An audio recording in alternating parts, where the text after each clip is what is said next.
Tantor Audio, a division of Recorded Books, presents You Deserve to Know by Aggie Blum Thompson. Narrated by Alex Picard. Transcript from NBC's Dateline. Interviewer. Your book has been a sensation, an international bestseller, the subject of several podcasts. It's being turned into a movie as we speak. There's a documentary about the whole affair in the works. But what is You Deserve to Know exactly? Fiction? Memoir? Guest. I call it autofiction, personalized reflection based on facts. Interviewer. The fact is that you had a front row seat to a horrific crime, or series of crimes, I should say, that shook your quiet suburban neighborhood to its core. But what you've written is not a piece of journalism, is it? Guest. Absolutely not.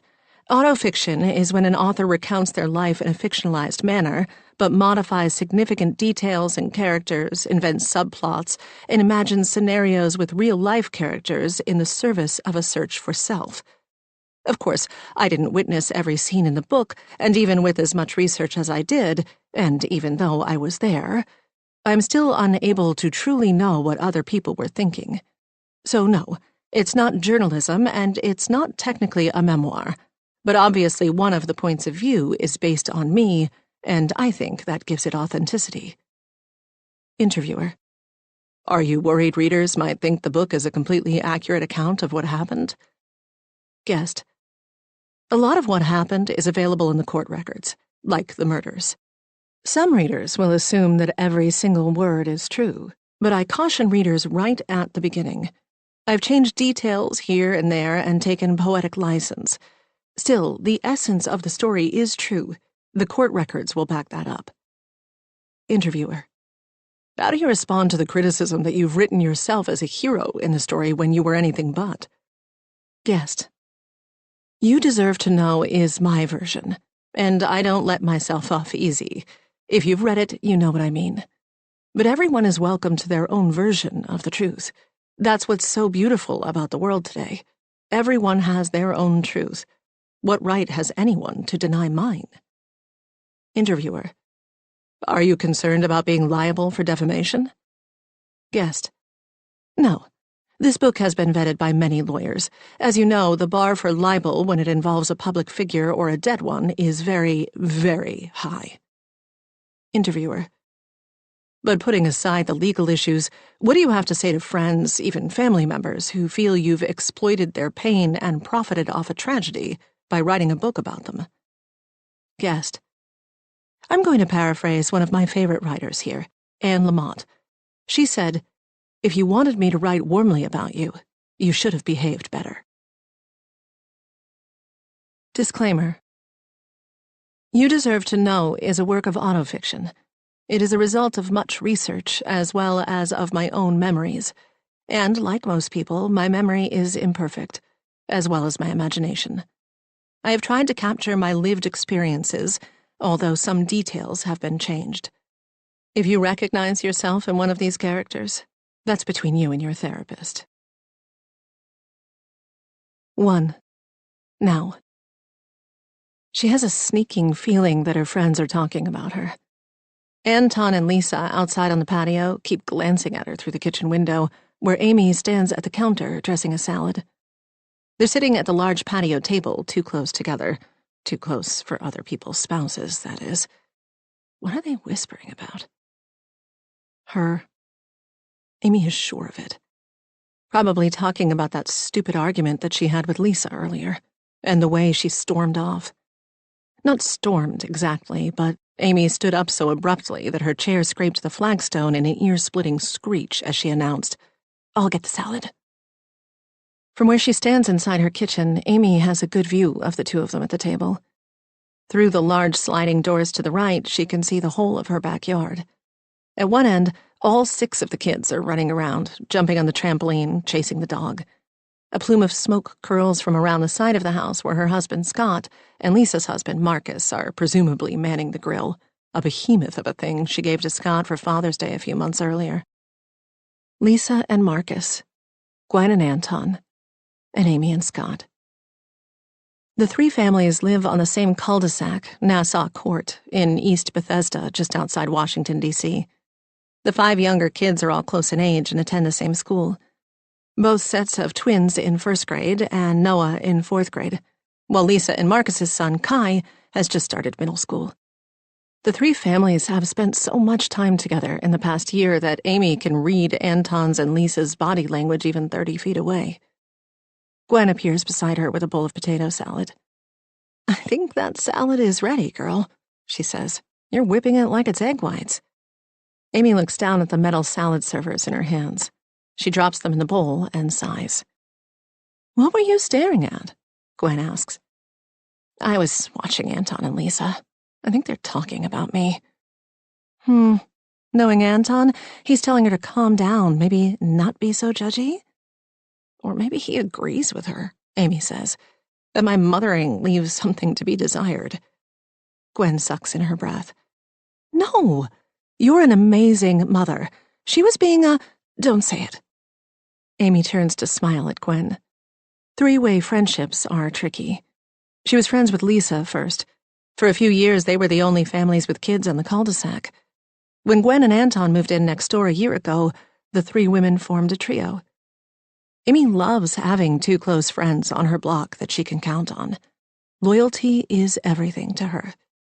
Sometimes, though, she senses an undercurrent of competition between her 2 friends.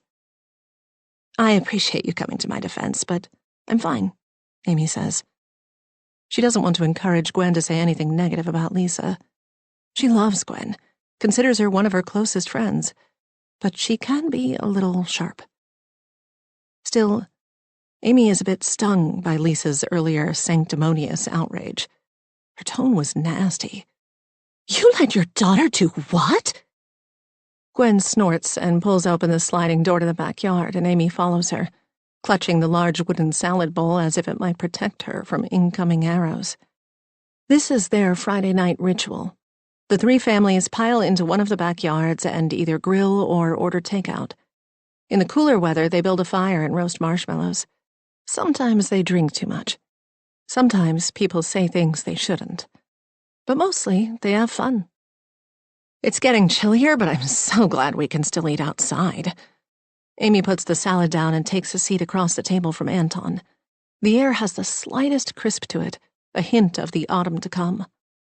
These cloudless September days are her favorite time to be working. In the fall, her landscape design business does not have to deal with the frantic panic of homeowners who want instant flowers in the spring, impatient with the pace at which most plants grow. In the fall, she gets a different sort of client, the ones interested in reshaping their yards, preferably with native plants, her specialty. She'd like to transition to only native designs, but the market isn't there yet. People love their boxwoods and crepe myrtles. "What's this?" Gwen sits down next to Anton and picks up his glass, which contains 1 large square ice cube sitting in a golden brown liquid before taking a sip. "Blandins." "Anton, really? You brought your own?" She smirks at Amy as she says this, her tone halfway between teasing and mocking. Ribbing her husband is a regular thing for Gwen, which sometimes leaves Amy uncomfortable at the obvious underlying tension. She wouldn't do that to Scott, nor he to her. They made a promise to each other to never become a publicly bickering couple. On the surface, Gwen and Anton seem perfect. Anton, the successful writer and university teacher, their beautiful twin boys, and sophisticated Gwen, who works part-time at a Georgetown PR firm and directs her excessive creative energies into complicated holiday displays, interior design, and her own flawless appearance. Amy always feels slightly unkempt around Gwen, probably because her own wardrobe consists of Carhartt jackets and cargo pants and her hair is always up in a messy bun. Not that Gwen has ever said anything to make Amy feel less than. Gwen can't help it if she's one of those moms who makes every other woman feel slightly inadequate. Anton reaches into a bag at his feet and pulls out a bottle shaped like a large glass grenade, a wide grin on his face.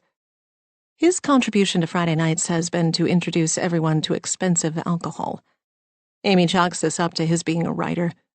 She pictures him at home every day, sitting in front of an old typewriter, surrounded by books, sipping bourbon. She once shared this flight of fancy with Gwen, who laughed and said that when she gets home from work, she often finds Anton in his underwear playing Fortnite. "Want some?" Anton asks as he holds the bottle in the air. "I'll take an old-fashioned," Amy says. He cringes in exaggeration, pulling at his clipped beard. "I can't let you pollute my Blandons, but I think Scott's got some Maker's Mark in there I can use." He stands up. "He definitely does," Amy calls after him. "On his beautiful bar cart." Once Anton is out of earshot, Amy turns to Lisa. "Did you see the bar cart Scott bought? It was made in Denmark in 1960, and he's very, very proud of it." "Ooh, mid-century modern," Gwen says. "Who's the designer?" Amy shrugs. "Beats me." Her husband's fascination with Scandinavian mid-century modern furniture is a passion she doesn't begrudge him, but one she doesn't share. It seems all the men she knows in their 40s and 50s have developed some strange hobby. Anton and his top-shelf liquor. He's always traveling far distances to pick up some limited edition bottle. Or Scott and his hours spent online hunting down some Danish chair. And Lisa's husband, Marcus, took up cycling during the pandemic and now heads off every weekend at the crack of dawn in some neon spandex outfit. "Of course, we're going to have to trade that thing of beauty for a locked liquor cabinet at some point," Amy says. "I found Noah pouring apple juice into our martini glass from the shaker the other day." Gwen laughs. It's supposed to be a funny, self-deprecating, look at the things our kids get into story. That's what mom friends are for, to make you feel less alone in your parenting challenges. But when Amy looks over at Lisa, her friend's face is frozen in a neutral mask. Amy feels an uncomfortable twinge in her stomach. The way she parents her 9-year-old daughter has become something of a sore subject with Lisa. Leaning across the table to touch her hand, Lisa smiles. "Listen, I'm sorry about what I said earlier." Amy shakes off Lisa's hand and tucks a loose curl back into her top bun. "Oh, it's okay. I get it." She doesn't get it. Why Lisa lit into her like that in front of everyone for letting Noah visit one of her clients. But she's trying to avoid a repeat of the conversation. "You're an awesome mother," Lisa says, gathering her long black hair and pulling it over one shoulder. "Yes, she is," Gwen says. "In fact, I think we're all killing it." "It's just, how well do you know this woman, Amy?" Gwen groans. "Unbelievable," she says. "Just drop it." "Look, I know you mean well, but I've got this, okay?" Amy stares into Lisa's almost black eyes. She is not about to relitigate why she's been letting Noah spend time visiting one of her clients. The woman, a retired elementary school teacher named Kathy, is perfectly harmless in her baggy Eileen Fisher clothes and chunky black glasses. She wants to hire Amy to replace azaleas on her sprawling front lawn with native plants to attract butterflies and birds. When Amy first went out there to brainstorm ideas about a month ago, she hit it off with Kathy. On her second visit, she brought Noah, who discovered Kathy had not just a cat, but 3 newborn kittens, after which she insisted on coming back whenever Amy went. And yes, over the past few weeks, Amy has let Noah spend a few hours here and there at Kathy's to play with the cats. Amy doesn't tell Lisa and Gwen that Noah's 4th grade is off to a rough start, that words like ADHD and sensory processing issues have been bandied about, that being around those kittens makes Noah's face line up, a welcome contrast to the defeated state in which she comes home from school every day. Amy isn't ready to admit to herself what challenges Noah might have, can't even bring herself to open the psychologist's report that arrived in her inbox a few days ago. And why should she have to say any of this to Lisa? To Gwen? Why should she have to justify herself? She doesn't have to. Anton comes back with drinks, followed closely by Scott and Marcus carrying trays laden with burgers, sausages, and grilled corn. Any further conversation is impossible about Amy's parenting choices or anything else. Smelling the meat, the children converge on the table. Lisa and Marcus's son Kai hangs back with Noah, but the 4 younger kids swarm the food. "Slow down, boys," Gwen stands and begins delivering commands while Marcus struggles with the tongs, distributing the slippery hot dogs. Finally, the boys step back and Kai and Noah hold out their plates. "You two are so patient," Lisa says to Kai and Noah. "Thank you for letting the younger boys go first." All the parents pitch in to get the kids settled with condiments and bean salad with napkins and forks. This shared sense of responsibility that they are all helping to raise each other's children has created a tight bond. Amy's heard people complain that the D.C. suburbs are cold and unfriendly, too transient to make any real connections. So she feels extra lucky to have this circle of friends. They seamlessly step into and out of each other's lives, picking up one another's kids at school, for example, or checking if anything is needed before going on a Costco run. Scott sits next to her, slipping his hand behind her neck and giving it a little rub. "How's Bethesda's most innovative gardener doing?" She laughs. That accolade was bestowed upon her company by Bethesda magazine last spring, and he's called her that ever since. "It's been a long week." She needs to tell him about Noah's psychoeducational report. They usually sit down after dinner on Sundays to go over important things. She can tell him then. "Then drink up," Anton says. "How's the old-fashioned?" Amy takes a big swig, catching the cherry in her teeth. It's delicious, and as the bourbon does its job, her stress begins to melt. After dessert, as everyone is getting ready to leave, Amy hunts for a book on gentle parenting that she found useless but promised to lend to Gwen. She remembers leaving it in the laundry room and heads there to look. A little buzz from the bourbon has her a bit fuzzy, but in a good way. Behind her, she can hear the chaos of kids and adults who have all moved from the backyard through the house and into the large foyer. As she grabs the book from a basket of random things, Amy senses someone behind her and looks up to see Anton standing there. "Hey!" She straightens up and holds out the book. "Gwen asked for this." He doesn't take it, but he wobbles a little, and Amy realizes he's drunk. It's not the first time she's seen him this way. Last winter break, when the three families went to Vermont together, Anton drank so many IPAs that he passed out in the snow outside the Alchemist Brewery in Stowe. "Listen, about before, with Lisa."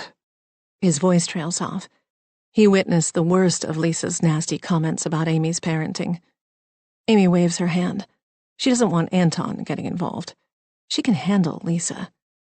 "I'm fine. No hurt feelings here." "Yeah, that's not it," he says, irritated, vibrating with a nervous energy. He glances behind him as if to make sure no one is listening and turns back. "Anton?" Gwen calls from the foyer. "I think Gwen's looking for you." Amy puts her hand on his arm, gently nudging him in the direction of the front door. Gwen appears. "There you are. Didn't you hear me calling? We have to go. The boys are really tired." The tension in her voice is evident. Gwen doesn't like to let the ugly parts show. It's all about control with her.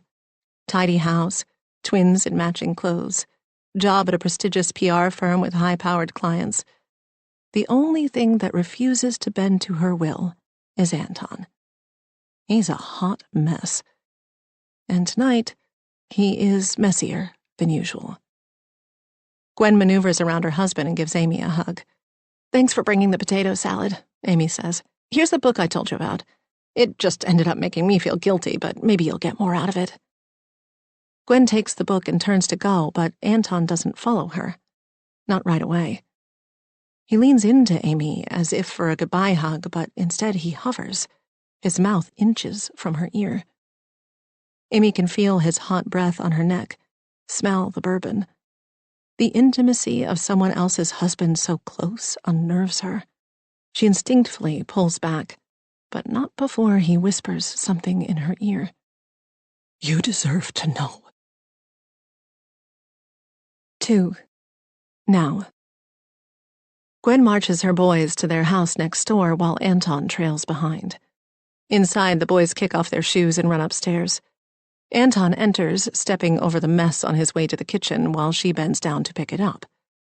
She misses the mudroom in their old house outside Boston. She never wanted to leave, but after what Anton did, she had no choice. "I'll get them in PJs and their teeth brushed," she calls to Anton as she begins to climb the stairs.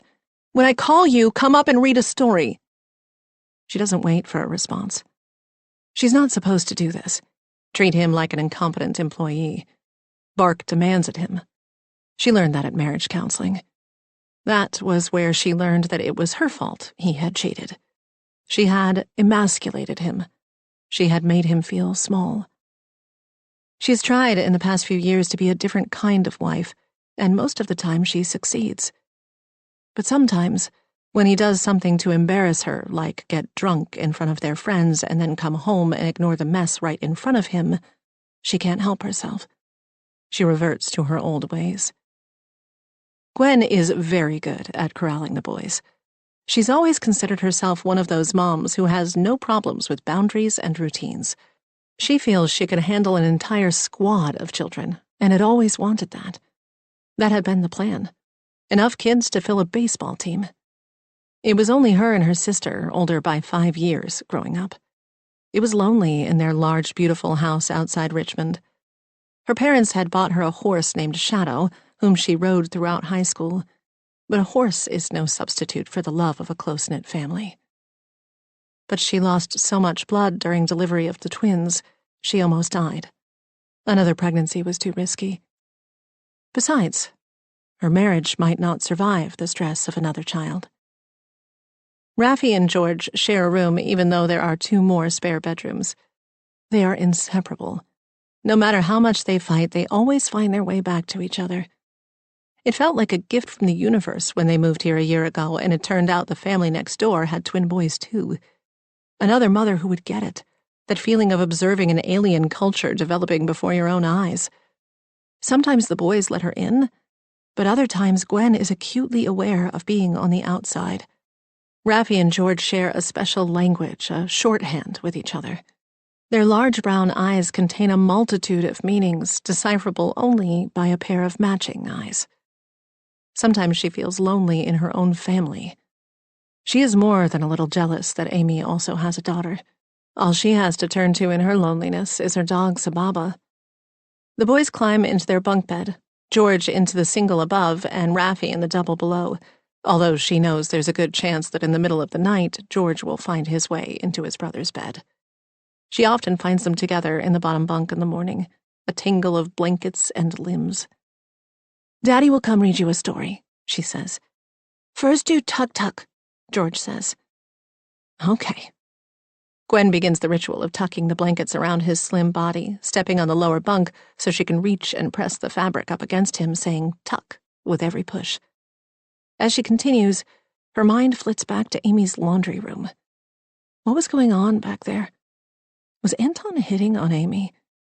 Would he do that? Anger surges through her. Sometimes she feels she could kill him. Tuck, tuck, tuck. The rage bubbles up inside her. Things have been off for at least a month, maybe even all the way back to the beginning of the summer. But she doesn't want to believe that it could be happening all over again. "My turn," Raffi squeals. Gwen sits on the bottom bunk and begins the process again. She longs for someone with whom she can talk this through, but there's no one. She hasn't even told Amy about her past marital trouble. It's the one thing she hasn't told her since they became friends. All those shared drinks and laughs and late-night talks on vacations. She's told Amy the whole grueling story of the boy's birth, how close she was to death, the 28-hour labor, the postpartum depression. But she's never shared anything about Anton. Because Gwen knows that once you tell people that your husband cheated on you, they will never look at him or you the same way again. She knows that from experience. After the boys have been put to bed, Gwen walks downstairs to the foyer and calls Anton's name. When she hears him approaching from the living room, she turns to walk the other way through the dining room toward the kitchen, so their paths won't cross. It's awful to be so angry that you don't even want to face your husband. She'll wait in the kitchen to confront him, but first he needs to read to the boys. He needs to do something useful around here. She passes by a pair of antique pewter candlesticks, which Anton gave her for their 10th anniversary, and hesitates. Gwen finds them hideous, tall and heavy, but she keeps them out because they remind her of Anton's promise to recommit to the marriage. In the kitchen, she takes a half-empty bottle of wine out of the fridge and fills a coffee mug. Anton's things, his laptop, a few books, notebook, pens, lie in a haphazard pile on the kitchen counter. He's supposed to be writing a second book. His first, published years ago when they were newlyweds and Anton had recently graduated from a well-regarded MFA program, was a massive hit. It was a rare book that managed to be both the darling of the literary world and an international bestseller. The movie rights were sold before the last cyclamen hit the bookstores, although the adaptation seemed stuck in development. The book received fawning coverage from legacy media like NPR and the New York Times, but it was also a book club favorite. Those first few years of marriage were shaped by Anton's literary success. Wherever Anton went, to speak at festivals, to sign books, she tagged along as well. She felt so proud, like her long-shot bet had paid off. Anton's success was something she could show to her parents, who had never approved of their union. She sent them every positive review, every write-up she could find. When the 1 millionth copy of the book sold, she made it clear to her parents that their financial support was no longer needed. Anton wasn't just an award-winning author. He was making real money. The book detailed one summer in the life of a young French-Lebanese woman who has a torrid affair with an older man in the sophisticated world of Beirut before the Civil War. The book had an innocence and immediacy that was all the more poignant when you realized the horrific war that was about to break out in Lebanon. At the end, the heroine is forced to flee her childhood home and come to America, where she settles near Boston, leaving behind her lover and her beloved city. It was a love story and a tragedy. The writing was lyrical, the imagery evocative. Anton told everyone it was inspired by his late mother's experience emigrating to America. She had died when he was in college, and his father had retired to France. The problem was, Anton hadn't written a book since. Oh, he tried. He started many projects, hoping they would turn into his second novel, but he never finished. She's read some of his attempts over the years. Short stories, first chapters. He would be the first to admit he was floundering. The writing was flat, false, without any real emotion or depth. He hadn't published a thing since the last cyclamen. Gwen sips from her mug of wine and flips open one of the several moleskin notebooks. It's an act of violence to open someone else's journal and read from it without permission. Gwen can't deny the slight pleasure she takes in violating his privacy. She wore her grief like a cloak, heavy on her shoulders, and like a cloak her grief hid her. Her son's murder had done the seemingly impossible, made a middle-aged woman even less visible to the world. For what is a childless mother? A non-entity? Deep inside the pain, an ember of anger burned red-hot, calling out for vengeance. She flips ahead in the notebook. The writing's not terrible, a little overwrought. What does Anton know about being a middle-aged woman? Or losing a child? He grew up in the suburbs of Boston, the spoiled only child of two accountants who were determined that their son should never want the way they once had. But whatever. At least he is actually writing something. Sometimes Gwen worried that he did nothing all day long while she was at work and the boys were at school. She flips ahead until she comes to a scene about a writer named Tony who is in New Orleans at a conference and begins to read. Tony? Could Anton be more transparent? Instead of eating dinner with his fellow conference attendees, this Tony is taking a nubile young woman, an aspiring writer and fan of his, to one of the nicest restaurants in New Orleans. During this ostensible business dinner of oysters and champagne, the young woman seduces a powerless Tony who, try as he might, is simply unable to stay faithful to his wife back home. Gwen feels like she is going to throw up. And not just at the hackneyed plot. She remembers that writing conference. Only it was in Tampa, not New Orleans. It was over the summer, and she later caught an expensive charge at a restaurant on their credit card bill. What was the name of that place? When she had asked Anton about it, he exploded. "Do you begrudge me a single nice dinner on a work trip?" he spat. "Do I have to ask your permission before I eat a meal?" But it was more than $200, she protested. "It He was with 2 other writers. They gave me cash so I could get the credit card points. Do you want their names and emails? One's an aging lesbian poet and the other a sci-fi nerd at the same imprint as me." Gwen dropped it, ashamed of who she had become. A snoop, a nag, jealous, insecure. Of course he was entitled to a meal with colleagues. Rage brews in her now. She reads a bit more. There is no aging lesbian or sci-fi nerd in these pages. It's the story of a brilliant writer misunderstood by his cold, heckling wife, redeemed only by the forbidden love of another woman. The sex in the following scene is intense, the details too vivid even for Anton to have made up. His first book was nothing like this. That language was poetic, the imagery dreamlike and bittersweet. This reads like soft porn.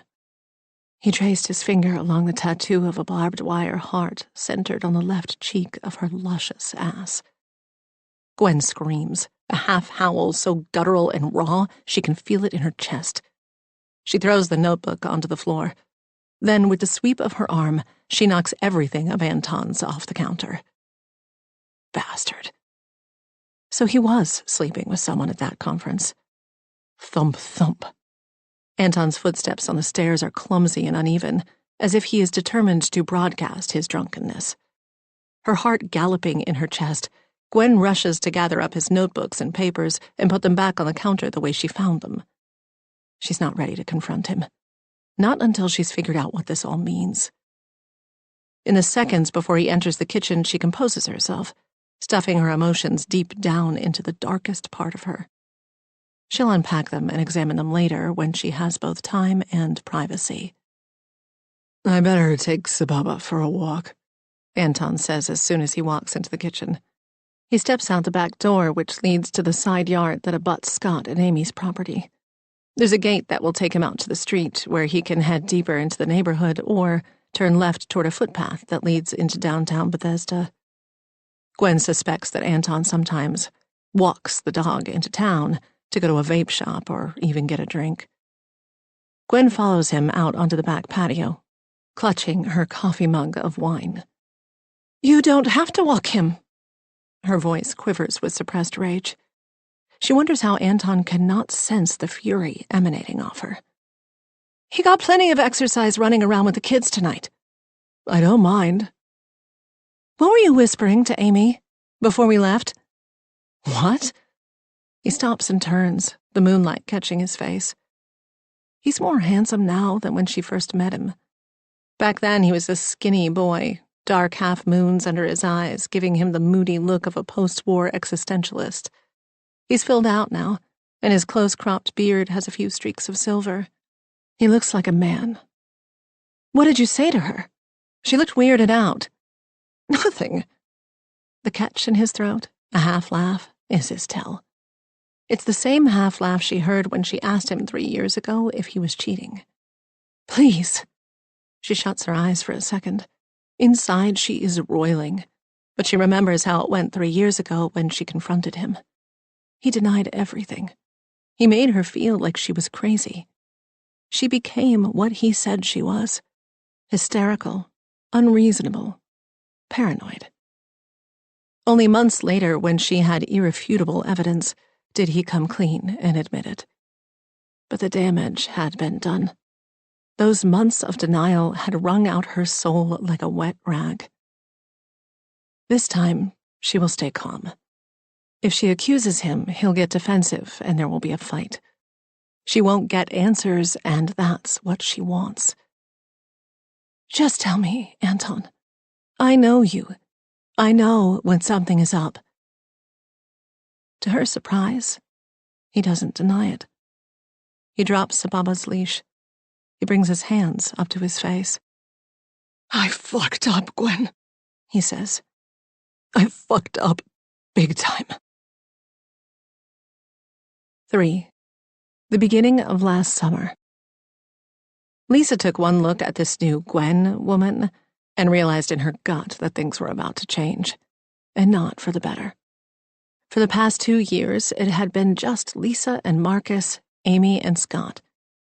#slam. As in, Let's have some slam time this weekend. Or in the captions beneath the many posts on Instagram and Facebook. #slam. #slamming good time. She and Marcus had moved into the East Bethesda neighborhood toward the end of the pandemic. She had wanted to do it sooner, but Marcus was reluctant to leave their row house on Capitol Hill, so close to where he worked as a lobbyist on K Street, and a short drive from where his mom still lived in Calvert Hills. But for Lisa, living in those cramped quarters had become unbearable, no matter how cute the 19th century molding was. The combination office/living room/family room just wasn't working. During the pandemic, when Kai was home trying to attend a first-grade class online and Marcus was taking calls, Lisa found it increasingly difficult to run her life coaching business in the crowded house. The spirit of her coaching business was summed up in her motto, written across the top of her website in pink script. I am allowed to do what's best for me, even if it upsets others. So she took her own advice and insisted they decamp for the suburbs. Bethesda offered the promise of a backyard for Kai to play in and what seemed like an endless number of rooms to hide out in, and all within walking distance of downtown Bethesda and the metro. Even if the commute was farther for Marcus, the public schools were great. Meeting Amy and Scott had validated that this was the right move. Not only would Kai flourish, but Lisa could also start over socially. She had few friends on the Hill, and she felt lucky to have hit it off with Amy. But now the delicate ecology of the cul-de-sac was being threatened. She could see it in Amy's face, the way it lit up when Glenn waltzed through the gate with her 2 little boys in tow. Lisa had to stifle a snort. Gwen, with her blonde hair and a low bun, in white linen pants and a linen tank that showed off her tan. What kind of woman wore white linen to a backyard barbecue? What mom of twins even owned white linen? And the 2 boys in their matching clothes. It was all so desperate, so inauthentic, as if she were the star of her own reality TV show.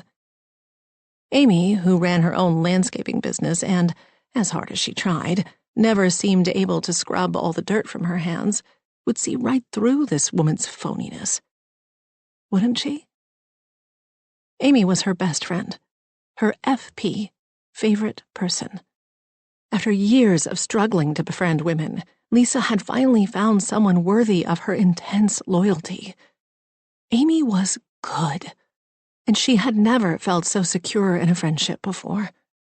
Ever since college, even before that if she was being honest with herself, female friendship had eluded her. She knew how to attract guys. That started early. By 7th grade, she had a full C-cup and her first boyfriend. Yet connecting with girls her age did not come naturally. She might make a friend, but then there would be some blow-up that left her baffled and hurt and alone. Her freshman roommate, Ruth, was the most extreme example of this, but there had been other, less dramatic incidents. But Amy was different. Amy didn't just like Lisa. Amy needed her. A bit frazzled and overwhelmed by work and kids, Amy valued loyalty and reliability above all else, above cleverness or wit or a fancy wardrobe. And Lisa could provide that reliability. She made sure of that. She loved to be there to scoop the kids up from school if Amy was delayed at work, or to offer to grab something at Whole Foods while she was shopping. She had made herself indispensable to Amy, and in return, Amy had offered a kind of automated friendship. They sat next to each other at school events, they trick-or-treated together. She would never be alone again, thanks to Amy.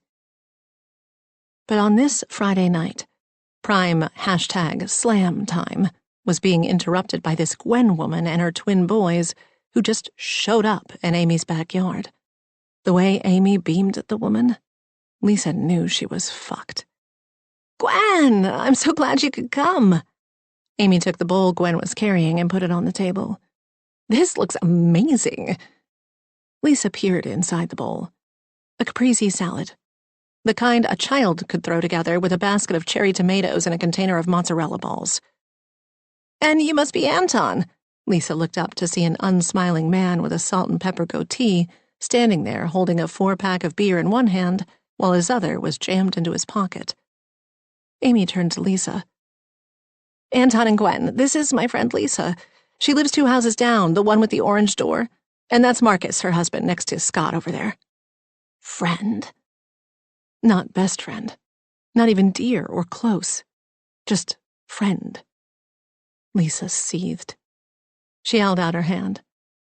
So exciting. They have twins also, the same year as Benji and Max. Amy gestured toward her 2 boys huddled over some rocks at the edge of the yard. Isn't that just nuts? Gwen said and held out her hand. Lisa took it. How could she not? Anton put down the 4-pack of craft beer. Scott came over and started oohing and aahing, and soon Marcus joined them, the 3 of them backslapping and debating the merits of different types of IPAs. Such simpletons. All it took was a good beer. Lisa turned her attention to Gwen and Amy. It was like watching the scene in a movie when the main characters meet and fall in love. They were standing a foot apart, beaming at each other and going on about their twins. Twins, twins, twins. As if giving birth to twins gave them some magical connection. Lisa kept her smile pinned to her face, watching in real time as she shrank smaller and smaller in Amy's universe. An anguish bloomed within her. She was being replaced. Amy would leave her, fade her out. She was already nervous that Kai starting middle school this fall would weaken one of the bonds between her and Amy. When the kids were little, the 2-year difference and the fact that Noah was a girl and Kai a boy hadn't mattered at all. They were happy to hang out together and go to the zoo or the park or watch animated movies. But that had changed last year. Kai had started making comments and pushing back when asked to socialize with Noah. It would only get worse once he was in middle school. Would Amy pivot away from her? No. She wouldn't do that to Lisa. And Lisa wouldn't allow it to happen. Not again. She wouldn't make the same mistakes of her freshman year all over again. She had learned a lot since then. Now, she knew that fighting too hard for a friendship could actually cause you to lose it. It was like that book of Mice and Men, the way that big guy petted the puppy too hard and killed it accidentally.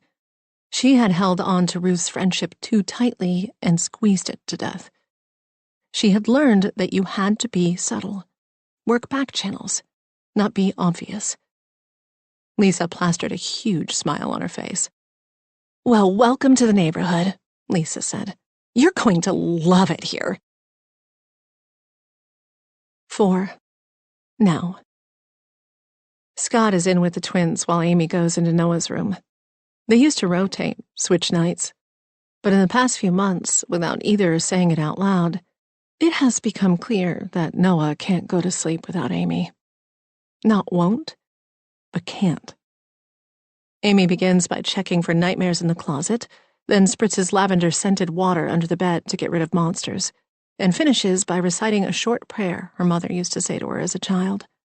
If Amy isn't home or is busy, Noah will simply refuse to turn off the light and go to sleep until she comes and performs these rituals. The psychologist they visited said it wasn't unusual, but a sign of anxiety. But what is their little girl anxious about? Noah pulls the covers up to her chin, so just her little face sticks out as Amy finishes the prayer. May the angel Michael be at your right and the angel Gabriel be at your left. Here she slides her hand under Noah's pillow. And in front of you, the angel Uriel, and behind you, the angel Raphael. She stops short, pulling something hard from beneath the pillow. What's this? She examines the object. It's a pen, black and heavy, not cheap, with the words Le Canoe written in gold. A heavy sensation settles on her heart. Where is this from? I found it. Amy bites her lip. This isn't the first time something of unknown provenance has shown up in Noah's possession. Honey, this is a really nice pen. She turns it over in her hand. There's no address or phone number. Whatever Le Canoe is, it's fancy. Where exactly did you find this? At Lisa's. The words emerge as barely a whisper. Lisa's, huh? You found it there? She has so many pins. Amy smiles and makes a show of examining the pen more closely. She weighs it in her hand. It's a cool pen, all right, but that doesn't make it okay to take it. Remember how we talked about this? You know we're going to have to give it back to her. Noah's eyes fill with tears. Oh, Mommy, don't make me. Noah rolls over and buries her head in the pillow. Amy rubs her daughter's back. Shh, it'll be fine. Lisa is very understanding. She hopes this is true. It's just a pen, after all. But Lisa showed tonight how judgmental she can be. Kai seems like the easiest kid in the world. Last year in 5th grade, he won the Community of Caring Award. He probably never stole a pen in his life. So much of parenting was turning out to be luck. Amy slips the pen into her back pocket. Don't cry, honey. It's going to be okay. People make mistakes, but when they do, they have to acknowledge them and make it right. But Noah won't turn around and look at her. Instead, she lets out a little growl. She's embarrassed, Amy thinks. She's learned that pushing a topic of conversation when Noah needs to be alone usually leads to a meltdown. Amy stands up quickly, turns out the light, and leaves without a kiss or hug. Noah is so unlike her boys. Neither can stand it if Amy is even a little annoyed with them.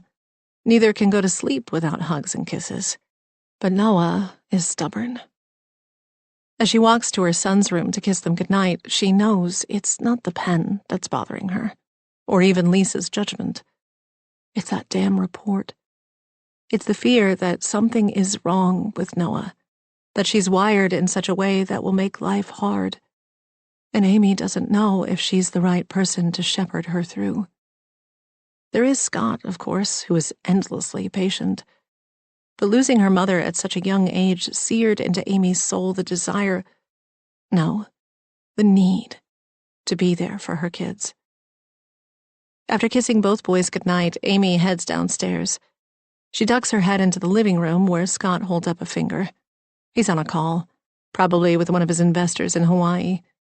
He's been working on an algorithm-based software that can automate insulin dosing for diabetics and has partners around the globe.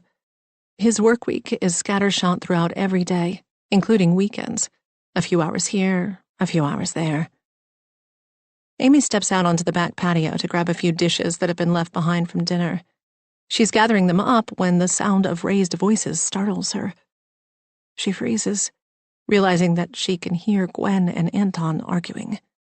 They are close, separated from her by a tall hedge of euonymus.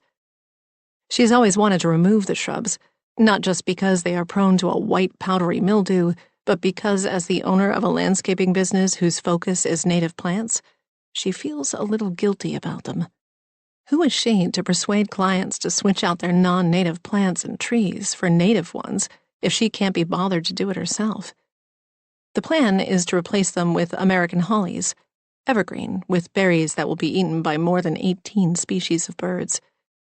But the thought of ripping out the 8-foot shrubs is daunting. And tonight, Amy is grateful for their cover. Anton's and Gwen's voices are strident, but their words unintelligible. It's always embarrassing to Amy to witness other couples fighting. Overhearing Anton and Gwen argue makes her realize how little she knows about what really goes on inside her friend's marriage. Or any couples, for that matter. And it makes her grateful for what she has with Scott. They rarely argue and have never had a big blowout. He's never yelled at her or called her names. Nothing has ever been thrown in the heat of anger. Amy has never liked conflict, and she's happy to be in a marriage free of one. Not that they don't squabble or get on each other's nerves, but nothing like what she is overhearing now. She wonders if Gwen and Anton are arguing about Anton's behavior, how drunk he got this evening. Amy recalls that cryptic comment, "You deserve to know."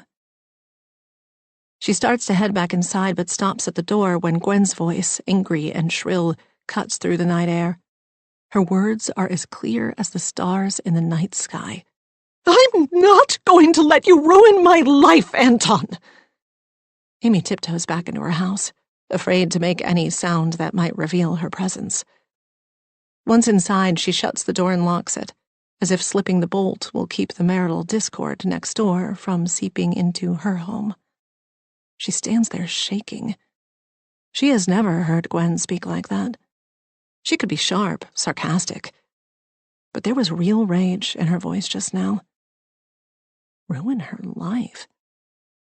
What could she have meant by that? A part of her wants to reach out to Gwen, ask her if she is all right. Her hand hovers over her cell phone. But what could she text? She begins typing. Everything all right? She deletes it. It implies that something might be wrong. It would reveal that she witnessed their fight. It might embarrass Gwen. It's really none of my business, Amy thinks. Some couples fight, don't they? And she doesn't want to appear smug, as if she and Scott were perfect. If Gwen wanted her to know something, or if she needed support, she would reach out. Wouldn't she? Benji appears, rubbing his eyes. Didn't you hear me calling? I want a glass of water. Oh, sweetie. She gets a glass down and fills it. Let's get you back to bed. She walks him upstairs past Scott, who is still on his call. After she resettles Benji, she gets herself ready for sleep. Tomorrow she will talk to Gwen, feel her out, make it clear that her friend can tell her anything. They are more than neighbors. More than mommy friends who happen to have kids at the same school. They are real friends. Found family. Amy awakens to the gleeful chaos that is Saturday morning in her house. From below, she can hear the twins racing through the house and yelling, not out of distress, but because they are 7 and probably hopped up on maple syrup and orange juice. She loves it. As an only, her own childhood was quiet. Even more so after her mother died. Her father quickly remarried and had 3 boys with her stepmother, Deb, but Amy was away at college by then. In the kitchen, she pours a big mug of coffee and clears off some of the Lego Ninjago figurines on the island. You excited for your day of rest and relaxation? She asks Scott. Tim is expecting me at 11. We're installing a row of blueberry bushes over at that house in Glen Echo. Scott flashes a smile. I have bad news. No. No, do not tell me. She shakes her head and puts down the mug. I'm not listening. He holds up his hand. I have to go into work. Scott, no! Her perfectly planned out weekend schedule blown to bits. You told me you'd be available today to watch the kids. Can you reschedule?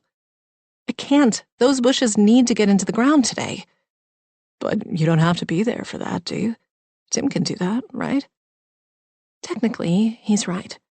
Tim Romero, her number 2, can oversee any installation. She trusts him implicitly. But Amy likes to be there. Issues come up. It's her name on the company and on the side of her truck, Stern Landscaping. That's not the point. We had an arrangement. Lisa or Gwen can watch the kids, right? All 3? I don't need to be watched, Noah says, running into the kitchen. I can go see the kittens. Kittens? Scott frowns. I told you a client of mine has cats. Right. He nods, but Amy can tell it doesn't ring any bells. He's been so preoccupied with work recently that not much she's said has gotten through. She reminds herself that his work is about helping people with diabetes live better lives. His own mother died from complications of the disease his senior year in high school, and the success of this software launch is personal. Seeing the kitten sounds like a great plan to me. Yay! Noah jumps up and down, convinced she has won. Right, but it's not a plan, Amy thinks. It's her scrambling to find childcare, leaning on her friends, her clients, while Scott has not offered any solutions. I don't love this. Having to call up people and ask them to watch my kids, rearrange my day. But that's what friends are for, right? He asks. Amy narrows her eyes but doesn't respond. Look, I'll reach out to Gwen, he says. Tell her it's my fault. Would that make it better? A little. She watches him take out his phone and send a quick text. Done, he says. See? That wasn't so hard. After breakfast, Amy and Scott get the kids dressed and ready to head out. She's halfway out the door when she pauses. Did you hear back from Gwen? She knows we're coming, right? Scott looks at his phone. Actually, she didn't respond. Amy hesitates a moment. Gwen is one of those people who always texts back immediately. She could just pop in. Surprise. Gwen is a close enough friend that she will roll with it. If the situation were reversed, Amy would happily take George and Raffi. Still, as she heads down her walkway, she feels uncomfortable in a way she can't quite articulate. When she notices a car parked outside Gwen's, the feeling intensifies. She knows every car on this cul-de-sac, and this dark, late-model sedan does not belong here. Something is up. She walks up to Gwen's front door and rings. I don't want to stay with all the boys, Noah says, appearing at her side. It's too loud. I hate it. She puts her hands over her ears. You can listen to music. You can use Gwen's iPad. I don't want to use the iPad. I want to be with the kittens. I want to feed them with the bottle. Amy's heart sinks. She feels like a terrible mother. The kind that works on Saturdays and tries to talk her kid into using a screen instead of doing something healthy like playing with animals. If only Scott hadn't changed the plans this morning. The twins run around the side of the house and unlatch the gate, letting themselves into the backyard. Go with your brothers, Amy tells Noah, who glares at her in response, her lower lip trembling ever so slightly. For a millisecond, Amy fears her daughter might collapse into one of her epic tantrums. But then Noah runs down the path after her brothers. Amy watches until she disappears into the backyard and then looks back at the street where the sedan is parked. She counts 4 antennas. Is it an unmarked police car? She thinks of the fight she overheard last night. The anger, the yelling. I'm not going to let you ruin my life. She shakes the thought away as footsteps inside the house grow closer. This is Gwen and Anton. They're lovely people. Flawed, yes, but fundamentally good. She's been on vacation with them twice now, once in Vermont at Gwen's parents' place and over the summer at the Outer Banks. They're not the type of people who get visits from the police. The door opens. Gwen's eyes are red-rimmed and moist, and she is holding a tissue to her nose. Honey, what is it? Amy asks. What's wrong? It's Anton. He's dead. 5. Now. Gwen sits curled up, her knees pulled to her chest, across from a man in a maroon dress shirt and black tie. His thick black hair is pulled off his face, reminiscent of an old-time crooner, the kind her grandparents listened to on their record player. According to the card he gave her, he's Detective J. Salazar from the Montgomery County Police Department. And she guesses that he's dressed in a tie and jacket because he's been tasked with breaking the bad news to her. Anton's body was found in an alley in downtown Bethesda. He'd been hit by a car. Let me ask you, he starts, but Gwen holds up a finger to pause him while Amy walks through the living room like the Pied Piper, followed by all 5 kids. Amy stops at the door. I'm going to take everyone over to Lisa's, and then I'll be right back. Gwen nods, waving goodbye to George and Raffi, who are jostling each other and seem oblivious to this strange man in a suit in their living room. They haven't noticed that Anton was not here when they woke up. But she will have to tell them what's happened at some point. Thought seizes her, and she starts to tremble. This will crush her sweet boys. How could it not? Their lives will be forever divided into 2. Before their father died, and after. The enormity of it all looms in her imagination. Gwen chokes back a small sob. Can I get you something? The detective asks. Water? Tissue? Shaken from her thoughts, Gwen looks up at the man in front of her. His dark eyes are fixed on her, as if he can see straight into her thoughts. Discomfited, she looks away, her gaze settling on the chevron pattern of the rug under the coffee table. No, thank you. I just don't want them to hear any of this. I want to tell them later. I want them to have one last morning of a normal childhood before everything changes. Of course. I think that's smart. You're lucky to have such good neighbors. Lucky, Gwen repeats. She feels anything but lucky right now. Poor choice of words. I'm sorry, Mrs. Corey. Gwen hugs her knees tighter. Mrs. Corey. She wills herself to stay focused, but she can feel her mind pulling into itself, going into protective mode. A trick she learned as a child when her parents would rage at each other, or at her. A kind of disassociation that allowed her to endure what was happening without letting any of it in. It did get in, though, and years of therapy have taught her that the coping skills of childhood can sabotage you as an adult. She blinks twice and tries to focus on the detective's black tie, made of some kind of fabric that catches the light streaming through the living room window. What were you saying? I'm sorry. Where was Anton found? In an alley, next to a bar on Wisconsin Avenue. Villain and Saint. Are you familiar with that establishment? Gwen nods. Sure, it's kind of our local hangout. The dive bar is an anomaly in Bethesda, dark and smelling of beer, complete with sticky floors and a bathroom that screams cooties. A stark contrast to the nearby rooftop bars with their $20 mixed drinks offering Instagram-perfect views. One of the dads said our boys' school is in a cover band called the Trophy Husbands, and sometimes they play there. So, yeah, we've been. Was Anton there last night? We're not sure if he ever went inside the bar or not, Salazar says. Did he mention heading there? No. A vivid image of Anton stumbling down the alley between the Bethesda Farm Women's Market and the bar springs to her mind. So, someone hit him with their car in the alley? Was it a hit and run? The detective shifts in his seat.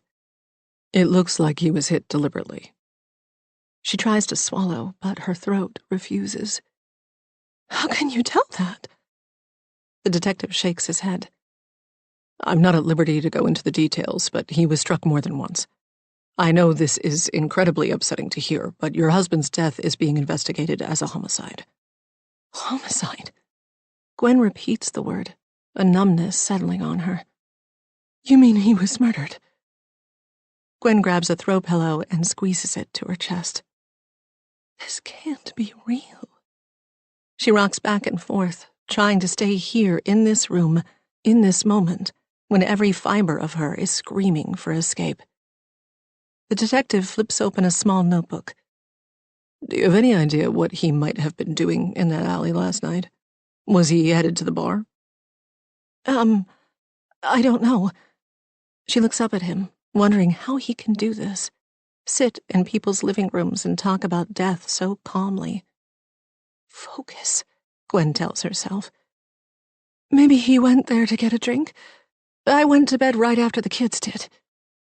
Did he do that often? Head out to drink after you and the kids have gone to bed? Gwen detects a hint of judgment in the man's voice. She glances at his hand, at the gold band on his ring finger. He's married. Does he cheat on his wife? Lie to her? Do they get into knockdown, drag-out fights? Or is he one of those insufferable types who calls his spouse his best friend and who never goes to bed mad? Sometimes, Gwen says. Like I said, there's a band we like that plays there. Anton likes live music. She's repeating herself. And it's not even true. Why did she say that? She was the one who dragged him out to see the Trophy Husbands last fall. A large group of parents from the school went, but Anton sulked in the corner, nursing a drink while she, Amy, Lisa, and some other moms danced to covers of The Police and Matchbox 20. Was that band playing last night? I don't think so, she says, but I'm not sure. We can check on that. Might he have been meeting someone? No. I mean, not that I know of. I didn't even know he had gone out. Her first real lie. She almost expects the detective's head to pop up, as if he might be a human lie detector, but he keeps scribbling in his pad. Your husband taught creative writing at American University. Could he have been meeting a student or another faculty member? Gwen is startled that Salazar knows about Anton's job. But why should she be? A quick online search of Anton Khoury brings up his book and his position at the university. It might have been the first thing the detective did when they found his body and his ID. Isn't that what everyone does when they meet someone? Google them. Why would the police be any different? She wonders what else they could have gleaned from their online search. I doubt it. And everything was all right at work. No run-ins, no disgruntled students. Gwen shakes her head. No, his students love him, and he gets along with everyone at work. What about money? Salazar looks around the room, taking in the minimalist but expensive decor. He can't know they are sitting on a modular sofa that cost $15,000. She had bought it when Anton was at the height of his fame. Gwen hadn't been very careful about money when they were flush. She never imagined that they might run out. What about it? Writing isn't exactly lucrative, is it, Mrs. Khoury? Not for most writers, but my husband wasn't most writers. His first book was a massive hit. She knows she sounds defensive and is surprised that a part of her is still invested in everyone seeing Anton as a success. She's not willing to tell him that there had been no second massive hit, that they had run out of money and were now relying on her parents for their car and mortgage payments. I see. It sold more than 2 million copies worldwide. The Last Cyclamen, that's the title.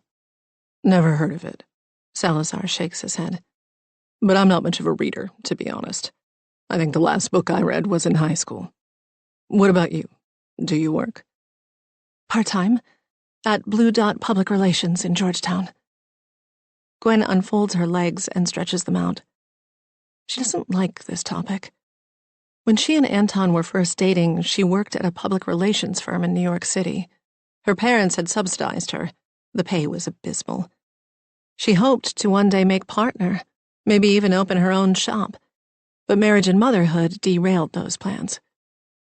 She continued working, doing PR in Boston, but when they moved to D.C., she had to take what she could get. Part-time work. Freelance. She had finally scored an entry-level position at a boutique PR firm in Georgetown, mostly writing press releases for nonfiction authors and public speakers. It had been a major step down for her. So money was not an issue? Gwen chews the inside of her mouth, remembering all those fights about Anton's spending. It's how she discovered he was cheating 3 years ago. An unknown charge on the credit card bill during a weekend when she was out of town with the kids visiting her parents in Virginia. When she looked into it, it turned out to be for a couples massage at a spa at a luxury hotel in Boston. Taking control of the finances was one of the conditions Gwen insisted on if he wanted her to stay. No, money was not an issue. Did he like to gamble? Gamble? The word comes out shrill. Of course not. Why would you even ask that? The detective's eyebrow shoots up. These are standard questions. No offense intended. Amy lets herself in the front door, looking sheepish. Gwen speaks to her, past the detective. The boys all set? They're all at Lisa's, Amy says. It's no problem. The detective stands.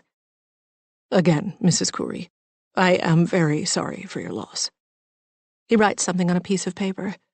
If you call this number, you can arrange a time to view your husband's body and collect his things. I'll be in touch.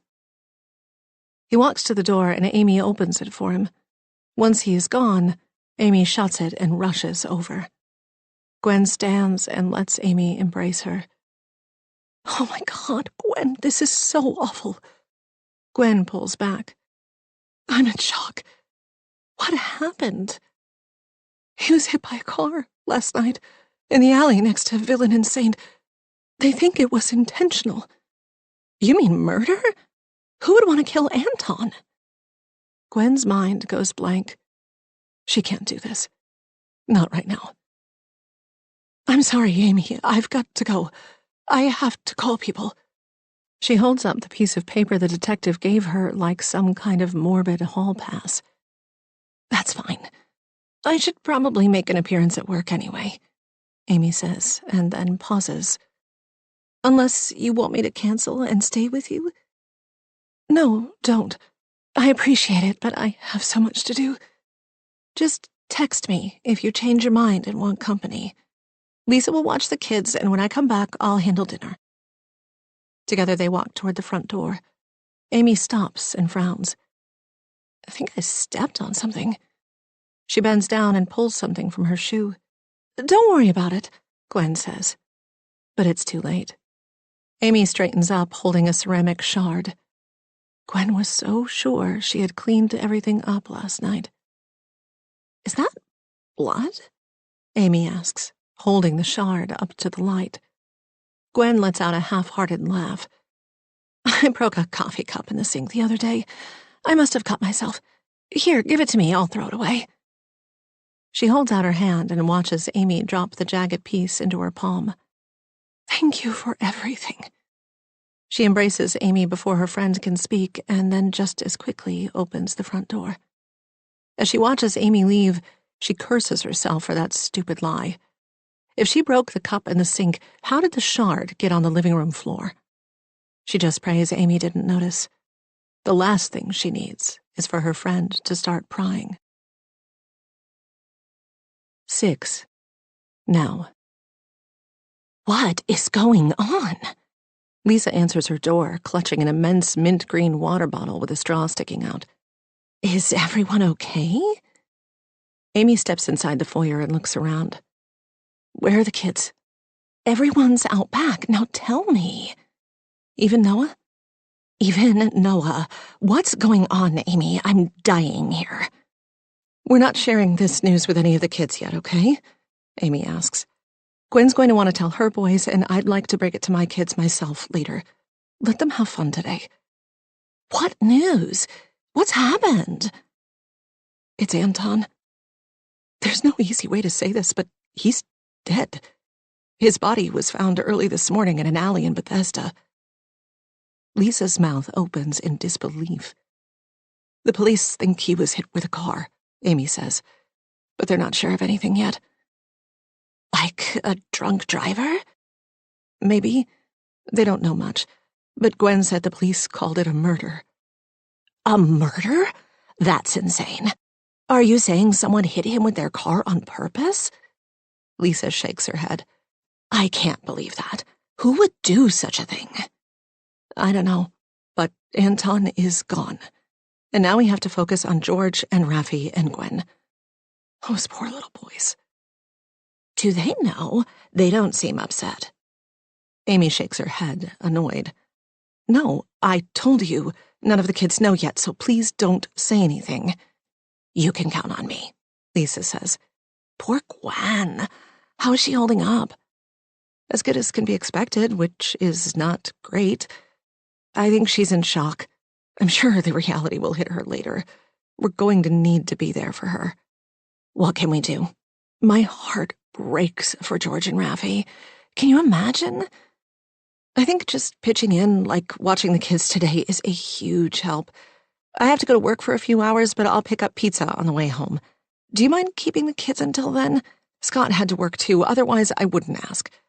Don't give it a second thought. I'm here for you, Amy. And for Gwen, and for those sweet little boys. Whatever I can do to help. Should I put something on the listserv? Amy flinches. No. Like I said, no one knows about this yet. I know it will end up on the news and on the listserv soon enough, but I think we should all try to keep this quiet until Gwen has had a chance to break the news to the kids. We don't want them hearing it from some random neighbor. So keep the TV off, okay? No news. Noah emerges from the shadows of the darkened dining room. I don't want to stay here. I want to go to Kathy's. Noah, honey, I didn't see you there. I want to see the kittens. Don't you want to stay here with your brothers? Lisa asks in a sing-song voice, bending forward, hands on her knees. We can do all sorts of fun things. Noah scowls. Amy knows that Lisa is just trying to help, but Noah hates when adults talk to her in sugary voices. She touches Lisa's arm. Give me a minute, okay? Sure. Lisa looks hesitant. For a moment, Amy fears Lisa is going to start in again on her parenting.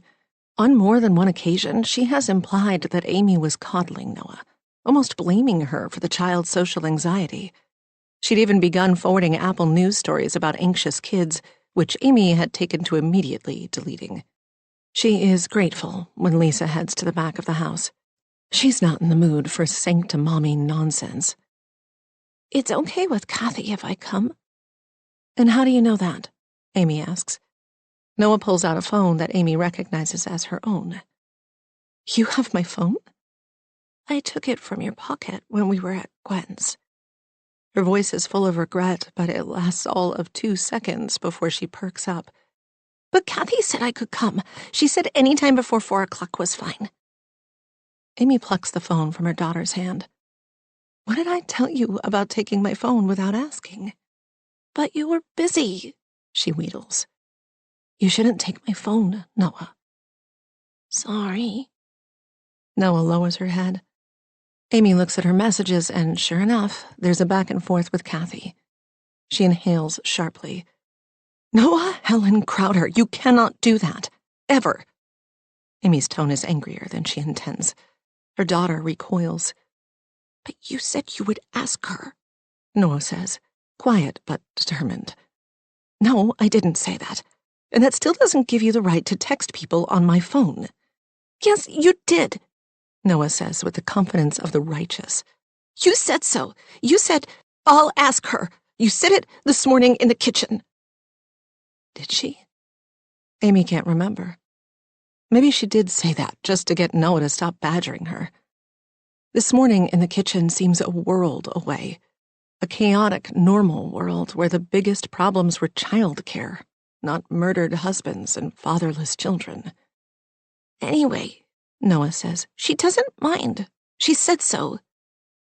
How can she explain to her daughter that even when people say they don't mind, they might actually mind?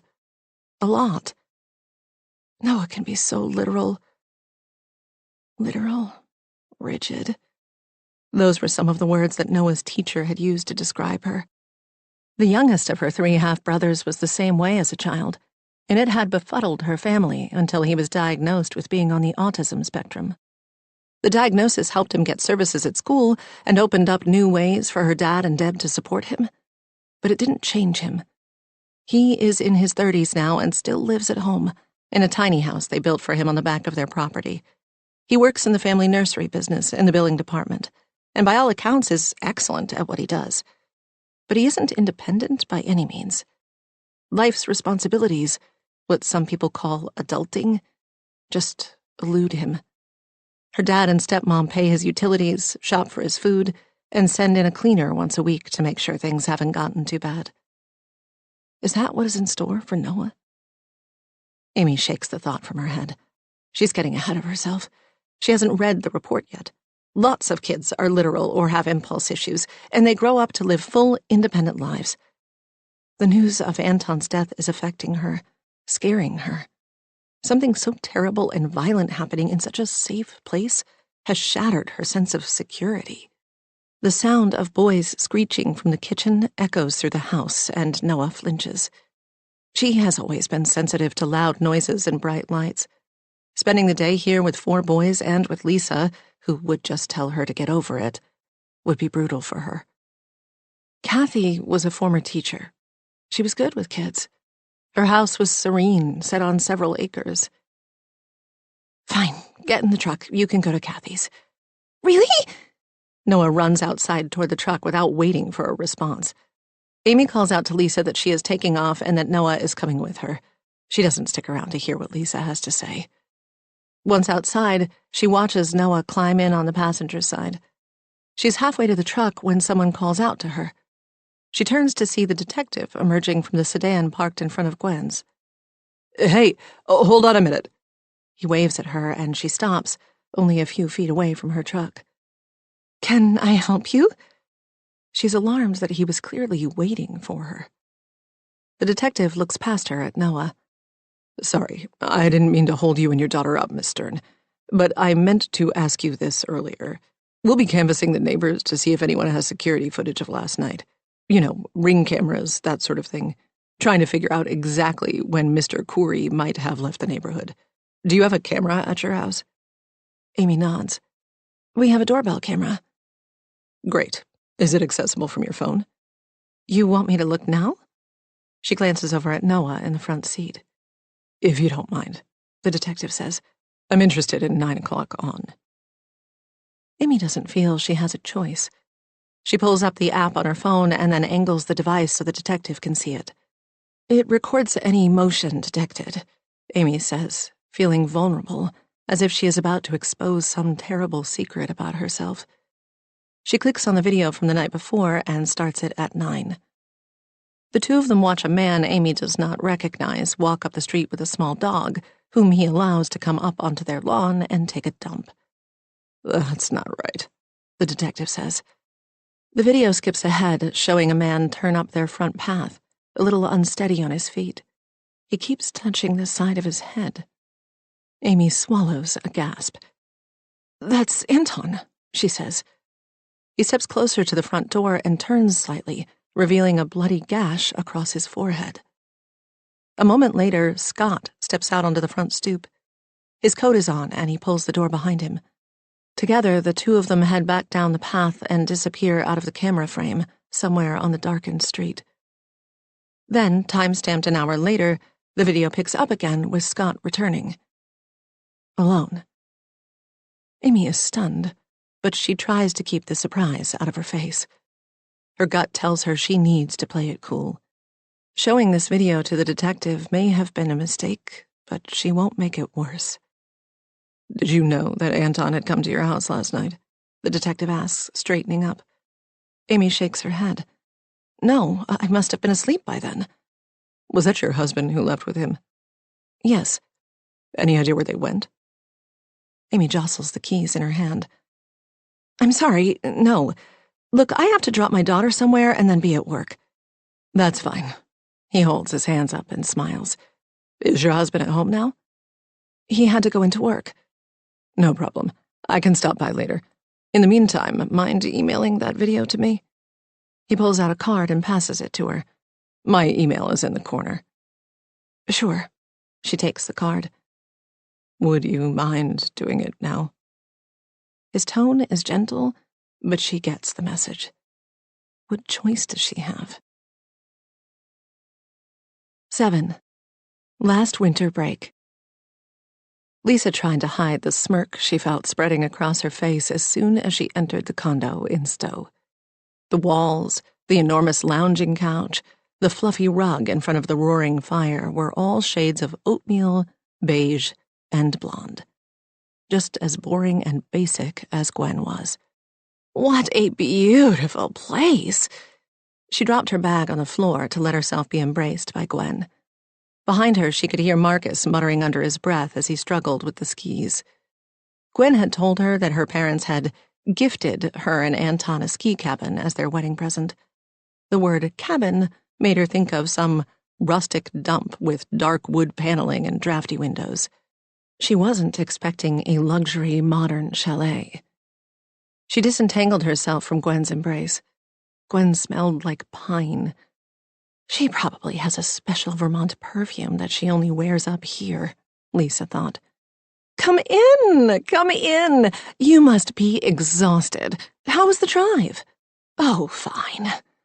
She followed Gwen into the heart of the large A-frame condo, where she was accosted by 2 stories of glass overlooking the village center and Mount Mansfield. It was like peering out at an alpine village covered in freshly fallen snow. She gasped despite herself. Gwen appeared by her side. I know.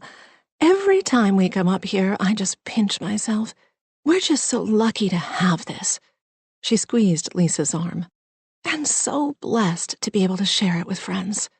Yes, you're so blessed.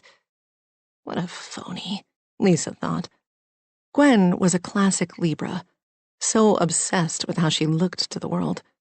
The whole reason people thought Gwen was such a great hostess was because of her ability to pretend to like people she hated. But Lisa wasn't fooled. As an Aquarius, She saw right through Gwen's games. "Oh, wow! This is amazing." Marcus headed toward them, passing the roaring fire. "And the ski lifts are right there? It's like a fairy tale." Gwen pointed. "Yup, ski lifts are right there." Marcus walked right up to the plate glass window and stretched. "Sure beats skiing in the Poconos like when I was a kid. Magical." Lisa clapped her hands as if the noise might break the spell her husband was under. Why was everyone so easily seduced by this woman? "We better get Kai settled." "Of course," Gwen said. "The kids are all downstairs in the bunk room. Hope Kai doesn't mind being with the younger kids. If he hates it, he is welcome to sleep up here in the living room. And you and Marcus are down there, too. Don't worry, you have your own bathroom." "Are all the bedrooms downstairs?" Lisa asked. "There are 2 upstairs and 2 down below." "Great." Message received. Gwen and Amy would be on the top floor, no doubt enjoying spectacular views and privacy, while she and Marcus were relegated to the basement with the kids. Gwen was really enjoying this, Lisa thought. She had wondered why she was invited at all, and now she realized it was simply to humiliate her. "Marcus, bags?" Lisa grabbed one small bag while he took the rest. As soon as her feet hit the lower steps, she could feel it was a few degrees chillier down here, and there was a dank smell. "I can't believe she stuck us in the basement," she said as soon as they entered the large bedroom. "It's not the basement." Marcus pointed to the sliding door that led to an outside patio. "You can walk out to the back." "It's so cold down here." Lisa began to put her things away. She hadn't even wanted to come. She hated the cold, and she didn't like to ski. The past 2 years, her family and Amy's family had enjoyed a lovely little routine during their winter break. After Amy returned from a holiday visit to her family's house outside Baltimore, the 2 families would spend the days leading up to New Year's ice skating in Georgetown and seeing the lights at the National Zoo. But not this year. This year, Gwen announced they could all join her and Anton and the boys up in Vermont. They could ring in the new year on the slopes. Amy had jumped at the chance. What was Lisa supposed to do? Let Amy go up there without her? Vacations, weekend trips, these were when people bonded, and she could only guess what kind of poison Gwen might pour into Amy's ears if she wasn't around. Imagining the shared jokes, the inside lingo, the memories they would later laugh over, sent her heart racing. "Try to be positive," Marcus said amiably. "This will be fun. You can learn to ski." "Excuse me for noticing that we're being treated as second class." "Don't be like that. It's really nice of them to invite us." He headed into the bathroom and started putting away his toiletries. "Whatever," Lisa hissed. Marcus didn't see what she saw. The more she sensed things, the less sensitive he became, as if there were some algebraic equation in their marriage that always had to equal 0. That evening was painful for Lisa. She should have anticipated that she would be on Gwen's turf and that her hostess would lord it over everyone. She tried to connect with Amy, but Amy was clearly overwhelmed with tending to the needs of her 3 kids. Not for the first time did Lisa wonder if Amy hadn't made a mistake having the twins. During dinner, she plastered a smile on her face while returning to a favorite fantasy, that Amy had stopped having kids at Noah, that the 2 of them had bonded over being parents of onlys, and that when Gwen moved in with her boisterous twins, their joint rejection of her became one more tie that bound them together. In this fantasy, Marcus and Scott often watched the 2 kids, while she and Amy traveled together having adventures. She crashed back to reality when she heard her name. "Earth to Lisa," Scott said. "Hello?" "What is it?" She looked around the table. The dishes had been cleared. "Where did you go?" Gwen asked. "We were talking to you and you were lost in La La Land." Lisa's stomach clenched. She was always embarrassed to be caught out during a daydream. Teachers would humiliate her in class for not paying attention. Her mother used to berate her for being a space cadet. But in a family of 5 kids, delving deep in her own imagination was often the only chance she had at privacy. If she had to share her toys, her clothes, even a bedroom, at least she could keep her imagination locked away. No one could access her thoughts. "Oh, she's probably just tired. It is a long drive. Amy said and smiled at her. Lisa felt her friend's warm affection bathe her. That kindness was what drew her to Amy in the first place. Amy might be the only person she had ever met who made her feel that she was good enough. Her whole body relaxed when she was around Amy. Her pulse steadied, her breathing regulated. How nice this trip would be if it were just the two of them. Gwen held up a deck of cards. Pitch? Lisa winced. She hated cards, especially this game that Gwen had taught them all with its complicated rules about jacks and trumps.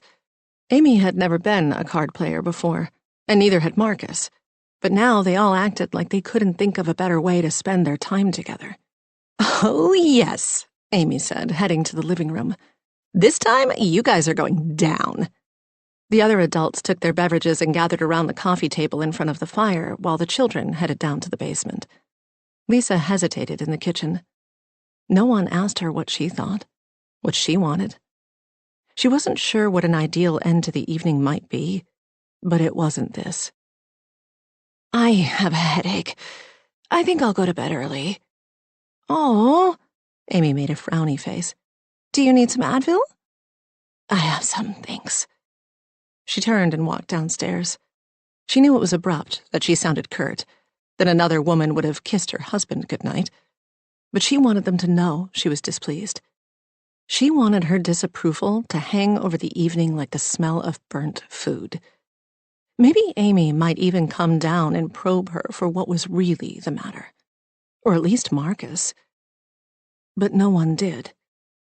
She peeked in on the children, who were involved in a game called Assassin, and completely ignored her pleasant inquiries. Even Kai was having fun. Feeling useless and unloved, she got into bed, where she seethed. Occasional peals of laughter wafted downstairs. They were having a good time without her, even her own husband. Traitor. She hadn't felt so alone in years. She thought of Ruth, her college roommate. Ruth had been a shy slip of a girl, afraid to go to the dining hall alone the first day. Lisa had accompanied her, watching how her roommate trembled slightly when confronted with the chaos of the cafeteria. Their friendship bloomed almost overnight, and soon Ruth had become her favorite person.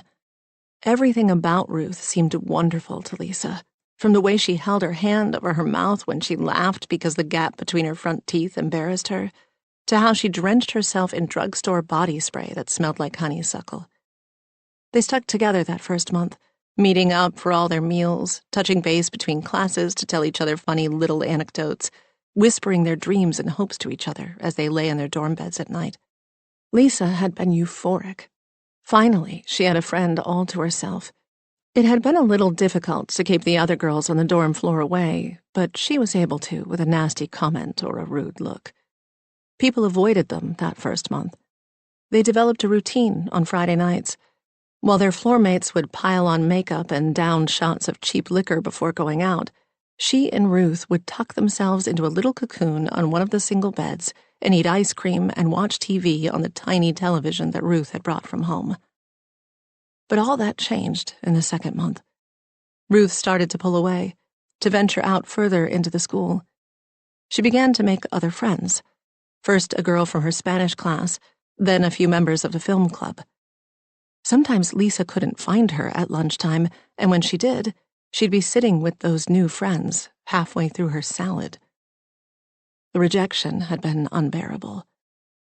In the dark, Lisa flinched at the memory of what she had done in response. She had been hurting, and like a wounded animal, she had lashed out. It wasn't her fault. A line from a book she had read came to her. Pain and suffering are always inevitable for a large intelligence and a deep heart. But she knew better now, in her 40s, than she had at 18. That even though pain and suffering were her lot in life, she had control over her actions. She wouldn't repeat the mistakes of the past. A judge would not be so understanding this time. But Lisa also couldn't ignore the truth. If Gwen were gone, everything would be better. Lisa squeezed her eyes and imagined herself and Amy at Gwen's funeral. The grieving friends, holding hands, leaning on each other for support.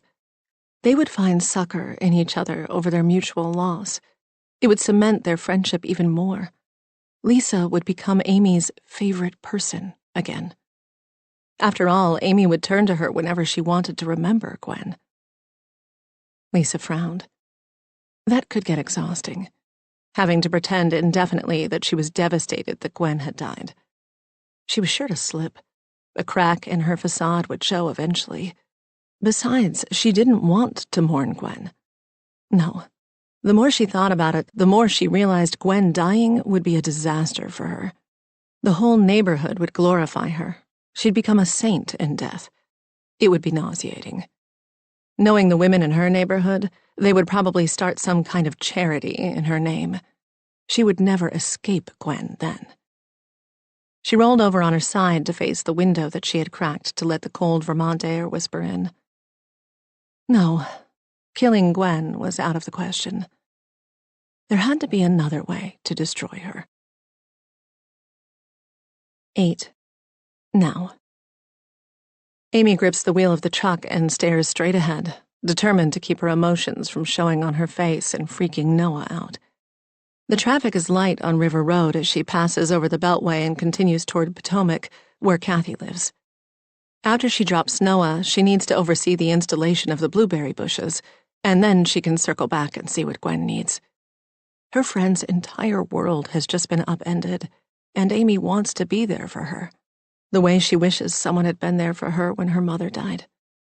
As for Scott, she knows he will be able to explain what she saw on the video. She didn't hear him leave or return, for that matter. Where could he have gone? There's a perfectly reasonable explanation, she tells herself. Mom, there, turn! Noah points at the entrance to the driveway. Amy slows and turns. She was caught up in her thoughts and almost missed it. Kathy's old farmhouse with a wraparound porch has somehow survived being torn down and replaced by the fairy tale mansions all around it. It sits on about 2 acres, and there's even an old barn off to the side that looks like it could use a good renovating.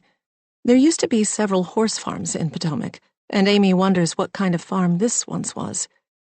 As soon as the truck comes to a stop, Noah rushes out and runs to the front porch. Kathy comes to the door and opens it wide. Come on in. Noah runs inside, gives Kathy a quick hug, and then runs off, Amy guesses, to find the kittens. I am so sorry to impose on you like this, Amy says, wishing she could leave without chatting, but she doesn't want to be rude.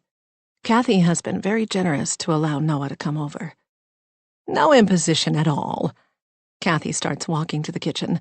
Coffee? She calls over her shoulder. I just made a fresh pot. Kathy's house is a mix of heirloom-quality antiques and bohemian touches. A framed old map of Block Island hangs next to an abstract watercolor. Amy follows her to the large, airy kitchen where Kathy is puttering around. Her long silver hair is wound in a neat bun at her neck, and she wears an oyster gray top with a darker gray long skirt. She's very chic for an older woman, Amy thinks, and then admonishes herself for assumptions about aging women. She wonders, as she sometimes does when she's around women this age, what her own mother would be like now. She died when Amy was in high school, not even 45 years old. Would she be a chic 60-something like Kathy? Or would she be like her stepmom, Deb, practical in her sweatpants, turtlenecks, and Crocs? Kathy hands her a cup of coffee. Thank you, Amy says, taking it. But I can't stay long. I don't want to be late for an installation, and this has been a crazy morning. Kathy's face creases with concern. Oh dear, is everything all right? Not really. Amy brings the mug to her mouth and inhales. She notices a slight tremble in her hands. So much for keeping her emotions in check until later. A friend of mine, her husband was found dead. Kathy sucks in her breath, places a hand on her chest right over a large green jade pendant. My goodness! How awful! What happened? She steps back, pulls out a stool from under the counter, and pats it. That's the former teacher in her, Amy thinks. Her ability to connect right away. And, like a good pupil, Amy takes a seat. She sends Tim a quick text telling him she's on her way but running late and tells Kathy what she knows. It feels good to have someone to talk to. I'm still just processing the whole thing. It's so awful. The police think... Her voice trails off. Why is she being so cagey? Is it because saying it aloud makes it true? They think what? Kathy cocks her head. They're treating it as a murder investigation. She fidgets with a small wooden bowl in front of her, filled with stone hearts. She pulls out a pink quartz one and worries it with her hand. How awful for you, and your friend. Kathy's gaze falls to a framed photo next to the bowl of hearts. In it, a young woman holds the hand of a little boy who grins at the camera. That's me and my boy. I lost him when he was young. I'm so sorry. I didn't know you had a son. That was taken a long time ago. He was only 3.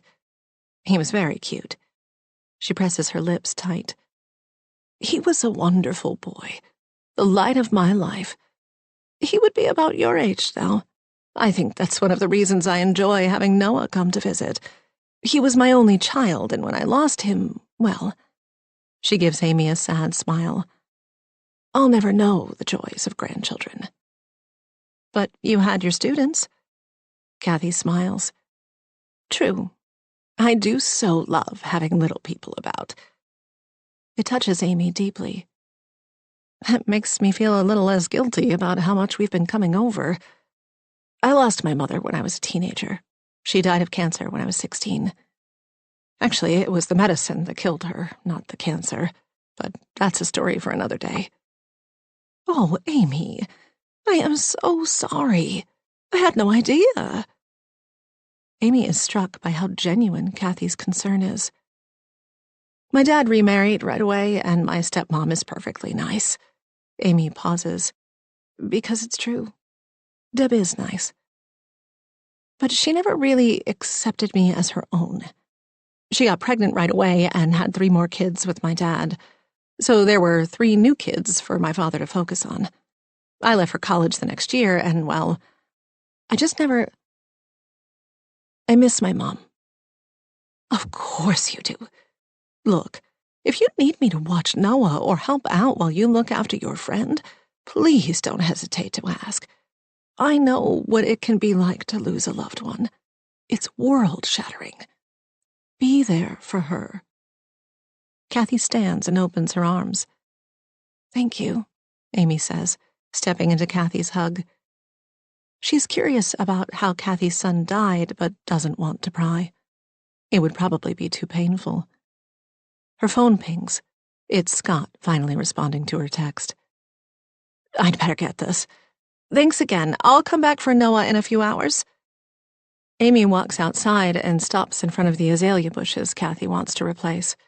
She's been out here several times discussing the merits of spicebush and clethra, viburnum and native hydrangeas that will support the local insect and bird populations.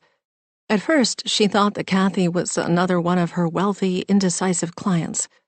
But now, Amy realizes all these long talks in Kathy's kitchen weren't because Kathy is high maintenance. Kathy is lonely. Leaving Noah here for a few hours feels like she is helping them both, and that makes her feel good. Inside the truck, she dials Scott as she drives to her Glen Echo client. Tim has been working the ground for a few weeks now, making sure the soil is acidic enough for the finicky blueberry bushes, and installing drip irrigation so the bushes have the consistently soggy soil they prefer. Now she just has to make sure all the bushes look healthy and the spacing is right, and to answer any questions from the client. That was me, don't worry, Scott says as soon as he answers. A shiver runs through Amy. What? What was you? The money. You're calling about the money, right? I don't know what you're talking about. What money? He laughs. I thought you saw the email from the bank about the withdrawal and I didn't want you to worry. We weren't hacked. That was me. They have an alert system on their accounts that withdrawals over a certain amount trigger an email, but Amy hasn't checked her email recently. How much did you take out? 50,000. 50,000? I can explain. I'm just moving some money around. That's a lot of money to move around without telling me. Yeah, sorry. The deadline to buy these bonds was coming up, and I had to move to catch the current interest rate. Starting next month. Okay, I get it. You can give me all the details later. Listen, that's not why I called. Is everything all right? Is Noah okay? Yeah, she's fine. She's visiting the kittens, and the boys are at Lisa's. She takes a deep breath. I don't know how else to say this except straight out. Anton's dead. He was hit by a car last night. There was a long pause before Scott answers. Oh my God. That's horrible. Where did this happen? Downtown Bethesda. But listen. She pulls into the driveway and sees Tim's truck. He waves at her. Standing next to him is the client, a woman a bit older than Amy with a scowl on her face. Amy's stomach sinks. The last thing she needs is a disgruntled client. This is a straightforward job. She picked out the bushes herself a week ago when she was at the family nursery outside Baltimore. I have to go, but you should know the police are going to come by and talk to you. Me? Why me? Because Anton came by the house last night. Scott lets out an awkward laugh. What? Why do you think that? Scott, I saw it on the doorbell camera. And so did the detective. So now you're checking up on me?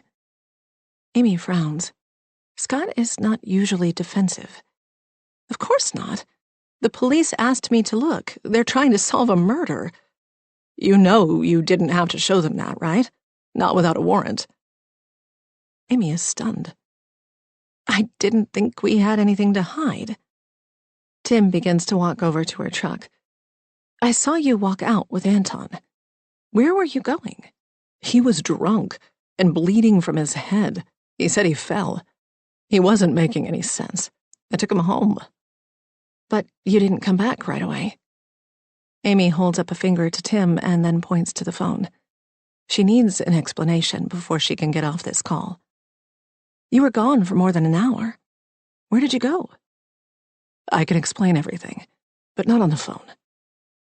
A knock on the window startles her, and she turns to see Tim standing there. Flustered, she flashes him a smile. I have to get to work, but this isn't over. Amy hangs up, but is left with a heavy sensation in the pit of her stomach. She and Scott have never kept secrets from each other. They weren't like those other couples, where the women hid their shopping habits and the men lied about weekends in Vegas. But for the first time in their marriage, she gets the feeling that Scott is managing her. It's the same feeling she gets when one of her employees has a too elaborate explanation about why they didn't show up for work. It almost always means they're lying. 9. Now. Gwen awakens around noon, feeling groggy and hungover. The silence in the house is deafening. Without George's and Rafi's voices bouncing off the walls, or Anton's narration as he moves through the house, guess I'll get some more coffee now, or where did I put that notebook? The only sound is the clicking of Sababa's nails on the wooden floor. Gwen sits up, the morning's events flooding her mind. Beside her sits a pad of paper with the list she started of things to be done. Contact the funeral home, draft an email to send to Anton's colleagues and work, reach out to his father, best time to call France. That's as far as she got this morning after Amy left, until she felt a full-blown panic attack creep up on her. Her heart began pounding at an alarming rate, and she couldn't steady her breathing. She quickly took a Xanax and then wrapped her arms around her knees and rocked back and forth, moaning, waiting for it to kick in. When she didn't feel better after a few minutes, she popped another. Now it is 2 hours later, her head feels full of cobwebs, and she feels no less ready to tackle the list. The thought of picking up Rafi and George from Lisa's, bringing them home and breaking the news to them, fills her with dread.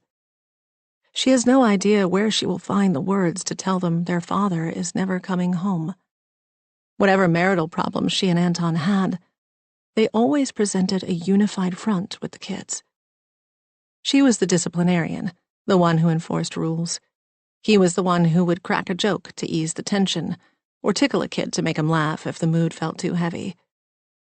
But she would have to do this one without him. She'll be doing it all without him from now on. All of a sudden, she longs for her boys. It's a physical ache deep in her. She throws off the covers and gets up. Putting her hair in a messy bun, she tosses a sweater on and rushes downstairs. At the front door, she slips on some shoes and peers outside first. Her neighbor, Paula, an older Argentinian woman who lives alone, is walking a geriatric poodle. Gwen waits for the woman to exit the cul-de-sac, hoping to avoid being cornered by her aimless conversation. The woman repeatedly confuses her with Amy and asks for advice on her plants, a subject Gwen has no knowledge of or interest in. At Lisa's house, Marcus answers the door and gives her an enormous hug. She has to pull back before she starts weeping. He apologizes that Lisa is in the shower, but Gwen is grateful not to have to interact with her. She likes Lisa in small doses, and she can be really helpful, but Gwen knows that if it weren't for Amy, she would never be friends with her. "She'll be sorry to have missed you," Marcus says. He is wearing a bright yellow pair of biking shorts and a half-zip top, clearly having just come back from a ride. Gwen makes a non-committal noise and then waits for Marcus to get the kids. On the way home, Gwen thinks about the day she and Anton first stepped foot onto Nassau Court. They couldn't believe that something so quiet and peaceful lay just a few minutes from the busiest parts of downtown Bethesda. She could never have imagined that such a bucolic setting would be the scene of her husband's death. "And the high school is just a few blocks that way," the realtor enthused, so certain that they were a family looking for their forever home. The realtor could have no idea that this would be their third home in 5 years. That Anton always did something to force them to move. But 3 times was a charm. Gwen had really believed that. A new start. A fresh beginning. That's what was so appealing to her about the D.C. area. Not just that no one here knew them or about their past, but that the whole region was made of transplants. She had scoured mommy boards for different cities, and she kept coming back to D.C. and the complaints that it was too transient because people moved in and out all the time for their jobs. It sounded perfect to Gwen. As she turns up her walkway, the boys zipping ahead of her, Gwen flashes back to last night. How she threw that coffee mug, hitting him in the head. How it landed on the tile floor, shattering, and he stormed off. She was so sure she had cleaned up every last bit of broken ceramic. She must be more careful in the future. All eyes will be on her. "Graham!" George yells as soon as they are inside the house. Gwen is startled to see her mother standing in the middle of her living room, fully made up, her short, wheat-colored bob shellacked into place. "Mom, what are you doing here?" Her mother steps forward and hugs her stiffly. Gwen can smell her mother's Yves Saint Laurent perfume, the heady scent she has worn continuously since the 1980s. "Darling, you poor, poor thing," she whispers in Gwen's ear.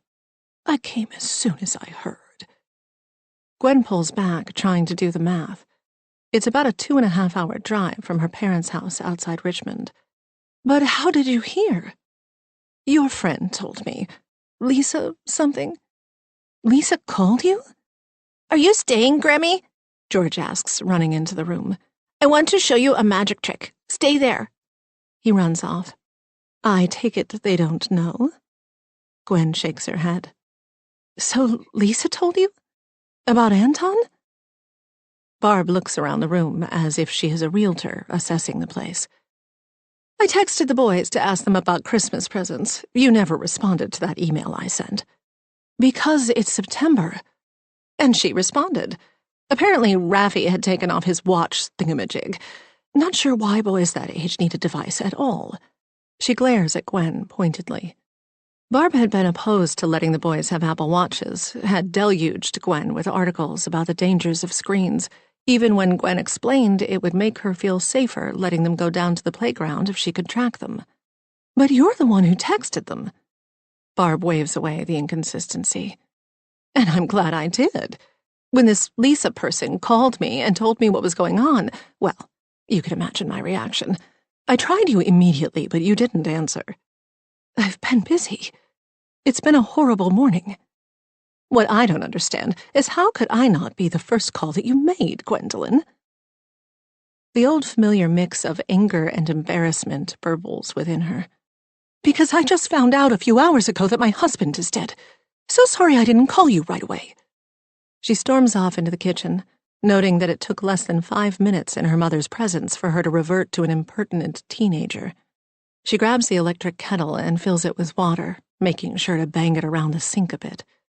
Barb follows her in, tisk-tisking. Oh, sweetie, my poor sweetie. I didn't mean to accuse you. Don't be upset. Come to Mommy. She comes around the island, arms open, and envelops Gwen in a hug. My poor little baby. Barb pulls back and holds her at arm's length. How can I help? Let me help you. What happened? Tell me everything. I'll take that. You sit down. She takes the kettle, puts it back on its base, and switches it on. Gwen sits down, stunned by the power of Barb. She's never been able to keep a secret from her mother, so what makes her think she can now? She sits and watches Barb make tea, and then lets her mother lead her back to the living room, where she plumps up some pillows and orders Gwen to sit. Barb takes a seat beside her. Gwen tells her everything, only stopping once George and Raffi return to perform some clunky card tricks they've been obsessing over the past few weeks. We need to practice more, Raffi says. I think you are both wonderful, Barb says. After the boys leave, she turns to Gwen. Come back to our house for the weekend. You're in no condition to be here by yourself. It'll be good for you to let us take care of you. Daddy can take the boys to the club. Did I tell you they upgraded the golf carts? The boys will like that. And I'll look after you. You need your family at a time like this. I don't want to leave. The house her parents live in isn't even her childhood home. As soon as she left for college, they sold their house in Richmond proper for an immense one farther out in the country. Who buys a bigger house when their kids leave? Her parents. That's who. More room for her dad's cars and boats. More rooms for her mother to decorate. If you don't want to come, at least let me take the boys for the weekend. Take the boys? The idea alarms her. First her husband, then her boys. I'll be all alone. Then come. Gwen, honey, there's bound to be media attention. You don't want to expose them to that. Imagine the things they will say, the probing. It could get very ugly. Gwen lets out a choked sob. Maybe her mother is right. She needs to protect George and Raffi. Barb opens her purse and pulls out a compact the size of her hand. Look in the mirror, honey. Her mother holds up the compact. All Gwen can see is one of her eyes, swollen from crying and smudged with mascara. Look at yourself. Is this how you want those boys to see you? Give yourself a few days to get it together. I need to tell them. I can't keep the truth from them as much as I might want to. She stares at her one eye in the mirror. It's the eye of a stranger, a disintegrating woman. Is her mother right? Does she owe it to her boys to be pretty and pulled together? Barb can confuse her this way the way no one else can. It's just for a night or two, Barb coos, stroking her arm. You don't want them seeing police coming and going, their mother in tears. Give them one last weekend of pure innocence before it's all snatched away. Once they learn what's happened to their father, once they know about their father, well, they can never unknow it, can they? Give them this weekend. It's a gift to them, believe me. Fine. Gwen relents. Maybe her mother is right. Maybe by letting them go, she is allowing them one last gasp of their childhood. And if she's being honest, she doesn't have the guts to tell them. Not yet. Dealing with their grief on top of her own seems unfathomable right now. She'll be better in a few days. Stronger. She'll use the weekend as a respite, the chance to think, the quiet time to process what has happened, so that when they return, she can be the mother they deserve. Is that terrible? Is she a terrible mother that she doesn't want to have to be pulled together in front of her boys? Maybe a better mother would plaster on a smile and make dinner from scratch the night after she found out her husband has been murdered. But Gwen feels like she's wearing one of those weighted blankets, pulling her to the ground. Smart girl. Barb stands up, smoothing out her slacks. I'll just pack up a few things. I've got bags in the car. I'll be right back. Wait, what? Gwen's spine stiffens.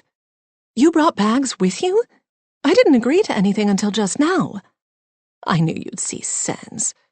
Her mother is unfazed. She's heading outside. You brought your own suitcases? Gwen calls after her. Barb pauses at the door. I wasn't sure if you had yours easily accessible, and I was trying to make less work for you. Stop trying to make it sound nefarious. Not everyone is out to get you. She watches her mother leave the house and return a few moments later with 2 matching navy carry-on bags, and then take them up the short flight of stairs with the efficiency of a seasoned flight attendant. She disappears into the boys' room, and moments later Gwen hears drawers opening and closing. She's filled with a strange sense that her mother has come to take her children away forever. Her mother is not an ally, has never been. How Gwen wishes she was. How she wishes she could unburden herself to Barb and spill the poisonous, inky secret that is seeping into every corner of her soul. Not her secret, but Anton's. The one he told her last night. She could use some real advice. She's going to be navigating treacherous waters soon, and Barb would know what to do. But telling Barb what Anton told her would come with too high a price. Her mother would use it to manipulate Gwen forever. No, Anton's secret is one that Gwen must manage all by herself. 10. Now. Amy is drawing on every last ounce of patience to assuage her client, who is upset because she has learned she will have to net the blueberry bushes in the summer. But netting will destroy the aesthetic. The woman crosses her arms over her chest. In leggings and a fleece with the crest of a local private school embroidered over the chest, her blonde hair pulled into a tight ponytail, she looks like an average suburban mom. And while Amy is not intimidated, she knows these Washington moms can be vicious. She will have to thread the needle between accommodating her demands and setting boundaries so this woman doesn't walk all over her. Well, you can leave the bushes unnetted, Amy says. Her tone is gentle, considering she went over these details with the woman and her husband a few weeks ago. But the birds will pick most of the berries. Birds love blueberries. But I didn't plant them for the birds. The woman narrows her eyes. I planted them for the antioxidants. You told me this would be an edible hedge. And it will be. Amy's chipper response does nothing to wipe the scowl off the woman's face. But for about 1 month out of the year, you will have to net them. Don't worry, they make very unobtrusive green netting. You won't even notice it. I feel duped, I really do. The woman shakes her head, looking at Tim nearby as if he might confirm this. But Tim is looking at his phone, trying to ignore the whole thing. Amy feels jealous. Being the boss means having a lot of these conversations. I mean, what do farms do? The woman asks. They use netting. Amy employs the same voice she uses with her kids when they are on the verge of spiraling into a tantrum. Or walking cages. Cages? Oh no. The woman shakes her head. I don't want my front yard to look like a factory. Behind her, Tim lets out a quiet chuckle. Amy tries to keep her face neutral. Well, then you can let the birds have the berries. That would be very environmentally conscientious of you, and you'll probably be able to get a handful of berries. I have to say, I am really disappointed.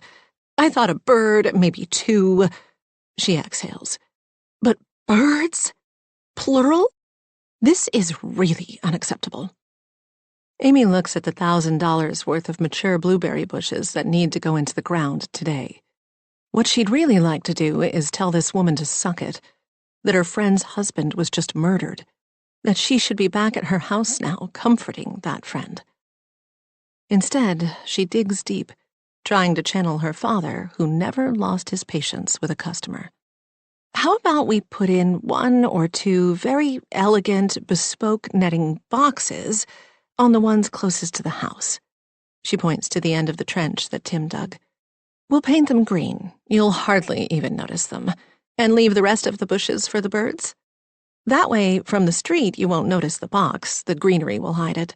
But you'll have 1 or 2 bushes right near your kitchen door so you can pop out in the morning and have fresh blueberries with breakfast. Netting boxes, huh? The woman nods as if imagining those fresh blueberries in her yogurt. How many blueberries are we talking? Pounds. When these mature, you're looking at 3 to 9 pounds each year. Each. Really? Wow. I had no idea. 2 bushes should be plenty. All right, go ahead, put them in. Finally, she and Tim can get to work. She's grateful for the physical labor. It's always been a way for her to work off any bad energy, ever since she was a child helping at her dad's nursery. In the years after her mother's death, the nursery was a refuge from the home she no longer recognized without her mother there. And then Deb moved in, making her feel even more uncomfortable. Amy sprinkles soil acidifier into the trench and hauls a 4-foot bush into it. But even with the task at hand, her mind keeps looping back to what happened this morning. Anton is dead. She'll need to clear some time to help Gwen. She knows Gwen has a sister, but they aren't close. She thinks she's the closest friend Gwen has. She can organize a meal train, get the other moms in the neighborhood to help out. She won't let Gwen go through this alone. Amy steps back to see if her spacing is correct, that the bush has enough room to spread out. She wants it to blend into the bushes that will be planted next to it, but at the same time, they all need enough room to avoid becoming entangled in each other's limbs, which can spread disease. She adjusts one bush that is lilting to the left, trying to focus, but a horrible thought pops into her head. Scott was involved in Anton's death. Amy's body stiffens. Where did that come from? She banishes the thought, attributing it to the stress of everything going on. Scott could never be involved in anything as sordid as a murder. He'll explain everything later, she reassures herself. After she and Tim have finished the job, she heads back to Kathy's to grab Noah. She texts Kathy once she's outside her house and then waits in the truck, going through her missed messages. Her phone is blowing up with the news about Anton. Random groups texts, like one among parents in Noah's class about bringing in hand sanitizer and tissues to school, have been repurposed to spread the news. Her feed is filled with wild stories and speculation. A robbery, a drug deal gone wrong, gang activity. She just wants to get home and have a face-to-face conversation with Scott. They communicate best in person. On the phone, he might be distracted, looking at a screen while he is talking. Over text, she could never figure out his tone. She needs to be looking at his face, his body language, when he explains everything about last night. Noah jumps in the truck. It was so cool, Mom. They are getting so big, and they're brave, too. Miles tried to leave the closet. Miles, huh? He's the adventurous one? Amy turns back toward Bethesda. We're going to grab Lido's for everyone, all 3 families. Mommy, I don't like that pizza. I only like DeMarco. Amy sighs. Lido's is closer and cheaper. But Noah is underweight, in the 2nd percentile for her age. At the last visit, the pediatrician admonished her and Scott to get food into Noah any way possible. Don't worry about a balanced diet right now, she said. Noah needs to gain weight. Amy has seen her daughter skip meals too many times. Deb told her that Noah will eat when she is hungry, but it is turning out not to be the case. The pediatrician said if she didn't gain weight, they would have to go to an eating specialist. DeMarco's it is. They pick up enough pies for all 3 families, along with a few salads, and head back to the house. Noah offers to run down to Lisa's and get all the boys while Amy pulls out plates, cups, and napkins, preparing for everyone to show up at once. She lifts a box lid and inhales the scent of tomato, cheese, and basil. After all that physical work, she's starving. She pulls out a slice and starts eating while standing at the counter. With her other hand, she texts Gwen. "Pizza, if you're interested." Then she deletes it. Too casual. This isn't a typical Saturday night. Amy tries calling instead, but it goes straight to voicemail. What should she do? Everything she thinks of sounds too vapid to say to someone whose husband has just been murdered. Anton's death has opened a gulf between her and Gwen, and she doesn't like it. The kids burst through the door yelling for pizza, with Lisa and Marcus trailing behind them. Marcus hoists a six-pack of beer. "Scott here?" "He's on his way home." "Kids, wash hands!" Amy directs the kids to the downstairs bathroom. It's then she realizes Gwen's kids are not here. Where are George and Raffi? They're probably with Barb, Gwen's mom. Lisa stops putting slices on plates and faces Amy. "I spoke to her earlier today. I didn't mean to be the one to break the news to her, but I just assumed she knew." "When did you speak to her mom?" Lisa's hands flutter to her neck. "Oh, I saw she was texting the boys. Well, Raffi. But he had taken his watch off to go on the trampoline, and I thought it might be urgent, so I called her." Amy searches Lisa's face for any sign that she realizes she may have crossed a boundary. But Lisa's face, perfectly made up as always, cheeks and lips ever so slightly plumped by filler, reveals nothing of the sort. "I'm sure you were trying to help," Amy says. She's always had a soft spot for Lisa's clumsy attempts at intimacy. She's seen how hard it is for her to blend in with the other moms in the neighborhood. "Oh, I was. Absolutely. Anyway, she said she was going to come up and grab the boys. Take them back to Virginia for a few days." "Without Gwen?" "I didn't ask." "How is Gwen doing?" Lisa says. "I can't imagine how she feels right now." Amy takes a few slices and puts them on a platter. "I'm going to take this over there now. She was in shock this morning. Can you keep the fort down? I won't be long and Scott will be back soon." "I can come with you," Lisa says. "Marcus can watch the kids." "I think it's better if it's just me. For now." "Oh, fine. Sure. I'll stay here. Whatever you need, Amy." Amy is just pulling the front door closed behind her when Scott pulls up in his car. She stops in the street and waits for him to get out. "Is that for me?" he asks as he approaches. "Nice of you to come greet me." "Ha ha." She pulls the pizza out of his reach. "This is for Gwen. Lisa and Marcus are inside with all the kids." "Are you annoyed about something?" "I don't know. I'm feeling weird, Scott. You went out last night. Where did you go? Make me understand this." Scott rolls his eyes. "It's no big deal. I went for a drink. That's all." "A drink?" He mimes bringing a glass to his mouth. "You know, a drink. Why is that so hard to believe? You were asleep. I wasn't tired. I was feeling kind of restless, so I went out." "Where did you go?" "Downtown Bethesda." "Where?" "What is this? The third degree?" He shifts his messenger bag, restless. "I went to Villain and Saint. See, this is why I didn't tell you. I knew you would give me a hard time." "Wait, Villain and Saint? With Anton?" "Of course not. Why would you even think that?" "That's where he was found, in the alley behind Villain and Saint."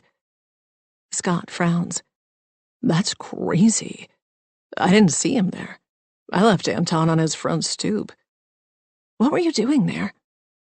"It was Friday night. I had a long week. I wanted to get out of the house. I don't go to bed at 10 like you. I was antsy, so I went and had a glass of whiskey. Is that a crime?" "No, it's not a crime." "Now I'm going inside to eat. I'm starving. And I hope Marcus brought beer." "He did." "Go check on Gwen. You can continue grilling me later if you want." He gives her a kiss on the top of her head before walking to the house. But she is not mollified. Her heart thumps in her chest as she turns toward Gwen's house. Scott doesn't go out to bars after she goes to bed. That's not his thing. So why is he pretending it is?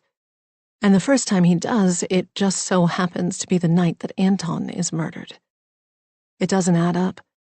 Scott is being evasive. She believes him that he didn't see Anton at the bar. That didn't seem like a lie. But he's keeping something back. After all these years, she can tell when he isn't being completely honest with her. No, it's not a crime to go to a bar and have a drink. But if he hasn't done anything wrong, why is he acting so guilty? 11. Now. Gwen opens the door to Amy on the front step, still wearing her work clothes, her pants streaked with dirt. Pizza? Amy asks, offering a wan smile. She steps inside without waiting for a response. Gwen shuts the door and locks it. After her mother left with the boys, someone from a TV station came by and rang the bell. Gwen hid in the living room, hunched down like a scared rabbit. Now she follows Amy into the kitchen where a small flat-screen TV mounted on the wall is paused on the news. She likes to watch TV while she cooks dinner or cleans up. Look at this, Gwen says and picks up the remote, rewinding it a bit.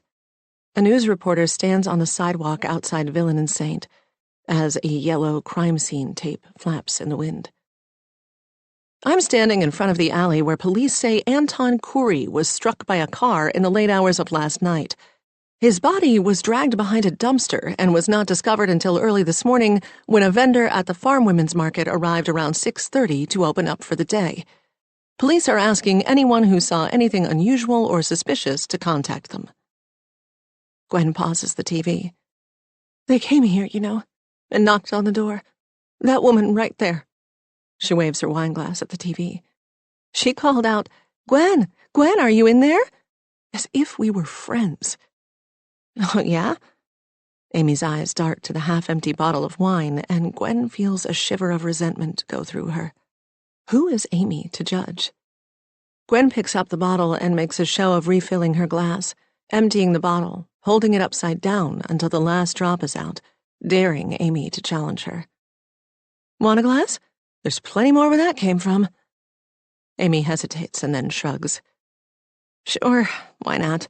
I've had a stupid day. Not as bad as yours, but I'll take a drink. Scott's got the kids? They're at my place. Everyone's there. Lisa, Marcus, Scott. Barb swooped in and took the boys back to Virginia. I know, Lisa told me. She said she spoke to your mom earlier today.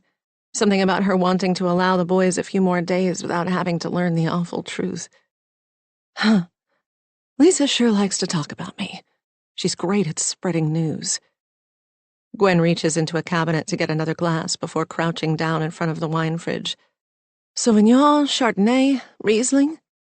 You have that green one I like? Amy asks. Was that your idea to wait to tell the boys? Gwen is grateful her face is hidden below the counter level, so Amy can't see her reaction. She can feel her lip curl as she reaches into the back of the fridge for the bottle of Hugelgrüner Veltliner. No, it was my mom's. She doesn't want the boys to see me like this. You know, as a human being. God forbid I show any messy emotion. I mean, my husband is dead. He was killed. She stands, unscrews the bottle top, and fills both their glasses. She doesn't care. She's already in spin mode. How will this look to all her friends at the club? She hasn't asked me how I'm feeling, how I'm handling this. She won't let me have any feelings. It's all checklists. It's hard. Amy takes the glass. I'm sure she's just trying to help in her own way. People don't know how to act when terrible things happen. They get weird. I mean, maybe it is good that they won't know for another few days, because once they know the truth, it's going to destroy them. I mean, how am I going to tell them their dad is dead? They're so young. It's so unfair. It's not fair. How are you feeling? Gwen takes a gulp of wine. Empty? In shock? Scared? Furious? Furious? You mean at whoever killed Anton? Yeah, of course, but I also mean at Anton. Amy puts her glass down with a thunk. Oh, Gwen, you don't mean that. Gwen narrows her eyes at Amy. She picks up her glass and the bottle and heads into the living room where she takes her position on the sofa next to Sababa, who hasn't moved in hours. The cushions are still indented and warm from Gwen sitting in the same spot all afternoon. Amy sits down in a chair across from her. I'm sorry. I shouldn't have said that. I can't even imagine what you are going through. No, you can't. The words are sharp and they slice through the goodwill between them. You have every right to all your feelings, Amy says. I am not here to judge you. I love you, Gwen. I want to help. But she will judge, Gwen thinks. Her friends back in Boston certainly did. Her family did. The people in her life were evenly split when they found out that Anton had cheated on her. Again. Some thought she was a doormat for staying with him, a loser, a failure as a feminist. She had made the mistake of confiding in her group of mom friends in her neighborhood. She hadn't planned to, but at book club she burst out crying. The pain after discovering Anton was cheating was so real, so raw, she couldn't hide it. The marriage was surviving on a day-to-day basis, and she thought her friends would support her. But they pulled away, one by one, as if infidelity was a virus that was catching. As if whatever Gwen had done to make her husband betray her could be passed on to them like an invisible germ that they might carry home to their own husbands. I could never stay with a man who cheated. A woman who doesn't respect herself. One friend dropped a book at her front door called Finding the Courage, How to Learn to Love Yourself Enough to Walk Away. Her own family was in the opposite camp. Her older sister, whom she had never gotten along with, said, "Welcome to the club. Marriage is hard work."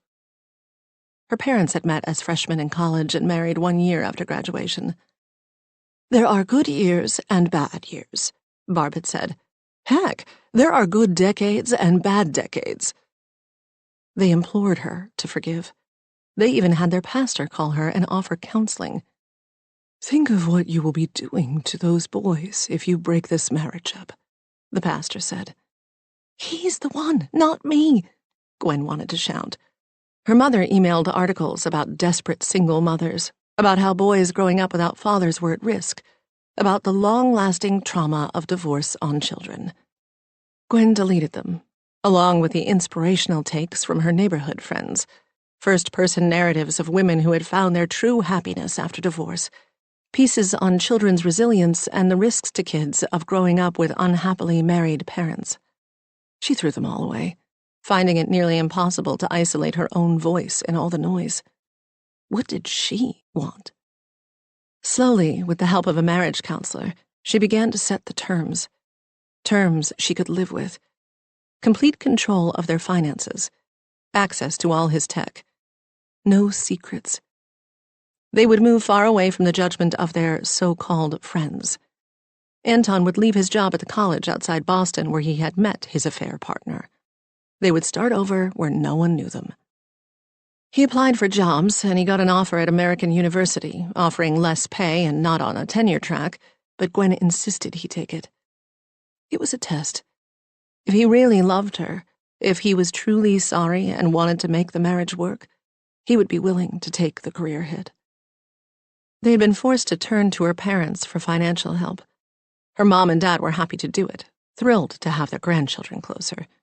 That it was a bit punitive, the tiniest bit emasculating of Anton, was something Gwen wasn't bothered by.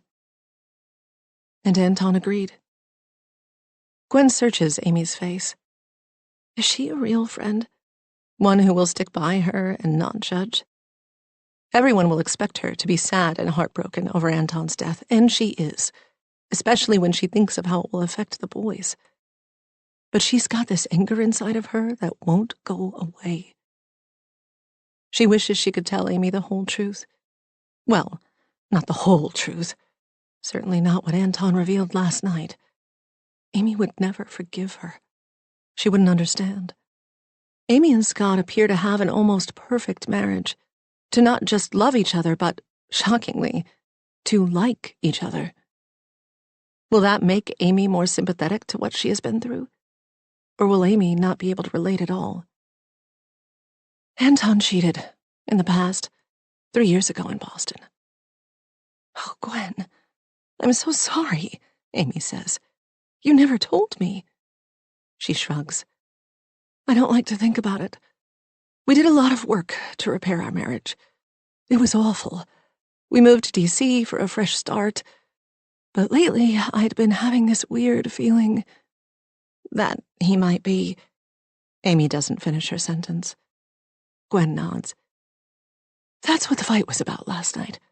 I threw a coffee mug. It caught him on the side of the head. I swear I wasn't aiming at him. The truth marbled through with lies. Can Amy tell which is which? That's the piece of bloody china you found this morning. Makes sense, Amy says, then adds in a bashful tone. I actually heard you guys fighting last night. You did? Gwen straightens up. Then maybe you can understand. It's what makes his death so complicated for me. I've been so furious at him lately that I'm having trouble shifting into grief. If you don't mind my asking, did he admit to cheating last night? I couldn't hear the words, just raised voices. Amy takes a careful sip from her wine glass. Gwen thinks about this and how much she wants to reveal. She can feel the alcohol loosening her barriers. She has to be careful here. A little bit of truth will go a long way. No, he denied it, of course, but then he said something so much worse. Something so terrible. Something you would never forgive me for, Amy. And Gwen realizes how lucky she is that Anton's secret died with him. That her best friend will never know. But what? But I don't know if I bought his act. Gwen proffers a tight smile. Amy nods, and the irony is not lost on Gwen. Her friend might be wondering the very same thing about her. Does Amy buy her act? 12. Now. Sunday morning means pancakes and bacon. Amy sits at the counter surrounded by dirty dishes, sipping coffee and nursing a hangover. Scott is upstairs getting the boys into their soccer uniforms. The carpool is arriving soon. Noah is in her room doing Lord knows what, although when Amy walked by earlier, she could hear her daughter talking to her stuffed animals. Amy stayed later last night at Gwen's than she intended to, drinking more wine than normal. But Gwen kept drinking, and she felt obligated to keep up. She knew Gwen would keep drinking, and the thought of her friend downing glass after glass of wine all alone in her house was too depressing. Now her pounding skull and dry mouth are the price she is paying. The boys clatter through the kitchen on their way to the mudroom to collect cleats and a ball, and just as quickly they are out the door. "Hi, Mom!" they yell, and then, "Bye, Mom!" Moments later, Scott comes in and pours himself the last of the coffee. "Make a new pot?" Amy shrugs.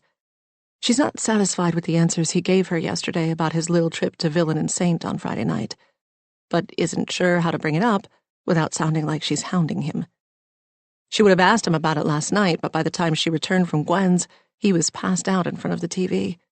"I am going to take that as a yes," he says, taking the pot to the sink to rinse. It's hard to stay annoyed with Scott. He is so sunny and helpful. He never holds a grudge or sulks. She watches her husband as he grinds the coffee and spoons out the grounds into the machine, feeling her irritation be replaced by gratitude. Despite Scott's flaws, he would never do what Anton did.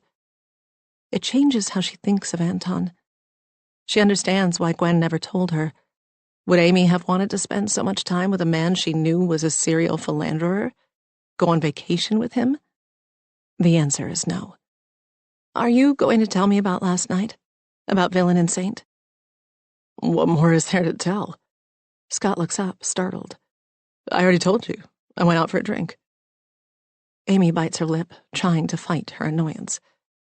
"Come on, Scott. You have to admit it's a really strange coincidence. The one night that you had out for a drink and Anton ends up getting hit by a car in the alley behind that same bar? You're saying that's a total coincidence? What are you saying?" he snaps. "I don't know, Amy. It's not that weird. It's the closest bar to this neighborhood. I'm sure there were other people from East Bethesda that were there. Maybe Anton decided he didn't want to go home after all. Maybe after I left him at his house, he headed to the bar. You think he followed you? I didn't say that. The doorbell rings, cutting their conversation short. When Amy peers through the peephole, she recognizes the detective from yesterday. Her chest tightens. He said he would come by to talk about the video, but opening the door and letting him into her home feels like a turning point.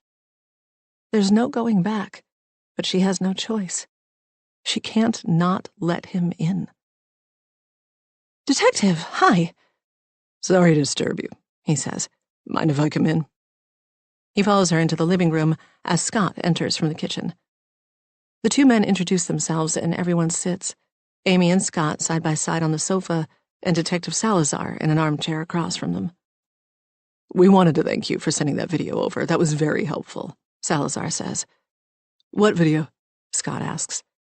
I told you, she flashes a tight smile at Scott. The doorbell camera, remember? He nods, but a strange expression settles on his face that she can't read. You were the one who answered the door that night, is that right, Mr. Crowder? Yes, I was on my way out anyway. And do you mind telling me where you were heading? I was just going out for a drink. He turns to Amy and nods. Amy was in bed, but I'm a bit of a night owl. I thought I would head down to Villain and Saint, have a drink, see if there was any live music. Villain and Saint, huh? In the video, you walked down the street with Anton Khoury. Did he join you at the bar? No, I walked him home. He seemed pretty drunk. I left him at his house and then went on. Alone? Scott nods. And how long did you stay at the bar? Maybe an hour. I had one drink and then I came back. Were you by yourself? No. I met a friend. Amy feels her shoulders tighten. This is the first she's heard of a friend. But her instinct tells her not to betray her surprise, and she keeps a placid smile on her face.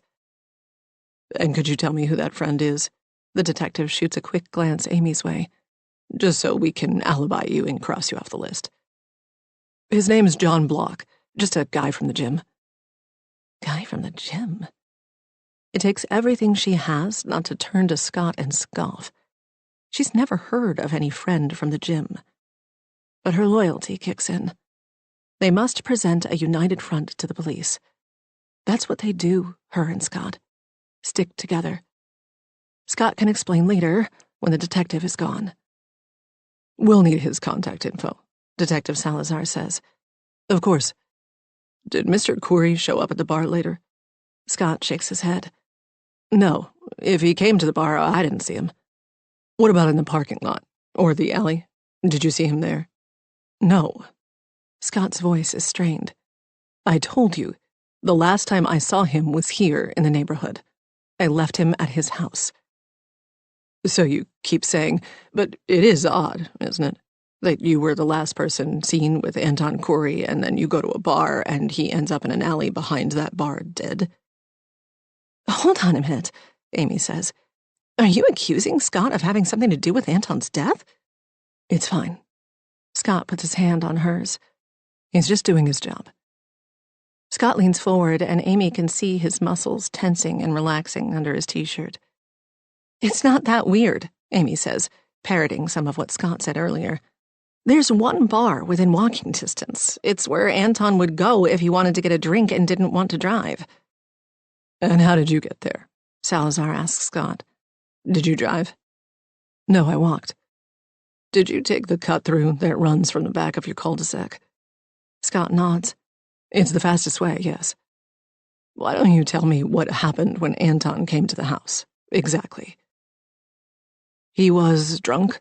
He was bleeding from his temple. I figured he fell and hit his head. He was babbling. About what? Oh, I don't know. I wasn't paying attention. I was late and I wanted to get going.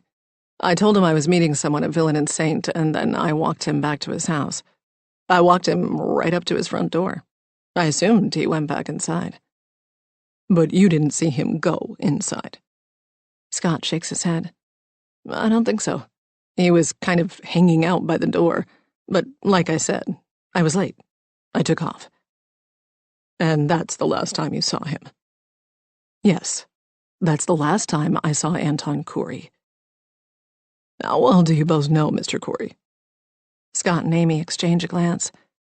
We've known Anton and Gwen for just over a year, Amy says. They moved in last summer. It's really Amy who is good friends with Gwen, Scott says, and Lisa, who lives down the block. The husbands, me, Marcus, and Anton, all get along, but I wouldn't say we're close friends. Amy nods. Our families go on vacation together and stuff like that. Has he ever mentioned any problems with anyone? Someone who might have a grudge against him? No, I can't imagine anyone holding a grudge against him, Scott says. He's a pretty quiet guy, keeps to himself. He's a writer. I think he mostly works from home. Nothing unusual in the neighborhood lately, Salazar asks. Nobody lurking around who doesn't belong. No, it's very quiet here. Very safe, Amy says. It's a cul-de-sac, so no one who doesn't live here ever goes through here. Except, like, Amazon and DoorDash. People from the neighborhood don't come through the cul-de-sac to use the shortcut to get down to Bethesda? Sure, I guess, but just locals who live here, she says. Do you think someone from the neighborhood is involved? We're just asking questions at this point. Can you think of anything else that might be relevant? Anything at all? Amy debates whether she should offer up any of the jigsaw pieces she's picked up in the past day. The fight she overheard last night, where the blood on Anton's head came from, Anton's history of cheating. But she decides it's none of her business. Detective Salazar is a professional. He'll find these things out if they are relevant. It would feel like a betrayal of her friendship with Gwen to mention any of them. Detective Salazar looks at Scott. If you could walk me out, give me that name and number of the friend you met. The one from the gym. His tone is slightly amused, as if he thinks Scott has made it all up. But maybe that's how he talks to people, Amy thinks, keeping them off guard. She watches as Scott and the detective leave and goes to the kitchen. As she busies herself with the remaining breakfast dishes, she replays the interview. She's shaken, as much by the fact that her neighbor has been killed as by her husband's behavior. It's off. There's no denying it. She doesn't believe Scott is capable of violence, but he is hiding something. So who's this friend? She asks as soon as he crosses the threshold into the kitchen. Whoa, easy there. He holds up his hands as if he's being robbed. He's nobody, just a guy from the gym. What did you say his name was? John Block. How come you never mentioned him before? Amy, what's going on with you? I'm not allowed to meet a friend from the gym for a drink. Daddy, Daddy, Daddy! Noah runs in and yanks at Scott's pants. Can you get the first aid kit down? I'm setting up an animal hospital and I need bandages. Amy had placed the first aid kit out of Noah's reach for this very reason. She could go through a jumbo pack of Band-Aids in an hour. A look of relief flashes across Scott's face. He's glad, Amy realizes, to have an excuse to cut the conversation short. Moments after Scott leaves the room with Noah, his phone pings. Amy stays still a moment, trying to establish where the sound is coming from. Ping. She finds the phone plugged into their charging station on a table by the back door. Amy holds it in her palm, torn about what to do. They have a marriage built on trust. She's not like Gwen, full of suspicions. She's never gone through Scott's things, never read his texts or his emails. But then again, she's never had any reason to doubt him before. She's dying to read what has just come in, but knows that will be crossing a line. She's never been tempted to invade his privacy before. The last thing she wants to do is turn on Scott, but in light of Detective Salazar's questions and Scott's slippery responses, she feels justified. Amy turns the phone over in her hand. The home screen has a text from John Block. I found something. Can you meet me? The text cuts off and she can't access it because she doesn't know his passcode. She tries their anniversary, her birthday, the twins, and then Noah's birthday, but nothing.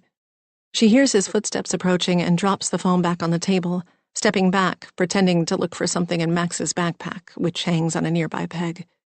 There it is. Scott picks up his phone. Peering over her shoulder, she watches him read the message. Get the first aid kit for Noah? She watches his face as he reads the text, searching for any change in his reaction. He doesn't respond straight away. He's absorbed in what he's reading. Finally, he looks up. Huh? Yeah. Hey, listen, I think I'm going to head to the gym while the boys are at soccer. That cool with you? He doesn't wait for a response, but walks away, obviously distracted. Something shifts inside her. She can sense a crack in what she had long taken for granted. No matter what challenges she faced as a mom and a business owner, she always thought her marriage was rock solid. But Scott is lying to her. She doesn't know why, but she is going to find out. 13. Now.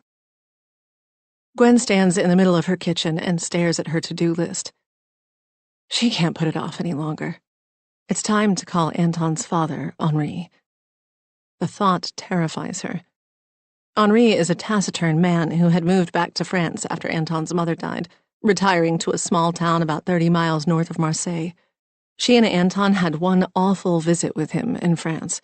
It was a few years after the publication of The Last Cyclamen, a time when she and the rest of the world thought a follow-up novel was imminent.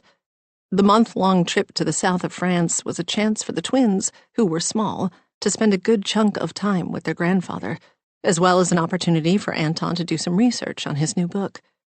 The whole trip went poorly. The crumbling 17th-century house that Henri lived in was not child-friendly, and Gwen spent the first 2 weeks chasing after the boys, barely 3 at the time, making sure they didn't crack their skulls falling down stone steps or cut themselves on the rusty metal scraps in the overgrown garden. George and Raffi failed to live up to Henri's expectations about how little boys should behave, and Gwen felt judged and embarrassed. Anton abdicated any parental responsibility on the trip, as if being in a foreign country absolved him, spending his days driving around the countryside solo for his book.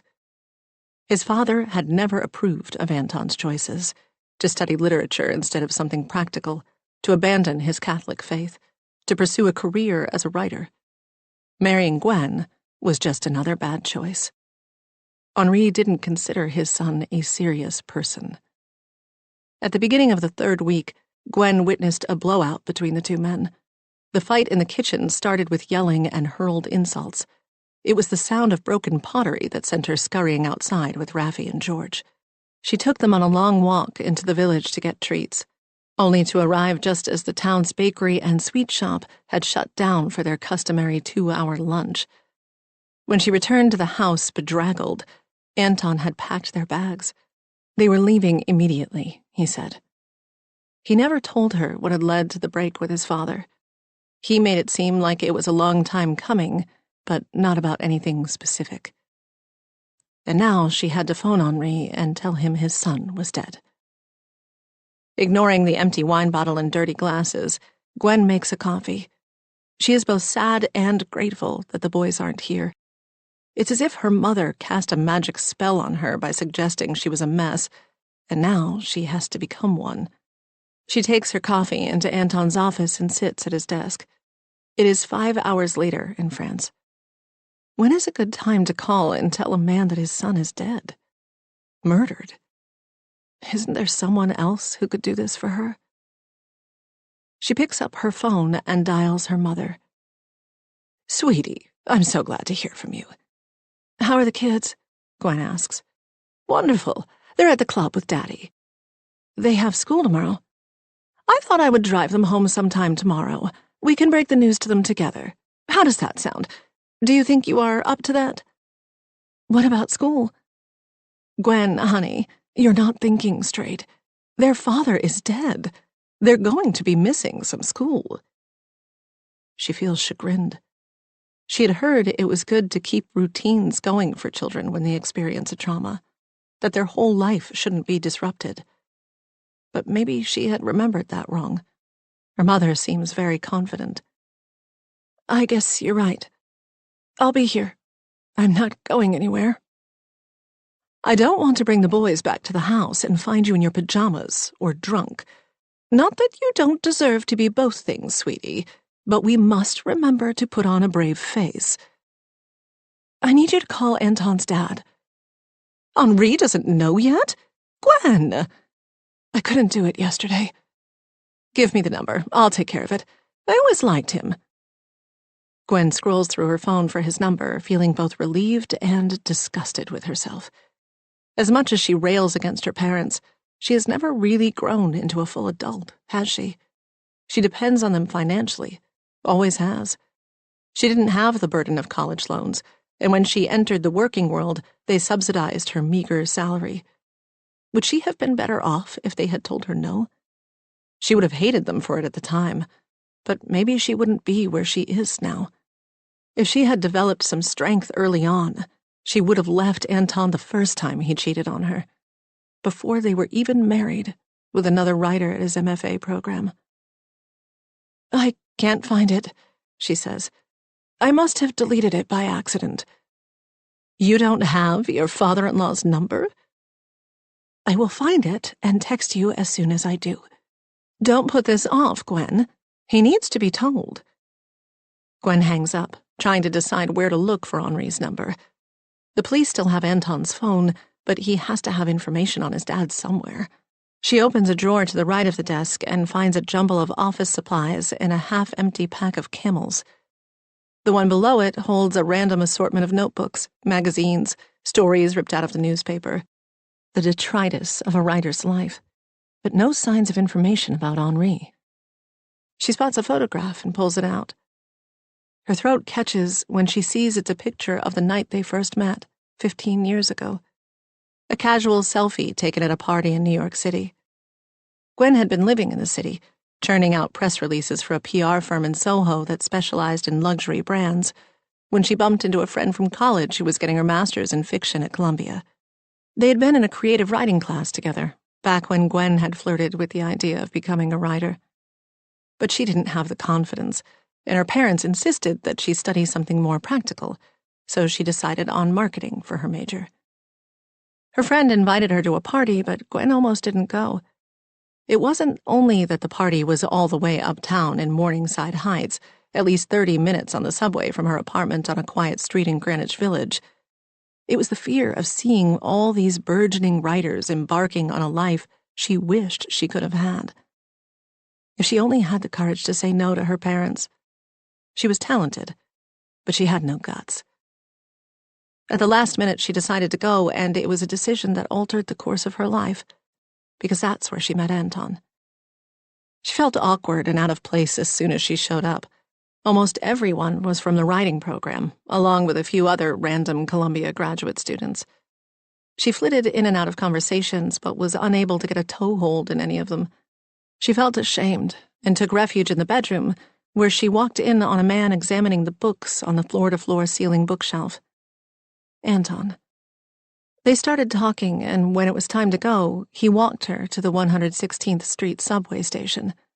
But at the last minute, they decided they would keep talking, and he would walk her to 110th, then 103rd, and so on, until they had walked all the way down Broadway to the Village, the conversation never ceasing. They didn't stop talking all the way up the 5 flights to her small studio apartment. By the time he left 2 days later, Gwen was in love. Tears fill her eyes. They were happy once. She yanks open the drawer on her right, searching for a tissue packet. Instead, she finds an overstuffed manila folder. It's addressed to Henri Coury in France, and the return address is their old house in Boston, written in Anton's familiar block lettering. Bingo, she thinks, and empties the contents onto the desk. A parcel wrapped in a piece of blue and white cloth slides out along with an unmarked white envelope. As Gwen turns the parcel over in her hand, confused, the cloth falls away, revealing a worn leather journal. Gwen opens it but cannot make out the small, tidy cursive. She recognizes a word here and there, and realizes it's all in French. Every page has a date on top. The first page's date is June 1st, 1968. She flips to the last page, and her stomach lurches when she finds a pencil sketch of a lone flower. Le dernier cyclamen. The last cyclamen. This must be where Anton got the name for his book. Gwen takes the heavy white envelope in her hand, recognizing it as the expensive stationery she gave to Anton on their first anniversary, the paper anniversary. Inside is one folded sheet, which she takes out and begins to read.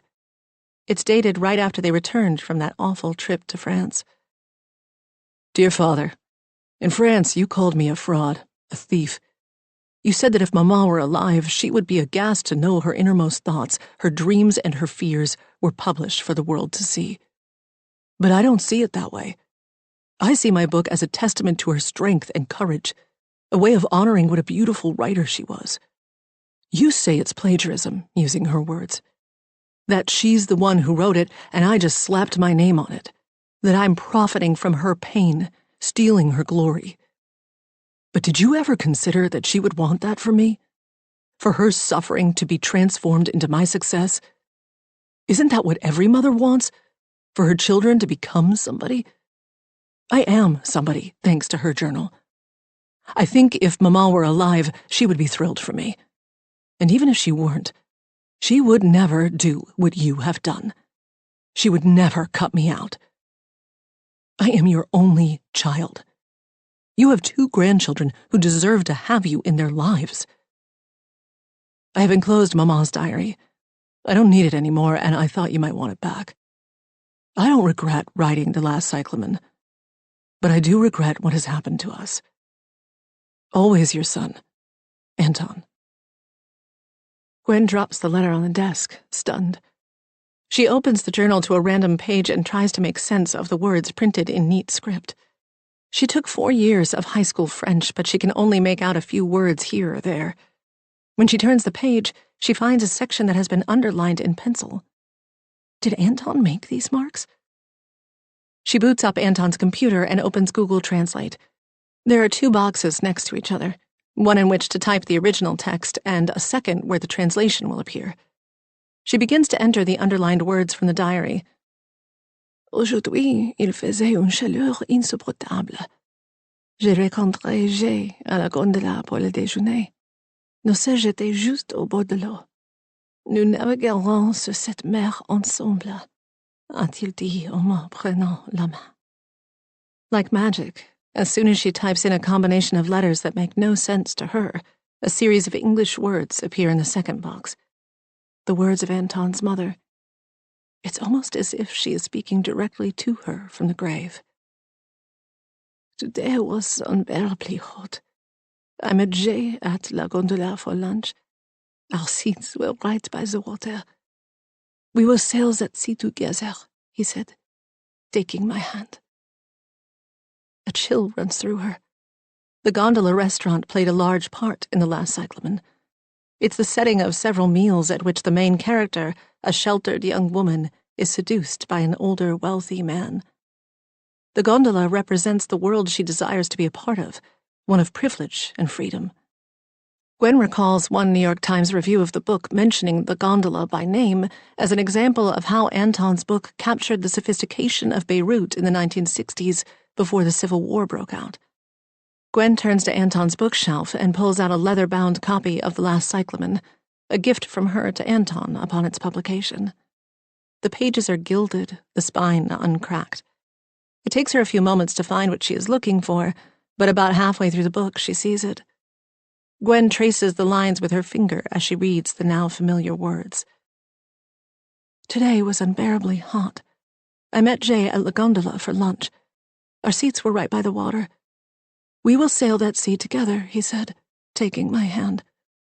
Gwen drops the book in shock. Anton had stolen the words of his dead mother and passed them off as his own. That's what the fight with his father had been about. He had written this confession to his father, but he couldn't bring himself to send it.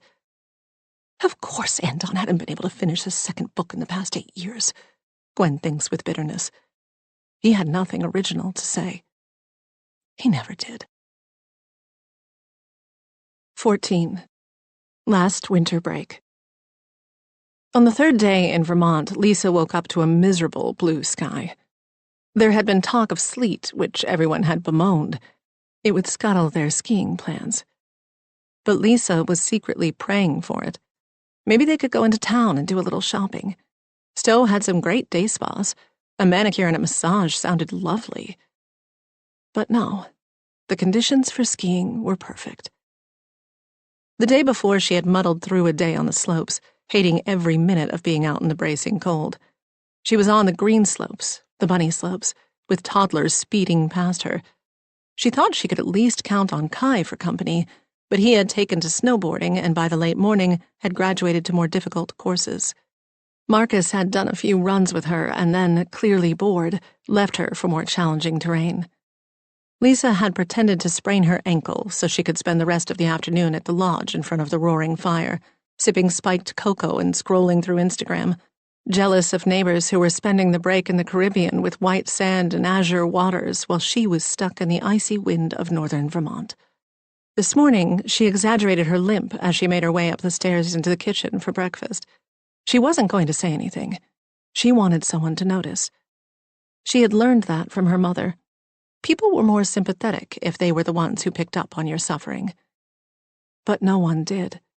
It wasn't until she got up to refill her coffee, limping across the kitchen, that Amy took note.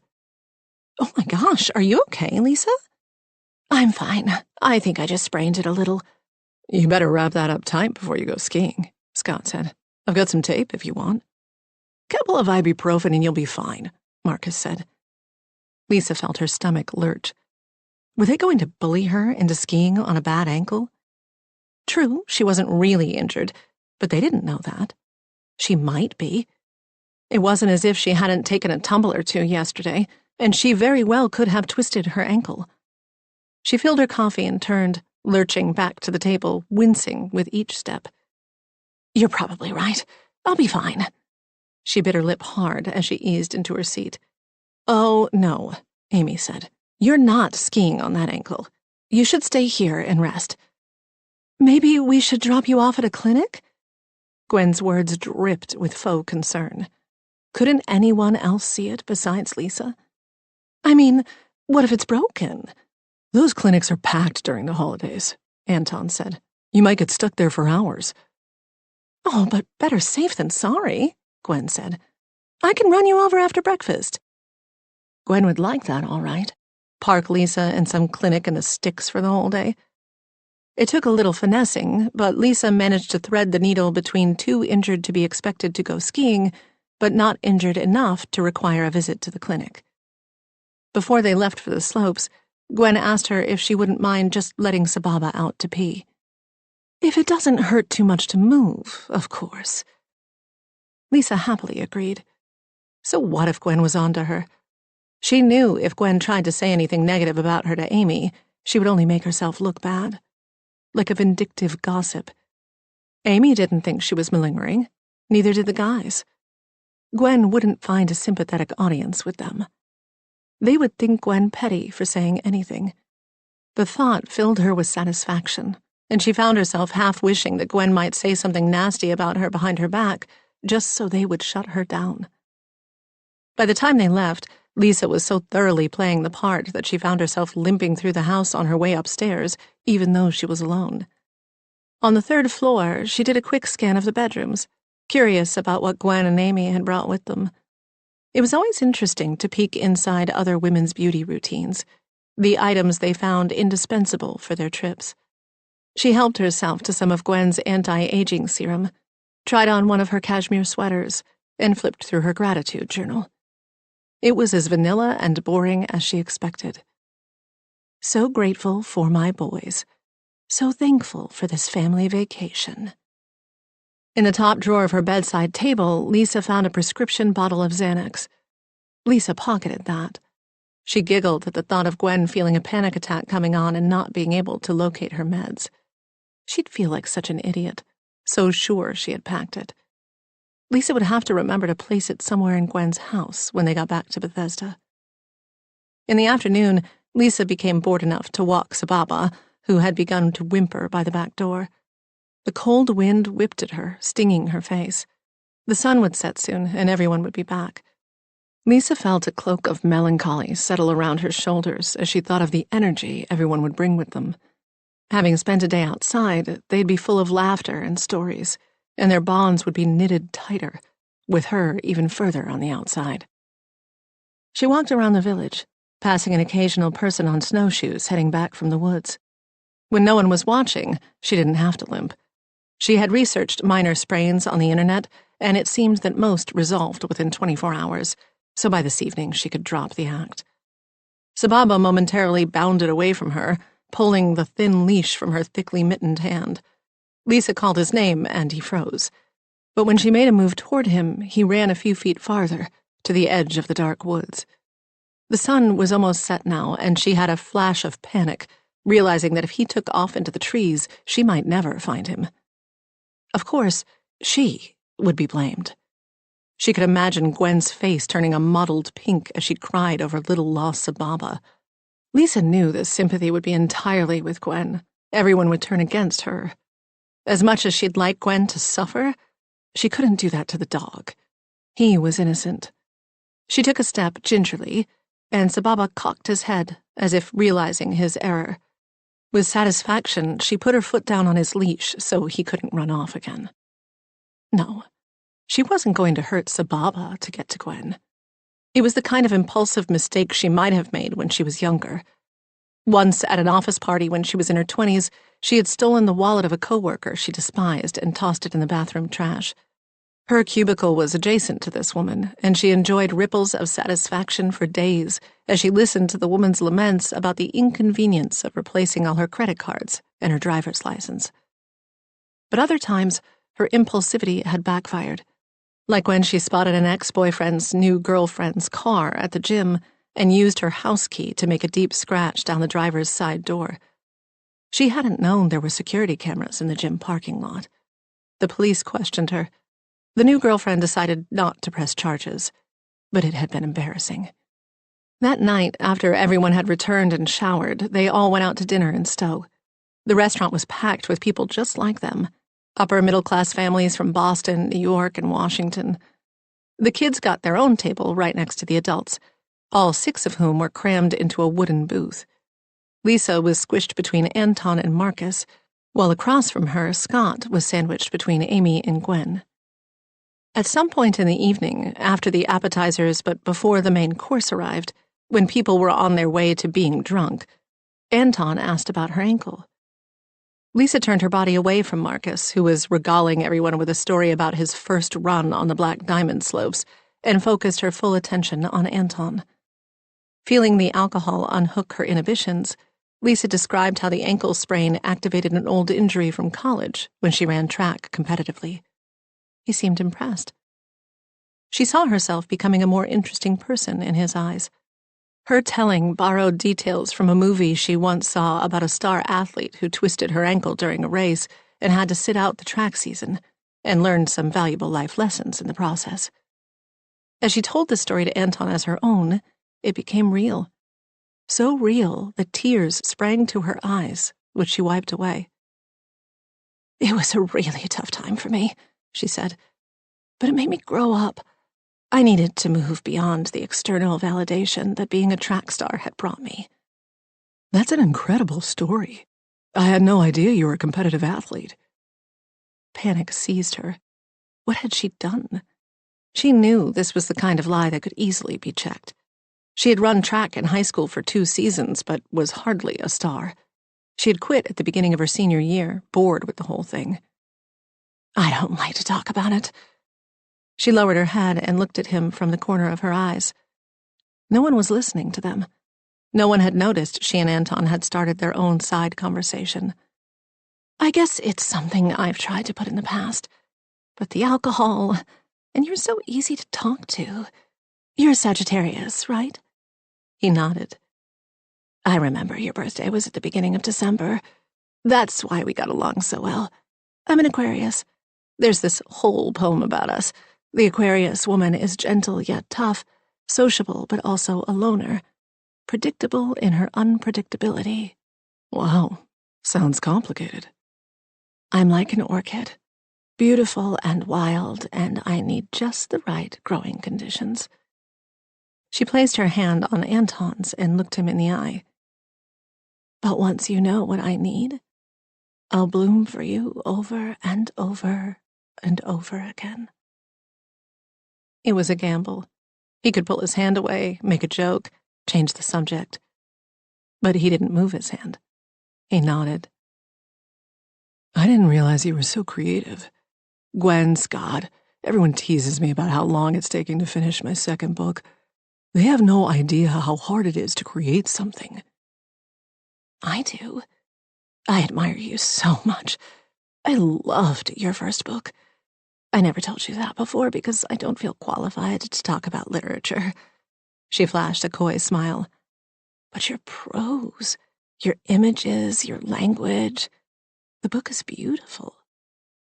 She had bought the book with every intention of reading it when the Curies first moved onto Nassau Court. It was fun to leave on the coffee table and point out to guests that the author was a good friend. But in truth, she had found the writing impenetrable, the language confusing. She wasn't much of a reader. Thank you for saying that, Anton smiled. If a book speaks to you, that makes you qualified. Art is for everyone. Anyone can read a book. His face seemed to open now in a way Lisa hadn't seen before. He really was a very attractive man in a brooding, serious way. And I'm glad you told me your story. It's okay to admit you've been hurt. It's okay to be vulnerable. He shot a quick glance at Gwen, who was laughing uproariously at something Scott said. Some people try to act like superheroes. Never let anyone see that they're human. He took a swig of his drink. But that just pushes people away. There was no misunderstanding his meaning. He may have been drunk, but he was insulting his wife. Lisa loved it. Her belly fluttered. Gwen and Anton were not an unbreakable duo. When he pushed his leg against hers and said, "Sorry," she smiled. "Don't apologize," she said, pushing her leg back. "Forget ski accidents or lost wallets or missing dogs. Here's something she could take from Gwen, something she would relish taking." Anton. 15. Now. Scott comes down the stairs with his bright green gym bag slung over his shoulder. "Wait, hold on a minute," Amy says, getting up from her perch at the kitchen island. "I think we need to talk." "Now? The boys are still at soccer for another hour, and I promised I'd take them to Norwood Park later. If I don't get to the gym now..."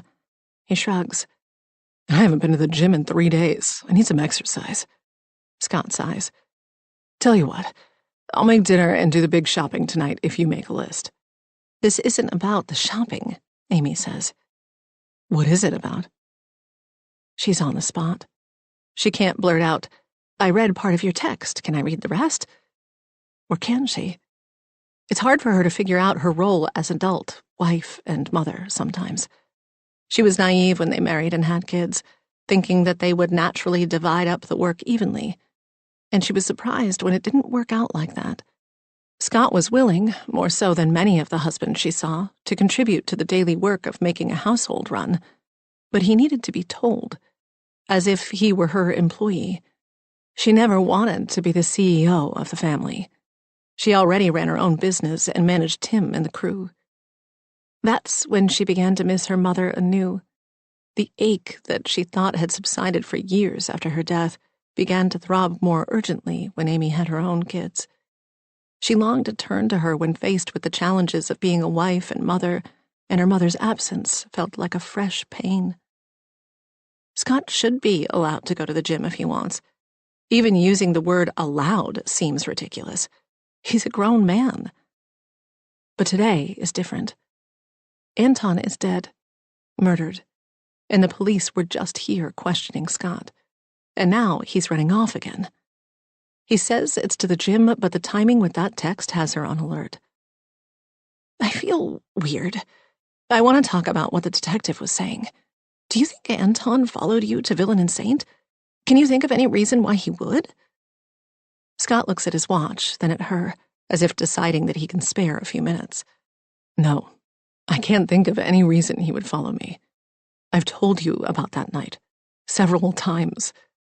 I feel terrible about what happened to him. I'm just as freaked out as you are that he was killed outside the same bar that I went to. But I've racked my brain trying to remember anything that could explain what he was doing in the alley. I keep coming up with nothing. He shifts his bag. I wish I could go back, Amy. I wish I could go back to Friday night and take the time to listen to him babble. But I was in such a hurry. I feel like an asshole. You're not. It's just, he was drunk and annoying, and I should have stayed with him, but I just wanted to get out of there. I keep going over it in my mind. Why would he follow me? He searches her face with his eyes. I don't know, she says. Maybe he didn't. Maybe he was going there for some other reason. I hope so. I really do. I don't want to be part of his death in any way, not even tangentially. Go to the gym, Amy says. We can talk more tonight. Before the door has clicked shut, however, a plan has formed in her head. Amy pulls on her shoes while calling Lisa. I have a huge favor, Amy blurts out. I have to run out. Noah is here alone. Can you come over? Of course I can. I'll be there in 5 minutes. Is everything okay? Everything's fine, but I have to go. Like, now. She knew the answer would be yes and feels a little guilty about it. Lisa is always around. Always there. Always willing. As if by making herself needed, people will like her more. But Amy likes Lisa despite how the scent of neediness clings to her like a cloying perfume. Lisa is insecure, and Amy feels bad for her. She remembers how vulnerable she was in the years after her mother's death, searching for friendship and kindness. She tries to show that kindness to Lisa even when she comes on too strong. She's about to hang up when Lisa clears her throat. Did I just see the police at your house? Yes. Can we talk later? I'm sorry, I have to get this thing to a client. I'm halfway out the door. She hates lying, but what is she going to say? That she needs to chase after her husband? That she wants to spy on him because she read half of a text message? Amy hangs up and grabs her coat. From the front door, she can see Scott, his gym bag over his shoulder, walking toward the cut-through to downtown Bethesda. She'll have to run to catch up to him. Where are you going? Huh? She turns to see Noah at the top of the stairs. Oh, sweetie, I have to run out for a minute. Lisa is on her way. You can just keep doing whatever you were doing, and I'll be back before you know it. I don't want her to come over. What do you have to take to your client? You don't have anything in your hands. Amy flinches, startled. Were you eavesdropping? What's that mean? That's when you listen in on other people's conversations. I wasn't trying to. You just talk loud. I heard it, but I wasn't listening. Eavesdropping is wrong. It feels absurd to be delivering an ethics lesson as she's leaving to tail her husband. So is lying. Lying is wrong. You said so. Amy peers out the door. Lisa is coming up the walk, but Scott is out of sight. She has to go now if she hopes to catch him. Amy blows Noah a kiss and opens the door. She waves at Lisa as she races to the cut-through. She runs down the alley between two houses. When she emerges on Wisconsin Avenue, her heart sinks. Scott is nowhere to be seen. She's too late. She turns in the direction of his gym, which is on the opposite side of the wide thoroughfare, away from Villain and Saint and the alley where Anton was found. This was stupid, she thinks, feeling foolish as she passes shoppers and small groups of teens out for an afternoon of fun. She should be at home with Noah, or tending to Gwen. But Scott's strange behavior has her playing Nancy Drew. Amy stops outside the immense plate glass windows of Tat, a large cafe with a 20-foot ceiling that leans more Parisian atelier than suburban coffee shop. On a whim, she peers inside, and that's when she sees him. Or rather, his gym bag. Its bright green catches her eye. It's stuffed beneath a chair in a corner, and Scott's back is to her. From this far away, she cannot make out who he is with, if anyone at all. She enters the cavernous restaurant and takes her place in line, her heart beating. A large U-shaped island dominates the center of the room. One side is lined with display cases and 2 cash registers. The other side has stools for customers to sit on. In the middle, baristas rush around making coffee and tea and fulfilling orders. The clank of cutlery against porcelain echoes loudly off the tiled floor. Amy keeps her eyes on Scott, who is sitting in an adjoining room at one of the small tables pushed against the wall. From her spot in line, she can see his back, but his companion, if he has one, is hidden by an enormous potted fern. When her turn comes, Amy orders a drip coffee, which they hand to her right away. She wanders around along with several other customers, searching for open seats, and finds one at the counter by the window overlooking the street. When she angles herself so her back is to the window, she can catch a sliver of Scott from the corner of her eye, but not much else. What is the plan here? She asks herself. Perhaps she should just walk right up to him, act surprised, tell him she was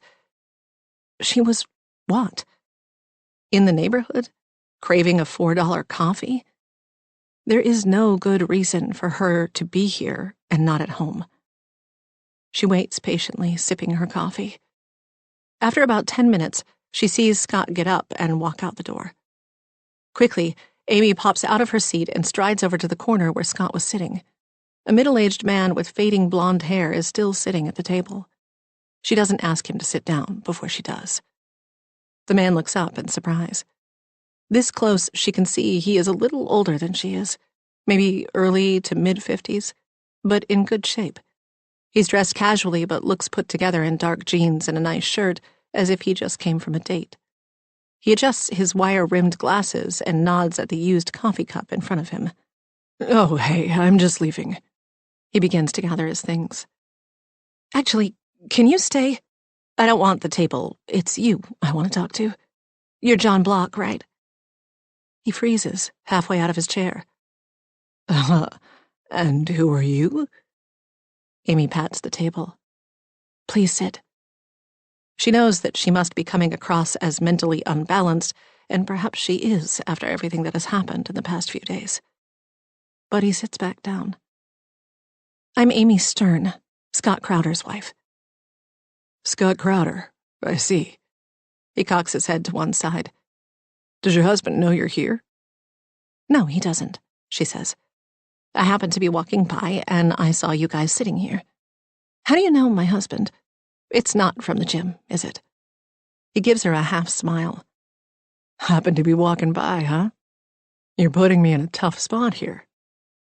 "Were you with him last night at Villain and Saint?" Block leans back. "Is that what he told you?" Amy flinches.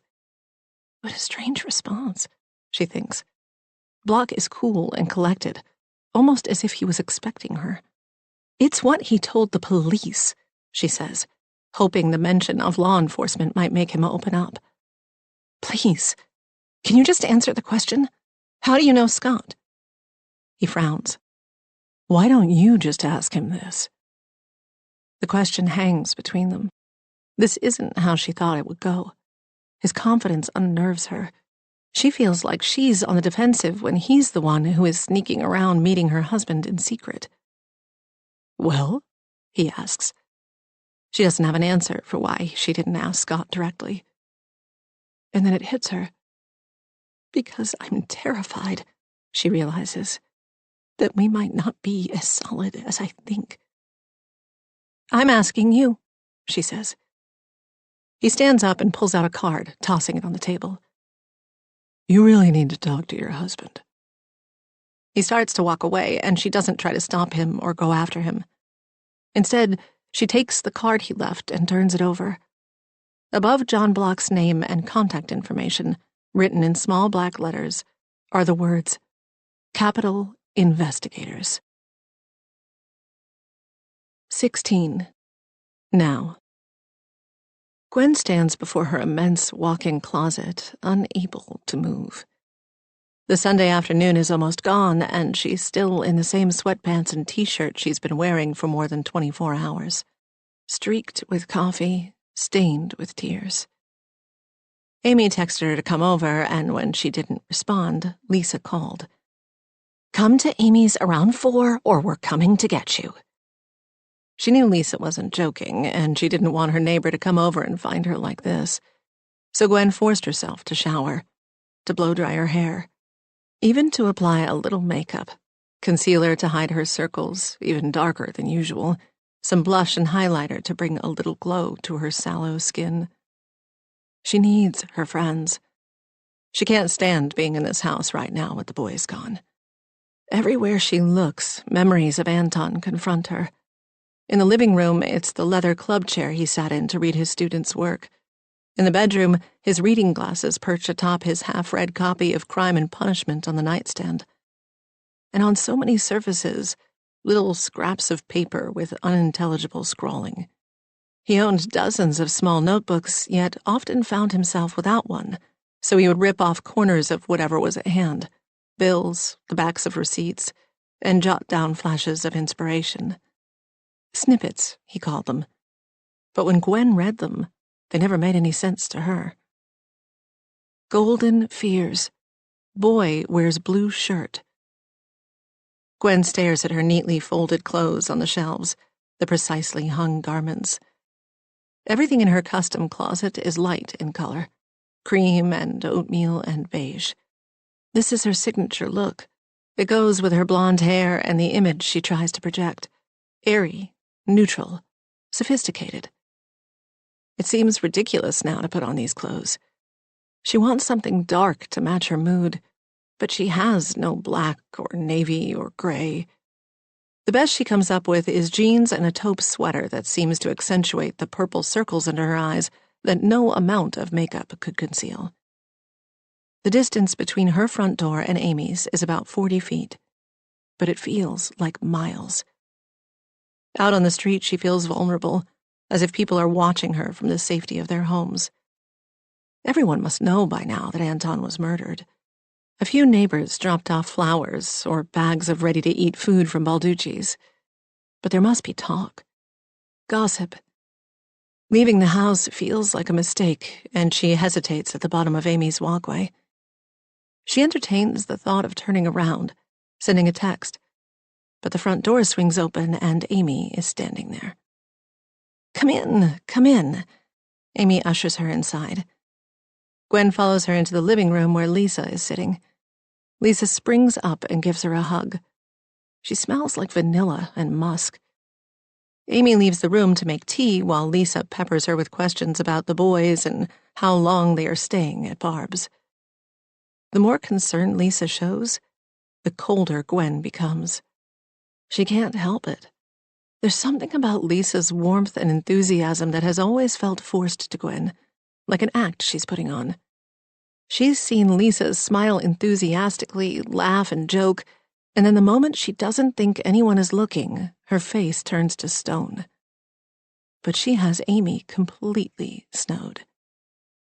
Amy comes back with tea. "Where is everyone?" Gwen asks. "Scott took the kids to Norwood," Amy says. "Even Noah." "The police came by our house today," Lisa says. "Asked Marcus and me about Friday night. I wish we could have been more helpful. They asked if we had a doorbell camera, which we don't, although now I think we should get one. You have one, Amy. Did the police ask to see the footage?" Gwen looks at Amy, who shifts, visibly uncomfortable. "Yes, I'm sure they're asking everyone." "Is there anything on it?" Gwen asks. Amy looks down at her hands and spins her wedding ring. "Amy," Gwen says, the skin on her neck prickling. "What was on it?" Amy glances up at her and then looks away. "Well, Anton came to our house Friday night, late, after I had gone to bed." "What? You didn't tell me that." "I didn't have a chance, and honestly, with everything going on, it didn't seem that important." Gwen's breath catches in her throat. "How could that not be important? You might have been the last person to see him, and you didn't tell me?" The room falls quiet, the only sound the revving of a leaf blower from somewhere nearby. Amy and Lisa exchange a glance, which infuriates Gwen. She knows that look. She's given that look. It happens in trios when one person is acting badly. But how is she acting badly? Her husband was murdered, and her friend is withholding important information. Gwen sinks into herself. She feels more alone with her friends than she did when she was by herself at her house. She doesn't understand how Amy can't see that she's done something wrong. You should have told me. I am truly sorry, Amy says. I didn't mean to hurt you or hold anything back from you. We're on your side, Lisa says. We're not against you. Gwen brings the steaming tea to her face and inhales. Lisa is the bonus that comes along with friendship with Amy, whether she wants it or not, and there doesn't seem to be any room for negotiation. If she kept Lisa at arm's length, she could tolerate her, but she has never trusted her. She is one of those women who is always on high alert, looking for slights or insults or opportunities to compete. At the beginning of the summer, when Gwen mentioned that she wanted to enroll the boys in the local swim team, Lisa regaled her with Kai's swimming triumphs. Just like you, all I wanted was something for him to do in the summer, maybe learn how to swim. One thing leads to another, and now 2 years later, I'm driving all over the place, taking him to regionals here and state finals there. Who would have guessed he would be a champion swimmer? I know you're not against me, Gwen says. I don't think that. I hate being blindsided by information. She tries to smile and smooth things over. They don't know what she's discovered in Anton's study, and she's not going to tell them. She worries that if she starts talking about that, she might accidentally divulge Anton's other secret. What did Anton want? I don't know. I didn't talk to him, Amy says. Scott was the one who answered the door. Well, what did he say to Scott? I don't think anything important. Scott was on his way out to meet a friend for a drink. He said Anton seemed... She stopped, a guilty look on her face. Do you really want to talk about this? I need you to stop trying to protect me, stop trying to be so nice, and just tell me, Gwen says. She knows her tone is harsh, her words direct, but she doesn't care at this point. Amy nods. All right. Scott said that Anton seemed really drunk, and he walked him back to your place. That's all. Where was Scott going for a drink? Amy pauses, unable to meet her eye. Bethesda. Amy? Fine. Villain and saint. Gwen feels like she's been punched in the throat. She gasps for air. Lisa rushes over, taking the tea from her and patting her on the back. Gwen's mind is racing now, galloping off into dark territory.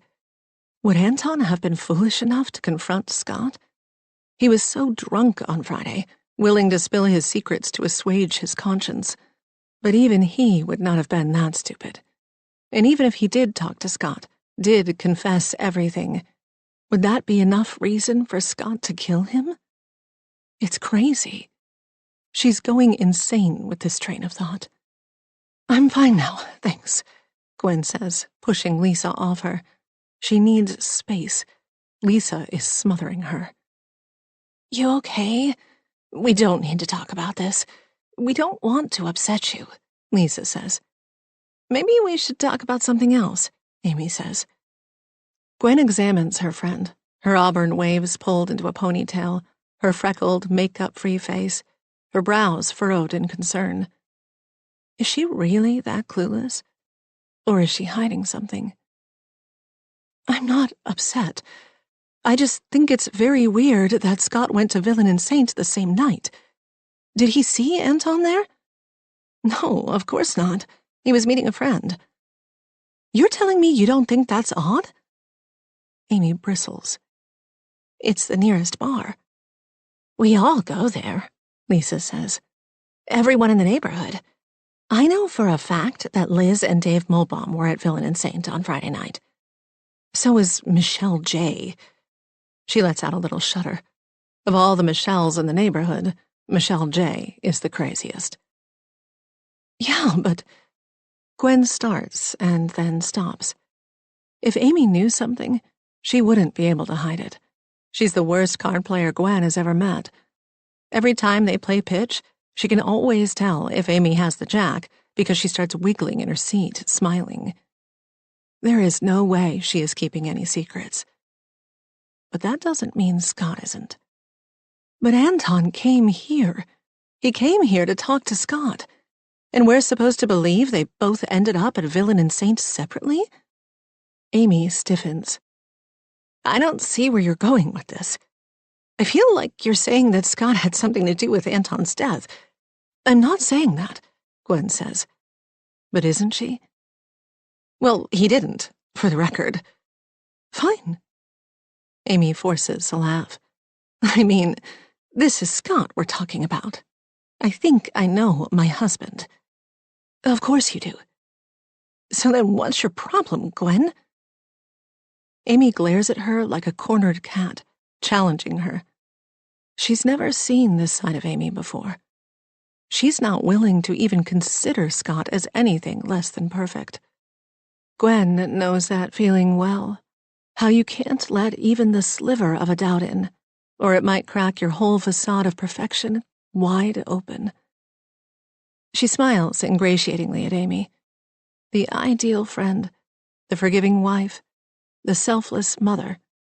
Would her role-playing ever end? A car door slams outside, and Amy stands. I think Scott's home with the kids, she says. I better get going, too, Lisa says, putting her mug down. I promised to make spaghetti and meatballs. The three of them are in the foyer getting their shoes on when Amy snaps her fingers. Wait, hold on, Lisa, I have something of yours. Amy disappears and comes back holding a pen. What is that? Lisa looks up from where she is kneeling, adjusting the laces on her sneakers. A pen. Apparently, Noah borrowed it from you. Amy flashes a sheepish smile. Sorry about that. Amy, isn't she a little old to be engaging in that kind of stuff? Lisa asks, looking up from her crouching position. I mean, I know that kids steal, but they grow out of it by her age. It's not normal. Oh, leave her alone. It's a freaking pen. Gwen takes the pen from Amy. It's hefty, not a cheap one. She turns it over and reads the gold lettering. Le Canoe. For a moment, she can't breathe. That was the name she couldn't remember. The restaurant with the outrageous bill. Do you begrudge me a dinner on a work trip? Lisa takes the pen from Gwen's hand, and for a fraction of a second, the two make eye contact. In that moment, Gwen realizes who her husband's been sleeping with. 17. Now. True to his word, Scott is making dinner, a stir-fry with rice noodles, while Amy sits on the living room floor with 3 backpacks, surrounded by crumpled papers, folders, broken pencils, fidget spinners, and other detritus. Do you still need this, Benji? She calls out, holding up a sheet of math problems that has not been written on. It doesn't look like you even filled it out. Nope. Benji zooms by. That's so old. Amy looks at the sheet. Calling it math might be a stretch. It's number patterns. She's not sure who decided it was a good idea to give first graders homework.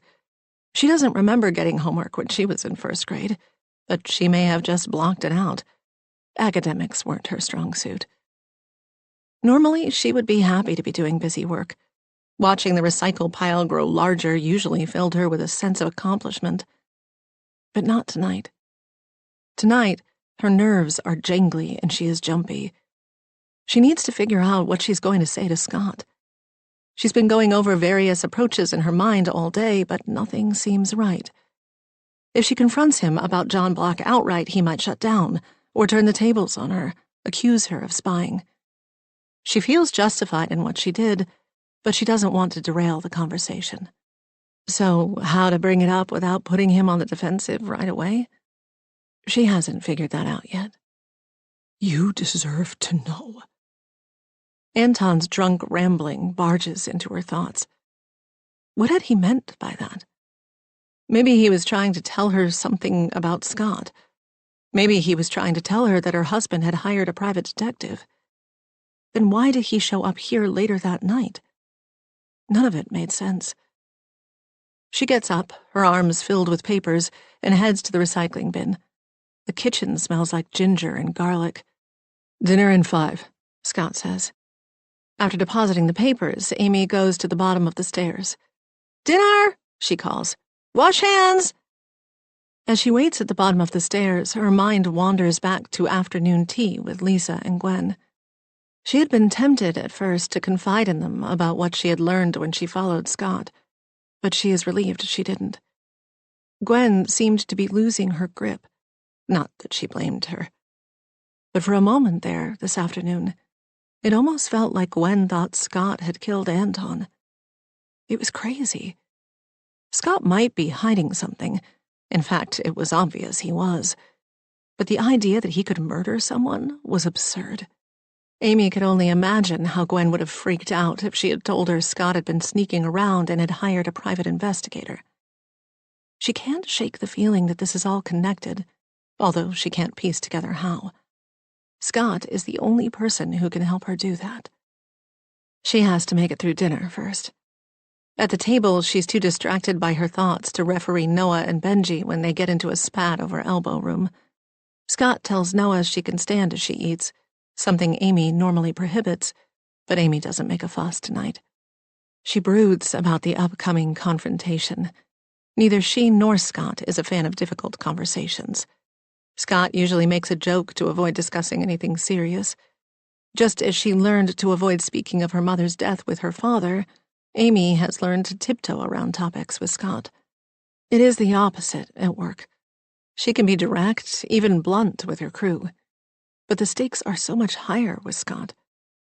She wouldn't do anything that would risk her losing him, so she's learned to avoid delicate topics. They both have the same sore subject: family. His wasn't a happy one. Like her, he grew up as an only child, but unlike her, he wasn't raised in middle-class comfort with loving parents. His dad died when he was so young that Scott barely remembers him, and his mother wasn't stable. He ended up moving in with his aunt during his senior year of high school. But those conflict avoidance skills they both honed to help them get through the traumas of childhood aren't helping them now. It isn't until after dinner has been eaten, the dishes cleaned, the kids bathed and put to bed, that Amy has a chance to talk to Scott. He's in the kitchen, taking inventory of the fridge and getting ready for the big shopping of the week. "Can we talk for a second?" Amy sits at the counter. Scott turns his body from the open refrigerator. "Now? I want to get to Giant soon. It's getting late." "Well, I need 5 minutes." "All right." He shuts the fridge and leans against it. "What's up? You okay?" No, she thinks. I'm not okay. She tells herself not to be scared, that his explanation will illuminate everything. She delivers the line she has practiced, one she hopes will allow him to tell the truth without getting too defensive. "I feel like you are holding something back from me. Like something is going on," she says. Scott scratches his head. "Not sure what you mean." He's not going to make this easy for her. "Who was that friend that you met? At the bar?" "I told you, a guy I met at the gym." This lie stings. Amy knows she has to push through, but she's never been a pusher. She has no choice. "I followed you to Tat." He straightens up, on alert. "You did what?" "I followed you, and I saw you meet a man, and then I spoke to him. I met him. He gave me his—" "Hold on, you followed me to Tat, and you're just telling me this now?" "Why did you hire a private investigator, Scott? You need to tell me the truth." He laughs bitterly. "That's rich coming from you." "What does that mean?" "When were you going to tell me that we got the report back from the psychologist about Noah?" Amy recoils. "How do you know about that?" "The psychologist's office called me to schedule the follow-up. They said they wait a week after the report has been emailed so there's time to read it. And it had been a week." "I was going to tell you. Last week was crazy, and then this whole thing with Anton happened." "You didn't tell me because you're in denial. You don't want to hear there's anything wrong with her." Amy feels like she's got whiplash. Where is this coming from? How is she the one on the defensive all of a sudden? "You're not being fair." You didn't want to get her tested, and now you don't want to face what those tests might say. The words pierce her. I didn't know you felt that way. She is reeling. She has never seen him angry like this before. I have to go to Giant. He goes to the basket where they keep the reusable grocery bags and grabs a few. She follows him. But we're not done talking. I'm done. Scott! She touches his shoulder and he spins around.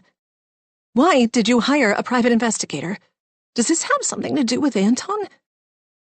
Genuine surprise spreads across his face. Anton? No, it has nothing to do with Anton. It's work-related. We're running into some intellectual property theft issues. It's work-related. Yes, work. You know, my job. Why didn't you say anything? It's not something I'm supposed to talk about. We're having some problems with one of our consultants, and things are kind of tense right now. John Block is helping us out, but we don't exactly want to advertise this. You get that, right? So I'd appreciate it if you didn't mention it to anyone. Who would I mention it to? He shrugs. Anyone. Lisa. Gwen. Is your job in trouble? Should I be worried? No, it's going to be fine. It's just a rough patch. I wish you had told me. With everything going on with Anton and then you being at Villain and Saint. I went to Villain and Saint to meet John Block. If Anton followed me there after I left him, I had no idea, I swear. The last time I saw him was on the stoop of his house. And if the police talk to John Block, which I'm sure they will, he will say the same thing. Amy nods. We good? Can I go grocery shopping now? Amy winces at the sarcasm in his voice. Yeah, we're good. Scott grabs his keys and heads out the back door.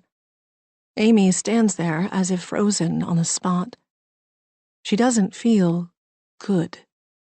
It's the first time Scott's ever come close to raising his voice with her, and she still can't decide what exactly he was so upset about. He had a right to be angry that she followed him, but the way he turned it around on her so quickly makes her uneasy. Her head is spinning. But that isn't the only thing bothering her. It is something she can barely admit to herself. She doesn't believe her husband is telling the truth. 18. Last January. The affair started on an ordinary Tuesday morning when everyone else on the cul-de-sac was gone. Everyone except Lisa and Anton. After watching the school bus leave, Lisa waited at her window with a cup of coffee until she saw Amy's truck drive away. Moments later, Gwen appeared in a pencil skirt and 3-inch heels and teetered to her car with a work bag slung over her shoulder.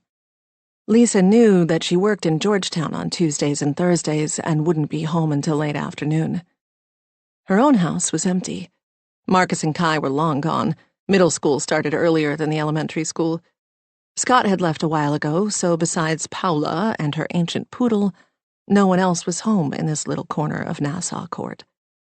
It had been 2 weeks since the ski vacation in Vermont, and if Lisa was going to act, she needed to do it soon, before whatever had transpired between her and Anton evaporated.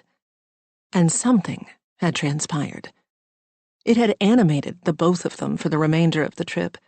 Thrilling moments of eye contact from across the room, whispered jokes, although not obvious enough for anyone to notice. They were such a self-absorbed bunch anyway, Lisa thought. They couldn't even see it happening under their own noses. But Lisa felt it in every fiber of her being. Anton was interested. It was unsettling to have an awakening of this part of her, which had lain dormant for so long. She had been faithful to Marcus in their 15 years together. They still had sex dutifully once a week, always in the same position, starting with her on top, ending in doggy style, at which point Marcus would jump up and head straight to the shower. Their sex life was as routinized and efficient as their grocery shopping on Instacart or the automated payments to their utilities that left their checking account each month. But Anton made her feel like a teenager again, back when sex was forbidden. How many times had her mother blamed Lisa for ruining her life by being born? Her mother had gotten pregnant right after high school and had married Lisa's father. Both were products of an insular Italian community in Syracuse where they grew up. The divorce came 3 years and 2 more kids later. Then her mother's second marriage and 2 more kids. But all through Lisa's adolescence and teen years, the specter of teen pregnancy hung over her. With withering looks, her mother would call her a slut if her shirt was too tight, a whore if she painted her nails red. It only made Lisa more curious about sex, and good at hiding it when she discovered it. Thinking about Anton tapped into that same teen thrill of sneaking around. On his own, he wasn't that appealing of a man. She wouldn't call him a failed writer, exactly. His one book, so many years ago, was a commercial success. But then nothing. No sequel or anything. There had been talk of a movie, but nothing ever panned out. As for his tenuous position at the university, he wasn't even a full professor. He was good-looking enough, with nice brown eyes and a full mouth, and he was in decent shape. But what made him sizzle was that he belonged to Gwen, and he was unhappy with her. Since Vermont, she had established a pattern of taking a glass measuring cup to Anton's on the days Gwen was gone. The first time, she went so far as to pretend she was really there for some sugar for baking. But now when she showed up, waving the empty cup, he smiled and let her in. Still, she carried it with her just in case someone on the street stopped her and asked what she was doing. So far, when she had been over, they only talked and hung out. But today, that would change. Lisa threw a sweater and pants over her prettiest bra and matching thong, a bright bubblegum pink lace set that showed off the tan she kept year-round. She was the opposite of Gwen physically. Dark, where Gwen was pale. Voluptuous, where Gwen had the figure of a hipless teenage boy. She was counting on the fact that Gwen would never wear anything like this. Her underwear was probably unbleached organic cotton. Outside, the sky was milky white and the air damp. It was a miserable January day. There was talk of a snowstorm, but that's usually all it was in Washington. Talk. Despite the cold and gray, Lisa was as giddy as a little girl on her birthday. She swung her glass measuring cup by her side as she walked toward the house, a little bounce in her step. She knocked to announce her presence, but then let herself in. Anton always left the door unlocked. Everyone in the cul-de-sac did. She surveyed his shoes lying on their sides in the foyer, Sababa's leash on the floor, and his jacket strewn over the banister. Neither Lisa nor Marcus could tolerate personal belongings left about, and it bugged her to see a grown man being so lazy. But she bit her tongue. She wasn't there to lecture Anton on housekeeping. "Hello? Do you have any sugar by any chance?" she sang out. "I'm baking a cake, and we're all out." She giggled. It was preposterous. Comical, even. She wasn't a baker. She couldn't remember ever using this glass measuring cup, or even where it had come from. She had never understood the point of spending hours destroying the kitchen just to make things that were sold in stores. "Oh, I think we've got some," Anton called from inside. "Come on in." She found him in the living room, sitting on the sofa, game console in his hand. Who was Anton? She had never really considered him before Vermont, as she had never really considered any of the husbands of the women she knew. They were appendages to the women, interesting only in what they might reveal about the women themselves. Women were infinitely more fascinating. And what did Anton reveal about Gwen? That she was willing to put up with a man-child. He taught at the university on Mondays and Wednesdays, but was otherwise home, theoretically working on his novel. Lisa had once heard a tipsy Gwen complain that Anton spent hours playing video games, drinking, and watching porn. It made her think that Gwen's self-confidence was a facade. She had to have low self-esteem to put up with behavior like this. A guy like Anton might be fun to date. He might make a great boyfriend. But he wasn't husband material. and probably never had been. Anton went into the kitchen and came back with 2 mugs of coffee, stopping at the bar cart to pour some whiskey into each.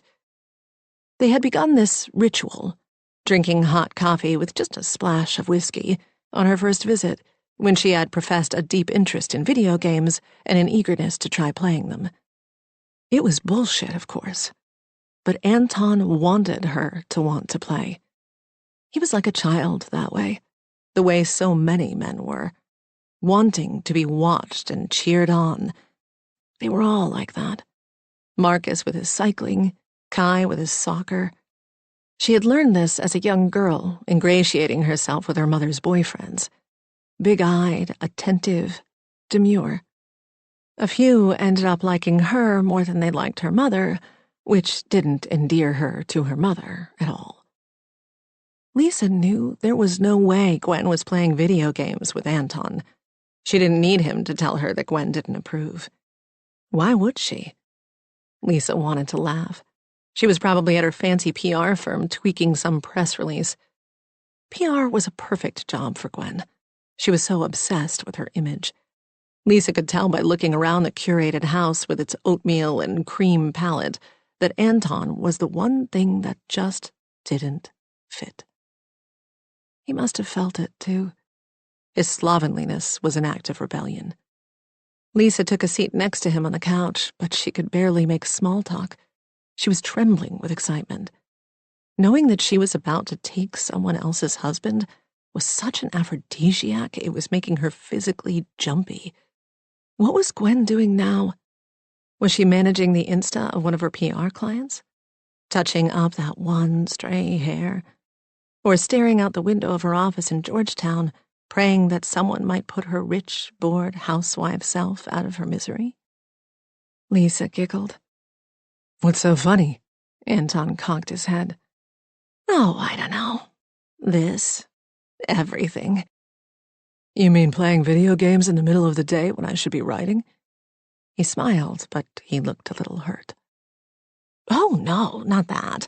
Not that at all. I was just thinking of how, when I was getting dressed this morning, I was wondering if you'd like what I was wearing. Her heart sped up. This was it. She felt like she might explode. He looked at her sweater and her jeans. I like your sweater. No, silly. Not the sweater. She put the mug of coffee down and stood up. In one move, one she had practiced in front of the mirror until she got it down pat, Lisa pulled her sweater over her head and tossed it, then wiggled out of her jeans so she was standing before him in only her pink bra and thong. I mean this. She did a very slow twirl so he could take it in, including the barbed wire heart tattoo she had on her ass. She came back around and stood in front of him, her skin starting to get goose pimples from the cold. For a millisecond, Anton was frozen, and an icy chill went through her. Had she miscalculated? Was she about to be humiliated? He put the game console down and stood, smiling. Oh, I like it, he said. I like it a lot. 19. Now. Monday, Gwen moves through the kitchen feeling like a zombie, spent both emotionally and physically. It's almost 2 in the afternoon and she hasn't eaten lunch. She needs to eat, keep up her strength, but she has no appetite. This morning, before Barb showed up with the boys, Gwen had researched how to break the news of death to small children. All the experts agreed to use straightforward declarative language. No euphemisms. No avoiding the hard truth. She might have avoided it a little longer if the twins hadn't come into her bedroom as soon as they got home, asking where Anton was, asking why they weren't in school on a Monday. She sat on the bed and motioned for George to sit beside her while Raffi curled up on the floor with Sababa. There is no easy way to say this. I'm sure you've noticed that Daddy isn't here. There was an accident. Daddy died. He's not coming back. Nothing she'd researched online prepared her for the visceral way her boys responded. Not just tears, but guttural wails, like the kind a wounded animal might make. Raffi buried his face in the dog, refusing to look up, while George crawled into her lap, sobbing. Thank God for Barb. Gwen had started crying too, and Barb tended to all three of them with soothing tones and cool, damp washcloths. The boys were still upstairs now, spent from their big emotions and their grief. She left them curled in the king-sized bed she shared with Anton and turned on Over the Garden Wall, a favorite show of theirs. That was brutal, Gwen says as Barb enters the kitchen. I think it went as well as could be expected. This is just the beginning, Gwendolyn. You have to give them time to process this. You must be their rock. Gwen feels her shoulders tighten. She's no one's rock, but at least she's making an effort and she'd like some credit for it. This morning, she showered, blow-dried her hair, applied her makeup perfectly, and picked out a nice outfit. She even cleaned the kitchen before Barb showed up with the boys, removing the evidence of a weekend spent drinking and eating junk food. I think I'm doing a pretty good job under the circumstances. Are you? Barb arches one eyebrow, a skill that used to both impress and intimidate Gwen when she was a little girl. And that? Barb gestures to the dining room. What do you call all that? Gwen follows her mother's gaze, seeing with fresh eyes the result of her meltdown last night. The fury had been so raw when she came home from Amy's. Look anew. Anton was fucking Lisa right under her nose, and that bitch had pretended to be her friend. She opened a bottle of wine, blasted Carrie Underwood, and grabbed everything she could find of Anton's and dumped it in the dining room. All his clothing, his toiletries, his record player, and his precious record collection, which ranged from punk bands like Fugazi to 1950s jazz like Miles Davis and Dexter Gordon. The rest of the night is blurry. She moved through each room of the house as she cried loudly, wine glass in hand, music blaring, searching for evidence of the lying, cheating bastard's crimes. The cut was deep, deeper than she'd ever experienced. The humiliation of being cheated on once again was bad enough, but Anton screwing her friend magnified it 1,000-fold. All those moments she had let her guard down around Lisa, all those times she revealed some vulnerability, Lisa must have been laughing inside. Did they laugh at her together? Did they mock her cluelessness? Imagining them together felt like a physical assault. Gwen had been sick last night. She'd thrown up all over the kitchen floor. Sobbing, she'd cleaned up her vomit. After her righteous anger had dissolved into self-pity, she put the song Take Me As You Please on the speakers. It was a song she could ugly cry to. And why shouldn't she? Her life was shattered. She was on her own with 2 small boys. Her husband and one of her closest friends had betrayed her. She had curled up on the sofa with Sababa, taken a Xanax, and closed her eyes as the song repeated until she'd passed out. I thought I would get started clearing out some stuff. Gwen walks into the dining room to examine last night's handiwork. She doesn't remember dragging Anton's Olivetta Lettera, a robin's egg blue vintage Italian typewriter, into the room, but she must have, because it was thrown on top of his winter coats on the floor. Barb gets up and follows Gwen into the dining room. Looks like someone had themselves a little tantrum. Well, you're entitled to one, but honey, this is no way to go about things. We need to get this cleaned up before the boys ask about it. She bends down and picks up the typewriter. I hope you weren't going to toss this. Did it ever occur to you that George and Raffi might want a few things to remember their father by? Gwen feels her face burn. She is as embarrassed at this moment as she was in 10th grade, when her mother read her diary and learned Gwen had given a handjob to Skip Blandon after the Christmas party at the club. She's a child again, emotional and immature, disorganized and hopeless. What's going on, Gwen? What's going on? She turns to face her mother, seeking some sign of support or kindness. My husband was murdered a few days ago. Gwen wipes the tears from her eyes. Anton was cheating, okay? He was cheating on me again, and this time it was with someone I know, a neighbor. Barb inhales sharply. Not with that gardener woman, with the curly hair? Who, Amy? No, not her. It's my other neighbor, the one who was watching the boys, actually, the one who called you. Gwen can hear her mother's sharp intake of breath. Are you absolutely sure? Is there the tiniest chance you might be wrong? Gwen pulls out a dining room chair and sits. Maybe? Her mother's question unsettles her. There is the tiniest sliver of a possibility that the Look New pen was actually Anton's, that Marcus borrowed it and that's how it ended up in Lisa's house. That this whole thing is a giant misunderstanding and she's jumped to a terrible conclusion. But I think it's true. Her mother sits on the chair beside her. Think? How can she explain to Barb what her gut is telling her? How Anton's behavior had changed over the past few months. How he seemed happier and less like a caged cat. How he was spending money that he didn't have. How the writing was flowing suddenly. How could she explain the writing she found in his notebooks that was supposedly fiction, but was obviously not? Or the pen?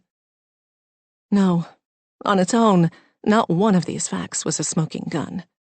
But it added up to the truth, and every part of her knew it. Sweetie, I think we could both use a drink before we tackle this. It's not even 2 o'clock, Mom. Well, it's 7 o'clock in Liverpool, and that's where Grammy Ann is from, so let's drink to her. She stands up. It was the same line she used when Gwen was growing up and she came home from school to see her mother already drinking. Barb comes back with 2 tumblers filled with a dark liquid and rattling ice cubes. What is this?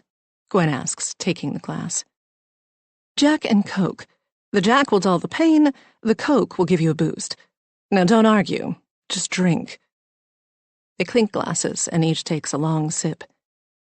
Now, you may be right about Anton and that witch of a neighbor, but you need to decide how much you are going to let that affect you going forward.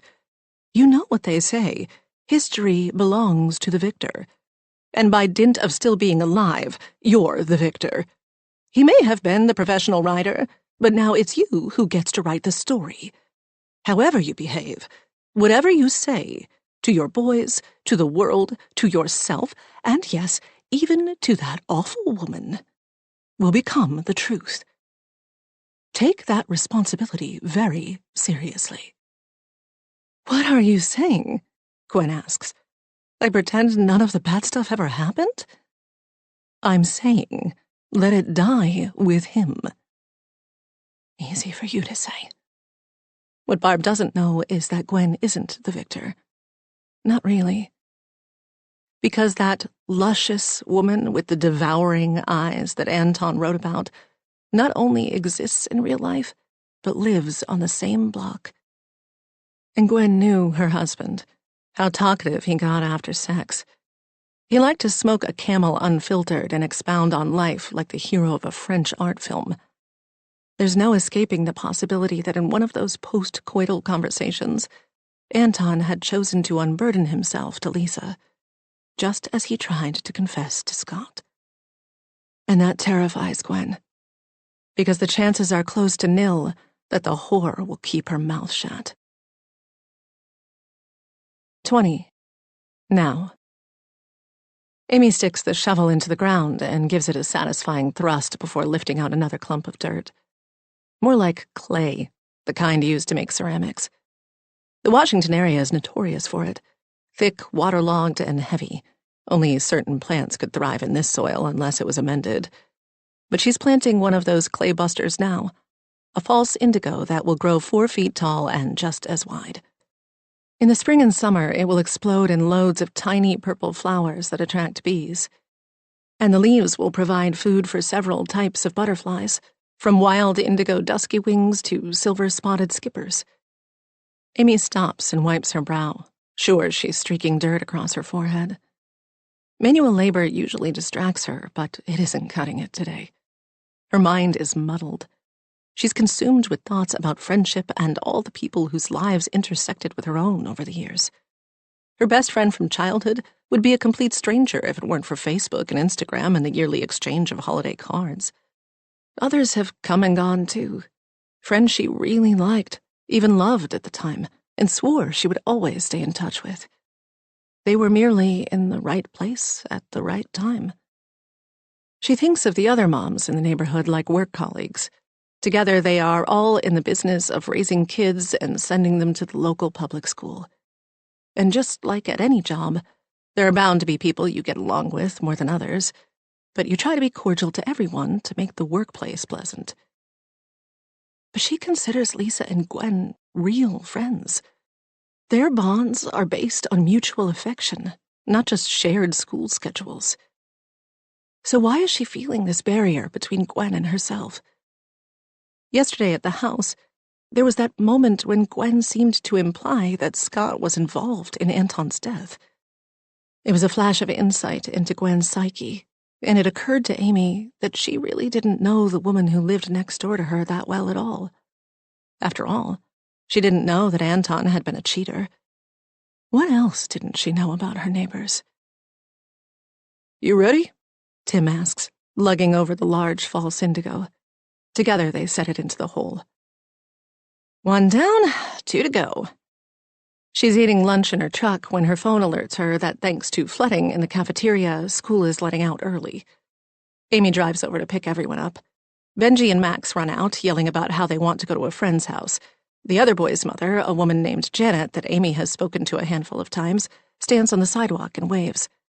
Amy waves back, sending them on their way. But when she turns back, she sees Michelle J. marching over in her signature OBX baseball cap, her long hair trailing down her back in a scraggly ponytail. "Hi, Amy. I hope you don't think this is forward, but we need to talk. I mean, I am just so devastated about what has happened to Anton." She leans against the passenger side of Amy's truck and peers through the open window. "Yes, it is terrible." Amy doesn't want to get caught up in a conversation with Michelle J., whose mood swings are legendary. She once made their beloved mailman, Kenny, cry because he had misdelivered a package from Garnet Hill. Amy spots Noah amid the crowd, a solitary figure weighed down by an immense backpack, and waves her over. "Do the police think it was random?" Michelle J. cocks her head to one side. "I'm only asking, because I run by Villain and Saint every morning at around 5:30. It's still dark, but I've always felt safe. I have to run. It's a mental health issue for me. Stopping is not an option. I can't tolerate antidepressants." "I didn't realize," Amy says, unsure of how to respond to this confession. "But is it safe? I mean, have you heard anything? Just because you're so close with Gwen, I thought if anyone would know, it would be Amy." Noah trudges toward the truck, staring at the ground. She inches closer to Michelle J. until the woman finally gets the message and moves back so Noah can climb in. Amy watches her daughter do so without saying hello or even lifting her head, and knows that it's been a bad day. Amy's heart sinks. Amy looks past her daughter to Michelle J. "Wish I could be more help, but I'm afraid I know as much as you do." She starts the engine and Michelle J. jumps back. "Oh, I thought you'd know more. I'm surprised. Anyway, Michelle P. and Sarah think we should send Gwen a fruit basket. What do you think? Would Gwen want a fruit basket?" "That sounds great," Amy says as she pulls away, eager to put some distance between her and Michelle J. Drop-off and pick-up have never been her favorite.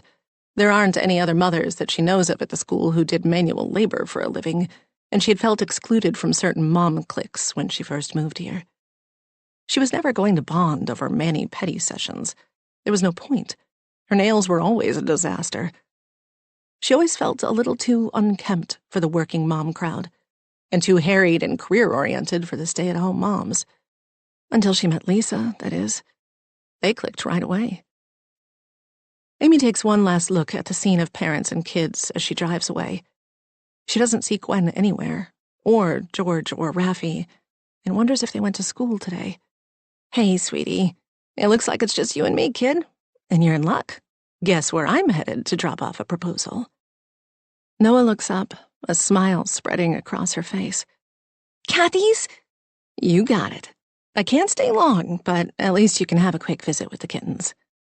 Noah beams, and Amy is glad to be able to deliver some good news. 4th grade has been tough so far. "This is a cusp year," the teacher said during the parent conference. "We don't hold their hands in 4th grade. They need to start taking more responsibility." The way these kittens have brightened up Noah's days has her reconsidering her ban on a family pet. Maybe a hamster. When they arrive at Kathy's, Noah dashes out of the car and through the front door. Amy grabs the manila envelope containing the preliminary sketches and plans she has come up with for Kathy's front yard and heads to the house. "You can look at these whenever you get a chance and let me know what you think," Amy says, handing Kathy the envelope at the door. "I can put you on the schedule for mid-October, which is great for transplanting shrubs." "Thanks. I look forward to seeing what you've come up with." Kathy adjusts her big glasses that give her an owlish look. "How is your friend doing?" "As good as can be expected, I guess.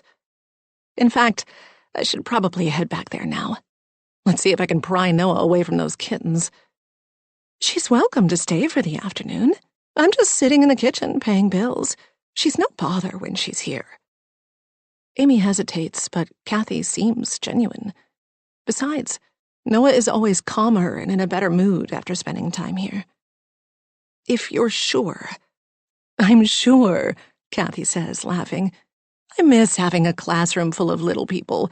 It's nice having someone else in this big old house." "Well, if that's the case, then either I or Scott will come by in a couple of hours." Amy comes home to an empty house, a rarity. She takes a shower, washing off the day's sweat and grime, and changes into clean sweats. Downstairs, she makes a cup of tea and decides to follow Kathy's lead and pay the bills. She grabs the mail she stuck in her bag a few days earlier and places the stack beside her open laptop on the kitchen island. She's halfway through the stack when she finds a letter from the financial institution where they keep their investments and IRAs. Since both she and Scott are self-employed, they have no work 401ks and are entirely responsible for saving for their own retirements. They have it set up so that the money comes out of their checking accounts automatically. Once they've maxed out their yearly IRA contributions, they send money into several mutual funds. The letter is one sheet of paper, a confirmation for the withdrawal of $50,000. At first, Amy thinks this is the same $50,000 that Scott mentioned withdrawing earlier. But after double-checking the accounts on her computer, she realizes there have been two $50,000 withdrawals. One from their home mortgage equity account, and one from their mutual funds. $100,000 in total. Gone. She feels her stomach lurch. The numbers on the computer screen grow blurry and unreadable. $100,000. Amy stands up, shaken. She paces the kitchen, trying to understand what he could have done with so much money. Neither she nor Scott had rich parents. She went in-state to Towson University and worked summers and during the school year to pay the tuition. Same for Scott. They had saved while renting all through their 20s and early 30s, skipping vacations and not eating out. East Bethesda seemed out of their budget when house shopping, but they had both fallen in love with the house and the quiet block. The school district was great, and it was close to both Scott's work and to Amy's client base. It was a financial stretch, but they were confident that they would continue to earn more money in their careers, and so far, they'd been right. Amy had broken 6 figures with her landscaping company last year, and Scott was doing even better than that. But she was still money-conscious. She still clipped coupons and preferred to pay cash for big purchases like her truck. It was second nature to her. They might have money now, but there was no family fortune to fall back on if things went south. Sometimes it was a sore point with Gwen and Lisa. They seemed to be under the impression that she could afford the little luxuries, like spa days, that they enjoyed. Gwen didn't exactly advertise that her parents subsidized her and Anton's life, but once, when Gwen was drunk, she let slip that her parents provided $10,000 a month. As for Lisa and Marcus, he was making close to $1 million a year as a partner at his lobbying firm. With trembling hands, Amy grabs her phone and dials Scott's number. "Hey, sweetie, what's up?" Scott, did you take $50,000 out of our retirement account?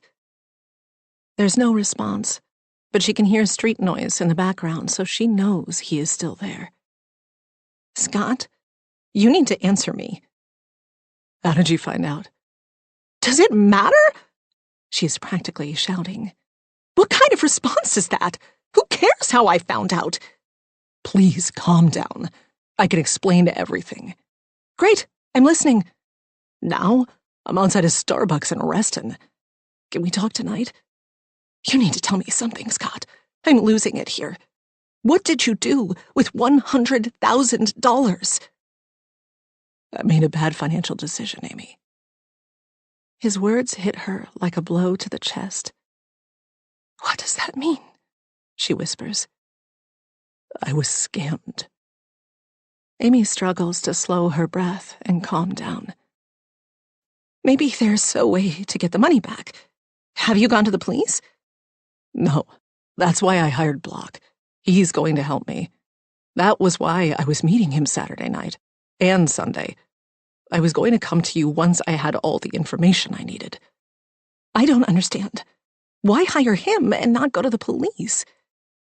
That's a good question, and I can't really answer it right now. But I'll answer everything tonight, I promise. I'll lay it all out for you. You're just going to have to trust me. He hangs up and Amy stares at the phone. Her whole body is shaking. Trust him? Scott has been keeping secrets, ones that affect her and the kids.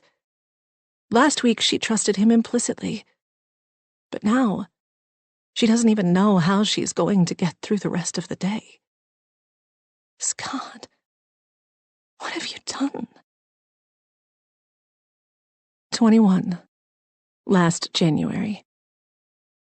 After they had sex for the second time, Lisa and Anton lay in a pile of limbs and throw blankets and pillows on the living room floor, breathless. Lisa rolled over on her side, propping her head up.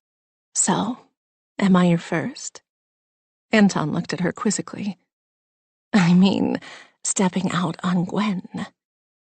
He rolled onto his back, looked at the ceiling, and sighed. No, but I haven't done anything like this in a long time. Lisa winced. His words hurt. It wasn't jealousy, not exactly. She didn't feel possessive about Anton, but she wanted to be special enough that he had crossed a line just for her. It wasn't a win for her if his marital vows meant nothing to him and he was a serial cheater. She wanted the pain Gwen would feel to be fresh. She stared at a painting on the wall, an abstract swirl of blue and cream that looked like a first grader could have made, but knowing Gwen, probably cost thousands, and waited for the sick feeling to pass. It felt like a black hole had opened in her soul. The same gnawing emptiness she had felt in college when Ruth pulled away, made new friends.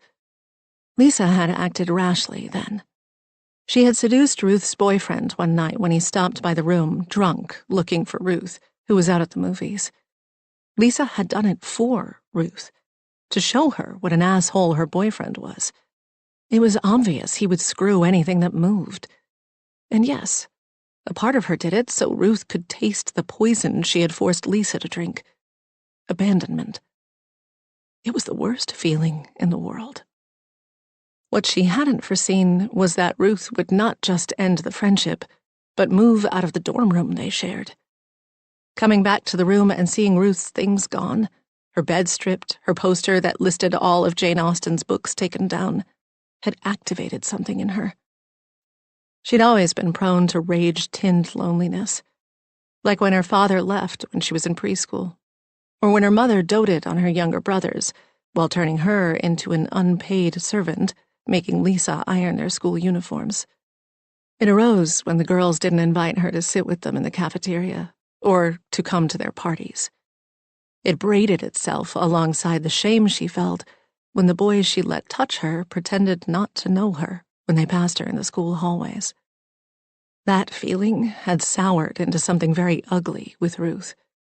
She had tracked Ruth down in her new dorm room and, feral with vengeance, had banged on the door, screaming to be let in. The fire she had set outside Ruth's door was small, but it was enough to set off the sprinklers. Ruth had barricaded herself inside and called campus security. The police, the lawyer, the quiet transfer out of the school. It had all been so humiliating. If she wanted to succeed this time, she needed to keep her emotions under control. Lisa reached out a hand and laid it on Anton, twirling her fingers through the curls on his chest. What would Gwen do if she found out? Anton let out a low whistle. I don't even want to think about it. That would be the end. I promised I would never do something like this again. And I kept that promise, I really did. Until I came along? He turned to face her and smiled. Until you came along. A warm feeling spread in her chest, the feeling of being wanted and desired. Was there any better feeling in the world? This man was willing to risk his wife's wrath, his standing in this neighborhood, his relationship with his children, all to be with her. His validation made her feel as giddy as when she crested the top of the Galaxy roller coaster for the first time when she was 12. Well then, she said, giggling, we'll have to be very, very careful, won't we? Tuesdays and Thursdays became the highlights of the following weeks. She had long grown tired of listening to her coaching clients complain about their lives and had winnowed down her roster to about a half-dozen people. They paid several $100s a phone session, but she had begun to feel like one of those therapists whose patients never make any improvement year after year. She knew she could get more certifications, segue into corporate coaching. There was real money there. But she couldn't be bothered. Marcus was making so much money now, it was highly demotivating. Her real passion became getting even with Gwen. An unexpected side effect of sleeping with Anton was that being around Gwen became more tolerable. Fun, even. Those long games of pitch, which used to bore Lisa, now thrilled her. Instead of focusing on the cards, her attention was on how she might slip her stockinged foot out of her shoe and rub it up and down Anton's inner thigh without anyone else noticing. It was a challenge to keep herself from laughing out loud when he shifted in his seat and closed his eyes in ecstasy, while everyone else droned on about the card game or neighborhood gossip. The clandestine aspect was exciting, but the real kick was knowing how it would destroy Gwen. Having an enemy was like drinking from the fountain of youth. Enemies, after all, were a hallmark of childhood. She remembered how classmates would flit from friend to enemy and back again, sometimes the result of a slow cooling, other times suddenly after a nasty cutting remark. But most adults didn't have enemies, did they? And why not? There was something so clarifying about it. Sure, countries had enemies, and so did characters in books and movies, but not individuals. At least not people like her, not upper-middle-class women who drove BMWs and had their roots done every 6 weeks. But it energized her. She found it easier to fake being nice to Gwen now that she knew intimate details about her life. Anton was terrible at keeping secrets. He told her about Gwen's college battle with bulimia, how she bombed in her creative writing class and was excluded from the social clique of wannabe writers at her college, so she turned to public relations. She made him recount every rejection, hurt, or failure that Gwen had endured, and she held them tight, turning them over in her mind at night in the dark, like little luminescent stones. Knowing Gwen's perfect facade was an act bolstered her own self-worth. Anton also started telling her about his marriage problems, how Gwen controlled the finances, poring over every purchase, and how a monthly infusion of cash from her parents was what kept the family going. In the spring, he became incensed about Scott's new grill, which Amy bought him for Father's Day. At first, Lisa had thought he was joking, but the subject made him furious. Gwen had overridden a grill on safety grounds. "We don't need our own," he recounted her words to Lisa, mocking her. "You don't even like to cook." "Why should Scott get a grill and I don't? He doesn't cook either. He just wants to flaunt his wealth." Anton reminded her of a petulant child, a little boy, irrationally angry when someone else received birthday gifts. She loved it when he was like this. Nasty and petty. She enjoyed nourishing his hate toward others. It made her feel as though they were a team, united against the world. Marcus exhausted her with his self-help optimism and positive psychology. The only person Lisa wouldn't let Anton criticize was Amy. She was off limits. Sometimes after they had sex in his and Gwen's bed, Lisa would go into the bathroom and lock the door, taking in the luxury of it. A soaking tub, a separate shower, a door that led to an outside deck. She and Marcus had never gotten around to updating their bathroom, which still had the original seafoam green tiles from the 1930s. Even Gwen's medicine cabinet was Instagram-ready, with dust-free mirrored shelves laden with only a few bespoke glass bottles that Lisa knew cost a fortune. Lisa could afford these things. That wasn't the issue. But she wouldn't even know where to buy them, or how to design a bathroom like this. It was no use having the money if you didn't understand how to spend it. Gwen's understated elegance made her feel tacky and loud. Lisa had thought her brown Louis Vuitton tote with the small tan logos was the epitome of chic, until she brought it once on a girls' night out and Gwen made some comment. Apparently, in the gospel according to Gwen, one logo was acceptable, but Lisa carrying the bag while wearing a Prada-branded sweater was tacky. She still burned when she thought of the humiliation. In April, the entire cul-de-sac and a few adjoining houses had decided to host an Easter egg hunt for all the kids. Even Kai agreed to partake when he heard there were dollar bills stuffed into some of the eggs. There had been some squabbling between Lisa and Gwen about how many eggs to hide. She mentioned to Amy that Gwen's penchant for organizing things was veering on OCD. Later in the afternoon, when the eggs had been found and the kids were playing in the street, the parents gathered in lawn chairs to chat and drink. Lisa went inside Scott and Amy's to use the bathroom. When she emerged from the bathroom into the hallway, she overheard them talking in the kitchen. About her. "It's okay if you've outgrown your friendship with Lisa," Scott was saying. She's a bit of a drama queen." "You think?" "You know, you three have nicknames in the neighborhood." Amy laughed. "You're kidding." "Jason told me when we were playing tennis a few weeks ago. Some of the other moms call you three Queen, Lean, and Green." "Am I green?" she asked. "Of course. And Gwen, well, she's definitely on the thin side." "And people think Lisa's a drama queen?" "She's been known to stir up drama with the other moms, apparently," Scott said. "And the fact that she wore a leopard print bikini to the pool." "That's not very nice," Amy said. "She has a great body. She can wear what she wants." "And this is why I never told you. Because it's kind of mean." People were talking about her behind her back. Drama queen? Maybe she had stuck up for herself. She was no doormat. But that didn't make her a drama queen. Scott certainly found it amusing. She had no idea that he didn't like her, that he was poisoning Amy against her. "Lisa's always been such a good friend to me. We used to be so close," Amy said. "That's why what she said about Noah was so out of character." Lisa's heart leapt into her throat. What had she said about Noah to Amy? She searched her memory for something she could have said that offended her. Perhaps she had unintentionally insulted Amy, but she couldn't pinpoint anything. "People outgrow friendships," Scott had said. "It's not a crime. If you want to pull back, that's fine by me. I mean, I like Marcus, but I don't need to see him every Friday night." "Maybe," Amy said, sounding dubious. "I'll see." "I just don't like seeing you so upset." "Do you think Noah's an oddball?" "Stop. You know I don't." So that's what it was. A throwaway comment. She remembered now.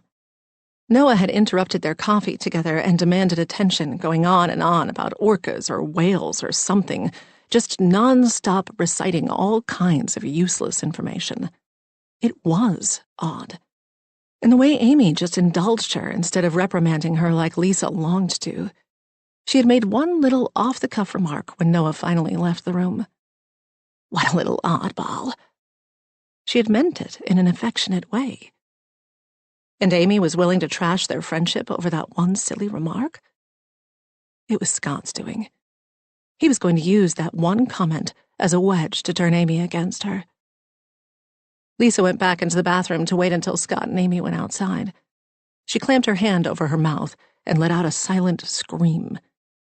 If they hadn't been right outside the house, she would have smashed the mirror on the medicine cabinet. Scott was trying to come between her and Amy. What had she ever done to him? She seethed for the next few days, vacillating between being unable to shake Scott's words from her mind and worrying over whether Amy was going to dump her. She was sure Amy would forgive her if Scott wasn't in the way. She entertained various plots of revenge against Scott, but none withstood the light of careful examination. She didn't want to hurt Amy. She was as much a victim of Scott as Lisa was. The poor thing was being manipulated by that bastard. He was a golden boy, had sailed through life with his smile and jokes and athleticism. But those were the worst bullies of all. Sweet Amy couldn't see it, but Lisa could. Amy needed her then more than ever. What it must be like to be married to someone like that, who gaslights you about your own best friend. When Marcus noticed her sullenness, Lisa told him she had a sinus headache. On the following Friday, she begged off meeting up for dinner with everyone, sending Marcus and Kai without her, claiming her head hurt too much. Alone in the house, she poured a glass of wine and curled up in bed with her laptop. There had to be some way to get back at Scott. Some weakness or past mistake he had made. Maybe an old girlfriend Lisa might activate and bring back into his life. That could cause a nice rift between him and Amy, which she could exploit. But the more she looked, the less she found about Scott. He had no social media at all. His company did, but he was only mentioned by name on the website. There wasn't even a picture. The following day, she stopped by Amy's just as Scott was leaving. She entered and found her at the kitchen counter paying bills. "Oh, hey, did we have plans?" Amy looked up, confused. "Oh, no," Lisa had said, holding a wooden spoon aloft. "Just returning this." She'd had Amy's spoon at her house for weeks, but it was a good excuse to come by and feel out her friend, to try and strengthen their friendship. "I also brought this for Noah." She held up the Encyclopedia of Marine Mammals, which she had found in the bargain section of Barnes & Noble. "Oh, that's so sweet of you. You shouldn't have. I know how into whales and things she is. She'll probably be a famous scientist when she grows up." Lisa wondered if she was laying it on a bit thick, but she needed Amy to move past the hurt she had caused her. She would address it directly, the oddball comment, but she didn't want to arouse any suspicion that she had been listening in on her conversation with Scott. "She is going to love this," Amy said, taking the book. "That reminds me, I have Kai's soccer shirt, the one Benji borrowed. I washed it. Let me get it for you." She slid off the seat and went to retrieve the shirt, leaving Lisa alone in the kitchen. Amy didn't seem angry, Lisa thought, as she peered at the paperwork spread out on the counter. Her eyes stopped on a medical form Amy had been filling out. As she looked at the form, she saw that a field for Scott's Social Security number had been filled in. This was it, her opportunity to dig a little deeper. Quickly, she took a picture with her phone. That evening, after Marcus was fast asleep, she slipped open her laptop and searched for a reputable company that did the most thorough background checks. If she was going to do it, she was going to spend the money to do it right. She found one that promised to deliver. Address history, a social security number trace, sex offender search, employment history, and other criminal searches. Lisa entered Scott's personal information and then typed in her credit card. If there was any dirt in Scott's past, she was going to find it. 22. Now. Barb is downstairs in the kitchen with the boys, serving them dinner, and Gwen is upstairs helping herself to another glass of wine that she smuggled into her bedroom. This Monday had been torturous. She'd stopped by the morgue to identify Anton's body and had almost collapsed when she saw him stretched out on the cold metal slab. Detective Salazar had been there, had tried to discourage her from leaving the viewing area where she could look at Anton through a window and actually entering the room the body was in. Gwen insisted, but quickly regretted it. It had been a mistake to enter the cold, lab-like room that stank of chemicals. When she got close enough to Anton to see the waxy sheen on his skin, the faint bluish tint on his lips, she thought she might be sick and had to rush out. Now, back at home, she wants to drink and forget it all. Forget that her husband is lying dead and cold in an industrial room. Forget that she is a widow who will have to raise her boys on her own. Forget that her marriage was built on lies. But she can't forget that feeling she had when she saw that pen from Le Canu.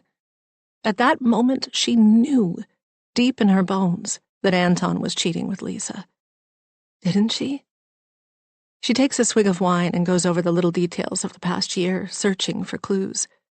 Her mind might be playing tricks on her, but she can't recall a single incident that suggests they were having an affair. Is she in denial? Has she forgotten, or did she never notice, what was right in front of her? Maybe her mind has buried those memories deep inside the recesses of her brain in an ill-conceived effort to protect itself from going mad. Or maybe her mother's right, and she's concocted the whole thing. Then again, she thinks as she pours another glassful, her mother hasn't read Anton's latest fiction. Gwen picks up her phone. Every moment of their lives is documented on these things. Doctor's appointments, bills, photos, receipts. They are digital time capsules. If there is any proof to be found, it will be on the phone. She wishes she had Anton's, but the police still have it. Gwen scrolls through her phone, not entirely sure what she is searching for. She squeezes her eyes shut, trying to remember when exactly Anton went to that writers' conference in Tampa. Sometime in June? Maybe July? She checks her phone's calendar and finds the dates. What else was going on that weekend? She opens her Instagram and scrolls all the way back to the beginning of the summer, cross-checking the dates with texts and the photos she's posted. A photo of her and Amy and all the kids at Brookside Gardens jogs her memory. They were there for Wings of Fancy, the butterfly exhibit. She looks at a photo of Noah and Benji, grinning, butterflies alighting on their arms, shoulders, heads. Lisa was out of town that weekend, and Gwen remembers her saying they should go without her because Kai wouldn't want to go anyway. Out of town. Because she was with Anton. Gwen gulps down more wine and stands up, her mother's words in her ears. Let it die with him. The advice seemed sensible a few hours earlier, and maybe a different woman would be able to follow it.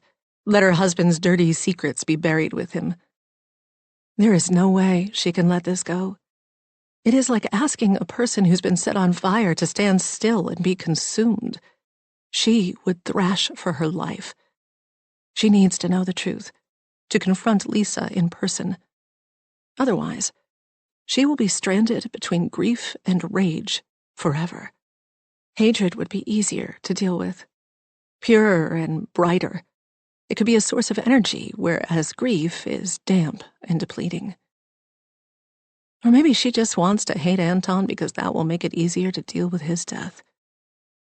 Gwen reaches for the bottle and finds it empty. She grabs her phone and walks downstairs.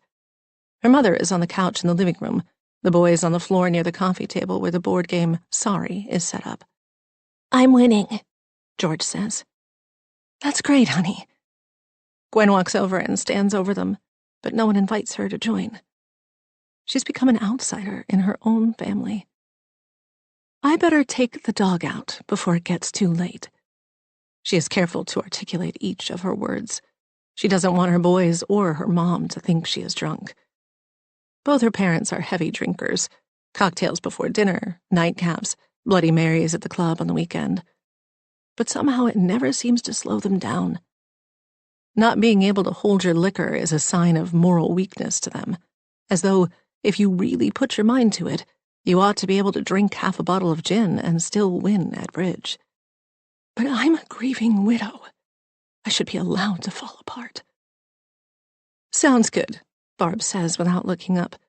1, 2, 3, sorry. Barb returns one of Raffi's pieces to his home base. That's not fair, Raffi cries. Gwen latches Sababa's leash and steps outside. The cool air invigorates her. She's been cooped up all day, since yesterday, actually, breathing in the stale air of her home. If it weren't for Sababa, she might not ever venture outside. She walks around the edge of the cul-de-sac, allowing Sababa the full length of the leash so he can sniff the curb and wander a little way up onto the lawns of her neighbors. Fall comes late to Washington, and her Argentinian neighbor still has tomatoes ripening on 6-foot-tall vines in her yard. The whole thing seems like an exercise in futility to Gwen. Could a half-dozen tomatoes really be worth all the work it takes to grow them? Negative thoughts. They are coming fast and furious now. Anton's death has opened the floodgates. The low-lying river of depression has threatened to swamp her before in life, most notably in college when she had what might be called a breakdown and had to leave school for a semester to enter an eating disorder program. She can feel that pain starting to swell within her again. She needs something to focus on. Gwen is at the end of the street now, where Nassau Court meets Barstow Road, and the lights are all blazing at Lisa and Marcus's house. Without hesitation, Gwen strides up the walk, Sababa trotting beside her, and rings the bell. Marcus answers in sweatpants and a Duke t-shirt. "Hey, Gwen, it's good to see you. Come on in." He steps back to allow her through, but she doesn't move. No, I can't. I just want to ask Lisa something." "You sure?" He frowns. Marcus has always struck her as a very straightforward guy, one of those men who ascribes to a work hard, play hard ethos. Gwen has never really understood what bonded Lisa and Marcus, and now she looks at him with newfound pity. He clearly has no idea his wife was cheating on him while he was hard at work or away on one of his cycling trips. "I'm sure, but thanks. Can I give you a hug?" She nods, stepping forward and allowing him to hug her. He smells nice, like lemon and cedar, and the thought occurs to her that she is hugging the husband of the woman who was sleeping with her own husband. Could she have sex with Marcus? She shudders at the thought, and he releases her. "I'll go get her." Gwen stands on the step with Sababa, listening to the sounds of a typical suburban household. The TV going, Marcus calling for Lisa, Guy's laughter ringing through the house. Lisa shows up, wiping her hands on the sides of her yoga pants. Her long black hair falls in thick waves past her shoulders. She's an attractive woman, Gwen cannot deny it, although she finds Lisa's style a little vulgar. The low-cut tops, the year-round tan, the long nails. "Hey, Gwen," Lisa says. "Come on in." "No, I'm not coming in." The smile on Lisa's face disappears. "Is everything okay? You seem upset." "The pen," Gwen says, "from the restaurant. Where did you get it?" "What?" Lisa blinks but doesn't break eye contact, and in that moment, Gwen knows for sure. The certainty is a hot coal in the center of her chest. "How long?" Gwen asks. "I'm sorry, I don't follow." "How long were you fucking my husband?" Lisa winces at the word. She steps outside and shuts the door behind her. "Keep your voice down." "I will not." Gwen steps back. "Why should I?" "You're making a scene. It's embarrassing." Lisa crosses her arms. "For you, I mean." "You're afraid the neighbors might hear?" "You're making a mistake," Lisa says. "Anton and I were just good friends. We happened to be in Tampa at the same time, and yes, we had dinner." "I know about the tattoo." It is a long shot. Anton could have made up the part in his book about the ass tattoo. Or could he? It was turning out that he couldn't make up a damn thing. But Gwen can tell by the look of horror on Lisa's face. She nailed it. "He told you about that?" "I was drunk. I shouldn't have said anything to him about my tattoo." "Don't lie to me, Lisa!" "You sound paranoid, Gwen. The stress of losing Anton must be getting to you. You're all alone, with 2 young boys to raise. You're in your early 40s, no real job, no prospects, your looks fading. It must be awful. Terrifying." Marcus opens the door, a cautious smile on his face. Hey, ladies. Everything all right out here? Lisa twists her body to face Marcus. Gwen here is a little, shall we say, upset. Lisa turns back to Gwen and gives her a pitying look. She's come here to accuse me of having an affair with Anton. What? Marcus takes a few steps until he is standing beside Lisa. Gwen, is that true? Yes, because she did. I know she did, Gwen says. She slept with Anton. I have proof. What proof? Marcus asks. The picture of Patience. He shoots a quick glance at Lisa. It's all a joke to him. He's in denial. She wants to scream. Instead, Gwen inhales and tries to steady her voice. I have the pen, for starters. The pen? A smile teases his lips. Lisa places her hand on her husband's forearm. Remember how I told you I bumped into Anton in Tampa? I took home a pen from the restaurant. Gwen seems to think that's evidence of something. And I know about the tattoo. Lisa leans into Marcus as if having this whole conversation is exhausting. It's true, I blabbed to Anton about my tattoo, she sighs. So that's why she thinks we were, sleeping together. Those last two words hang in the air for a moment. Gwen feels like she is going mad. She is speechless, her mind frozen. Somehow, Lisa has both admitted to the facts and denied them at the same time. Marcus believes her every lie. He has no inkling that Lisa is manipulating the facts. But how can she tell him without sounding crazy? Gwen, why don't we take you home? Marcus takes a step forward. You're not wearing any shoes.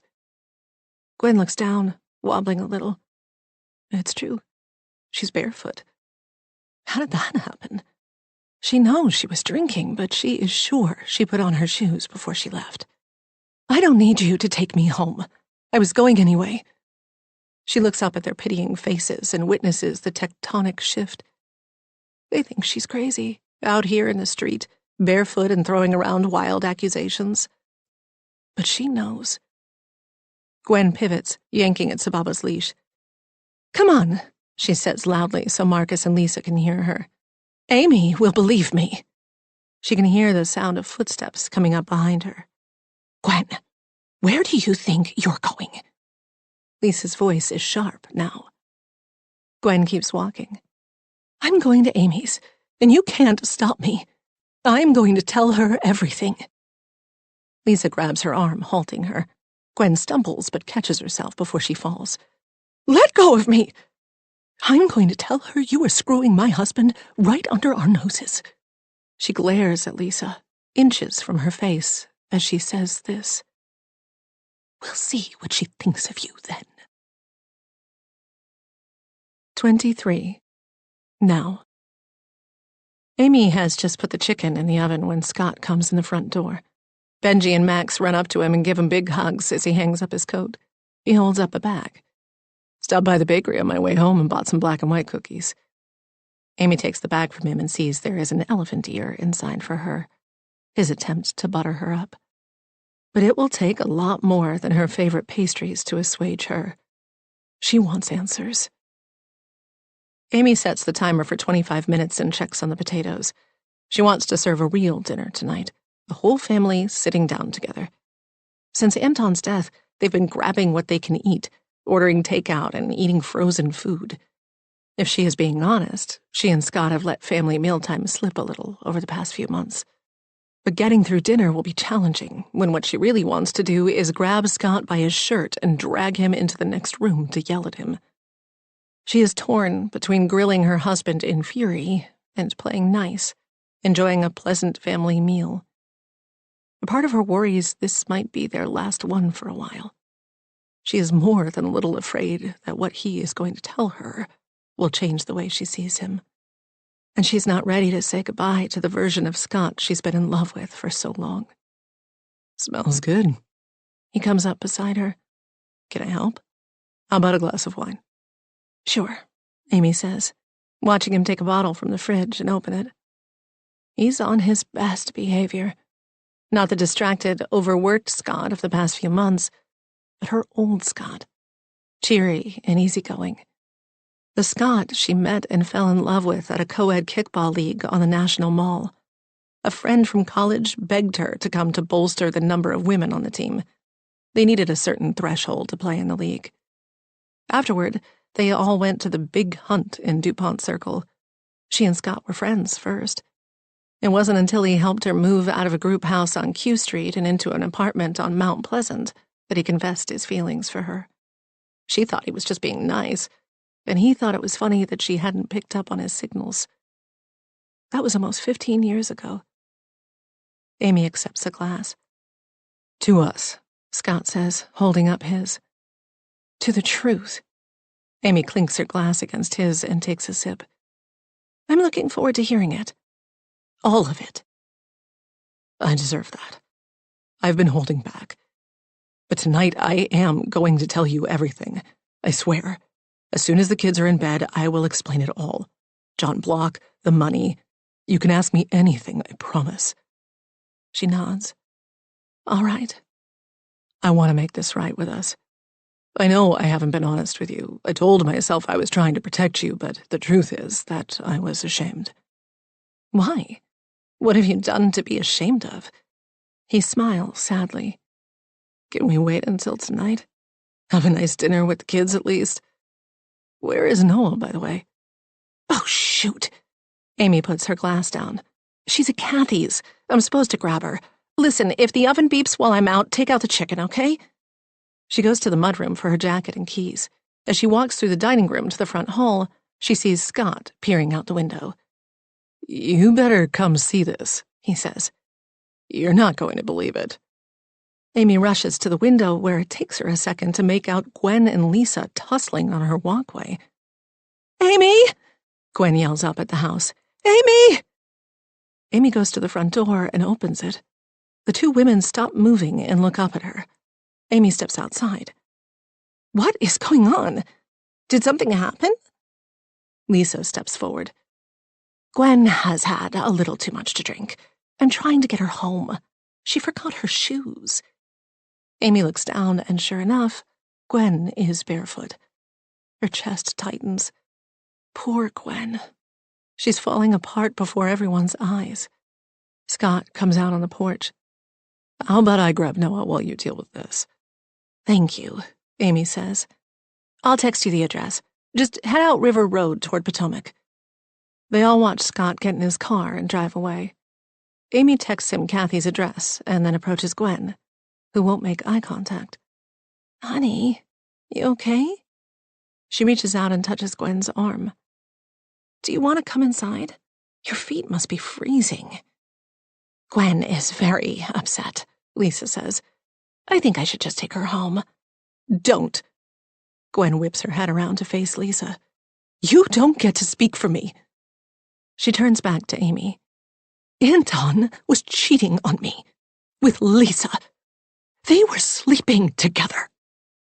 Amy winces, as much from the words as the vitriol in her friend's voice. No, that can't be right.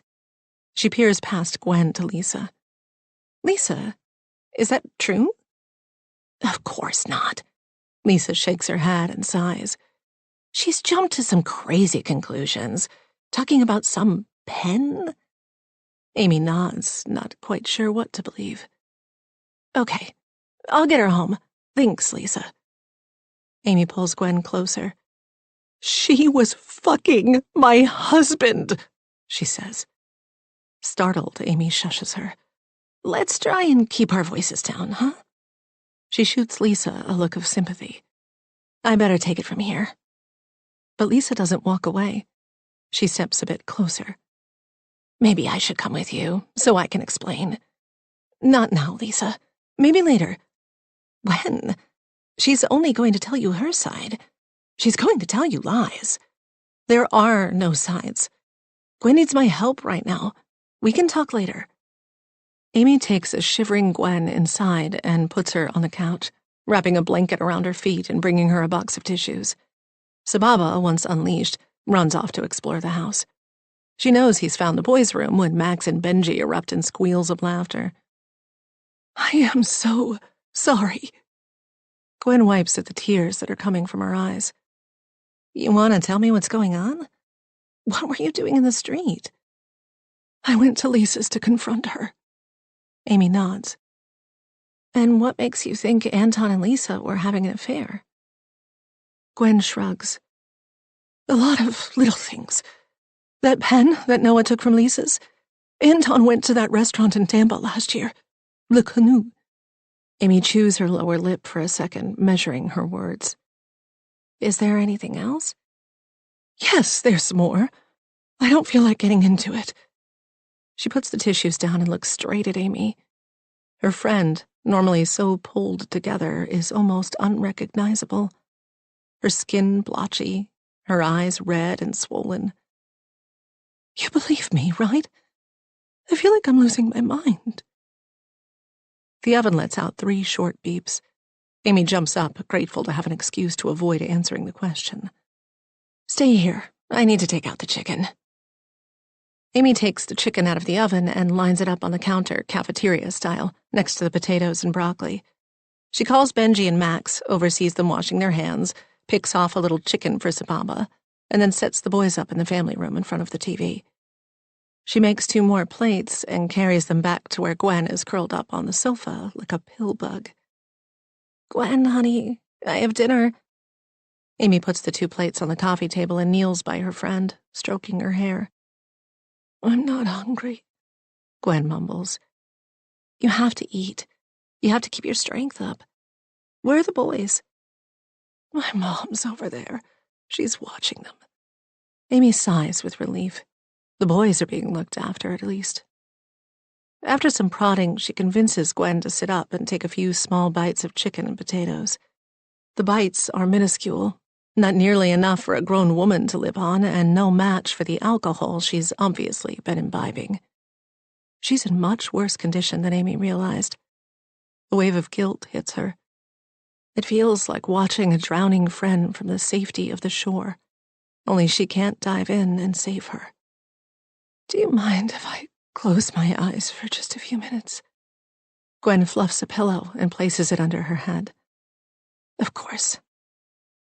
Amy leaves her on the sofa and takes the opportunity to check on the 6 New England asters that are in pots resting in a shady spot on the side of her house. She's going to plant them at a client's in a few days, but with the warm weather, she needs to make sure they don't dry out before then. When she's done watering the asters, she comes inside the back just as the front door opens and Noah yells, "Mom! I'm hungry!" Amy lets out a breath she didn't realize she was holding. Thank God Scott is back. He's not going to believe what happened with Gwen and Lisa in the street. "Dinner's in the kitchen," Amy calls out as she walks toward the foyer. "Wash hands!" But as Amy enters the foyer, the person walking through the front door is not Scott. It's Kathy. Amy stops short. "Kathy, hi. What are you doing here?" "I'm so sorry to show up like this. I called." Kathy looks sharp in a burgundy crushed velvet blazer and bright lipstick. Amy looks at her phone, and sure enough, she has a missed call from 10 minutes ago. "Oh, I was distracted with something and I didn't hear the phone." "I have dinner plans tonight. I hope you don't mind me dropping Noah." She smiles apologetically. "I couldn't wait any longer or I'd be late." "I understand, of course. But what about Scott?" Kathy's eyes widen behind her thick black glasses. "Beats me. I waited and waited, but your husband never showed up." 24. This past spring. Digging up dirt on Scott took a little work, but Lisa had always enjoyed a good project. It helped distract her from unpleasant thoughts like how unsatisfying her home life had become. Sometime in the past few months, Kai seemed to have shifted his affection from her to Marcus. Where he was once a mama's boy, now he would barely let her touch him, much less hug or kiss him. All he could talk about was sports, and all he seemed to want to do was hang out with his friends or in his room with the door shut. She had heard this was a phase that boys went through, and that they came back around toward the end of high school. But it hurt. He used to want to tell her everything about his day, but now sometimes he could barely bring himself to grunt at her. Her relationship with Marcus was no better. Having just made partner at his lobbying firm, he was riding a professional high, but it meant even less time for her. Sure, there was more money, more prestige, private boxes when they went to see the Nationals play baseball, that sort of thing. But she couldn't help but feel his success diminished her. She was an appendage to him now, a vestigial one at that. They hired people to clean, to tutor Kai in math, to tend the yard, to shop for their groceries. How essential was she? To Anton, she was essential. He said he could barely function on the days when he didn't see her. She didn't love him, but she was addicted to the surreptitious nature of their affair, to the secrecy, the thrill of sneaking around. It injected a much-needed boost of adrenaline into her boring suburban days that seemed to meld into one another. She pondered how he might help her get even with Scott. Just remembering those cruel words of Scott's, how he casually encouraged Amy to pull back from their friendship, set her pulse racing. The background check she'd paid for hadn't offered much of interest upon her initial reading, but when she reread it, a detail jumped out at her. The first time Scott's Social Security number had ever been used was 28 years ago, in a small town in Northern California. Her interest was piqued, because Scott said he grew up in New Mexico, and according to her math, he would have been around 18 when he used this Social Security number to get a job. A little sleuthing around the internet gave Lisa a pretty good idea about this small town, which had emerged as a logging hub in the early 20th century but had since fallen on hard times. It was a little too far north, past Sonoma and Napa Valleys, to make it a weekend destination for wealthy tourists from San Francisco. It lay right in the middle of what was known as the Emerald Triangle, a vast area in Northern California famous for its cannabis production, both legal and illegal. What was Scott doing up there when he was 18? A few days later, when all three families were together, she floated the idea of taking a trip to wine country. "Wouldn't that be great, Marcus?" she asked in front of everyone. "I've never been to Northern California. I mean, not past San Francisco. Have you?" She turned to Amy when she asked this. Amy shook her head. "Never been west of the Mississippi, but I'd love to go. Maybe when the kids are older." "How about you, Scott?" Lisa asked. "Have I ever been west of the Mississippi?" He smiled. "Well, I grew up in New Mexico, so that's a yes." He winked at her and took a swig of his beer. It was a non-answer. Lisa pushed a little. "What about Northern California? Any interest in seeing wine country? Or going even farther up the coast, maybe seeing the redwoods? It's supposed to be beautiful up there." This was the moment when he could say, "Oh, I've been there. I worked up there one summer," or some other plausible explanation. "Love to. One day I'd like to drive all the way up the coast from LA to San Francisco and then up to Eureka. Maybe even keep going to Crater Lake in Oregon." He turned to Amy. "One day we'll do that together." "You never visited California playing baseball?" Amy asked Scott. She turned to everyone. "Scott started at third base on his high school varsity team." She beamed at him. "Nope, never traveled that far. We drove all over the state, and we did end up in Arizona more than a few times, but not California." The conversation moved on to road trips, to must-see national parks and the difficulties of traveling with children. But Lisa zoned out. All she could think about was that Scott was lying. He had been to California, all right. She could barely contain her impatience, waiting for Marcus and Kai to leave the house the following Monday morning. She'd cleared her schedule, switching her appointments around so she would have the whole day to spend online, if needed. She settled into her desk chair with a can of yerba mate and fired up her computer. On the desk was an 8x10 photo of her and Marcus standing with Amy and Scott at Tiki Night at the school a few years ago. They had smiles on their faces, lays around their necks, and a glossy sheen thanks to hours spent dancing. Lisa had gone to Michael's and bought an unfinished wooden frame, which she had painted and glued letters to at the bottom. #SlamTime. She turned the photo face down so Scott wasn't staring at her. Slam was over. Gwen had ruined it. There was no going back. She began Googling, and it didn't take long to find what she was looking for. The tiny newspaper story was written the same year Scott was in California. She leaned forward in her chair, as if getting closer to her computer screen might bring her closer to the truth about Scott. There was something here, all right. But what was it? The story was buried in the middle of the Metro section of the Redwood Independent, a local paper that had closed in 2010, but lucky for her, had been archived online. Authorities search for missing student athletes, the headline read. Police are asking anyone who knows the whereabouts of Michael Finch, 18, and Dexter Cole, 18, to contact authorities immediately. Both young men are seniors at Mad River Regional High School, where Finch and Cole were co-captains on the school's regional championship-winning baseball team. They were last seen together on Friday, September 20th, parking at a trailhead in Mad River, embarking on a 3-day backpacking trip.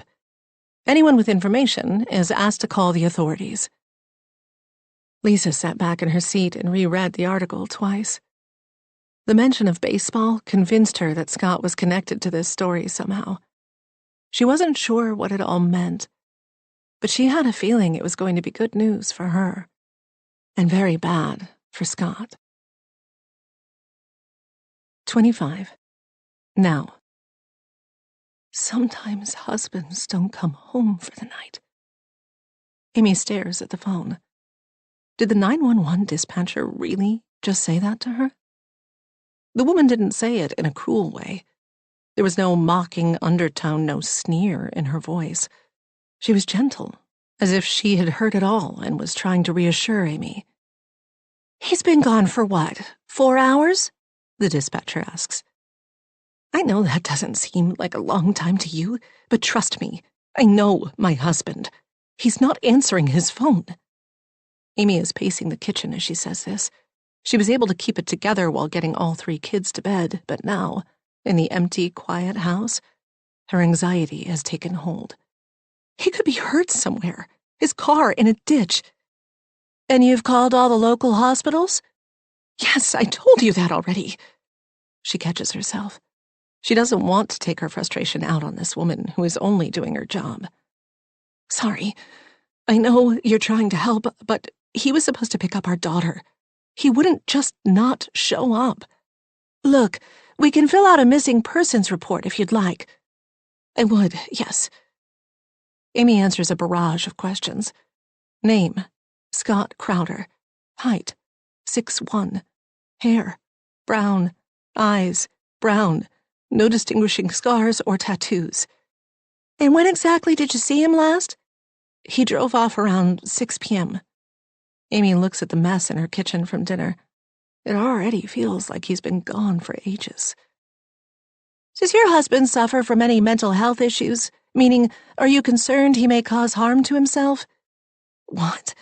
No, absolutely not." "What about medical conditions? Epilepsy, diabetes, heart condition?" "No, he's very healthy."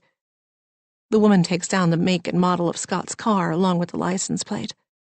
"I will file this, and we will let you know if anything hits on his car," she says. "Feel free to call our missing persons department tomorrow to follow up." "Thank you. I really appreciate it." "Listen, most people who are reported missing show up on their own." Amy hangs up and gets to work cleaning the kitchen. A week ago, she was preoccupied with the stress of daily life, ordering plants, making payroll, arranging checkups for the twins, and Noah's psychological report. Now all she can think about is what has happened to Scott, and whether his not coming home is connected to the money he said he was scammed out of. He was going to answer all her questions tonight, tell her everything. And then, poof, he's gone. Sleep doesn't come easily. Amy wakes at the slightest sound, thinking it might be Scott coming home, but it never is. When her alarm goes off in the morning, she sighs. At least the long night is over. She puts her hand on Scott's side of the bed, as if she can divine some information about what has happened to him by laying her palm flat on the mattress. But no answers come to her. Scott is missing, and she has no idea why. She goes downstairs with the faintest flutter of hope that she will find him in the kitchen, but he's not there. Scott never came home. He didn't sneak into the house in the middle of the night under the cover of darkness and crash on the sofa. She checks her phone. Nothing. No text. No voicemail. Panic swells within her anew. She is surer than ever that something has happened. Scott would never put her through this kind of worry. She doesn't have time to dwell on those thoughts. She can hear the kids are up. The morning is a blur. When Noah asks where Dad is, Amy tells her he had to leave early for work. Noah accepts this answer without question. And why not? It's been the case so many times before. Amy wishes it were true, that Scott had come home late and left for work early. As soon as the kids leave for school, she will call the police again. She walks the 3 kids to the bus stop, her thoughts far away from their chatter. Noah finds a spot under a tree, takes out her Warrior Cats book, and begins reading. The boys run off to find their friends, and Amy steps back from the crowd slightly so that she is close enough to keep an eye on things, but just far enough away to discourage anyone from talking to her. She takes out her phone to check her email. Several consultation requests from new clients have come in, and she needs to respond. She likes to get back to people within 24 hours, but with everything going on in the past few days, she hasn't had a chance. Amy! Yoo-hoo! Amy! Gabby from around the corner rushes up, her son dawdling behind. I'm so glad I caught up with you. Amy feels her body tense up. She normally enjoys Gabby's company at the bus stop. But this morning, the thought of dealing with the woman's high-octane energy exhausts her. In addition to working as a fundraiser at the headquarters for the American Cancer Society in D.C., Gabby runs the school's PTA listserv, organizes the twice-yearly neighborhood yard sales, and coaches girls' soccer. Hey, Gabby. Amy, oh my gosh, how awful. I am devastated. She looks around to make sure her child is not in earshot, and when she spots him a few yards away with a cluster of boys, she turns back. Anton killed? She stage whispers. Right here in our own neighborhood? Who would do such a thing? What is this world coming to? Gwen, you, those poor kids? What can I do? How can I help? Say the word. I don't think there's anything we can really do right now except cooperate with the police.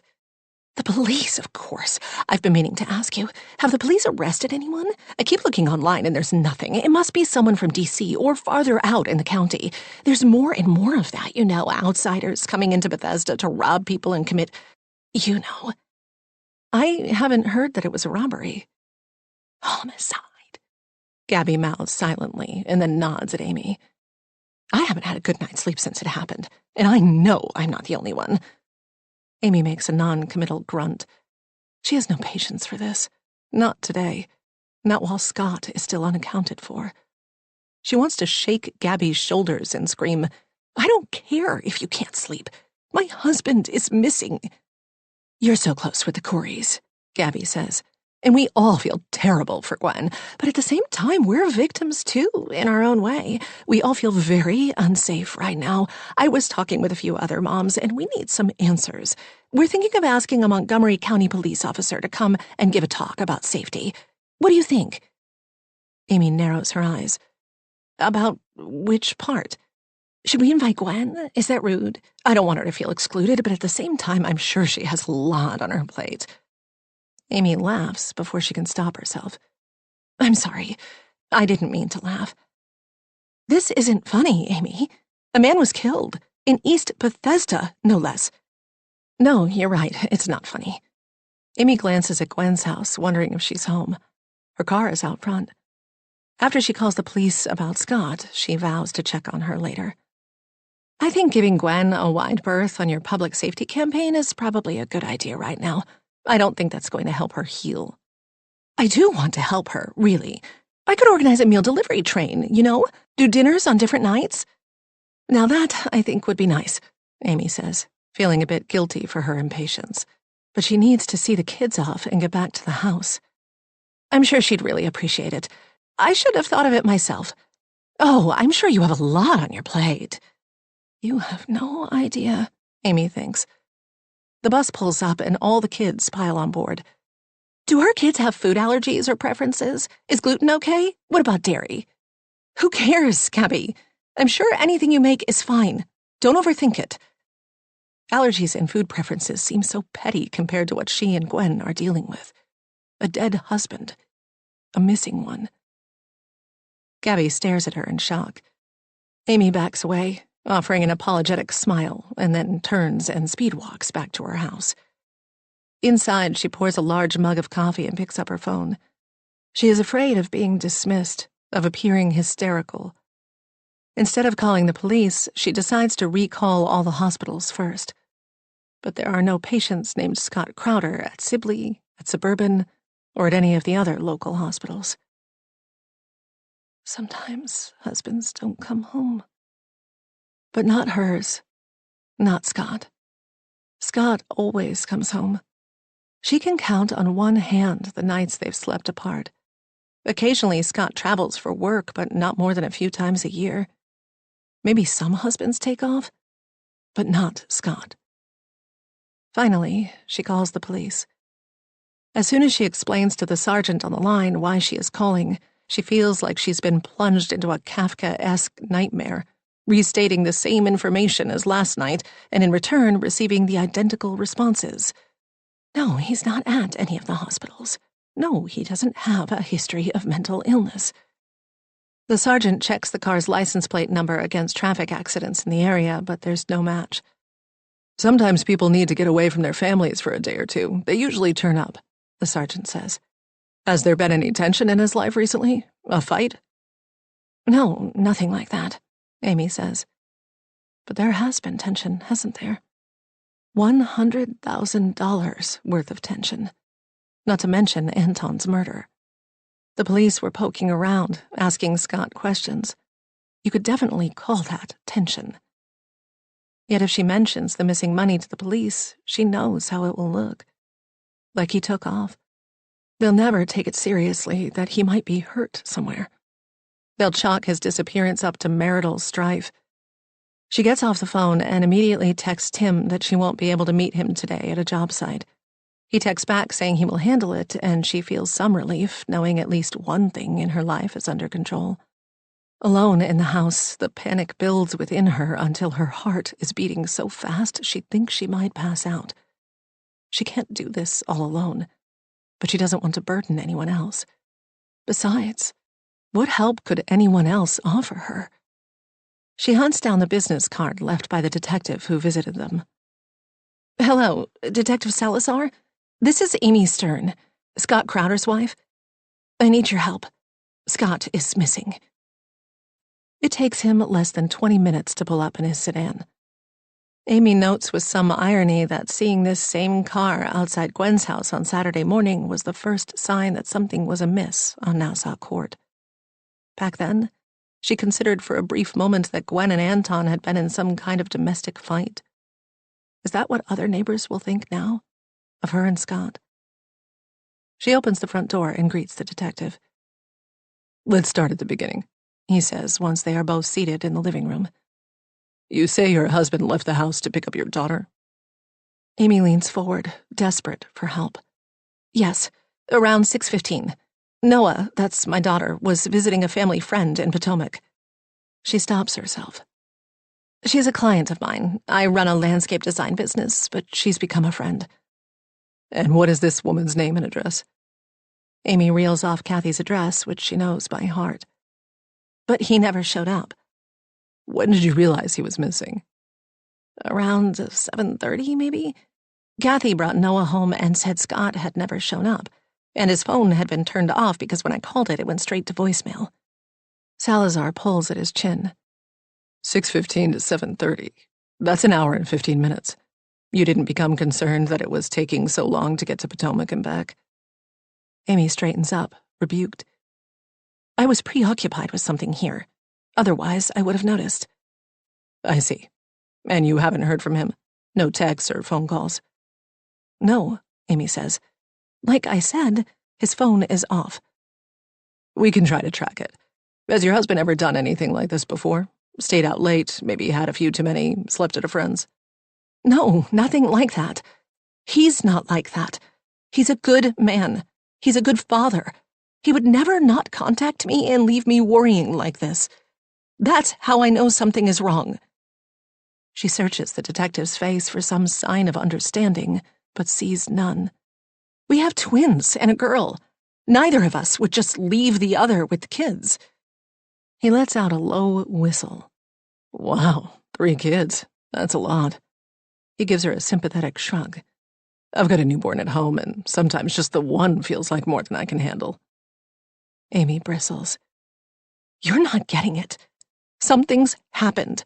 I know it." "What about Anton Khoury? What was your husband's relationship with him?" Amy blinks, startled.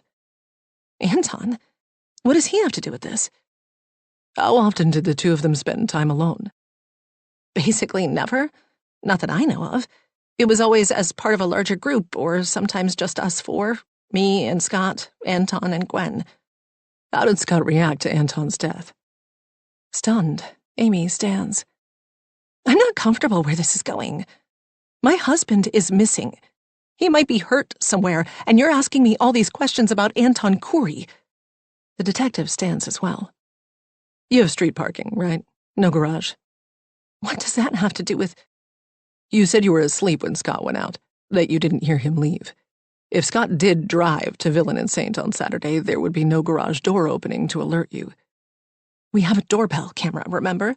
she asks. "It would be on the video I sent you." "Ah, the video." He gets up and walks to the front window, peering out. "It cuts off at the hedge. If your truck is parked right in front, as it is now, Scott would have to park past the hedge, and if that were the case, the camera wouldn't catch him driving away." Amy feels like she's been slapped. She invited Salazar here to help her find Scott, and now he's twisting everything around, talking about the night Anton died. "I don't understand. Why do you keep implying that Scott is involved in Anton's death?" Her voice has risen to a sharp shrill, but she can't stop it. She is on the edge of hysteria. "He explained it to you. Anton came here drunk, and he took him home. You talked to his friend from the bar, right? He must have told you that Anton wasn't there. So why do you keep coming back to that? Is there something you're not telling me?" He turns back from the window, giving her a long, hard look. He's evaluating her. "I'm not at liberty to discuss the details of this case with you," he says. "But if your husband should contact you, you need to tell him we want to speak with him immediately." 26. Now. Tuesday morning, and Gwen is up early, awakened by a panic dream and unable to drift back to sleep. Down in the kitchen, she notices movement through the window and peers out. A familiar sedan pulls up in front of Amy's house, and Detective Salazar gets out. Her stomach does a little flip. What could he want with Amy and Scott? She remembers what Amy said the other day, that Scott had gone to Villain and Saint. Yes, it was the closest bar to where they lived, and Anton could have been going there to have a drink. But she feared it wasn't just a coincidence. She's scared Anton went after Scott, went to confess everything. She wonders what the detective is saying inside that house. She'd love to be a fly on the wall. "It's quiet down here. I suppose the boys are still sleeping." Barb opens the fridge and begins taking out eggs. She holds up a bottle of maple syrup. "Thought I'd make breakfast. Pancakes? French toast?" "Pancakes are good." "The boys were up very late last night. Too late. We don't want them to get into an unhealthy sleep schedule. Just because they aren't going to school doesn't mean they shouldn't have a routine." "It's fine. It's not even 9 o'clock in the morning, and they only found out yesterday that their dad is gone. I think they're allowed to sleep in." "Have you called the school? Told them the boys will be out for the week?" Gwen winces. "No, but I will. I can do that right after I make breakfast. Have you thought about the funeral?" "Mom, I haven't had coffee yet." "I'm putting on a pot as I speak," Barb says. "This isn't one of those things you can put off. Arrangements need to be made." Barb works as she talks, efficient, although the tremble in her hands gives her away. Gwen wonders whether she'll turn into her mother, especially if she keeps drinking. Brittle and strong, yet trembling and fragile. When will the police release the body? I told you, Gwen says, when the investigation is done. Whatever energy she had drains right out of her by the rat-a-tat of questions from her mother's mouth. What am I supposed to tell people? Whatever you want. Gwen, you're not being any help. Barb turns, hands on her hips. This helpless little girl act will not get you very far. With your permission, I'd like to contact the police myself. Someone has to take charge here. Did you find Anton's life insurance? Have you filed a claim yet? I can't, Mom. I don't have the death certificate yet. She had forgotten about the life insurance. A $2 million policy her parents insisted he take out when the boys were born. Well, why not? And around they go, discussing the logistics of death as Barb cracks eggs into a bowl and whisks them. Gwen feels herself fading. She wants it all to be over. Not just this conversation, but this whole section of her life. She wants to fast forward to the next part, whatever it may be. Whether it is here, in this cul-de-sac in Bethesda, Maryland, or in an entirely different state. She doesn't know how she'll get through these next few days, weeks, months. The last time she felt this way was after the boys were born. The dense, timeless haze of postpartum depression. She went on Zoloft and stayed on it for more than a year, until the good it was doing was outweighed by the 20 pounds she had packed on. Should she see a doctor? Ask for some pills to get through this? At least she has Amy. She thinks of how Amy tended to her last night, even in her barefoot, drunken state. Amy is more of a sister to her than her own sister, whose only contact since Anton's death has been a text, followed by a stock image of a wreath of flowers with, "Sorry for your loss," written in script. It took Gwen 5 seconds to pull up the same GIF on her phone. Unbelievable. Through the kitchen window, she spots Detective Salazar leave Amy's house. She adjusts the curtains so she can watch him. "What is it?" Barb asks. "What are you looking at?" Gwen doesn't answer. She expects him to get into his car, but, to her dismay, he begins to walk up her path. When the doorbell rings, Gwen jumps. "Someone is at the door," Barb says. "I'll handle it." Gwen stops at the entrance of the dining room and hides behind the wall so she can overhear the conversation. "Detective Salazar, ma'am, from the Montgomery County Police. I was wondering if Mrs. Curry was home." "Gwen? She's my daughter. And yes, she's in the kitchen. Please come in, Detective," Barb says. "Have a seat and I'll get her. May I bring you some coffee, tea?" "Just a water, please." "Certainly." Barb has gone into full hostess mode. Her voice always turns melodious when talking to men. Gwen stiffens when she hears her mother's footsteps approaching. "There you are," Barb says, stopping at the entrance to the kitchen. "There's a detective here to see you. I'm getting him some water. Why don't you go out and I'll bring you a glass too?" Gwen feels like her limbs are made of lead as she drags herself into the living room. Nothing good can come of this visit. She takes a seat across from Salazar, giving him a little nod. Today his tie is a deep forest green, his dress shirt steel gray. She can see him in the morning, carefully choosing his clothing. He must think it reinforces his image as detail-oriented and meticulous. And he's right. So few men are like that these days. Anton could go days in sweatpants or ill-fitting jeans, T-shirts with the names of his favorite bands, looking more like an overgrown teenager than an esteemed author. Gwen picks a golden hair of Sababa's off her pants. The detective jerks his head toward the dining room, where her mother has been hard at work organizing all of Anton's things. What was chaos is now organized into neat piles and half-filled cardboard boxes. "Looks like you've been busy, Mrs. Curry," he says. "Yes, well, I'm not sleeping. I sort of don't know what to do with myself." "So you're packing up all your husband's things?" "Not exactly," she says, more sharply than she means to. But that is what she's doing.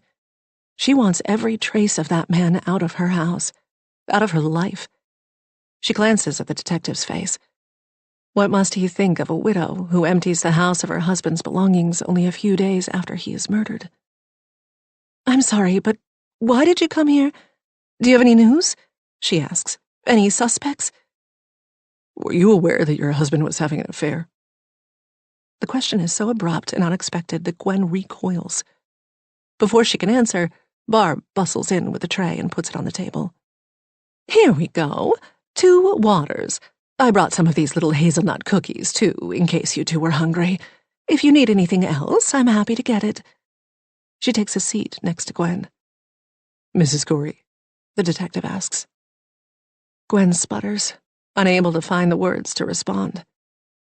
Yes. I mean, no. Which is it? Yes or no? I didn't know before he died, but since his death I have learned that Anton was seeing someone. Barb reaches out and squeezes Gwen's hand. Is this an entirely necessary line of questioning? Her mother asks. I'm afraid it is, Mrs. Buckley. Barbara Buckley. Barb gives Gwen's hand a tight squeeze. My daughter has been through a lot, Detective. I don't want to see her upset needlessly. I assure you I have no intent of upsetting her needlessly. Unfortunately, this is a murder investigation, and we have to ask these difficult questions. He reaches for one of the 2 glasses and takes a big sip. It's been my experience that the best way to approach sensitive topics like these is to be honest and straightforward from the beginning. Now, Mrs. Corey, do you mind sharing how you learned he was seeing someone? I can't explain it. Just little things. Gwen stares at her knees as she speaks. One of the cruelest aspects of infidelity is that the wronged party often ends up feeling ashamed, as if she were deficient in some way, and Anton's betrayal was a reflection of her worth. That was part of the work she had done in therapy 3 years ago, to realize the cheating was about him and not her. And yet, here she is, in the same position again, back to square one, shame building inside her like steam in a pressure cooker. It's happened in the past. I just know. This may be difficult to hear, but we also found evidence of an affair, he says. Do you have any idea of the identity of the person he was involved with? Gwen removes her hand from under her mother's and reaches for the other glass of water just to have something to do. The silence in the room feels oppressive. Does he know who Anton was cheating with, and he's testing her? She regrets confronting Lisa. She was drunk, not thinking straight. If it gets out that Anton was screwing her neighbor, her friend, she'll have to move.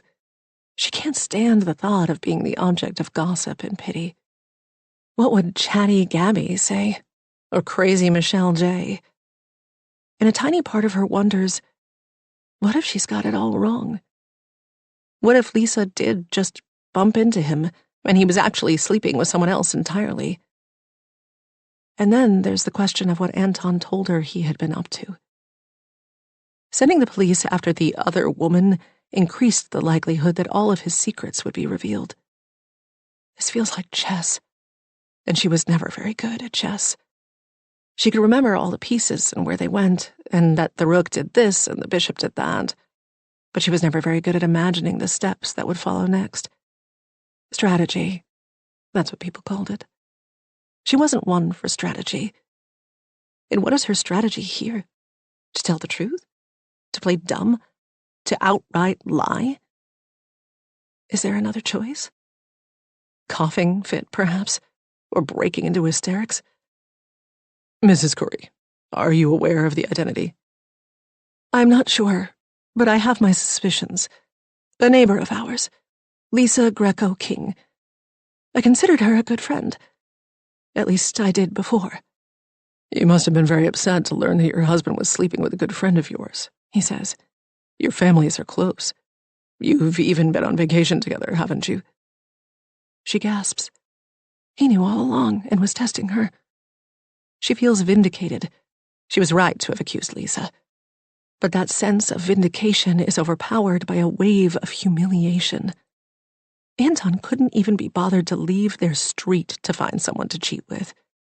Lazy bastard. We found messages on his phone, the detective says. Where? I check his texts. The words slip out before she realizes what she's saying. A jealous wife. The insecure nag. He had WhatsApp on his phone. We found it hidden inside another folder. Gwen sinks back into the sofa, wishing the cushions would swallow her up. He must think her a fool. No, he sees deception every day. She's just another clueless woman with a cheating husband. She had checked his messages. It was part of the condition of taking him back. But he was determined to cheat on her, so he found a way. She couldn't watch his every move. "Where were you Friday night?" the detective asks. This question shakes her out of her thoughts. "Me? What do you mean? Here, with the kids." "After your husband left, did you follow him in your car?" Gwen coughs out a broken laugh. "Follow Anton? No, of course not." "Did you drive to Villain and Saint hoping to intercept him, catch him there?" "What? No." "Did you have an argument with your husband that evening?" "Why are you asking?" "Neighbors overheard arguing, raised voices." "What neighbors?" Surely not Amy. She would never talk to the police about her, would she? Maybe it was Paula, who lived on the other side. "Your husband had a gash on his head. Did he get that during your fight?" "No, he slipped. He hit his head. He stormed out." "All right, I think that's quite enough." Barb stands up. "Maybe it's time for you to go." "Not quite," says Detective Salazar, standing as well. He pulls out a piece of paper. "We have a warrant to search the house. And your car." 27. Now. After seeing the detective out, Amy retreats to her kitchen and begins to load the breakfast dishes into the dishwasher. She tries to process what Salazar told her. There can be no mistaking his meaning. He thinks that Scott is involved in Anton's death. And now that Scott is missing, it's become harder for her to maintain her faith in him. She wants to. She wants to give him the benefit of the doubt, to believe everything can be explained away. But it's nearly impossible to keep her thoughts from racing to the worst possible conclusion: that Scott has fled. Jittery and distracted, she goes upstairs to strip the beds. She keeps Tuesday mornings free for laundry and maintenance of her business website, updating seasonal sales, spotlighting different plants each week. This week, she'll put up a picture of a New York ironweed, a native plant with purple flowers that bloom in early fall and can grow as tall as 7 feet. She'll reach out to her dad and see how many ironweeds he has in stock, because if she puts it on her website, people will ask for it. It always works like that. People like to buy plants when they are in bloom. Life has to go on, even if Scott isn't here. She can't just sit here in the house and wait for something to happen. She's always been a doer.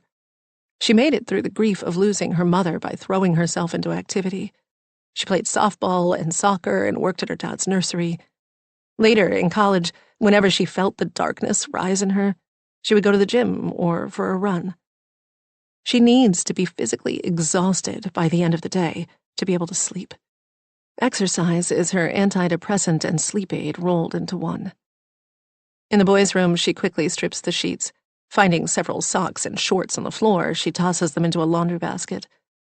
As she remakes the beds, she wonders if she should have said something to Salazar about the $100,000. She didn't want to make it look like Scott took the money and ran. Amy is sure this can't be what happened. He was going to tell her everything last night.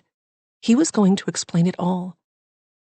And she still believes him, even if he never came home. The only possible answer is that he can't get home. But why that would be eludes her. He could be injured. Perhaps his car crashed and he's on the side of the road. But that seems far-fetched. They don't live in a rural area. The road he would have driven on to get to Kathy's was well-traveled, and someone would have spotted his car had it crashed. That leaves the disturbing possibility that someone is keeping him from coming home. But who? It has to be connected to the money. Maybe Scott had gotten mixed up with the wrong people. She knows how hard it can be to run your own business, not just from her personal experience, but from watching her dad. There was a late hard freeze her sophomore year in college, stunting and killing many of the plants the nursery grew. He couldn't meet buyer expectations and had to take out a second mortgage on the house to keep the business going. He told her all of this years later when she was going through a rough patch and he offered her a loan. He said that when his business almost failed, he had been tempted to borrow money from moneylenders. People who don't play around if you can't pay them back. Don't ever do that. Come to me." It was the most honest and most vulnerable thing he ever told her. Noah's room is more chaotic, even though she's older and everyone says that girls are neater. Not in Noah's case. Clothes are strewn everywhere, and Noah has pulled the pillowcase off her pillow and used it to store My Little Pony figurines. As Amy straightens up, she wonders if Scott might have become mixed up with shady people. Was he paying someone back? Someone he had borrowed money from? She knew how much was riding on this software launch. He took a buyout from a biotech company a few years back, and instead of looking for new employment, he put together a team to pursue this dream. Was some of that funding less than legit? No, it's impossible.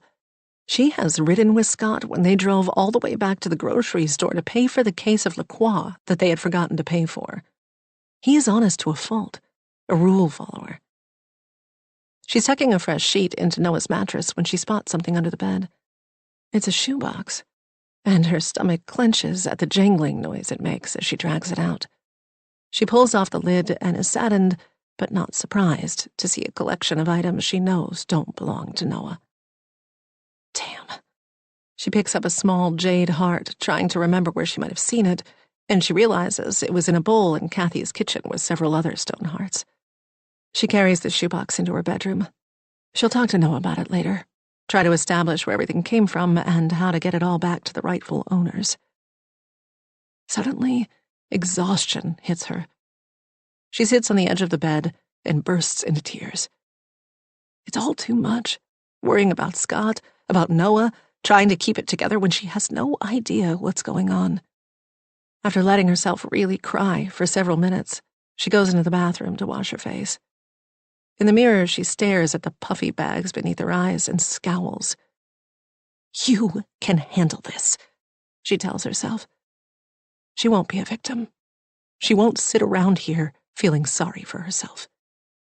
Amy heads down to the mudroom and digs through the pockets of the jacket she was wearing on Sunday when she followed Scott to the coffee shop. She finds John Block's card and dials his number. "This is Amy Stern, Scott Crowder's wife," she says when he answers with a gruff hello. "We met at Tat the other day." "Listen," he says tersely. "Like I told you before, I really shouldn't be talking to—" "Wait, don't hang up. Scott is missing. He didn't come home last night." The words come rushing out. "I need your help." He exhales loudly. "Fine. I'm only going to be in my office for another 20 minutes. If you make it here in time, great. If not—" He doesn't finish the sentence. "I'll make it." Amy rushes out the door, and as soon as she does, she sees Lisa come out of her house and start walking over. She must have been watching at the window, waiting for Amy to leave. "Amy?" Lisa calls and waves. "Hold on!" "Not now!" Amy yells back as she climbs into her truck. She guns it, driving past a stunned Lisa and almost hitting a marked police car that is turning onto their street. She watches in her rearview mirror as it pulls up between her and Gwen's houses. A lump forms in her throat. What could it be doing there? She wonders if they are coming to her house with news about Scott, or if they are going to Gwen's.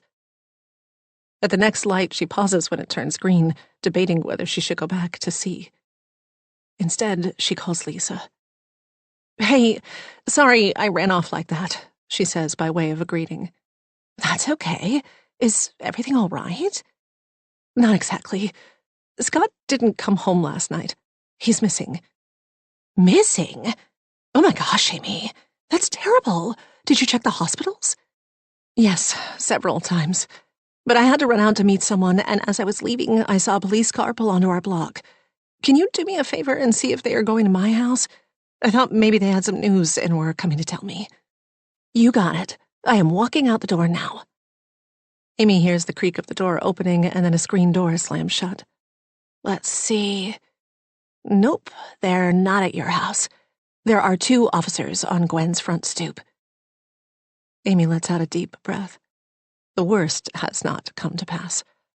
No one has come to her house to tell her they found Scott somewhere hurt or dead. "What do you think is going on?" Lisa asks. "I have no idea.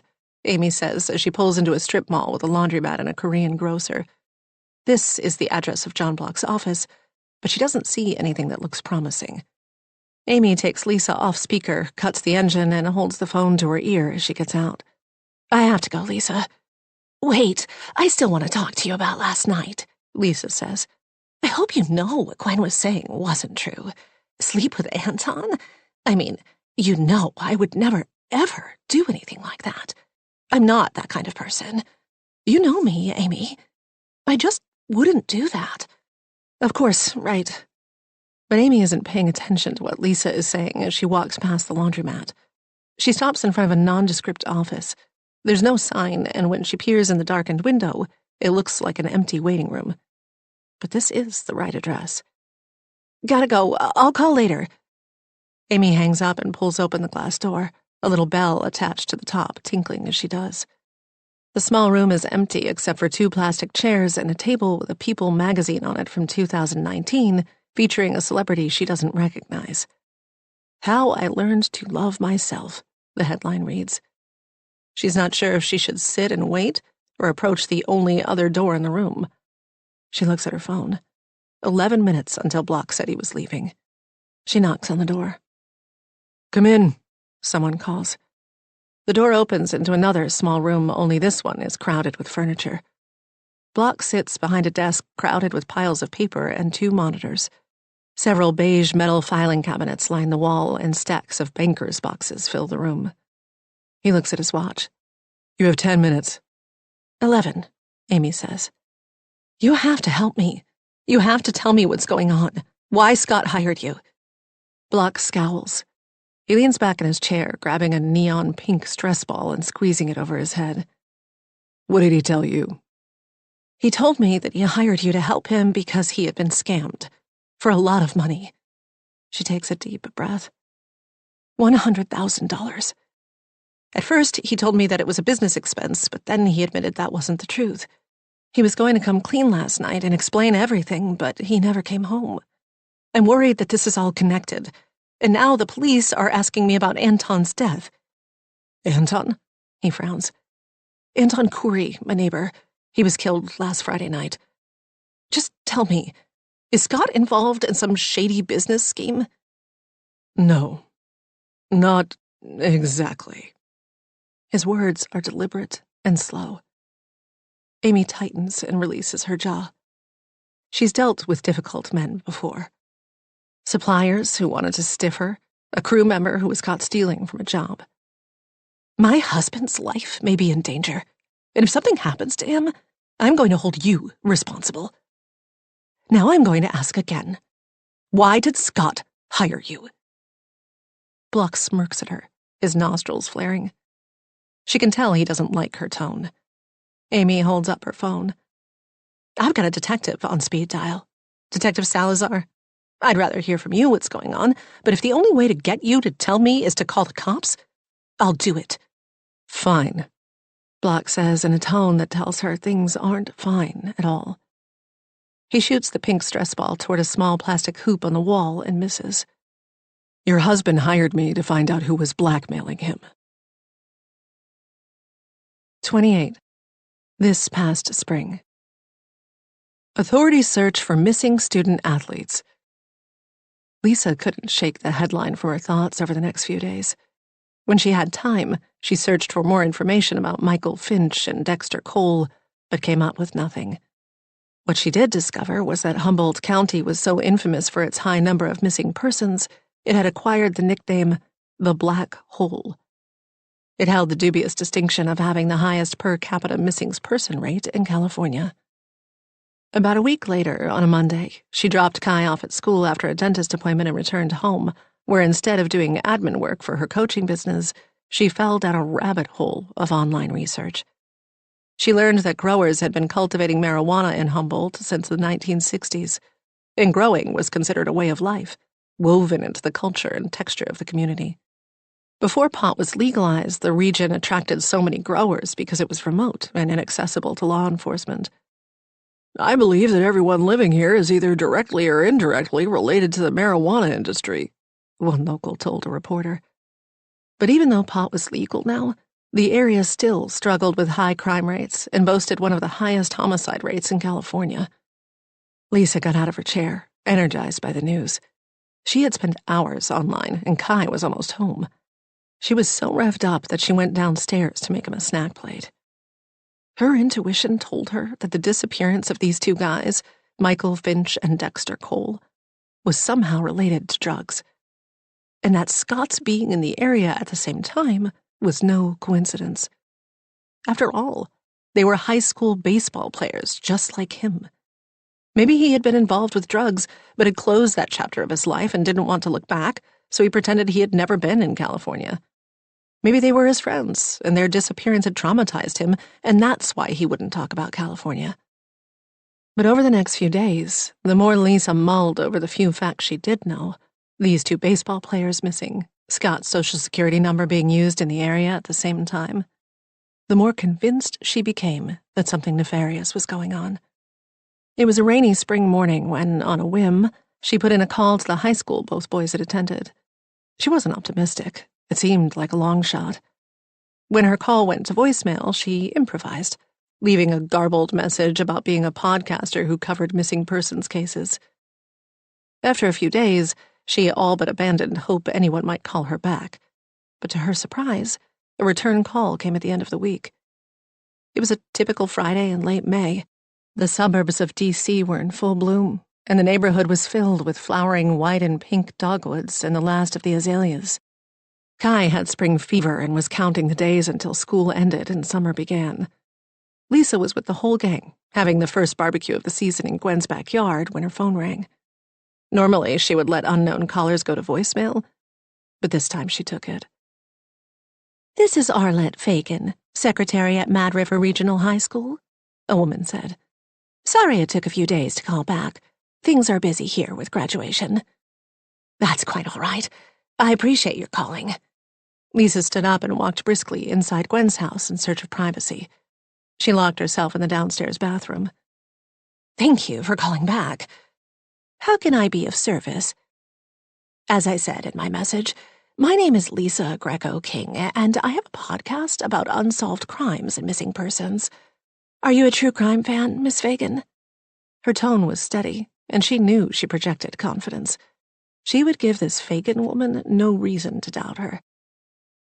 "I can't say that I am, and if this is another one of those documentaries about Humboldt County and the drug trade, I'm sorry, but I cannot help you." "Oh, no, not at all," Lisa said, quickly backtracking. She'd have to take another tack. "Not in the slightest." "Good. We've had enough so-called journalists coming here and painting our county as a lawless safe haven for criminals. I have no intention of doing that." Lisa peered through the wooden blinds to the backyard to make sure no one was looking for her. Gwen had custom black wood blinds on both the bathroom windows to match the room's crisp black and white theme. It was as if she were allergic to color. "I was interested in a very specific case of two boys who graduated from Mad River and went missing about 28 years ago. I think I might have a lead on one of them, but I'm not 100% sure." "Oh, well, that is different. I'm sure their families would love to know if they're okay. Do the names Michael Finch and Dexter Cole ring a bell?" "I can't say they do, but I've only been here 7 years. My problem is I can't find a picture of either boy anywhere. That's where I thought you might be able to help. Is there any chance you have yearbooks that go back 28 years ago?" "Sure. We've got yearbooks that go back to when the school opened in 1935. Why don't you give me those names in the year you think they graduated, and I'll see what I can find." Lisa gives her the information and adds, "I think they both played baseball, if that's any help." "Well, if they went to Mad River, they'll be in the yearbook." Arlette agreed to send over a photograph if she found anything, and they said their goodbyes. Lisa's heart was pounding. She could hardly believe how easy this was, and how fun. What passed for fun in your 40s was anything that pulled you out of your pathetic daily grind. She had heard other moms use the word to describe Target shopping sprees or half marathons. What bullshit. Fun was clubbing until 3 a.m. and doing so much coke that you headed to an after party and stayed up till the sun went down the next night. Fun was jetting off to Puerto Rico with a married guy who had met at a bar only the week before. And fun was digging up dirt on the arrogant jerk your best friend married, the one who thought he was perfect. The one who pointed out when one of her eyelash extensions started falling off. "What's wrong with your eye?" Scott had asked with faux concern, in front of everyone, no less, as if he didn't know. The one who told her to calm down when he came out and found her confronting an Amazon driver who had parked her in. Scott had actually apologized to the driver. "Sorry about that, man." She flushed the toilet and ran the sink for a few seconds in case someone was in the hall. No one was when she stepped out of the bathroom, and she returned to the table outside, her whole body quivering with excitement. Her senses heightened, and she found it torture sitting silently while everyone else, completely oblivious, enjoyed their ice cream. She wanted to shout across to Scott, I know you were involved in something. I'm hot on your trail." Imagining the look on his face, she could not help but smirk. It wasn't even an hour later when her phone pinged. Arlette Fagan had come through. Lisa opened her texts. Even though the photo was only thumbnail size, Lisa could tell it was a team picture, the kind ubiquitous in high school yearbooks. Clicking on it, she enlarged it and could see it was of the Mad River varsity baseball team. The boys' names were listed underneath, and she had no trouble locating both Dexter Cole and Michael Finch. Under the table, her fingers trembled as she pinched the screen, enlarging the faces of the boys. It was risky doing this here, where someone might see, but the need to know was like a physical itch that had to be scratched. The voices around her, discussing the upcoming group vacation in the Outer Banks, faded as she homed in on a tall guy in the back row of the photo with a square jaw and an easy smile. Lisa gasped. "What is it?" Amy asked. "Huh?" Lisa looked up. "Oh, the house. It sounds amazing." "It also has a private pool," Gwen said. "A small one, but still." Lisa turned to look across the table at Scott, sipping his beer, oblivious to the fact that she had found him out. The deliciousness of it all thrilled her, and she squirmed in her seat, filled with newfound energy. She held his fate in her hands, literally on her phone, and he was clueless. He gave her the same easy smile he had displayed in his high school baseball team photo 28 years earlier, and she grinned in return. "Hello, Michael Finch."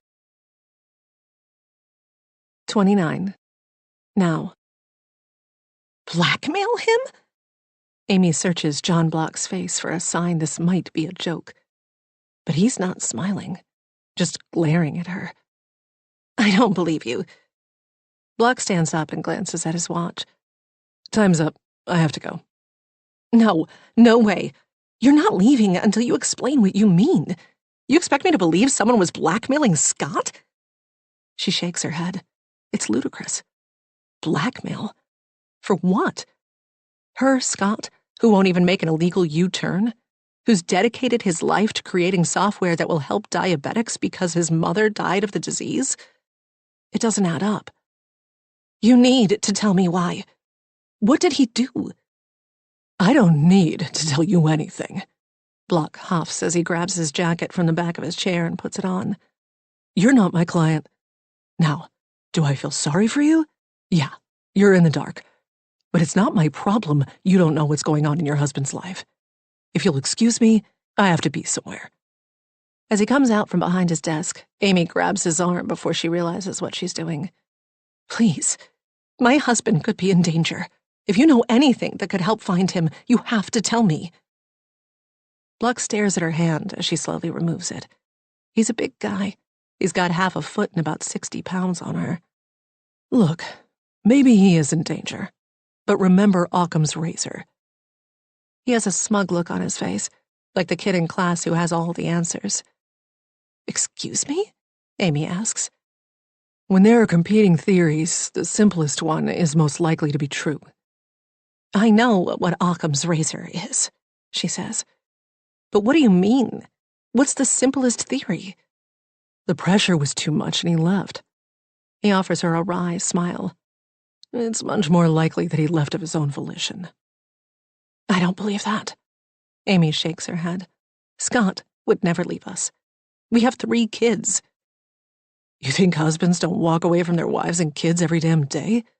Believe me, I see it all the time. Throw in the kind of pressures he was under. If you ask me, it's the most likely scenario. I didn't ask you, she wants to snap. But she did ask. You have to tell me what this is all about. I need to know. I really can't. He holds up his hands in exasperation. I'll go to the police. I'll send them straight to your doorstep. Suit yourself. It's all confidential without a court order. He lets out a long sigh. Look, to be honest, going to the police is not a bad idea. Same thing I told your husband to do from the beginning, but he refused. But remember, some things are secret for a reason. What does that mean? You're going to open Pandora's box with this, he says. Once the truth is out, you won't be able to unknow it. You don't get it. I want the truth. He shakes his head. It never ceases to amaze me. People can be married and sleep together in the same bed for decades and have no idea who the other person is. His words sting her. She knows who Scott is. Please, she tries one last time. If you won't tell me why he was being blackmailed, can you at least tell me if you know who was doing it? I can tell you that he was contacted over the past few months by someone demanding money. And did you learn anything about who was contacting him? Block looks down at his hands, adjusting a fat gold ring on his right pinky. Whoever it was, they communicated with your husband via WhatsApp. It's encrypted, so it is practically impossible to trace. He looks up at her, his eyes sparkling. But the initial contact, the one in which the blackmailer sent instructions on how they would communicate, that's a different story. That was sent in an email. He grins, clearly proud of himself. And that I was able to trace. And? Whose email was it? Her pulse quickens. It was a dummy account. Wasn't used before or after. Probably created just for that purpose. Amy feels her shoulders slump. This is what her dad called a shaggy dog story. All build up and no payoff. So you have no idea who sent it? No, I have no idea who sent it. He shakes his head, but his grin only widens. But I do have an idea from where it was sent. Whoever wrote the email was not very careful on that front. Okay, and where was it sent from? A library, Block says, on the campus of American University. 30. Now. Gwen sits at the kitchen counter, filling out the paperwork for the insurance company when she hears someone ring the bell. She peers through the peephole to make sure it isn't a reporter and sees Amy. Relieved, she opens the door, only to have Amy push past her into the foyer. Did you know? Know what? Gwen asks, taken aback by Amy's brusqueness. She closes the door and leans against it. Don't lie to me. Don't protect him. Tell me. The ice in Amy's voice scares her. She's never seen her friend angry before. Were you in on this too? Was I what? The whole drive over here, I kept thinking that if Gwen knew, she would tell me. We're such good friends. She wouldn't be able to keep this from me, would she? Amy lets out a short, harsh laugh. Come to my house, eat my food, hang out with my family. She couldn't pull off that kind of duplicity. Before Gwen can say anything, Barb enters the foyer, wearing navy slacks, a pale blue crewneck sweater, and her signature double string of pearls. She looks like she's heading out to an afternoon at the museum with her gardening club. Hello, I'm Barb Buckley. Barb walks toward them, her hand extended. Gwendolyn's mother. Amy's posture softens, and she uncrosses her arms to shake hands with Barb. Oh, hi. I've heard a lot about you. It's nice to meet you. I'm Amy. I live next door. I know all about you. Barb snaps her fingers. You're the landscaper. Boy, would I like to pick your brain. I have a black lace elderberry that isn't black. Do you have any idea why? Mom, please, Gwen says. We're kind of in the middle of something. Barb laughs. That was probably rude of me. You must get sick of folks pestering you with their plant questions. Amy smiles stiffly. Gwen sees her struggling to overcome her anger long enough to answer politely. Maybe it's not getting enough sun? To get that dark black color, elderberry needs full sun. Well, aren't you clever? Barb says. It's in a pretty shady spot. I'll move it before the winter comes. Well, I'm off to the mall with the boys. They'll both need suits. Barb looks directly at Amy. For Anton's funeral. Those poor boys. They've been through so much. We don't want them to suffer any more than they have. Amy shrinks back under Barb's gaze. Thank you, Mom, Gwen says. Of course. We must all put the interests of those two boys first right now. I'm sure you two ladies would agree. A low throbbing starts at the base of Gwen's skull. A headache is imminent. She waits for her mother and the kids to leave, wondering how much she overheard of what Amy was saying. The message her mother delivered was clear. Do whatever it takes to protect Anton's legacy. Barb would say it was for Raffi and George, but Gwen knows that isn't the whole story. Becoming the subject of gossip and curiosity among her country club set would be Barb's idea of hell. Once Barb and the boys are out the door, Gwen turns to Amy. Do you want some coffee? I'm getting a headache and some caffeine might help. No, I didn't come here for coffee. Well, I need some. Gwen heads to the kitchen, Amy right behind her, and sticks a mug under the Nespresso machine. You sure you don't want some? She turns to see Amy standing there, glaring at her. Forget the damn coffee, Gwen. I need to know what's going on. Last Friday night, when Anton got so drunk and he came to me in the laundry room, remember? He said, you deserve to know. At the time, I had no idea what he was talking about, because I had no context, no clues, and I thought maybe it was just Anton being drunk and rambling. He was drunk, Gwen nods. Very. I want you to think about our friendship, Amy says. It's only been 1 year, but what did we both say? That we knew immediately we were destined to be friends, that we just clicked, that we were so lucky to have found each other, and how hard it was in your 30s and your 40s to make real friends. Now look me in the eye, Gwen. Please.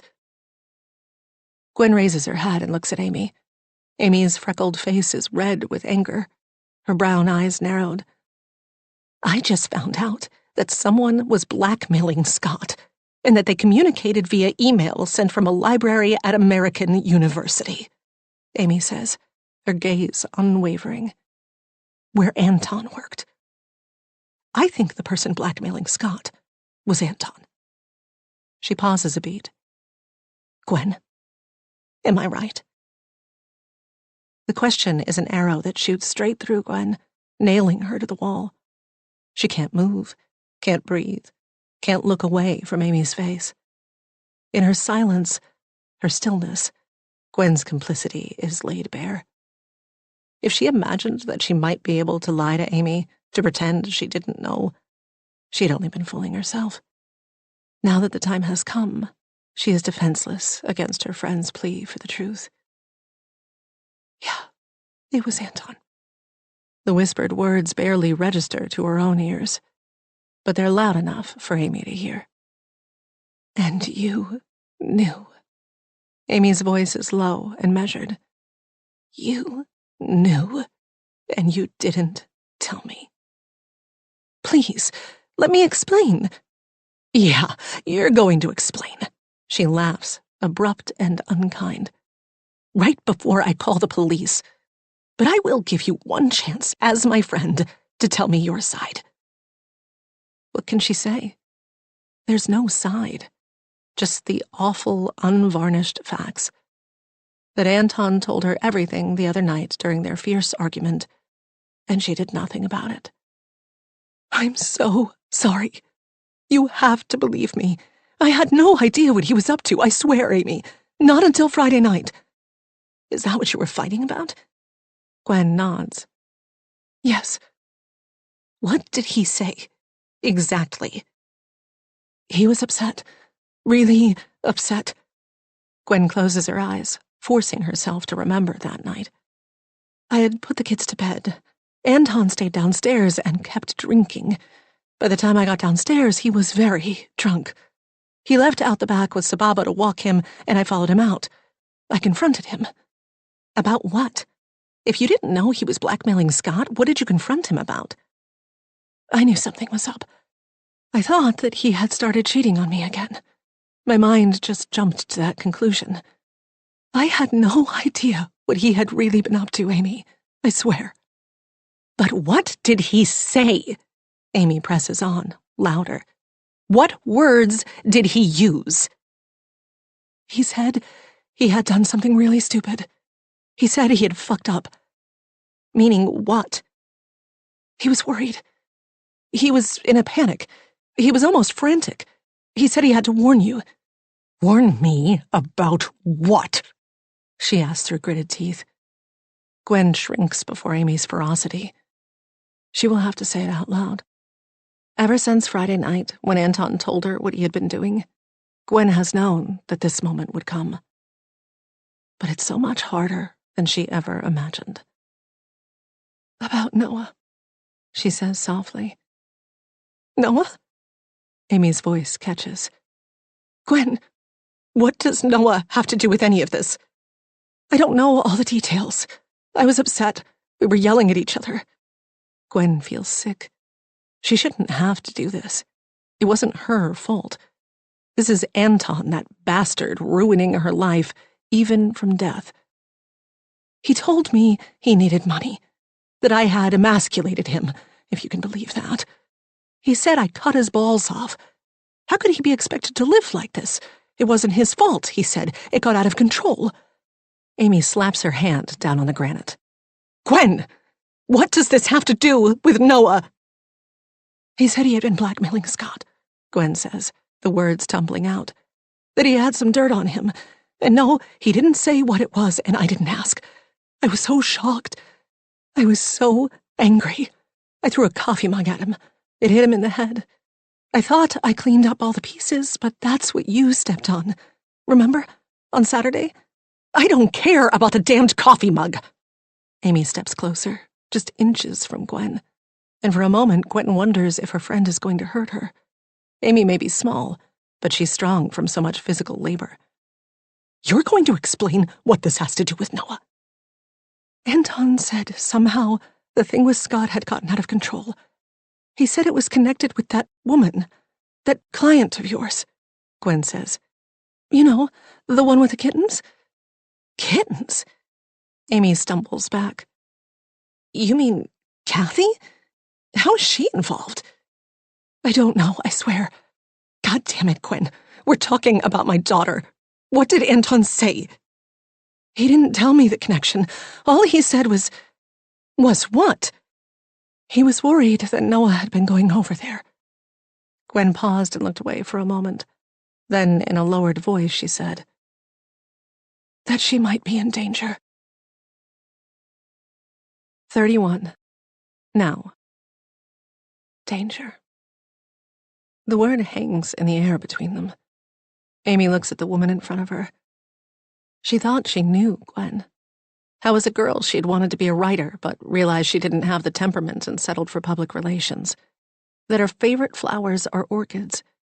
That she likes pale pink nail polish from Olive and June, and bellinis with fresh peach slices, and rewatches Sex and the City whenever she's sick. That her first concert was Hootie and the Blowfish in 1995. But she told Anton it was Mazzy's Star to seem cooler. That she grew up lonely and counted her horse, Shadow, as her best friend. That she won't let any non-organic food in the house, yet keeps a stash of Cokes hidden in the pantry. But what did it all add up to? If Gwen could keep a secret like this, Amy realizes that she doesn't know this woman at all. He said that Noah might be in danger? Why? Gwen shrugs sheepishly. He didn't say exactly. Kathy's a retired teacher. She's in her 60s. In what way is she dangerous? I don't know, I swear. It had something to do with Scott's past. Amy blanches. His past? What about his past? Amy, if I knew, I would tell you. Anton was upset, drunk. He said she was dangerous, that Scott needed to know that Noah might be in danger. And you said nothing to me? Heat erupts across Amy's skin like an instant sunburn. A mother's rage at the thought of her vulnerable child in harm's way. Friday night was the first I knew about any of it, Gwen says, tears wetting her eyes. You have to believe me. Gwen's theatrics leave Amy cold. If anything, her display of emotion makes Amy angrier. How dare Gwen break down, feel sorry for herself? She endangered a child. But on Saturday and on Monday, Noah went back there, Amy says. I didn't know that. Anton was murdered on Friday night. I've been out of my mind. You have to believe me. Amy takes a step back from Gwen, astonished at her attempts to make herself the victim. This is not about you right now. This is about my daughter. You want me to believe that at no point in the past few days, with the police questioning you about that night, at no point did it occur to you to tell me that Anton warned you about Kathy? You're being unfair. You know how distraught I've been. You don't know what I'm going through. I can barely remember the most basic things, like brushing my teeth.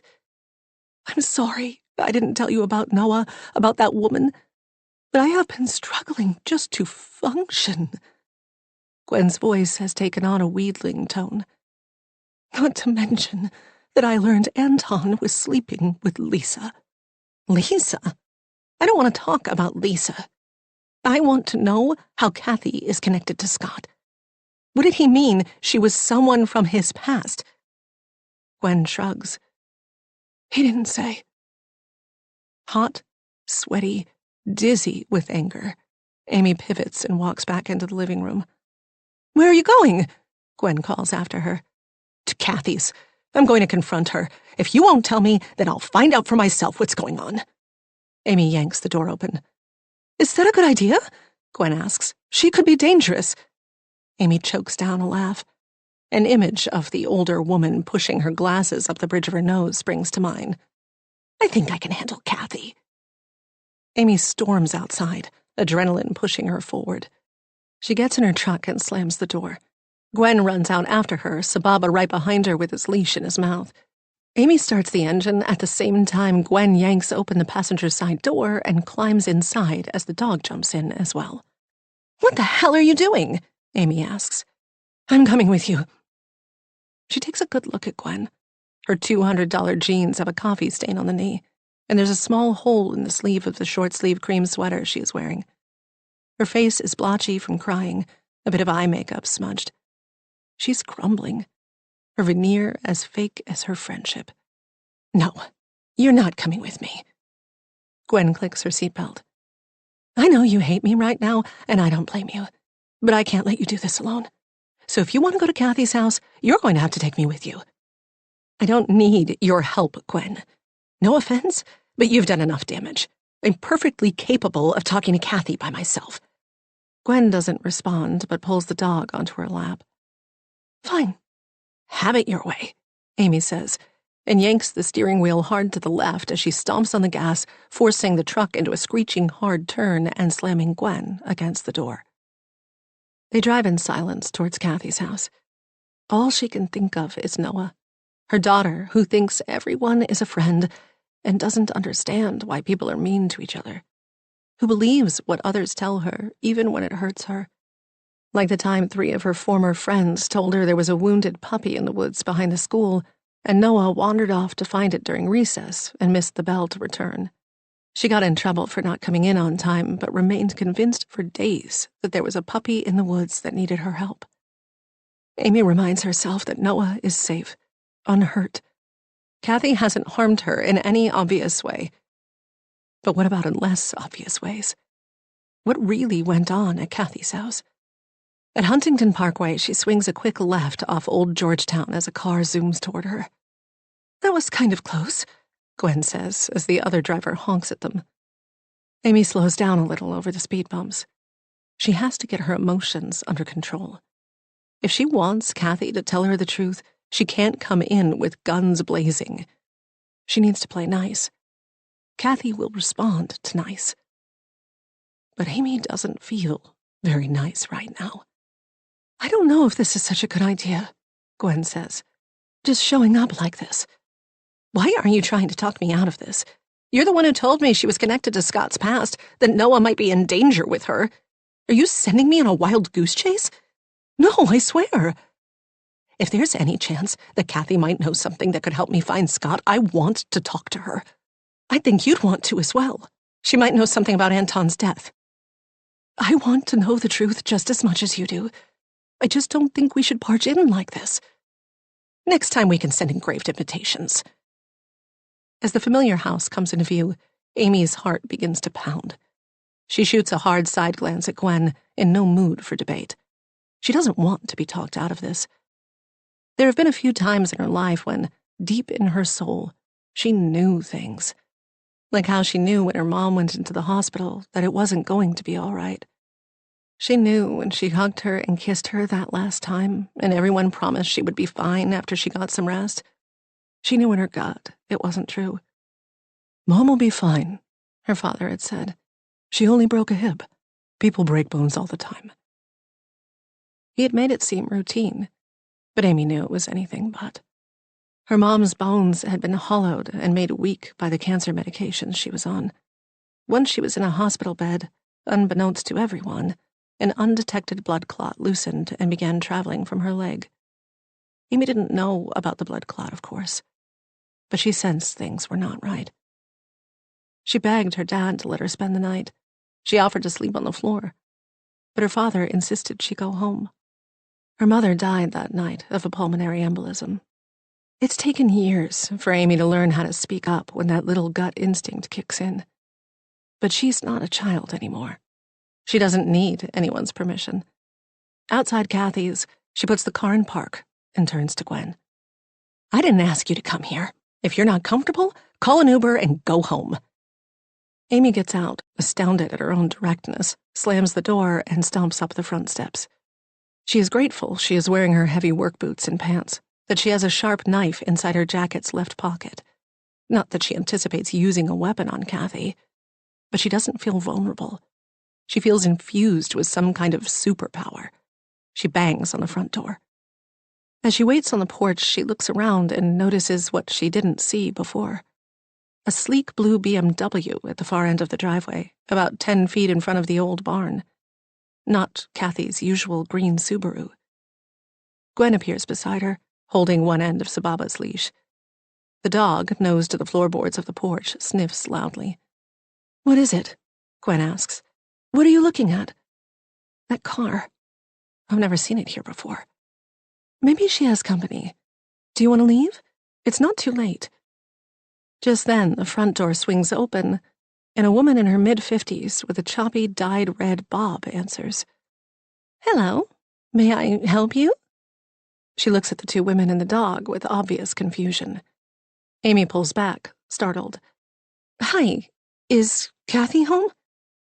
The woman's penciled-in eyebrows arch in surprise. She's dressed in a style that reminds Amy of Kathy. A flowy gray silk top, black skirt, and chunky acrylic necklace. Amy wonders if she is a friend or co-worker of Kathy's. Kathy? The woman shakes her head. There's no Kathy here. Kathy Stalker, Amy says with more urgency. She lives here. Oh, Catherine Stalker. She nods in recognition. Of course, Catherine, my cat sitter. But she no longer works for me, and I can assure you she has never lived here. 32. This past spring. The news that Michael Finch and Scott Crowder were the same person was a hard secret to keep.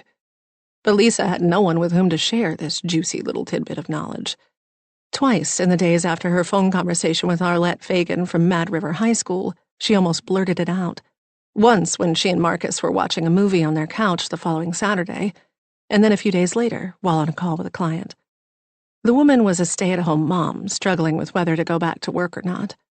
She had been a frustrating client for Lisa because she never took any of her advice, never did any of the homework Lisa assigned, hadn't even taken the Myers-Briggs personality test Lisa had emailed her, although Lisa was sure the woman was an INFP. She was a classic Pisces. Spiritual and artistic, but bad with setting boundaries. Lisa had been talking to her about gut instinct, one of her favorite topics. She was trying to come up with a recent example of following her intuition and found herself almost telling this woman about her hunt for the truth about Scott.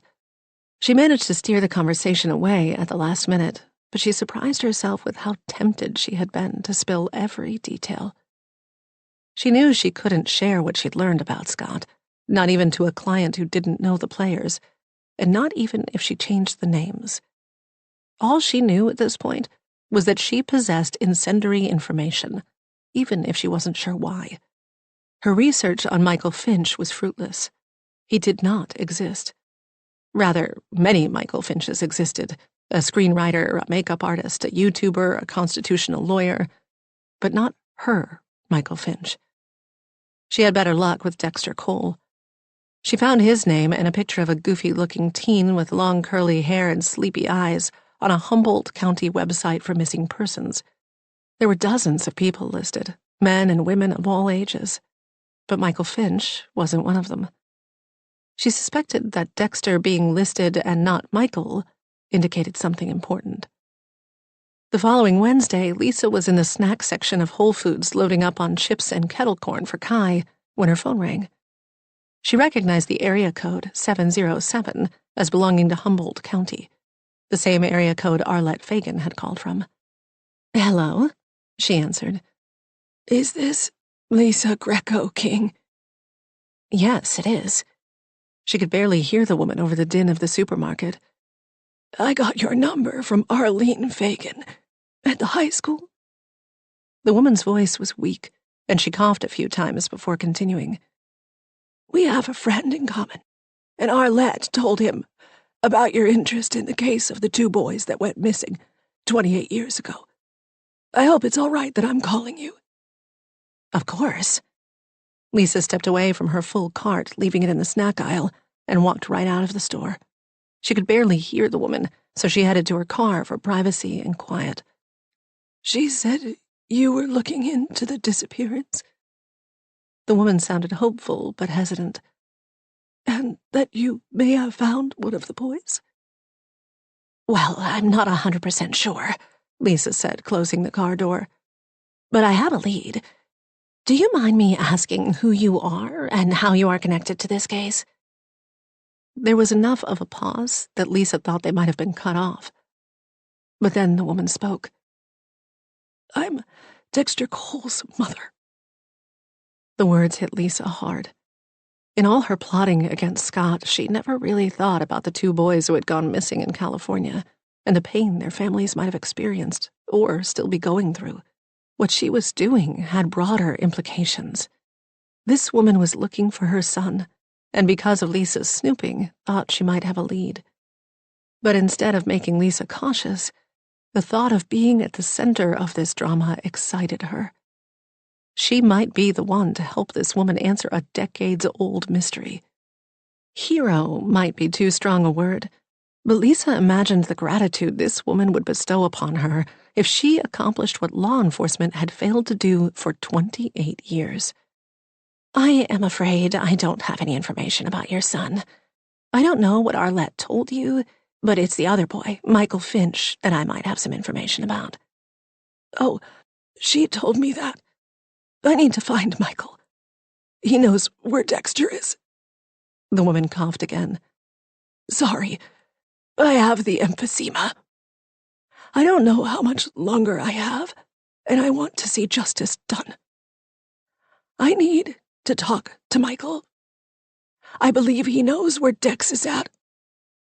You see, my son isn't missing. Not really.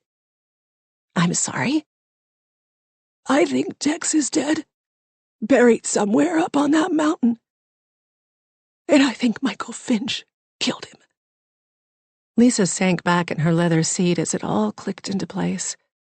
She felt a euphoria, the kind she hadn't felt since she went skydiving for her 21st birthday. The high from having jumped out of a plane and floated among the clouds had lasted days. That same rush filled her now. Scott Crowder, who everyone thought was an upstanding family man, biotech entrepreneur, soccer coach, and all-around great guy, was a fraud, a criminal, a killer. And she alone had the power to expose him. He could change his name, finesse his history, but he couldn't outrun his past. She was the one calling the shots now. "Please, tell me everything." Lisa sat in her car and listened to the woman lay out her story. In the fall of their senior year, the boys had embarked on a weekend camping trip. Both were experienced hikers, but the day they were supposed to return, neither came home. Their car was found at the base of the trail, but no trace of the boys.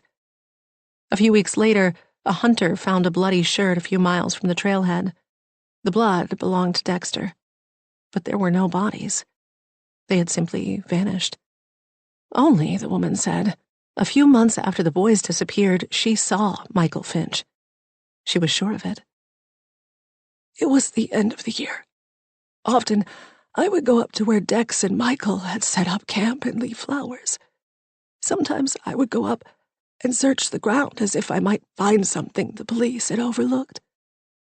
Then one day, it was cold, I remember. Snow was on the ground. I saw Michael. I called his name and he ran. I tried to go after him, but I lost him." "Did you go to the police?" "They were of no help. They thought I was seeing things, a grief-stricken mother. They went through the motions, talking to his mom, that low-life boyfriend of hers, his friends. They never turned up anything. But I intend to find the truth, even if that means upsetting a few apple carts." "I am so sorry for your loss," Lisa said. "I think that I can be of some help in finding justice for you." 33. Now. Amy stares at the woman standing in the doorway of what she had thought was Kathy's house. Kathy doesn't live here. It was all a lie. Bile rises in her throat. She feels like she might be sick. What has she done? "Can we come inside?" Gwen says from behind her. She feels Gwen's hand at the small of her back, gently nudging her forward. "We need your help," Gwen continues. "And my friend here has had a really big shock. She needs water." "But I don't know you," the woman starts. "I'm Gwen Corey. This is Amy Stern, and I'm afraid your cat sitter might be mixed up in something pretty serious." Amy watches the woman's face soften as she absorbs this information. She's nodding slowly, but she doesn't look convinced. Gwen keeps talking. "We'd really like to speak with you first, see if we can sort all of this out. But if not, I'm afraid we'll have to call the police." "The police? Goodness, what is this about? Can we come inside?" "I suppose it'd be all right." The woman steps back. Amy knows that it's Gwen's fortitude right now, both physical and emotional, that she is drawing on to keep going. Gwen's hand on her back, her bodily warmth, is transferring strength into her own body, without which she feels like she might collapse. "But the dog has to stay outside," the woman says. Gwen ties Sababa to the porch railing, and she and Amy follow the woman inside. Amy has been in the house several times, but now she sees it with fresh eyes. The bohemian decorations, such as wooden masks and small sculptures, had once suggested Kathy was a sophisticated world traveler. Now it strikes Amy that she had made a series of assumptions about Kathy based solely on these superficial clues. The decor, the NPR playing in the background, the Subaru in the driveway. She had assumed Kathy was a certain kind of woman, educated, wealthy. But maybe none of it was true. She doesn't know the first thing about Kathy. Well, she knows one thing. Kathy lost a son, or at least she claimed she did. "My name is Jean Brewster," the woman says, sitting on the edge of a wing-back chair across from Amy and pushing a lock of orange hair behind an ear. "And I have lived in this house for 12 years. Now what is this about my cat sitter? May I get a glass of water for my friend? Gwen asks. The kitchen is right through that door. Jean nods and Gwen disappears. A few moments later, Amy hears the faucet running in the kitchen. Jean sits across from her, her shoulders square, her head held high as if she were testifying in court. Amy recognizes the gray silk blouse the woman is wearing. She's seen it on Kathy. As she examines Jean more closely, she realizes she's also seen Kathy wearing the clear acrylic necklace around Jean's neck. Now Amy wonders about Kathy's signature chunky black glasses. Maybe they weren't even real glasses, simply part of the act. Gwen returns with a glass of water and hands it to Amy, who takes a long sip. Her throat is dry, and she struggles to find her voice. Miss Brewster. Jean, please. All right, Jean. Like my friend said, my name is Amy Stern, and I am a landscape designer. I was hired by a woman. She told me her name was Kathy Stalker. She gave me this address, and when I showed up, she said she wanted me to replace the azaleas with native plants. My azaleas? Jean puts a hand to her chest. I didn't do it, of course. Amy gestures to the window, annoyed at the interruption. The azaleas are still here. She never wanted to get started on the project. She kept delaying. At the time, I thought she was lonely and was really looking for a friend. But now, I think it was a ruse. Now, I think what she wanted... Amy's voice trails off. What does she think Kathy wanted? She still has no idea. Now we think there might be something more sinister at play. Gwen leans forward. May I ask, how did you come to hire Kathy as a cat sitter? There's a site for pet sitters. Jean is soft-spoken and deliberate, and clearly uncomfortable with conflict. She has the air of a librarian who prefers books to people. I have a cat, and she's fine on her own, but she became pregnant and gave birth. 3 adorable kittens. I work as an educational consultant, and I have to travel a lot. I knew I would be gone a lot this month, for weeks at a time, actually, and I wanted someone who could come in and look after Zelda, that's my cat, and the kittens.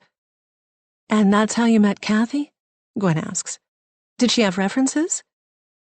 Jean purses her lips together as if she might stop the ugly truth from tumbling out. Jean? Well, no, not references, exactly. She hangs her head a moment. But I met her, and I liked her right away. She's a retiree, a former teacher. She moved here to be closer to her son and grandchildren. Is that what she told you? Amy asks. Because she told me her son died years ago. Well, that's what she said. And I just liked her. I felt more comfortable with an older woman. I knew she'd be responsible. No drugs, no drinking. Some of these other applicants. She clucks her tongue. One girl with blue hair, another who couldn't be bothered to take out his earbuds the entire time he was here. One reeked of pot. I couldn't trust them with the house. Kathy seemed trustworthy. I remember when she came for the interview, I just liked her. We drank Earl Grey together, and it turns out that we both love Ann Tyler. You know, the writer. Where did she say she lived? Gwen asks. Jean waves her hand in the air as if this is irrelevant. Somewhere in Rockville. Maybe Silver Spring. I honestly don't know. And that's it? Amy asks. You give the keys to your house to a complete stranger because she likes Earl Grey tea and Ann Tyler? Jean recoils. I beg your pardon? That's so irresponsible, Amy says. You didn't even know her. It hits her that those were the same words Lisa shouted at her last Friday at dinner. Lisa had been right. Amy had made a terrible mistake. She'd allowed her daughter to spend time with a complete stranger, just as Jean Brewster had allowed one into her home. They were both taken in by Kathy's gentleness, duped into thinking that an older white woman in chunky glasses who drank tea could not be a threat. Outside, Sabarba barks once, then again, then a series of short ones like the staccato of a machine gun. My friend's husband is missing, Gwen says. This Kathy woman might know where he is. Do you have any idea where she might be? How did you pay her? Through Venmo. I can give you her email if it helps. Sababa lets off another round of barking. Gwen turns to Amy. You stay here and get the Venmo information. I'm going to go check on Sababa. Amy waits on the sofa, legs shaking with impatience as Jean fumbles with her phone. A wave of nausea washes over her. She's trapped inside a maze, and every way she can turn seems like a dead end. When she needed her wits the most, she froze. But Gwen stepped in. She feels so confused, furious at her friend for her betrayal, yet grateful that she is here now. Jean looks up from her phone. I don't know if this will be of much help, but I also have a picture of her. I remember now that she was not very happy when I took it, but I told her I like to have photos of all my contacts, so when I get calls at work, I know straight away who it's from. That could be helpful. She tells Jean her number and waits for her to text over the photo and a screenshot of Kathy's Venmo account. When they both appear on her phone, Amy examines them but finds nothing helpful. The photo Jean took of Kathy sitting on the floor holding a black and white kitten only confirms that there is nothing scary or sinister about her. Thank you for your help. Amy stands. You should know I will be going to the police, and they might come by to ask you some questions. It looks like Kathy's stalker fooled us both. Jean walks her out to the front porch, but there is no sight of Gwen or the dog. Where did they go? Amy asks. She walks around the porch to the side of the house where she spots Gwen standing below them next to the BMW, a strange look on her face. What is it? Amy calls from up on the porch. Sababa got loose and got into that barn, Gwen says. Amy follows her gaze, and sure enough, she can hear the dog scratching. Amy starts toward the staircase, a sense of dread growing in her. He must have found a gap where the door hasn't fully shut, Gwen says, but can't get out now. An animal might have gotten in there, Jean offers. That happens a lot. I had a raccoon family take up residence there last year. The ground is really muddy, and I'm wearing slippers, Gwen says, looking down at her feet. Jean, do you have boots I can borrow? Amy is already halfway down the wide steps, her heart's thumping wildly. What's in the barn? She calls to Jean. Besides possibly raccoons. Nothing. I don't use it. You have to manually heave that door open. It's very heavy. Then why are there tire tracks going up to it? Gwen asks. That's impossible, Jean says. No one uses that barn. It's not structurally sound. Amy stops short next to where Gwen is standing and looks down. Gwen is right. In the mud leading to the barn are 2 lines of fresh tire tracks. Her chest seizes. She knows what she has to do. She slogs through the thick, sticky mud to the barn door. She puts her shoulder against the immense wooden door and heaves, but it barely moves. The frustration swells in her. She has to get inside. She straightens up, trying to get her footing in the slippery mud, and then leans against the door once more.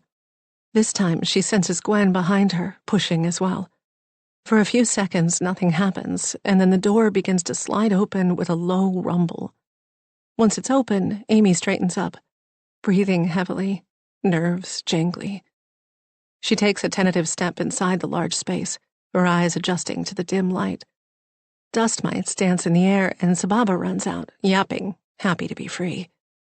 And parked in the middle of the barn is Scott's car. 34. Now. Gwen stays at the entrance to the barn while Amy runs to the car, flinging the doors open. Scott! Scott! She cries, going from one side to the other. The air is musty and dank, smelling of mildew and mice. The only things in the barn besides the black SUV are some rusty-looking gardening tools hanging from hooks on the wall. At Gwen's side, Sababa whimpers. It's okay, boy, she says, bending to rub his head. But she knows it is anything but. Amy emerges from the back seat of the car, tears in her eyes. Nothing. Let me check the trunk. Gwen opens the back, but it is empty except for a few reusable grocery bags and a soccer ball. I'm so sorry, Amy, Gwen says, shutting it again. She didn't expect to find Scott in the trunk, but she is desperate to help somehow. Amy crumples to the barn floor, her back against the tire of the car, and hangs her head. Her long waves hang like a curtain hiding her face, but Gwen can hear her crying. Gwen is taken off guard. Amy never loses it. Gwen crouches beside her. Amy, it's okay. We'll find him. This is good. Good? Amy looks up, tears streaking her face. How is this good? Because it means he was here. This will give the police something to work with. I'll call them now. As Gwen stands up and dials the number, it hits her that she would not have reacted this way if Anton went missing. She didn't even burst into tears when she learned he had been murdered. She is oddly jealous of Amy for being in so much pain because it reflects how much she loves Scott. She's forgotten what that feels like. Not to love someone because she loves her boys more than anything in the world, but to be in love. After Gwen calls the police, she and Jean take Amy back inside. I had no idea the car was there, Jean whispers as they settle Amy onto the couch. No one's blaming you, Jean, Gwen tells her. Can you watch Amy for a minute? I need to ask someone to pick up the kids from school. Gwen considers reaching out to Barb, but decides against it. Too complicated to explain everything to her mother. That leaves Lisa. She's loath to contact her, but texts her for Amy's sake. Lisa responds right away that it won't be a problem. Is everything all right with Gwen? Is this about Scott? She's fine. We'll fill you in later. Gwen purposely did not write, I will fill you in later. Someone will, but it won't be her. If she had her way, she'd never speak to Lisa again. She may have Marcus fooled, but Gwen knows the truth about her and Anton. Gwen returns to Amy's side to wait for the police. Finally, 2 officers show up, and Jean takes one of them out to the barn while the other comes into the house. Officer Tom Nguyen looks like he graduated from high school last year, but despite his baby face, he seems to grasp the severity of the situation right away. Gwen is happy to take control, knowing Amy is too distraught to do much talking. She relays the story, how Kathy Stalker pretended to live here but was really the cat sitter, that Scott never came home last night, and how they found his car in Jean's barn.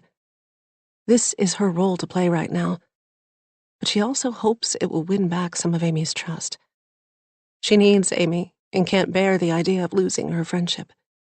Where can he be? Amy asks of no one in particular. I don't get it. He can't have just disappeared. That's what we're here to find out, Officer Nguyen says. Has he been kidnapped? We don't know that. Let's not jump to any conclusions, he says. Let's talk about Kathy Stalker. Do you have any other information about her, even if it seems irrelevant? Did she mention friends? I don't know anything more than what she's told you, Amy says. Did your husband ever meet her? No, never. He never had a reason to. But there may be a connection between them, Gwen says cautiously. We just learned today that someone had been blackmailing him, and that this Kathy woman may have been involved. Officer Nguyen, who has been standing the whole time, takes a seat near Amy. Is this true? That your husband was being blackmailed? He waits a moment for her to respond. Gwen nods. That's a pretty important detail to leave out. We didn't leave it out, Amy says. I know it's important. That's why we're telling you.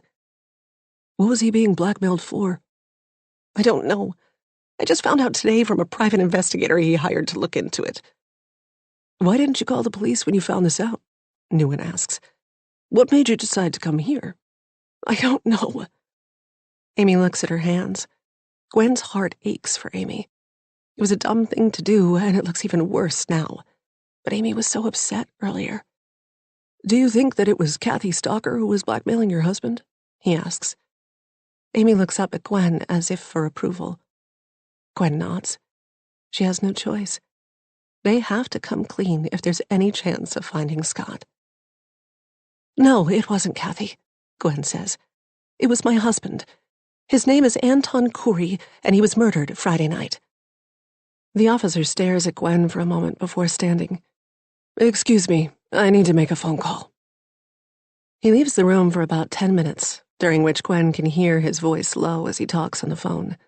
She wonders what he is saying. The whole story is so crazy. Finally, He returns and tells them they can go home. "I've got everything I need from you right now, but a detective will come by your residences later to talk to you both," he says. "Oh, and I need a current photo of your husband, if you have one." When Amy doesn't respond right away, Gwen pulls up a photo of Scott and texts it to him. She has plenty to choose from over the past year of shared meals and vacations. Once they are free to go, she takes Amy outside. "Do you want me to drive?" Gwen asks. Amy shakes her head. "I'm fine, really." The ride home is awkward and silent.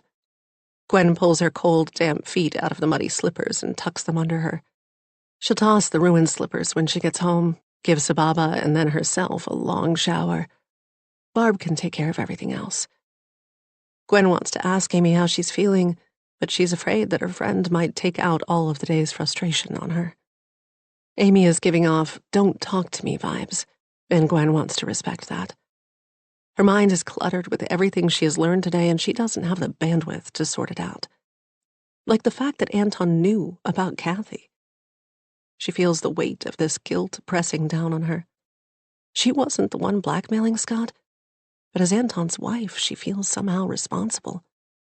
She wishes she could reach across the gulf that is opened between her and Amy, that they could curl up on a couch with a bottle of wine and talk about it all.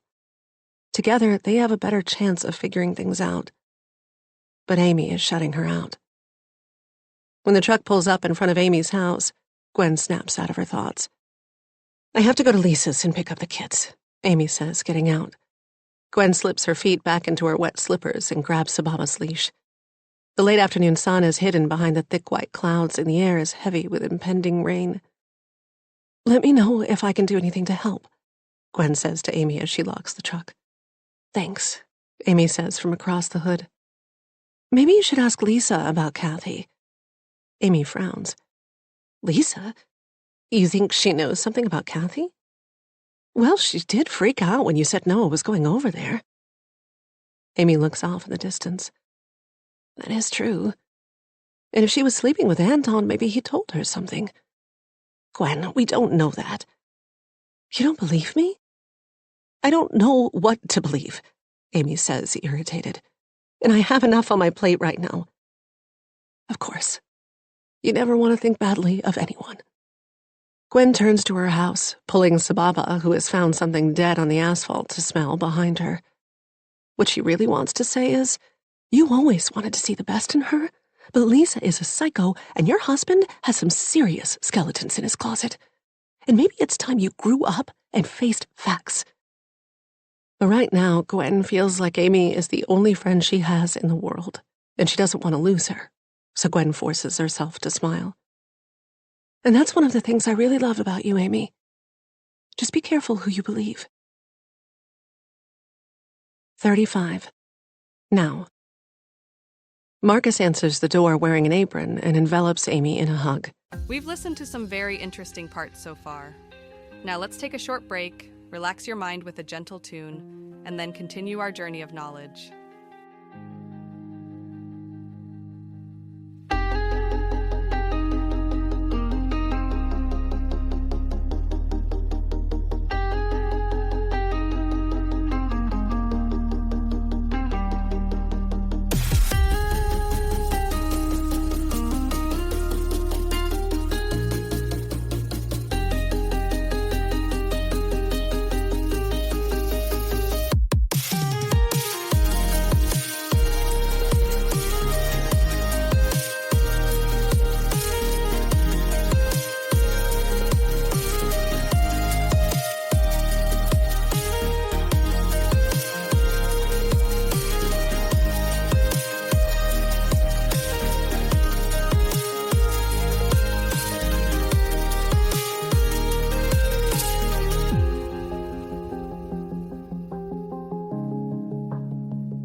You doing okay?"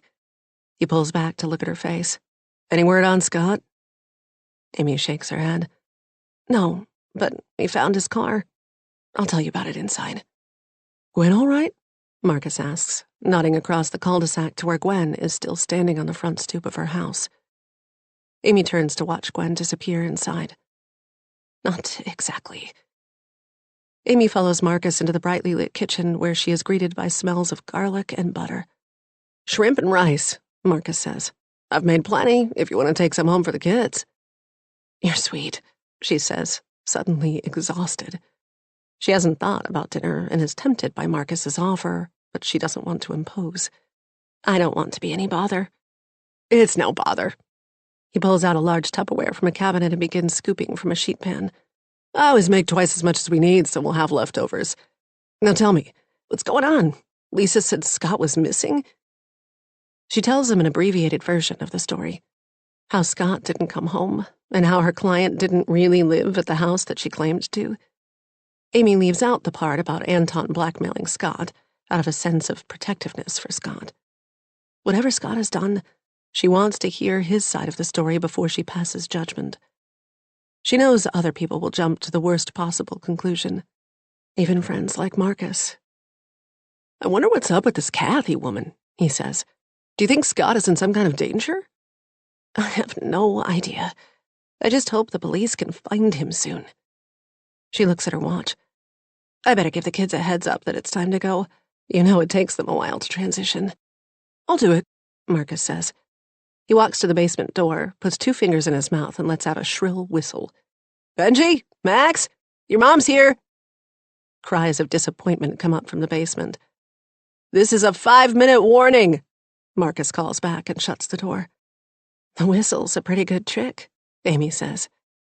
"My mom had an iron triangle she'd ring, and me and my brothers could hear that thing even if we were all the way down at the park." He opens the fridge and pulls out lettuce and carrots. "I only get to cook dinner on days I work from home. I love to cook. In another life, I am running my own restaurant." "Lucky for Lisa," Amy says dryly. Mentally exhausted, she doesn't want to chit-chat. She only wants to go home. "Is Noah down there, too?" "She's in my office, curled up with a book. My sister passed along my nephew's magic treehouse collection when he outgrew them, and Noah found them." "That's sweet," Amy says. "Is Lisa out?" "Pilates." Marcus takes a large knife and chops the head off the lettuce.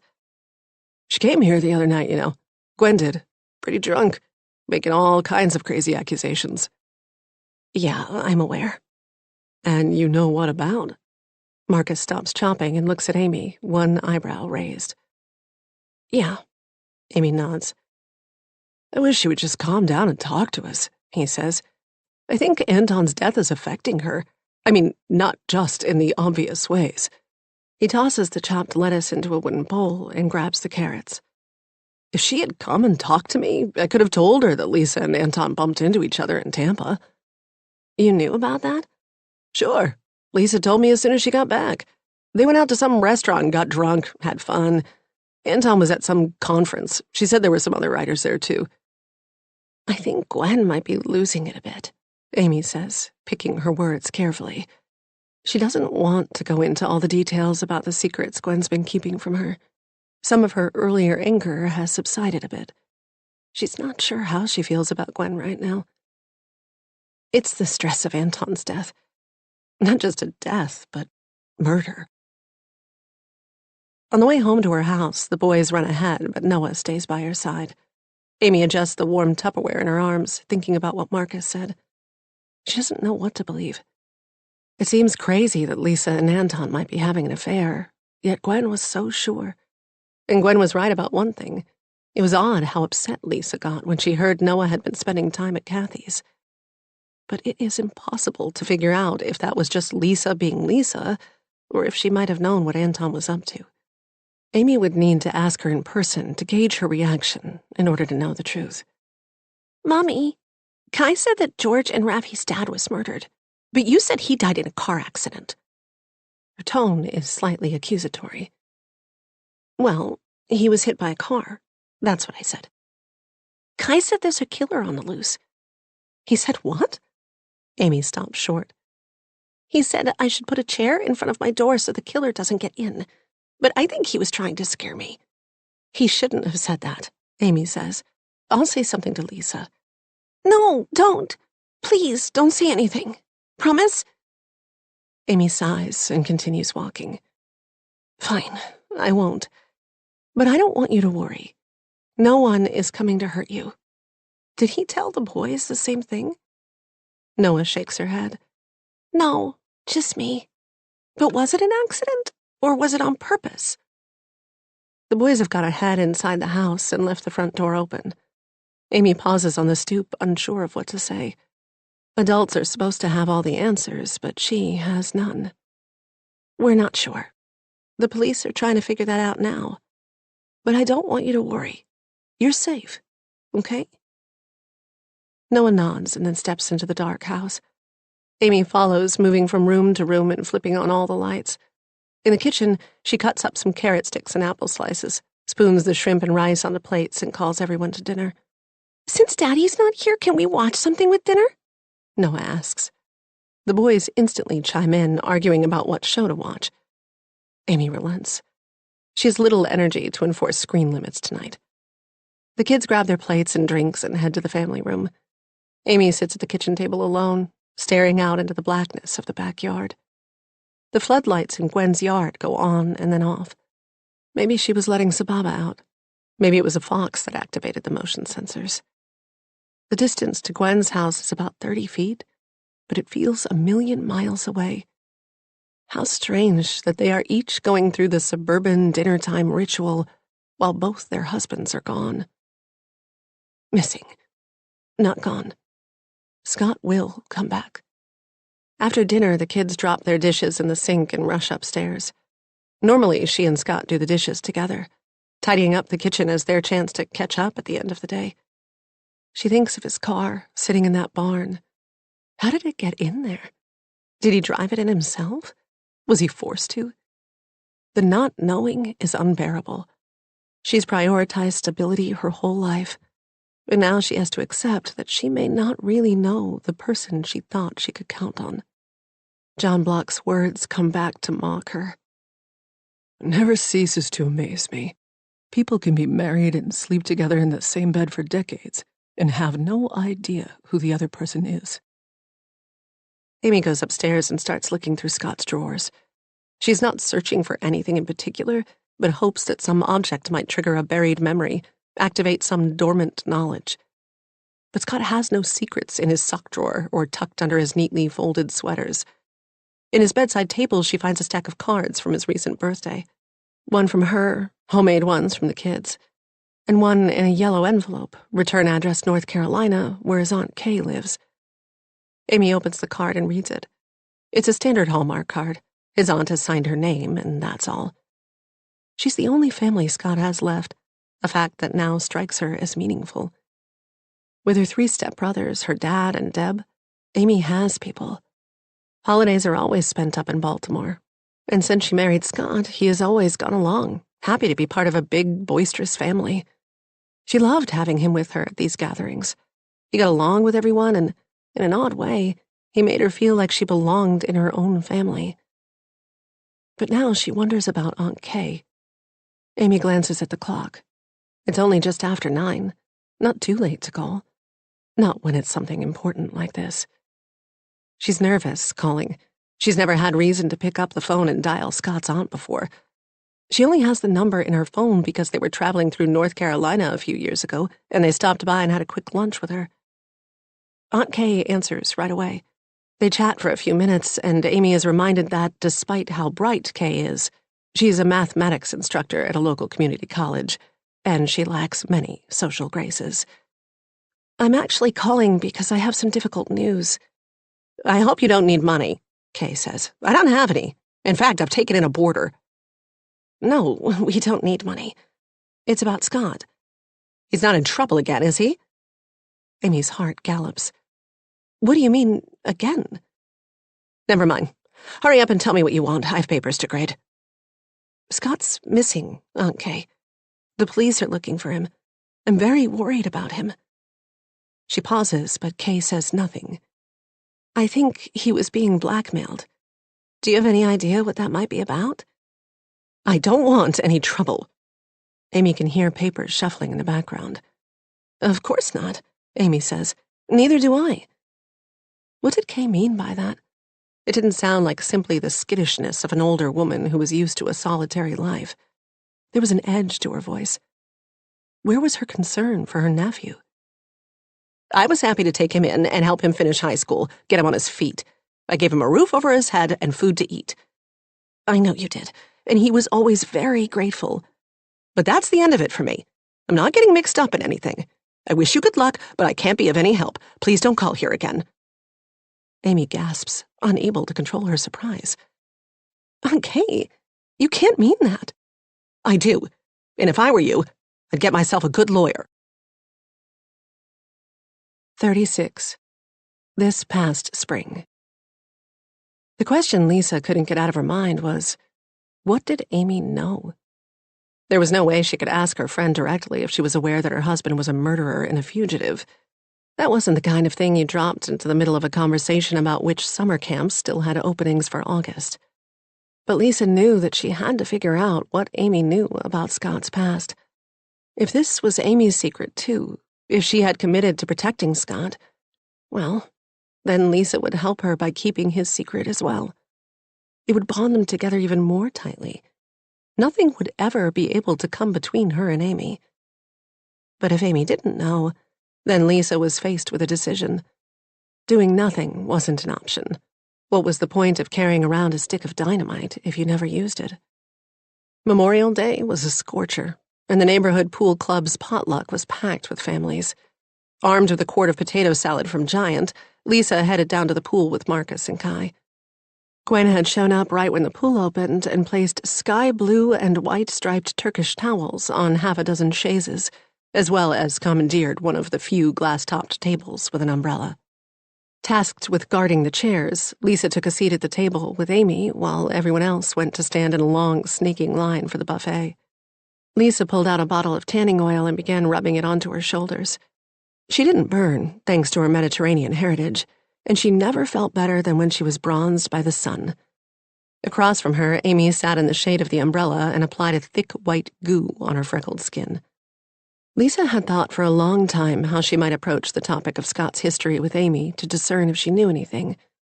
She didn't want to appear nosy or suspicious, just curious in a friendly way. Striking just the right balance would be key. She did believe that Amy didn't know Scott used to live in California. The discussion about visiting the area a while back established that. But that didn't preclude her knowing Scott was running from something, did it? Besides the Outer Banks, you guys have any big plans for the summer? Lisa asked. Amy put on a giant straw sun hat. Nope, just the usual. We'll take a week and go stay with my dad and Deb. Lisa nodded. She knew Amy's dad and stepmom ran a nursery just outside Baltimore and had a house close enough to the Chesapeake Bay that Amy had grown up kayaking and boating. Whenever Amy talked about her childhood or going back home to visit, Lisa felt a pang of jealousy. She had no home to go to. She had stopped speaking to her mother a few years after college over an incident with some bearer bonds. Lisa had found the bonds in a box in the back of the linen closet and cashed them in to pay for furniture, a cell phone, and professional clothing for her first real office job. It was an impulsive and stupid mistake, but when her mother found out, she didn't see it that way. She threatened to go to the police. Lisa had no choice but to cut her out of her life. She left Syracuse for Washington and never looked back. Sounds beautiful up there, she says. You should come sometime. It's so nice and relaxing. You can spend the day on the water, and you can also get into Baltimore pretty easy. Go to the aquarium, Fells Point. It's fun. I'd like that. Lisa meant it. The trouble was going anywhere in the summer with all of Kai's sporting camps. Even taking 1 week for the Outer Banks meant him missing out on a week of club soccer. What about Scott's family? Lisa asked. Do you ever go down to North Carolina to visit his aunt? Amy shook her head. Not really. She lives in a small apartment. The last time we visited was a few years ago when the boys were still toddlers.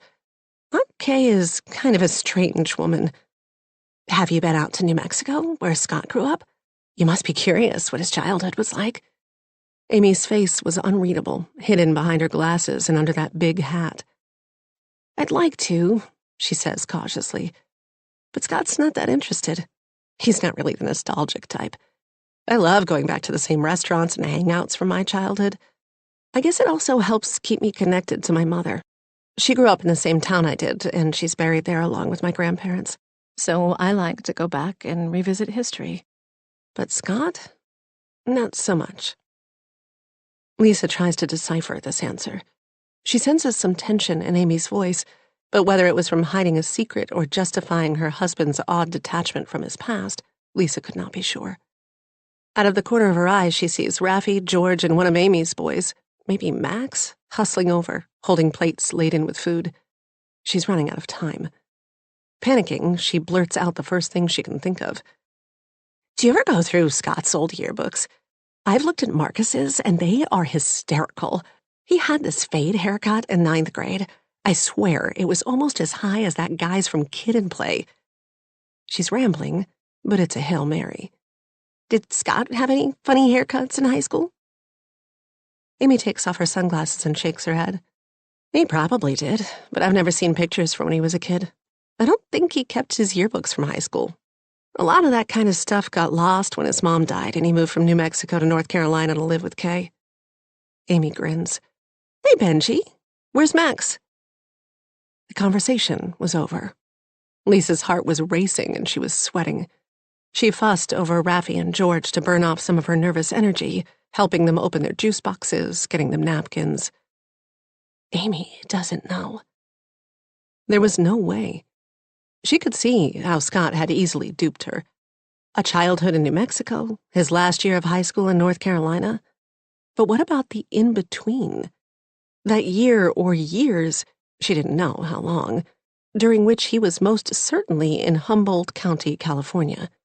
He had conveniently excised that little detour from his life, and Amy was none the wiser. When everyone returned to the table with their food, Lisa and Amy took their place in the now much shorter line. Lisa was amazed that someone could be so oblivious about their own husband. She knew everything there was to know about Marcus, down to the names of his ex-girlfriends and where they lived now. Lisa couldn't sleep that night. She was never a good sleeper. It's why she had a prescription for Ambien. Usually one knocked her right out, but not tonight. She lay in bed in a pre-sleep haze until the flash of an epiphany jolted her awake. Amy was in an abusive relationship. She didn't know it, of course. She had been duped by Scott. They all had. His charming act, his easy smile. But Amy was living with a lying, conniving murderer. But how could she alert her friend to the danger she was in without alienating her? She knew how it would go. Lisa rolled over on her side. When she'd seduced Ruth's boyfriend in college to show her what a useless jerk he was, Ruth blamed her. No, she wouldn't make that mistake again. Female friendship was so puzzling to her. It wasn't enough to love her friends completely, to have their best interests at heart. She had to manage the way she loved them. She did love Amy, needed her, and Amy was in danger. She thought about how she might reach out to the authorities in California, let them know that Scott/Michael was here. But she thought she knew what Amy's reaction might be. If her husband was arrested and her family torn apart, Amy would blame Lisa. A classic case of shooting the messenger.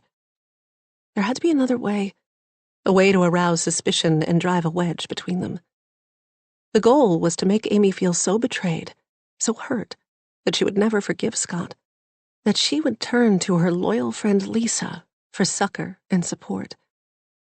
It wasn't going to be pretty, Lisa thought, but it was for Amy's own good. 37. Now. This Wednesday morning is running smoothly, a rarity for Amy. The kids are up, fed, and she still has 15 minutes before she has to hustle them out the door to the bus stop. She's exhausted, her body on autopilot after another sleepless night. She lies in bed replaying the conversation with Aunt Kay, her admonition to get a lawyer, how she reacted when Amy told her that Scott was being blackmailed. She wasn't shocked. She wasn't outraged. What had she said? He's not in trouble again, is he? She's loading the dishwasher, because even when your husband goes missing, life marches brutally on, when her phone rings. Amy lunges at it, desperate for news about Scott, but sees it's only her dad calling, not the police. I was calling about those oak leaf hydrangeas. They're root pruned and ready to be picked up if you want to send one of the guys out tomorrow. Looks like good weather, a little cooler with a chance of some rain in the evening. The weather sounds perfect. I'll call Tim. How are things? Fine, she says without hesitation. It's a reflex of hers to keep any problems from her father. Actually, things are not fine. Something terrible has happened, Dad. She recounts what's going on without going into too much detail, sticking to the fact that Scott is missing and that the police are involved. And yesterday, I found Scott's car, but we haven't found him yet. Her voice hitches. I'm so scared and worried. I'm not sleeping. Oh, honey, that is a lot to deal with.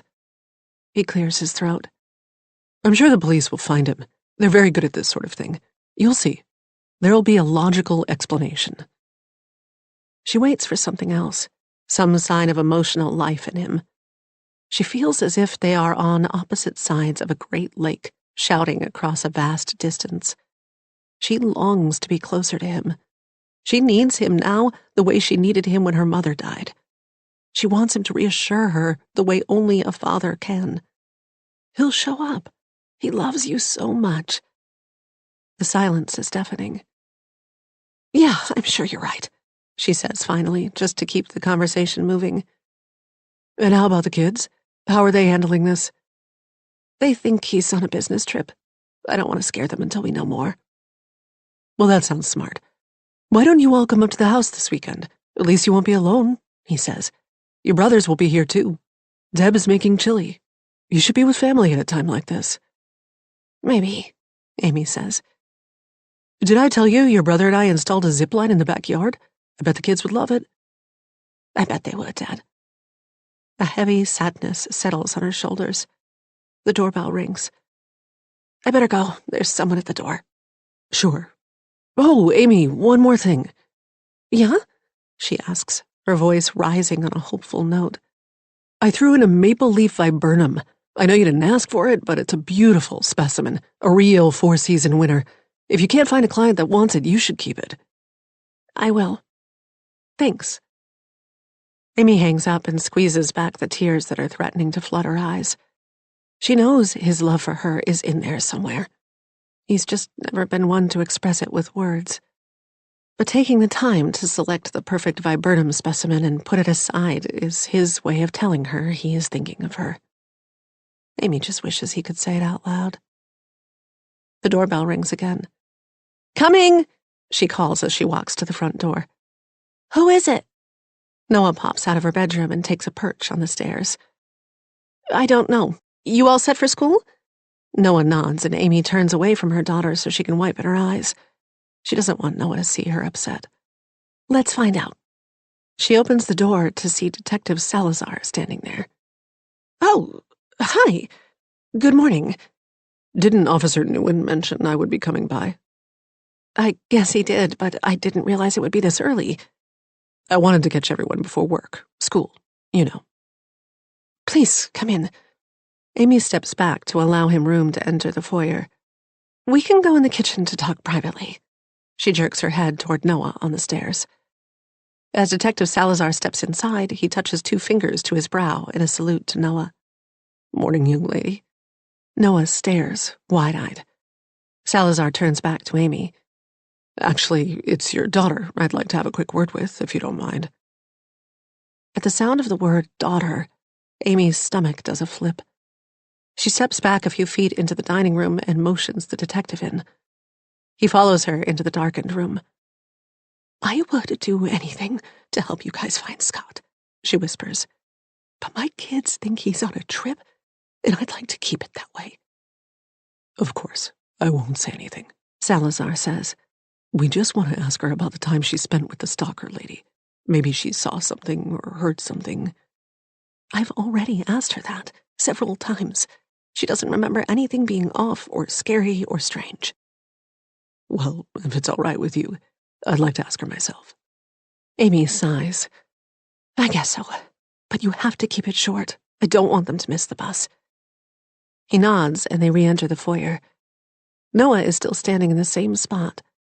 Amy wishes she could answer Salazar's questions for her. Noah is so sensitive that many of the things her peers love, roller coasters, action movies, often cause panic attacks and nightmares. Amy has all but given up on Noah sleeping over at a friend's house, a ritual she remembers loving as a child. It was one of the reasons she had felt safe leaving her with Kathy. She believed the woman to be a former teacher, and she certainly had the demeanor of one. But who knows if any of that is true? Amy smiles up at Noah. What do you think, honey? Can you come down and answer a few questions for this nice man? She has no idea why she said that. Nice man. Nothing about Detective Salazar suggests he is nice. Tough, yes. Slightly sinister in his dark shirt and suit, his thick black hair pulled off his face and kept miraculously in place by what Amy guesses is a significant amount of gel. But nice? She doesn't need him to be nice, however. Just good at his job. Noah narrows her eyes, but doesn't move. The girl grips the balusters of the staircase with 2 hands and presses her face against them like a prisoner in an old-time movie. You know, Detective Salazar says to Noah, we can talk right here. That's fine. I'm a police detective. You can call me Jay if you want. I just wanted to ask a couple of questions. Do you think that'll be okay? I guess, Noah says, shifting her eyes to Amy without moving her face. When is Daddy coming back? I told you, Daddy had to go on a business trip. Had Noah somehow picked up on the tension and realized that her father was missing? Or is she just a little girl who misses her dad? The detective leans against the wall. I'm actually here to ask you about your friend, Kathy. Is that all right? He waits for Noah to nod before he continues. Do you remember a few days ago when you were at Kathy's house to see the kittens, and she drove you home? Noah nods. Yes, I remember. Well, I wanted to know if you remembered anybody coming to her house that day, even if they didn't come inside. A car pulling up, or Kathy going to the door to talk to someone? No. You sure? Did she go outside at some point? Noah scoffs. How can I see if she went outside when I'm with the kittens? She looks at Amy. The kittens are upstairs in the back room, which is the quiet room. They sleep in the closet. Makes sense, the detective says. Did Kathy do anything different that day? Anything kind of strange or weird? Like what? I don't know. Anything at all. Why are you asking about Kathy? Noah turns to Amy. Is Kathy in trouble? Is she going to be arrested? No, not at all, Amy says, stepping closer. But we need to find Kathy. That's all. Is she missing? Noah's voice is high, tinged with panic. No, not missing, Salazar says. She went on a trip, and we don't know where, and we need to tell her something. Something about the kittens? He smiles. Exactly. What do you need to tell her? Well, see, someone wants to adopt one, he says. A really nice lady, but she needs to know right away. So we're trying to find out where Kathy might have gone to on her trip, so we can ask her. Because when Kathy comes back, it might be too late? Noah asks. That's right. Noah puts a finger on her chin and says, the way a cartoon character might. Amy feels a pang of guilt. All this lying doesn't sit well with her. She knows it's in Noah's best interest, but she's sick of lies. Maybe she went to Texas? Noah suggests. Why would she go to Texas? Salazar asks, his hawkish face eager. I don't know, Noah shrugs. Did you know that Texas is the second largest state in the country? Alaska is 2.5 times bigger. The detective's shoulders slump, disappointed. That's pretty cool. All right, Noah. You've been a big help. Noah straightens up, beaming. You go on up, honey, Amy says, and tell your brothers they have 2 minutes to get downstairs. We're not missing that bus. Noah nods and scurries up the stairs. Amy turns to the detective. I'm sorry she wasn't of more help. I was hoping she knew something. Maybe something will come to her later, he says. Mrs. Crowder. Stern. I kept my last name. Miss Stern, if you have any idea where your husband has fled to, now would be a good time to tell me. You may think you are protecting him, but the longer this goes on, the more dangerous it becomes for everybody. At first, she thinks she must have misunderstood him, but the cold look in his eyes tells her otherwise. You think I'm part of this? I'm the one who called you yesterday morning, remember? We know your husband was being blackmailed by Anton Corey. Yeah, you know because I told you. And we found corroborating evidence on his laptop. And we know that Mr. Corey came here Friday night to talk to your husband, and they walked down your walkway together. Scott explained that. Anton was drunk. He was taking him home. And your husband admits to being at the scene where Mr. Corey was killed. And then a few days later, he's on the run. He's not on the run. Something's happened to him. Kathy's stalker has done something to him. Her voice is strident, but it belies the doubt that has crept into her thoughts. What if Scott is involved with Anton's death? Being blackmailed is a motive, after all. She won't believe the worst about Scott. Not until she has proof. Until then, she will hold on to the shred of hope that her husband is innocent. She yanks open the front door, indicating it's time for him to leave. Maybe you should go do your job and find them. Maybe she has done something to him. Salazar pushes open the screen door. Or maybe she's helping him. 38. Now. Gwen stumbles into the kitchen, wiping the sleep from her eyes. Her head feels as if it's been stuffed with cotton, a logy feeling she gets when she takes a Xanax with her nightly glass of wine. The combo helps her sleep, but the next day is brutal. A strong cup of coffee will slice through the fog. There you are, Barb says, coming up from the basement with a basket of folded laundry. Gwen almost does a double take. She can't remember ever seeing her mother hauling a laundry basket before. At her own house, Barb has always employed a housekeeper. She wonders what it is about Anton's death that has brought out the domestic goddess in Barb. Her mother was always competitive with her, and this feels like another chance for Barb to win. Coffee's made, Barb says. You look like you could use it, and I'll get you some Tylenol. Gwen looks at the black and white clock on the wall. It's the kind where the numbers flip, and it also shows the date with such large letters and numerals it can be read from across the room. It had been her grandmother's, who suffered from terrible eyesight, and when she died, it was the only thing in her flowery, overstuffed house that Gwen wanted. It's almost 10?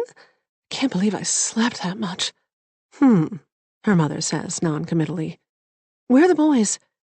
A very nice neighbor of yours, Katie something, came by this morning and took the boys for a while. Her mother puts 2 Tylenol tablets and a glass of water in front of her. Katie O'Brien, Gwen says before popping the Tylenol in her mouth. Her son goes to Holy Cross. He seemed like a very well-behaved young man. Called me ma'am. Apparently her boys' school was closed and the 2 were headed off to a trampoline park. She asked if she could take the boys with her, and I said yes. A trampoline park? And they wanted to go? They certainly did. At least George did. I encouraged them. They needed to get out of this house. Especially Rafi. I'm worried he's becoming depressed, and seeing you mope around here isn't going to help. Sorry I can't be more chipper. Barb frowns. I'm going to put away this laundry. Why don't you eat something? Gwen's own laziness would have horrified her last week. Gwen prided herself on being the first one up in the house, showered, dressed, makeup on, and ready to face the day before anyone else. She wanted her boys to look back on their childhood and remember their mother as full of vitality, so different from her own childhood, when Barb would sleep in and the housekeeper would see her off to school. Gwen does have a cleaning company come in twice a month, but other than that, she cleans and cooks most of the family's meals. And it isn't because she bought into some 1950s version of marriage. It's because these acts of domesticity feel like professions of love. Or they did. It takes all of Gwen's energy to drag herself off the counter stool, get a mug, and pour herself some coffee. The woman who bought this house last year is gone. That version of Gwen found antique hooks in a small Kensington antique shop and installed them at kid's eye height after she had read in an article that little kids were more likely to pick up after themselves if there were hooks to hang things on. The old Gwen was convinced that having a perfect family was still attainable, that the right house, the right neighborhood, would somehow compensate for the rot in her marriage. That Gwen is gone, and never coming back. Problem is, she's not sure what the new Gwen is going to look like. Gwen takes the coffee and a protein bar into the living room and sits next to Sababa on the sofa. For a year, ever since they moved in, the dog was not allowed on the couch, but after Anton's death, he's taken up permanent residence there. Her mother's low heels click-clack into the room. She doesn't buy into Gwen's concept of a no-shoes house. "Really, Gwen, grow up," had been her exact words the first time Gwen told her that they didn't wear shoes in the house. Barb sits beside her. "Sweetie, I have some updates to share with you." "Great." Is it her imagination, or is her mother relishing this whole nightmare? "First, I spoke to a very pleasant man about retrieving Anton's body. The question is, have you picked out a funeral home? And do you want a burial or cremation?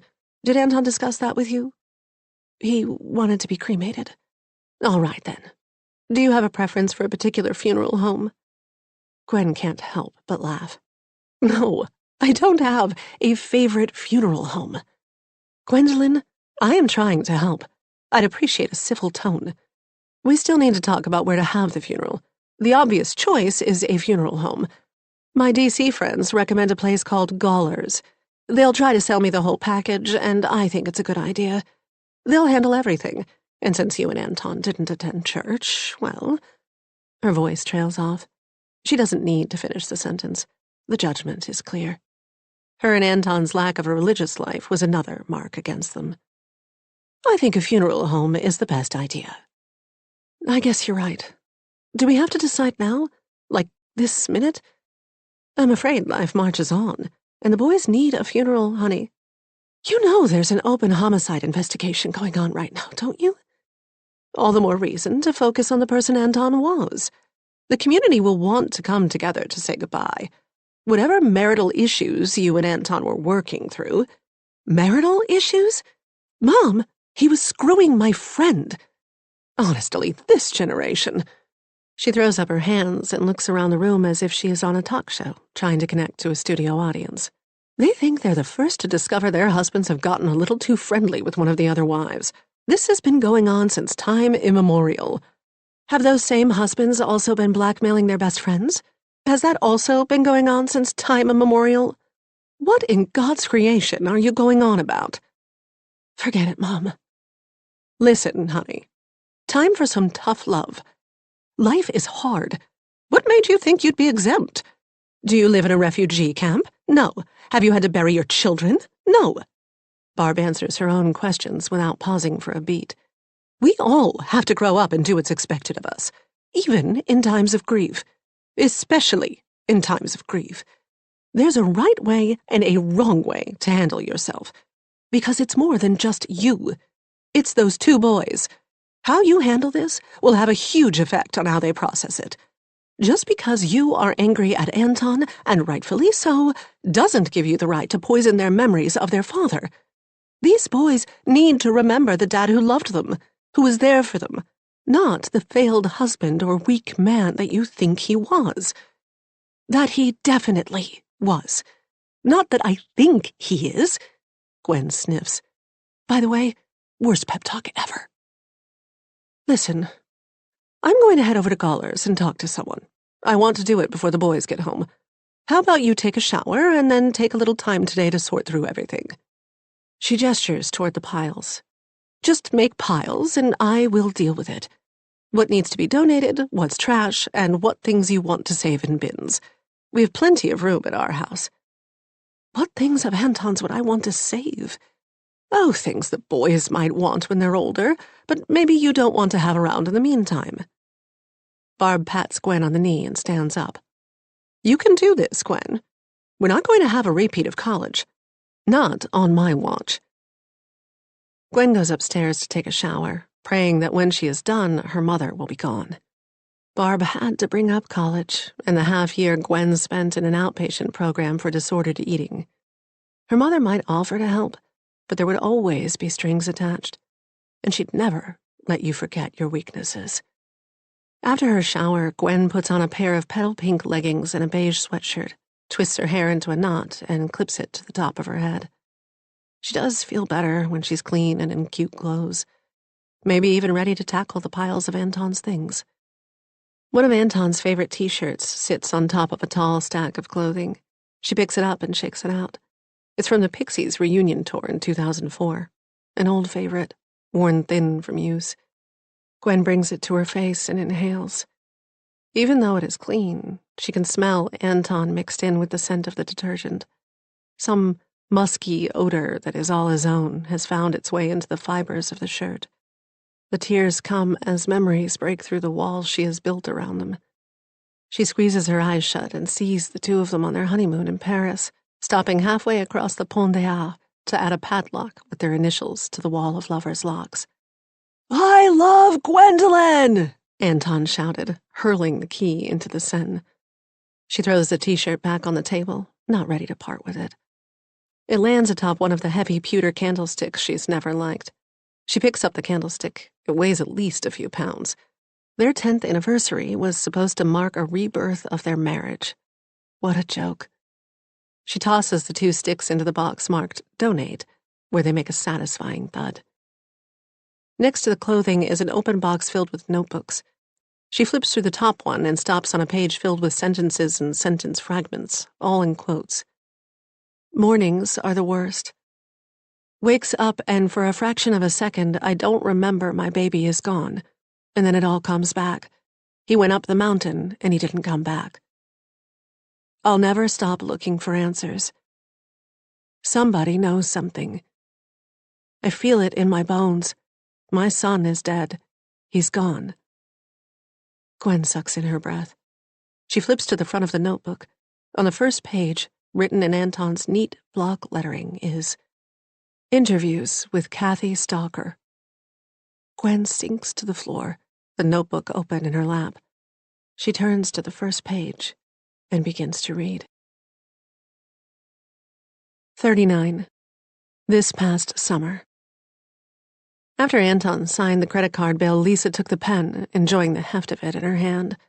The name of the restaurant was written in gold on the side. Le Canoe. She slipped it into her bag, a souvenir of this night. The night Anton took the bait. It had taken 2 weeks to get here. One day in bed, she'd been talking about how nice it would be if the two of them could take a trip. She enjoyed bringing up money because she knew it was a sore spot with him. With what money? I have one credit card and Gwen watches my purchases like a hawk. Are you serious? Lisa had feigned outrage. That's horrible. No one can live like that. Last summer, she saw a charge she didn't recognize and made me produce a receipt for headphones. When I told her I was planning to go to a writers' conference, she checked online to see if it really existed. She actually checked to see if I was on a panel like I said I was. Are you allowed to go? He had laughed bitterly. Allowed, like I'm a fucking child. What if I went too? She'd propped herself up on one elbow, letting the sheet slip from her body, exposing her naked breasts. Got a hotel nearby? A different one from where you were staying for the conference? You could come to my hotel, and that way no one would see you or recognize you. We could have a couple of days to ourselves. Long, lazy nights. I'd love to. Believe me, that sounds amazing. But could you do that? What would you tell Marcus? She had rolled her eyes. Marcus wouldn't even notice. I'll tell him it's some coaching retreat or something. We'll be able to go out to a romantic dinner. She had walked her fingers across his chest. I wish I could pay. I wish I could be the one to take you to dinner, buy you gifts, champagne. He had rolled onto his back, pulling a pale pink throw pillow from behind his head and tossing it across the room. I hate this pillow, this comforter, this room. Nothing about this house, not one thing feels like mine. Besides my leather club chair, I didn't pick out one piece of furniture in this house. I wish we could run away. Just us two, Lisa had said. Me too. Go somewhere. Start over. What's stopping us? Money. I have none. What about this house? Her parents bought it. It's in a trust. The BMW and the Lexus, too. He had rolled toward her.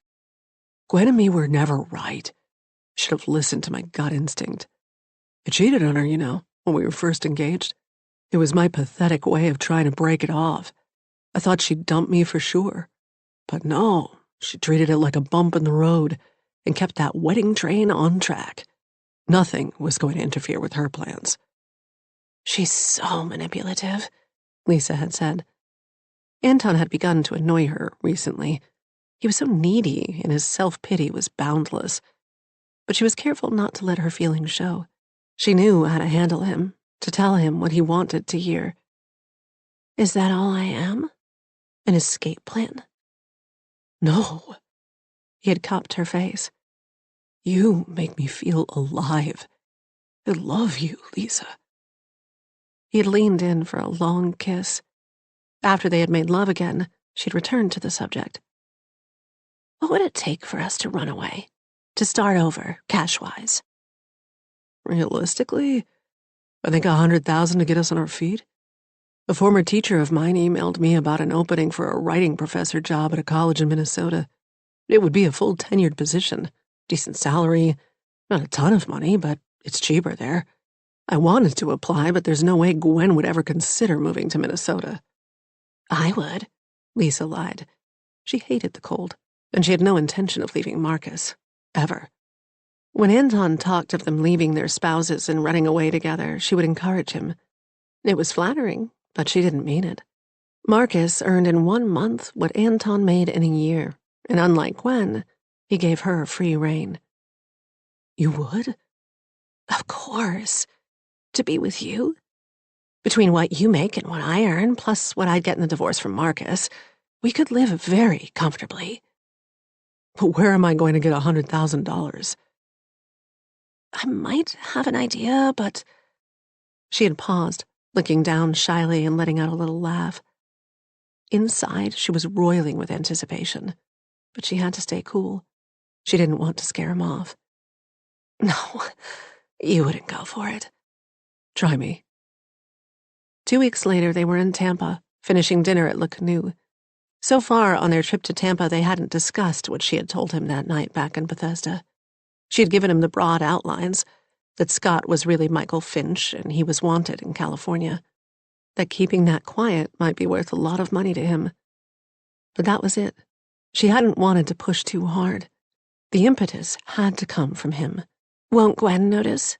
Lisa asked once their server had taken away the signed check. When she sees this on the credit card bill. I'll tell her it was a work dinner with colleagues, Anton said. I don't know how you live like that. Being watched, being micromanaged. He reached for her hand and squeezed. It's not forever. Anyway, he said, pulling his hand free and taking the last bite of the creme brulee they were sharing. Even Gwen can't object to my eating a meal with other adults. They walked out of the restaurant, well-fed, drunk, and happy. They locked arms and headed down to the boardwalk so they could stroll along the beach. Lisa leaned into Anton. This feels so right, she said.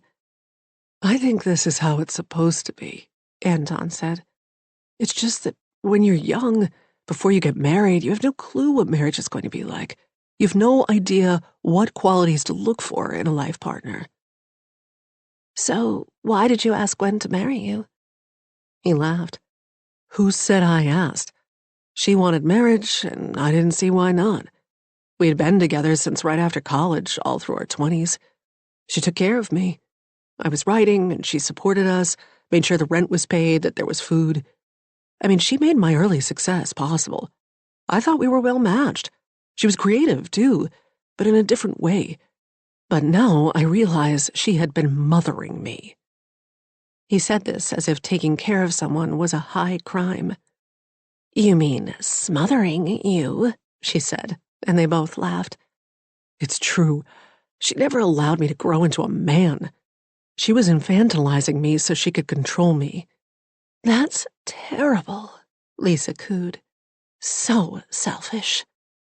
It is, he said. It really is. She liked that I couldn't cook, or that I didn't know how to do laundry. She'd complain, yeah, but it made her feel needed. She used to say that if it weren't for her, I'd never see a dentist or a doctor. And it's true, but she cultivated that dependency. Because if I was allowed to really step up, to become independent, it might threaten her dominance. If I didn't need her anymore, I might leave her.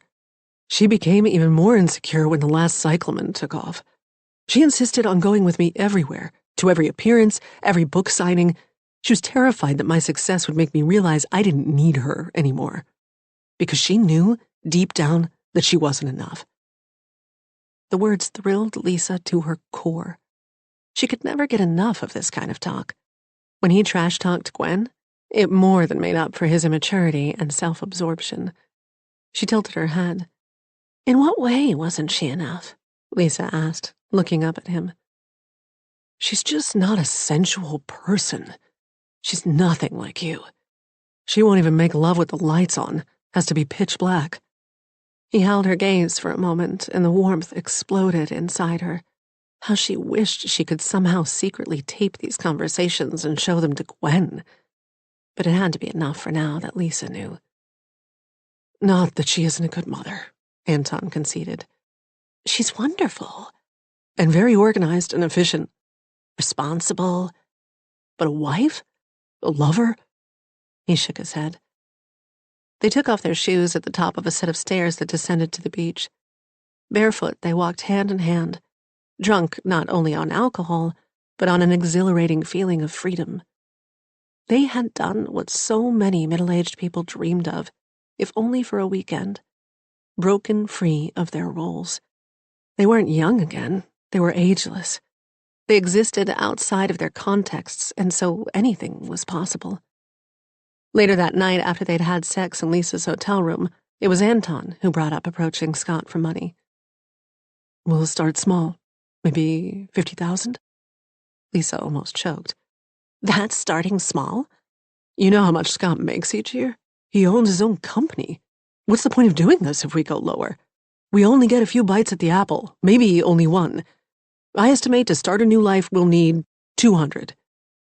He had said 100 before. He was getting greedy.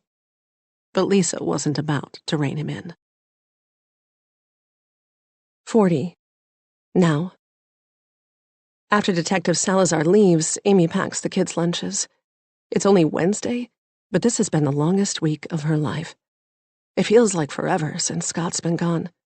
His absence feels like a dull ache, the kind of bone-deep hurt that makes the smallest act feel like a chore. She just wants him back safe. Whatever trouble he has gotten himself into, she will help him find his way out. She stuffs the boys' lunchboxes into their backpacks, but there's no room in Noah's, thanks to all the wrappers and papers in there. If Amy skips even one day of cleaning out her daughter's backpack, this is what happens. She empties the contents onto the kitchen counter, wipes out the inside with a wet cloth, and begins reloading it. In go her folders, her pencil pouch, her latest Warrior Cats book. Amy picks up a small box wrapped in rubber bands. She's never seen it before. She undoes the rubber bands, a sinking feeling in her stomach. Inside the box is a small brass key. In the chaos of the previous day, she forgot all about Noah's box of purloined goodies. But here was a stark reminder. Ignoring the problem is not going to make it disappear. Holding the key in her hand, Amy goes to the bottom of the stairs. Noah? Noah, come down here, please. Noah races down the stairs. What? Am I in trouble? Amy opens her hand to reveal the key in her palm. Can you explain how this got into your backpack? Noah's gaze drops to her feet. I was going to tell you, she mumbles. I found it. At Kathy's house? Noah nods. Honey, I found your box. Under your bed?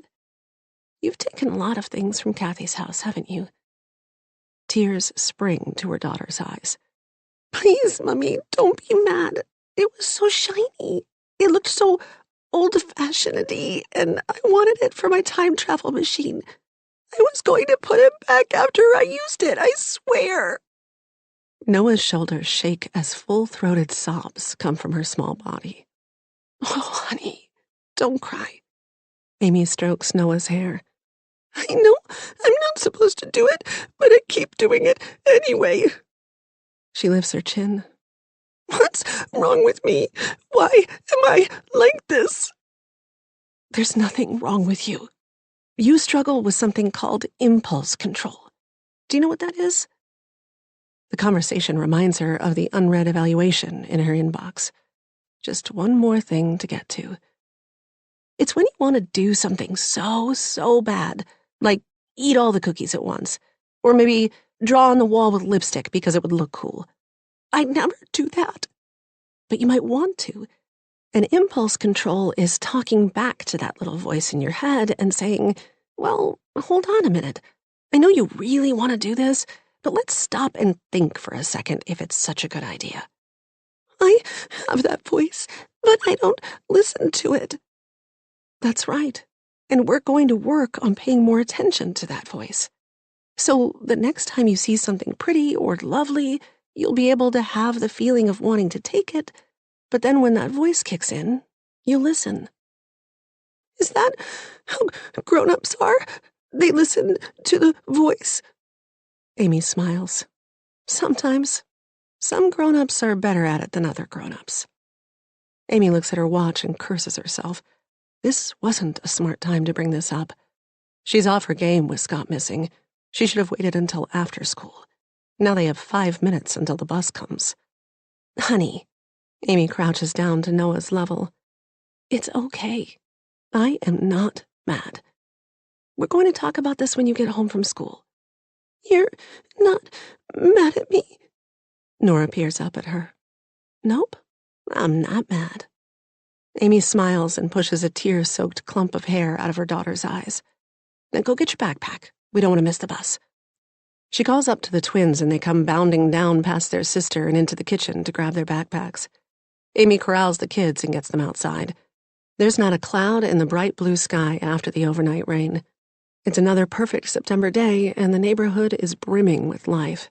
People heading to the cut-through to reach the metro, walking their dogs, kids rushing to the bus stop. It's isolating to Amy to see how little impact the tragedies on this cul-de-sac have on their neighbors' lives, which go on as before while she struggles to keep things running smoothly and Gwen falls apart next door. "What are you going to do with it?" Noah asks as she walks briskly beside her. "I'll put it in an envelope and drop it off at the house. And maybe you can write a note. How about that?" Noah nods. "Okay, but you said Kathy was gone." It takes Amy a minute to remember the story Detective Salazar spun that morning to explain why he was asking so many questions about Kathy. "Yes, but she'll be back," Amy says as they arrive at the bus stop. "Who is taking care of the kittens while she's gone?" "Oh, another lady. A nice lady."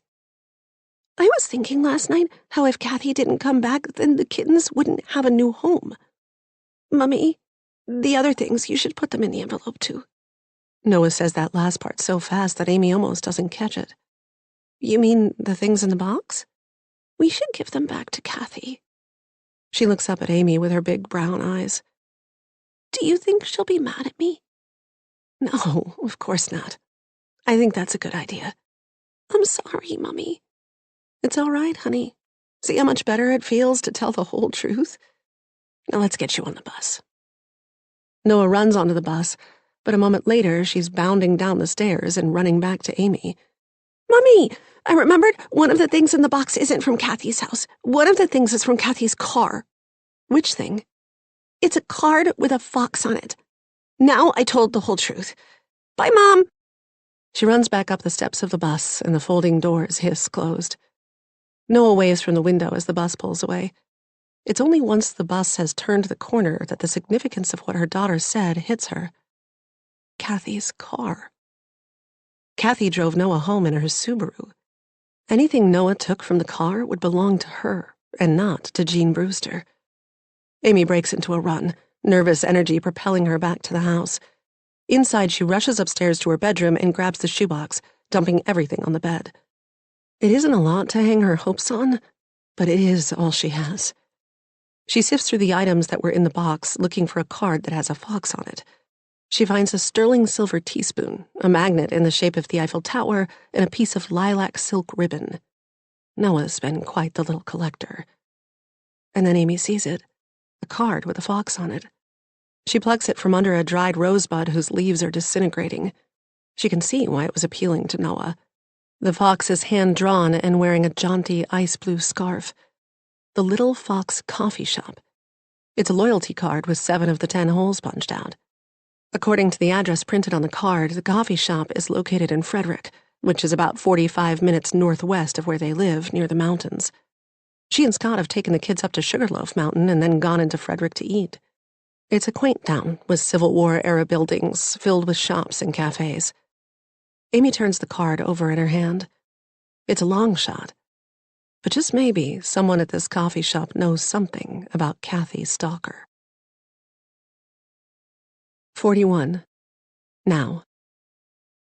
Gwen puts Anton's journal in her bag and goes outside. She's halfway up Amy's walkway when the door opens. "Hey," Gwen says. "I was just coming to see you. Now's not a good time." "Where are you heading?" "Frederick. It's a long story, but I hope I can find out something about Kathy. I'll come with you, keep you company." Amy hesitates.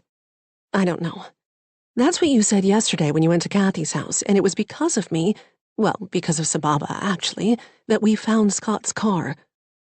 Amy pauses, and Gwen takes the opportunity to open the passenger door of her truck. "Anyway, there's something you're going to want to hear. I think I figured out what Anton was blackmailing Scott about." "Fine." Amy climbs in. Amy pulls the truck out of the driveway. "Thank you for being there yesterday," Amy says in a somewhat begrudging tone. "You were helpful." "Of course. I want to help, Amy. I want you to know that I will never forgive myself for not coming to you as soon as Anton said something to me. And I will do everything I can to make that up to you," Gwen adds. "Besides, I need to get out of my house. I'm slowly going insane in there. Can you tell me where we are going?" "I found this." Amy pulls something out of her jacket and puts it on the console between them. Gwen picks it up. "A loyalty card?" Noah had it. Apparently, she's got quite the sticky fingers. Amy lets out a short laugh, but it sounds fake. "I found her box of goodies the other day. She said it was all taken from Kathy's house, but then this morning she told me there was one thing not from the house, but from Kathy's car." "This card?" "Yep." "So you think where Kathy really lives must be close to where this coffee shop is?" "That's the idea." She glances over at Gwen. "Too far-fetched?" "Oh, I don't know. Sounds reasonable to me," Gwen says. "What are you planning to do if you do get an address? Barge in with your hedge clippers and demand answers?" This gets a faint smile from Amy. "I hadn't thought that far ahead." "What about calling that detective, Detective Salazar?" Amy scowls. "And say what?" "Say exactly what you told me." "I'd sound crazy." "You don't sound crazy. And I'm not sure it's a good idea to go chasing after this woman. She could be dangerous." Gwen retrieves the notebook from her bag. "If I'm right, then I think I know who she is." Amy shoots her a sidelong glance. "What is that?" Gwen turns over the black notebook in her lap. "It's Anton's. It looks like he was doing research for his next novel. The thing you should know about Anton, he likes to base his fiction on real people and real feelings." "Go on." "His first book, The Last Cyclamen, the one about the young French-Lebanese woman who had a fling with an older man in Beirut before the war?" Amy shrugs. "I never actually read it." Gwen laughs. "That's okay. Turns out no one in my family did either. The heart of the story was this girl's coming of age back when Beirut was called the Paris of the Middle East. How one summer an older wealthy man seduced her and she shed her sheltered religious upbringing under his guidance. And the guilt she felt in betraying her family's values, but how she was so enthralled by the glamour of this new world he was introducing her to. Only all the best parts, the ones that showcased Anton's understanding of the human heart, The lyrical interior monologues that led one reviewer to say she couldn't believe how thoroughly Anton Curry understood the female psyche? He didn't write them. Who did? His mother, in her beautiful script in a journal. After she died, Anton didn't just mine it for inspiration. He copied her entries word for word. That's insane. How did you find out? She asks as they pull onto the beltway. I found the journal recently. He kept it all these years, which is crazy. You'd think he'd burn it or something. So you never knew? No, not until just now after he died. Gwen takes a deep breath. It must have haunted him that he didn't actually write The Last Cyclamen. His entire identity was wrapped up in being a writer. Not just a writer, but a literary figure. But I still can't believe he didn't even tell me. He was probably embarrassed. Maybe he was worried you'd think less of him. Gwen leans back and watches a semi whiz past them. If that was the case, he couldn't have played it any worse. There was a chance, however slim, that telling her the truth years ago would have brought them closer. But Anton couldn't even be honest with himself, much less her. I guess both of our husbands were hiding who they really were. Is that what's in the notebook? Something about Scott? Gwen knows that if she answers this question, she will risk her friendship with Amy. Their bond is already on life support, and what she's about to tell her might be the fatal blow. In the best outcome, Amy will view Gwen telling her what she found as a show of solidarity, as confirmation that they are in this together, no matter how bad it gets. More likely, however, Amy will be so upset by what she hears, so horrified by what Gwen has to say about Scott, not to mention what Anton was doing, that she will take her anger out on Gwen. After all, a few hours ago, as Gwen pored over these interviews that Anton conducted, and then read Anton's fictionalized version of these events, she wanted to throw up. Her husband was mining a woman's grief, opening her wounds and stirring up the ugliest feelings inside of her in the name of his art. Where should I begin? Basically, 28 years ago, two guys in the fall of their senior year of high school went on a backpacking trip into the mountains of California. Neither ever returned. One of them was named Dexter Cole, and the other Michael Finch. Anton somehow tracked down Dexter Cole's mother and interviewed her. She is convinced that Michael killed her son on that trip and disposed of the body. She thinks that he fled the state and started over by changing his name. And she thinks the person he became is Scott Crowder. Amy pulls over and slams on the brakes. What are you talking about? Scott's never been to California. He didn't live there. There's more. The mother's name is Kathy Stalker. Amy lets out a guttural scream. She slams the steering wheel twice with her palm. Shit! Shit! Gwen sits very still, unsure of what to do. She's had her own earth-shattering revelations recently and knows there is really nothing that can be done. All she can do is stay and witness it, and help Amy process it when she is ready. I am such a goddamn idiot. Amy leans her head against the steering wheel. You are not an idiot. How could you have known? She had everyone fooled. Amy picks her head up. To think Noah was there? She shudders. What does she want from us? Here, let me read you some of this. Gwen opens the book. I have to warn you it's kind of choppy, because Anton is obviously jotting down notes as he is talking to her, but here goes. Michael and Dex friends at the beginning of 10th grade when Michael and his mom moved from New Mexico. Inseparable from the beginning. Both played on the baseball team.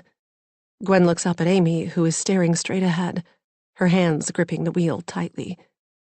Okay, so what? She sounds defensive, and Gwen doesn't blame her. She's always put Scott on a pedestal, and now she's learning he's not as perfect as she thought. Gwen continues reading from the journal. Police never found their bodies. Witness heard gunshots on the mountain that day. Witness left town too. Couldn't be tracked down. Saw Michael on the mountain months later. Sure of it. Went to police. Ray McCready's guys harassing me. This is insanity.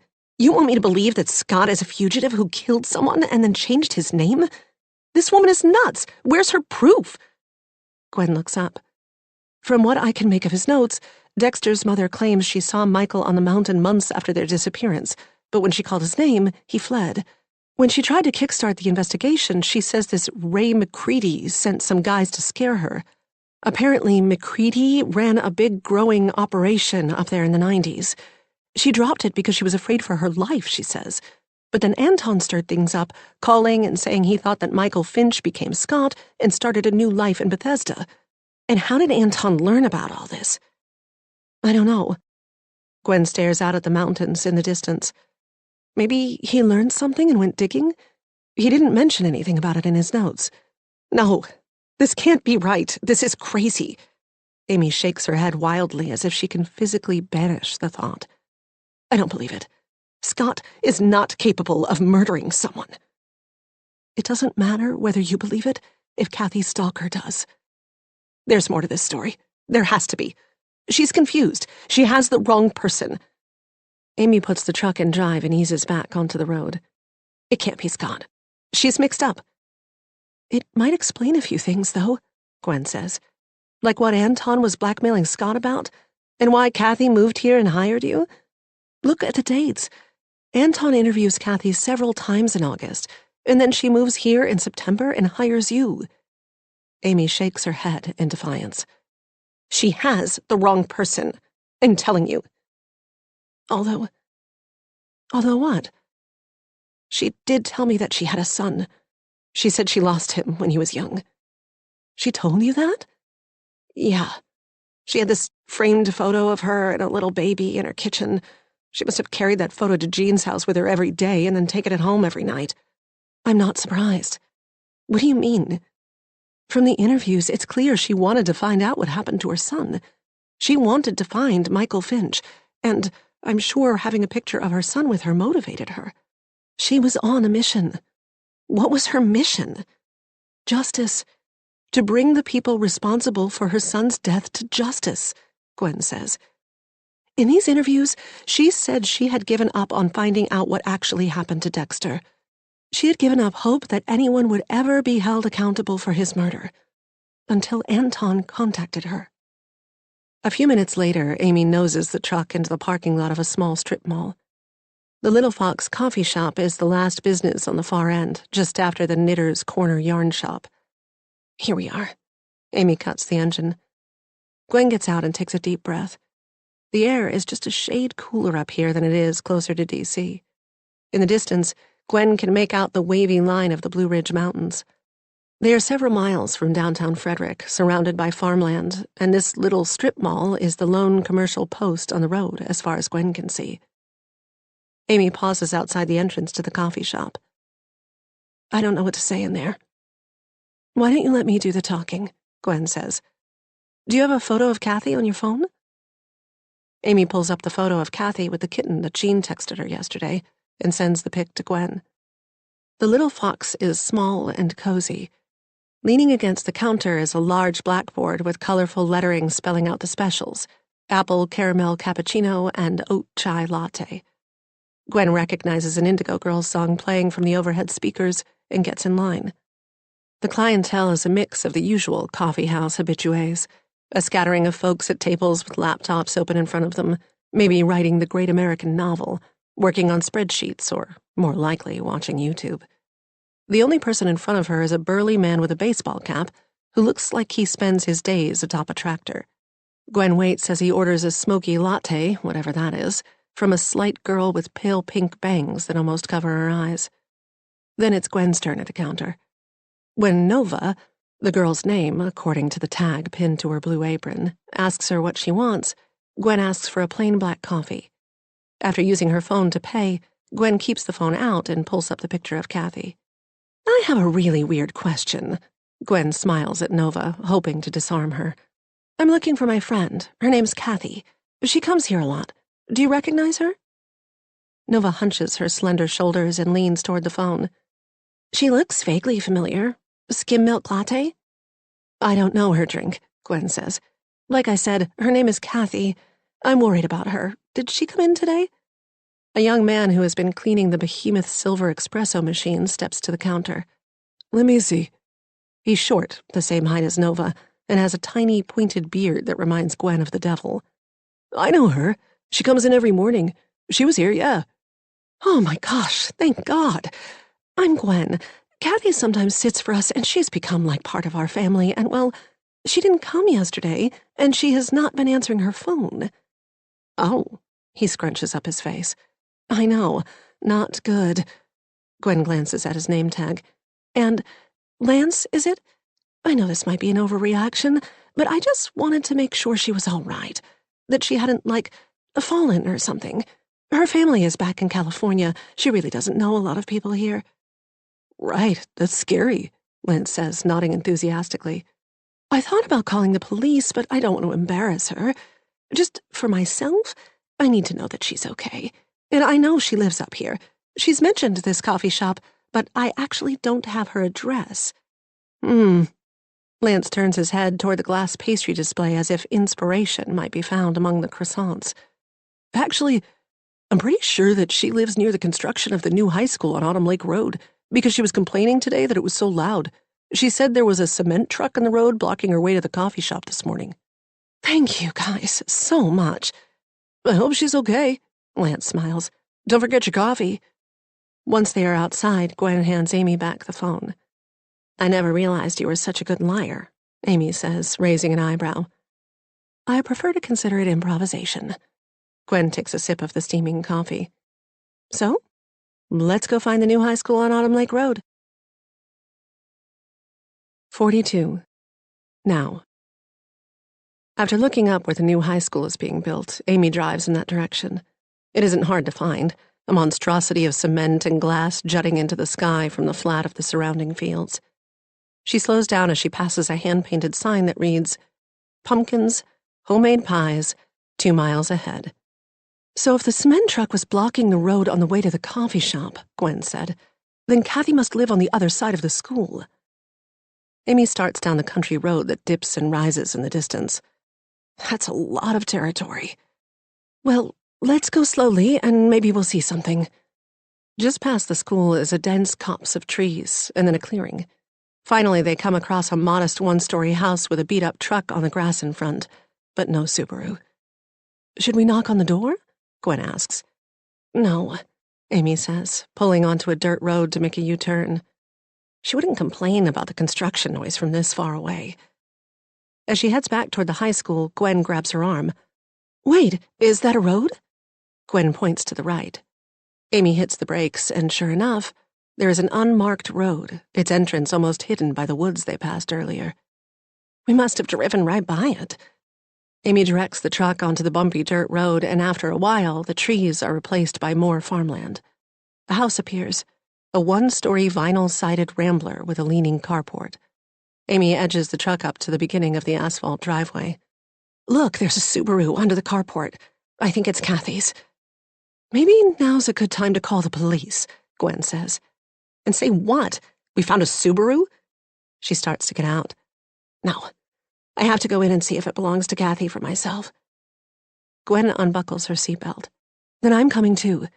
No, stay here. If you don't see me in 15 minutes, text me. And if I don't respond, call the police. 10, Gwen says, opening up her phone and starting the timer. I'll give you 10 minutes. Fine. But text first. Don't call the police unless I don't text back. Promise? I guess. Promise me, Gwen. Fine, I promise. Amy gets out and trudges up the driveway. In the tumultuous days since Scott's disappearance, she thought she had felt every single emotion there was to feel. Anger, betrayal, grief, loss, vulnerability, despair. But this is a new one. Fear. A faded wood sign hangs next to the door proclaiming Home Sweet Home. The house has seen better days. Green algae grows thick on the house's siding, spreading upward from the concrete base. On the window to the right of the door, a loose screen hangs on as if by its fingernails. A strong wind would send it flying, Amy thinks. She knocks on the door and waits. From inside comes a shuffling sound, and her whole body tenses, readying. The door opens. A woman stands on the other side of the screen door. Hi, Amy, she says. It takes a second to register that it's Kathy. The woman before her is much younger and fitter looking than the Kathy she knows. Gone are the filmy Eileen Fisher clothes, the tight bun, the chunky glasses. This Kathy wears tight-fitting blue jeans, a flannel shirt, and boots, and her hair is braided loosely, hanging over one shoulder. No one would mistake her for a librarian. She looks like what her dad would call a tough broad. "You don't seem surprised to see me," Amy says, barely able to get the words out. Her bravado masks her nerves. Her heart is beating so hard she can feel it in her belly. "I'm not, really. I was wondering if you'd track me down. Come in, please." She steps back, inviting Amy inside. "You must have a lot of questions for me." Amy stands there a moment, looks over her shoulder to her truck. A part of her wants to walk back, climb in, call the police, and sit there to wait with Gwen. But mostly she's dying to get inside and confront Kathy. She has so many questions. She follows Kathy through a cramped living room to a small kitchen that overlooks an empty field in the back. The house feels heavy and dark. Even the big windows in the kitchen are no match for the depressing dark wood cabinets and mustard yellow linoleum counters. "So, this is where you really live?" Amy pauses at the entrance, unsure if she wants to go any further. "It's where I've been staying, but I'll be hitting the road soon." Kathy puts a kettle on the stove. "It's an Airbnb, but if you ask me, I'm being ripped off. The water pressure's lousy, and it's drafty as hell. I'm going to make some tea. Would you like some?" "Where's Scott?" Kathy ignores this question. "What about your friend, the one in the truck? Would she like to come in and have some tea?" She picks up an aluminum tea kettle and takes it to the sink. Amy tries to hide her surprise. Had Kathy been watching from the window? "I think she's fine. Now where is my husband? What did you do with him?" Kathy smiles. "Are you here to rescue him, Amy? That's very brave of you. You must love him very much." "I do. I want to see him." Amy senses that beneath Kathy's friendly words lies an undercurrent of threat. Whatever fury Amy feels toward Scott for keeping her in the dark, there is something that stopped it from consuming her. Love. She loves Scott, and he loves her. Whatever lies he told her, she knows that wasn't one of them. He gave her Noah and Benji and Max. He gave her 14 wonderful years. I do love him. That's why I'm here. Kathy puts the full kettle on the stove. Click, click, click. She ignites the burner and a blue flame whooshes up, which she lowers. Kathy turns around. "Have a seat, Amy. Then text your friend to come inside. Tell her everything is fine." Amy scoffs. "Why would I do that? You still haven't told me where Scott is. I could just call the police right now." "And tell them what?" "You can call the police, but I haven't done anything illegal. As for Scott, he's not here. But he's fine." Kathy crosses her arm over her chest. "Now, if you want the answers you came here for, text your friend and tell her to come inside." "Fine." Amy picks up her phone. "Not so fast," Kathy says, walking over. "Let me see what it is you're writing." She stands over Amy's shoulder as she types. Once she's sent the message, Kathy takes the phone. "I'll keep this for now." Kathy drops it in a wicker basket next to a wood-paneled microwave. "You can have it back when you leave." A few moments later, there's a knock on the door. "Tell her to come in," Kathy says. "Come in," Amy calls. "We're back here." Gwen comes through the door and stops short when she sees the look on Amy's face. "Is everything okay?" Amy nods, feeling guilty for dragging Gwen into this.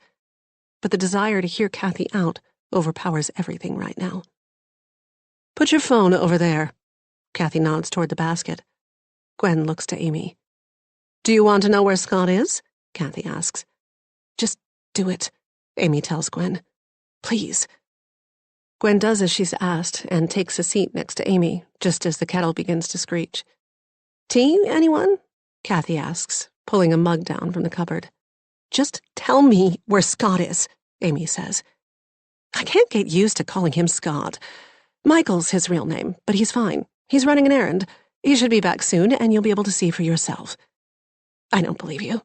I don't believe he's fine," Amy says. If he were fine, he would have gotten in touch with me. He wouldn't let me worry like this. She fights the urge to jump up and attack Kathy, to pin her down, pull out her gardening knife and press it against the woman's throat, get the truth out of her. You're a sweet girl. Kathy turns, holding the mug. And you're a good mother. But if you really love him, if you really care about your children, you need to let him go. Forget about him. Why? So you can kill him? Kathy laughs sharply. Kill him? Now why would I want to kill my own son? 43. This past summer. The beginning of August in Washington was a wretched, humid slog. Kai was away at soccer camp, and Marcus had gone to San Francisco for work. As soon as Anton and Lisa returned from Tampa, he sent the email to Scott using a computer at work that couldn't be traced to him, but there had been no response. Lisa was bored and lonely. If Scott wasn't going to take the bait and respond, they'd have to up the stakes. One lazy afternoon, when Gwen was at work and Anton's twins were at camp, Anton came to her house for a change. I cannot believe this whole Scott/Michael Finch thing, Anton said after their second round of screwing. It has the makings of a movie. Did you know that Michael Finch's mom and her boyfriend Ray McCready ran one of the largest illegal marijuana operations in the area before pot was legalized? The boyfriend's a real badass. Spent time in prison. How do you know all this? Dex Cole's mom? She's a wealth of information. She thinks this is why the police didn't look too hard at what was going on, he said. Nobody really wants to go up into those mountains and start poking around. They've got dogs, machine guns. Wait, you've spoken to her? Lisa sat up, trying to hide her alarm. When? I told her we were working together on the podcast. No big deal. How did you get her number? He looked at her sheepishly. Your phone. My phone? Lisa had to bite down on the inside of her cheek to keep from screaming. Her heart galloped wildly. Why would you do that, Anton? Why? Because she has a story to tell. He looked up at her with the innocence of a boy showing his mother the earthworm he is sure she will find as fascinating as he does. She's very eager to get her side of things out there. I think I can help her. Help her how? Lisa asked. We're not actually going to turn Scott in. She threw off the covers and stood up. He sat up as a smile broke across his usually sullen face. Don't be mad. I've been inspired, Lisa, by this whole thing. For the first time in years, the writing is coming. Every day I have new pages. Do you have any idea what it means after years of feeling like I don't have anything to write? Of starting things and having them go nowhere, or sending them to my agent and him telling me it's not worth pursuing. I finally found my inspiration. I'm going to tell this story. The story of a boy who commits murder and then reinvents himself to become the perfect suburban dad. I've already outlined it and pitched it to my agent. He loves it, of course. He's been trying to get me to write something more commercial for years. I told him this is not going to be some popcorn thriller. I'm better than that. This will be an exploration of the dark side of humanity. But I'll use the mechanism of the thriller to showcase my lyrical writing, my insight into human behavior. Lisa turned away from him, repulsion growing inside her. He reminded her of a pufferfish, swollen with his own self-importance, making himself out to be bigger than he was. Didn't he realize that she knew what a petty, bitter person he really was?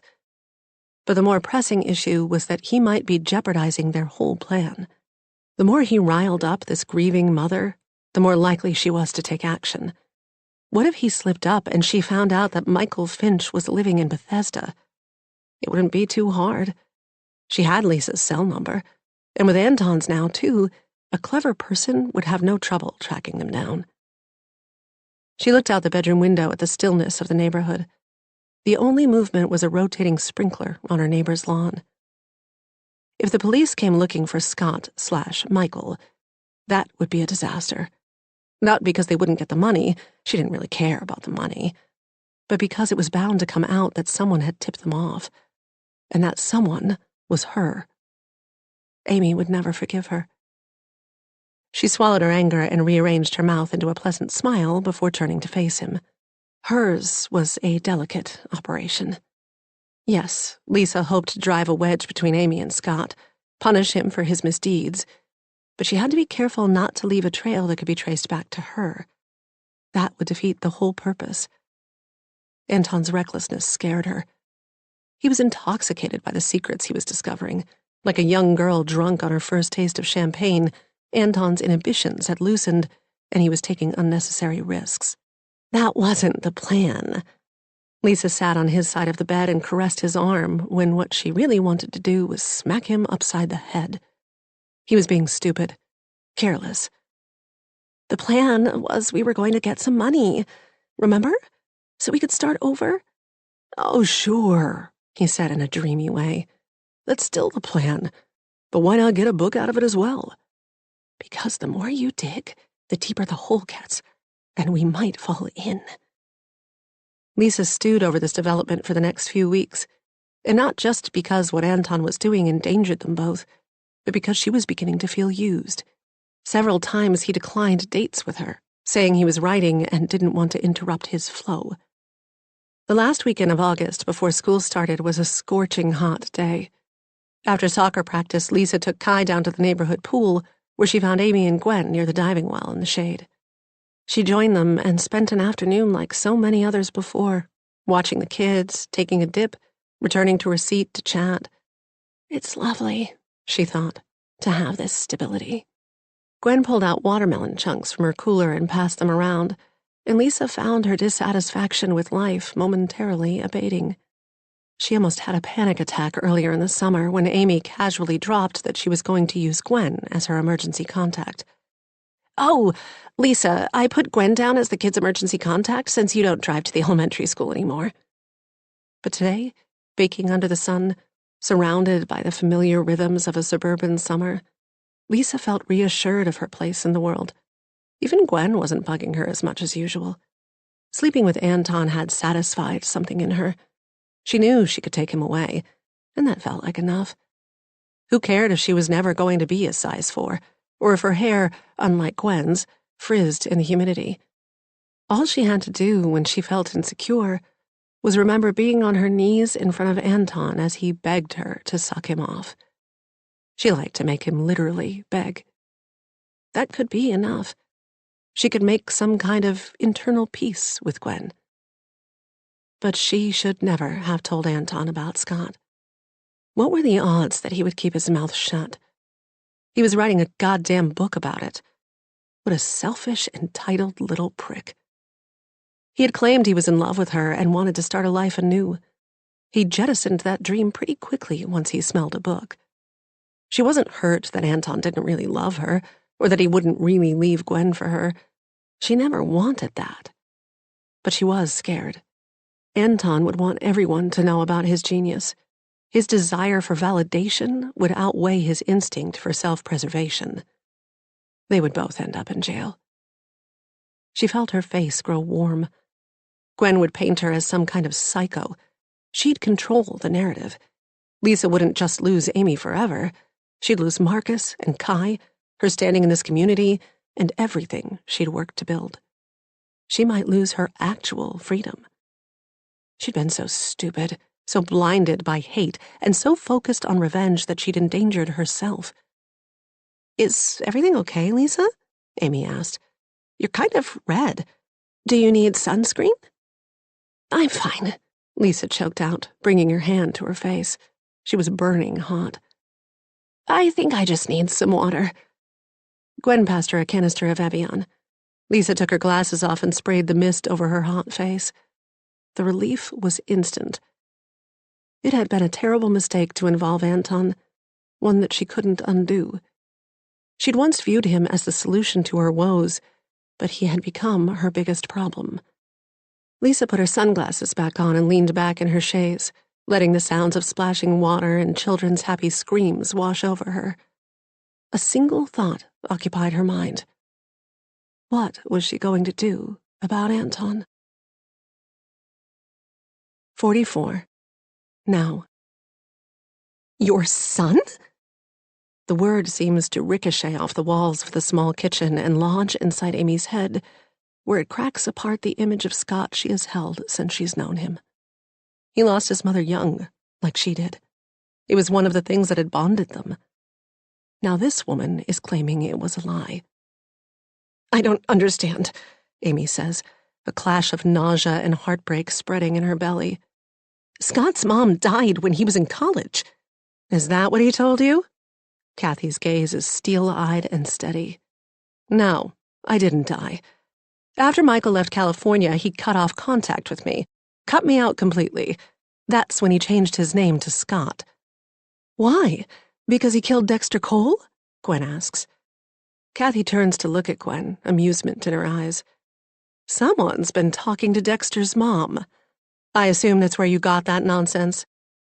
I don't think it's nonsense, Gwen says, pulling out Anton's black notebook from her bag. My husband was the one who talked to Dexter Cole's mom. She told him her name was Kathy Stalker. Kathy walks over and grabs the notebook. She opens it up, flipping through the pages. Kathy is Dexter's mom. I'm not Kathy Stalker. She looks at Amy. My name is Jen. Jen Finch. So why were you using her name? Amy asks, incredulous. Well, she's not using it anymore, she says dryly. Jen Finch puts the notebook on the counter behind her and picks up the mug of tea. Kathy is dead. The generator outside her trailer blew up about a month ago, right before I came here. She's the one who booked this Airbnb. She was planning to come out here and see for herself if it really was Michael.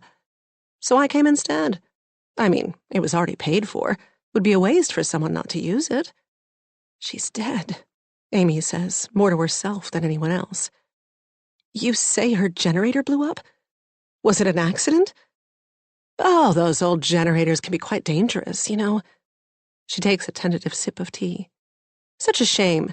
Poor thing died after 3 days of clinging to life at a hospital with third-degree burns. Amy feels herself shiver. She's not imagining it. There's a subtle glee in the woman discussing Kathy Stalker's gruesome death. I want to know the truth. Amy's voice is tentative. Was Kathy murdered? Well, let's put it this way. She had a big mouth, and she was pissing off a lot of people. We live in a small community. Not geographically, mind you, it stretches over many miles, but it's not that many people. I heard from Arlette that someone was looking into the disappearance of Michael and Dex, but I couldn't have been the only one who heard that. I visited Kathy. She couldn't keep her mouth shut, even after I offered to buy her a new refrigerator to keep her quiet. Nope. She was determined to drag all this out of the past and into the present. I told her it wasn't safe. I warned her. I told her there were people who would rather see her dead than stir up this hornet's nest. But did she listen to me? So, she was murdered, Amy says. And you came here. I came because Kathy said she'd been talking to someone who thought Michael was living here. I had to alert Michael. I didn't plan to stay. I parked in your little suburban neighborhood one night. There was some kind of block party, and I wandered onto your block. I saw you, all of you. I told myself I was just here for a short visit, to warn him. But once I saw Michael with the kids... She squeezes the bridge of her nose. I hadn't seen my boy in so many years. Never even seen my grandkids. Being apart from him all this time has been hard. Once I saw him, I couldn't bring myself to leave. I got curious. About you, Amy. She stops and smiles at Amy, and for a flash, Amy sees her the way she did when they first met. As a kind older woman, good with kids and cats. But then Amy remembers that isn't who she is. I wanted to get to know my grandkids, Jen says. And when I met you, Amy, I really liked you. I could tell you liked me, too. And that time I got to spend with Noah, I wouldn't trade it. But last Tuesday, I heard some news. They've issued a warrant for Michael's arrest. It's only a matter of time until they track him here. I had to warn him. You want him to run from the police? The police? She scoffs. Cops are the least of it. I don't know how much Michael's told you about me, about our life in California. Not much, actually. Ray, that's his stepdad, and me, the people we know, we're not the kind of folks who go to the police to settle our problems, if you get my drift. What Michael and Dex did was stupid, and it cost Dex his life. But Michael can't come back to testify. It might be selfish, but him coming back will ruin my life, ruin Ray's. If he testifies, it won't be safe for me and Ray to stay. Testifies to what? What happened exactly? Gwen gives a startled cry. Amy looks up to see Scott walking through the living room toward them. She jumps up to meet him but stops just before throwing herself into his arms. A part of her longs to bury her head against his chest and squeeze hard.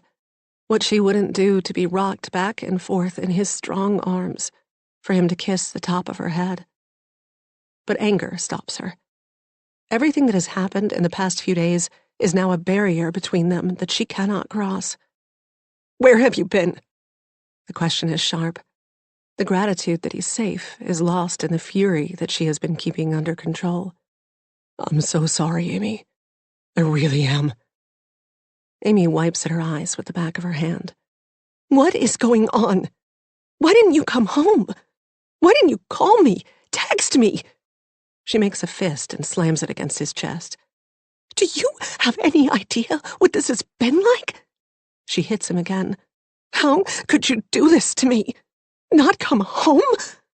"He's never coming home, honey," Jen says. "He can't." Amy whips her head around, shocked. She is disgusted by the hint of a smile around the woman's mouth. "That is not up to you." "Mom, please," Scott says. "Let me handle this. I want to talk to Amy alone." "Fine." His mother pulls a pack of cigarettes out of her pocket. "I'm going outside to have a smoke." She nods at Gwen. "Join me?" Gwen looks to Amy as if to ask if that's okay. Amy nods her okay and then stands still, her arms stiff at her sides until the two women have left the house. Once the front door has slammed, Scott sits on the couch. He pats the seat next to him, but Amy chooses a threadbare chair nearby. "I know I've been so selfish, Amy," Scott says. "I know it must have been so hard." "Did you kill that boy?" she asks. He twitches. "What? No, I didn't kill anyone." "Dexter Cole, right? That's his name?" "You think I'm capable of murder?" She chews on her lip, thinking about this. "No.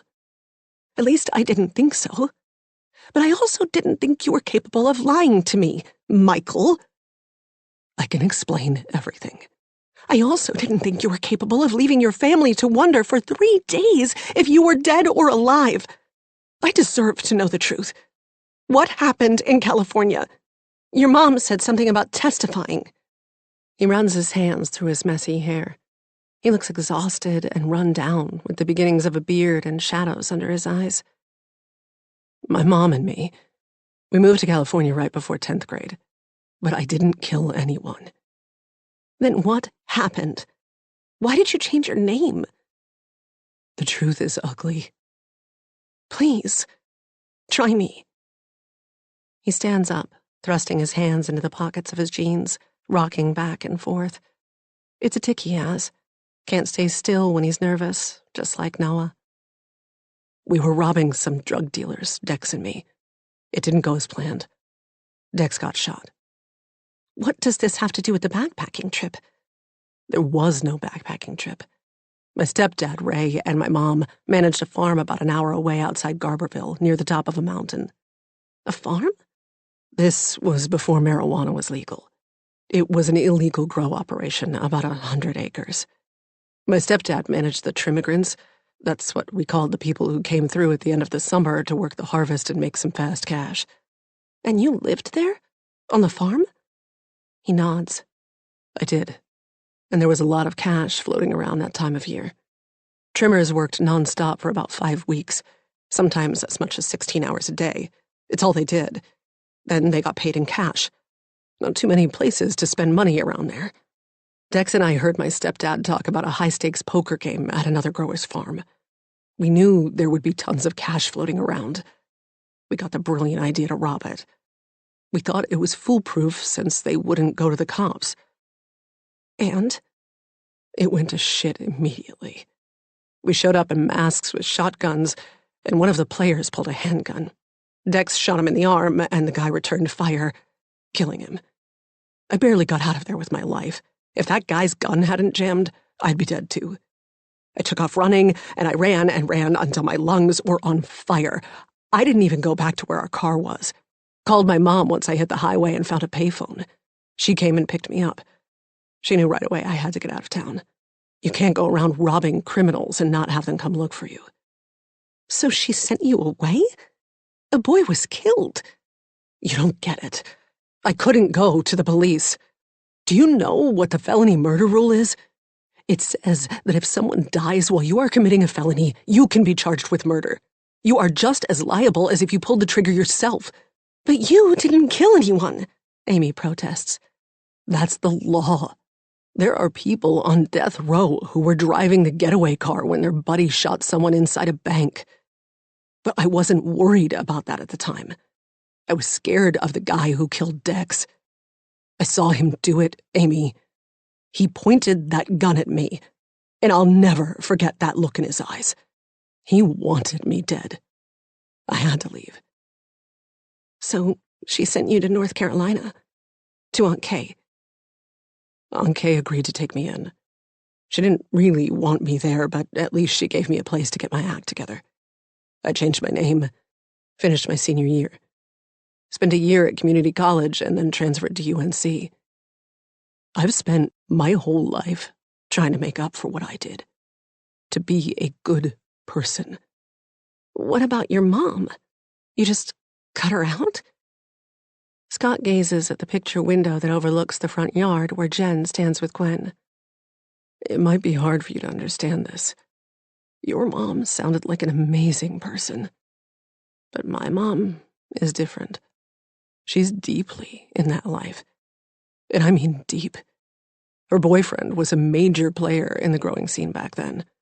I basically spent 3 years of high school surrounded by people in the drug trade. She wanted me to get out of town to protect me, but honestly, it was also to protect herself.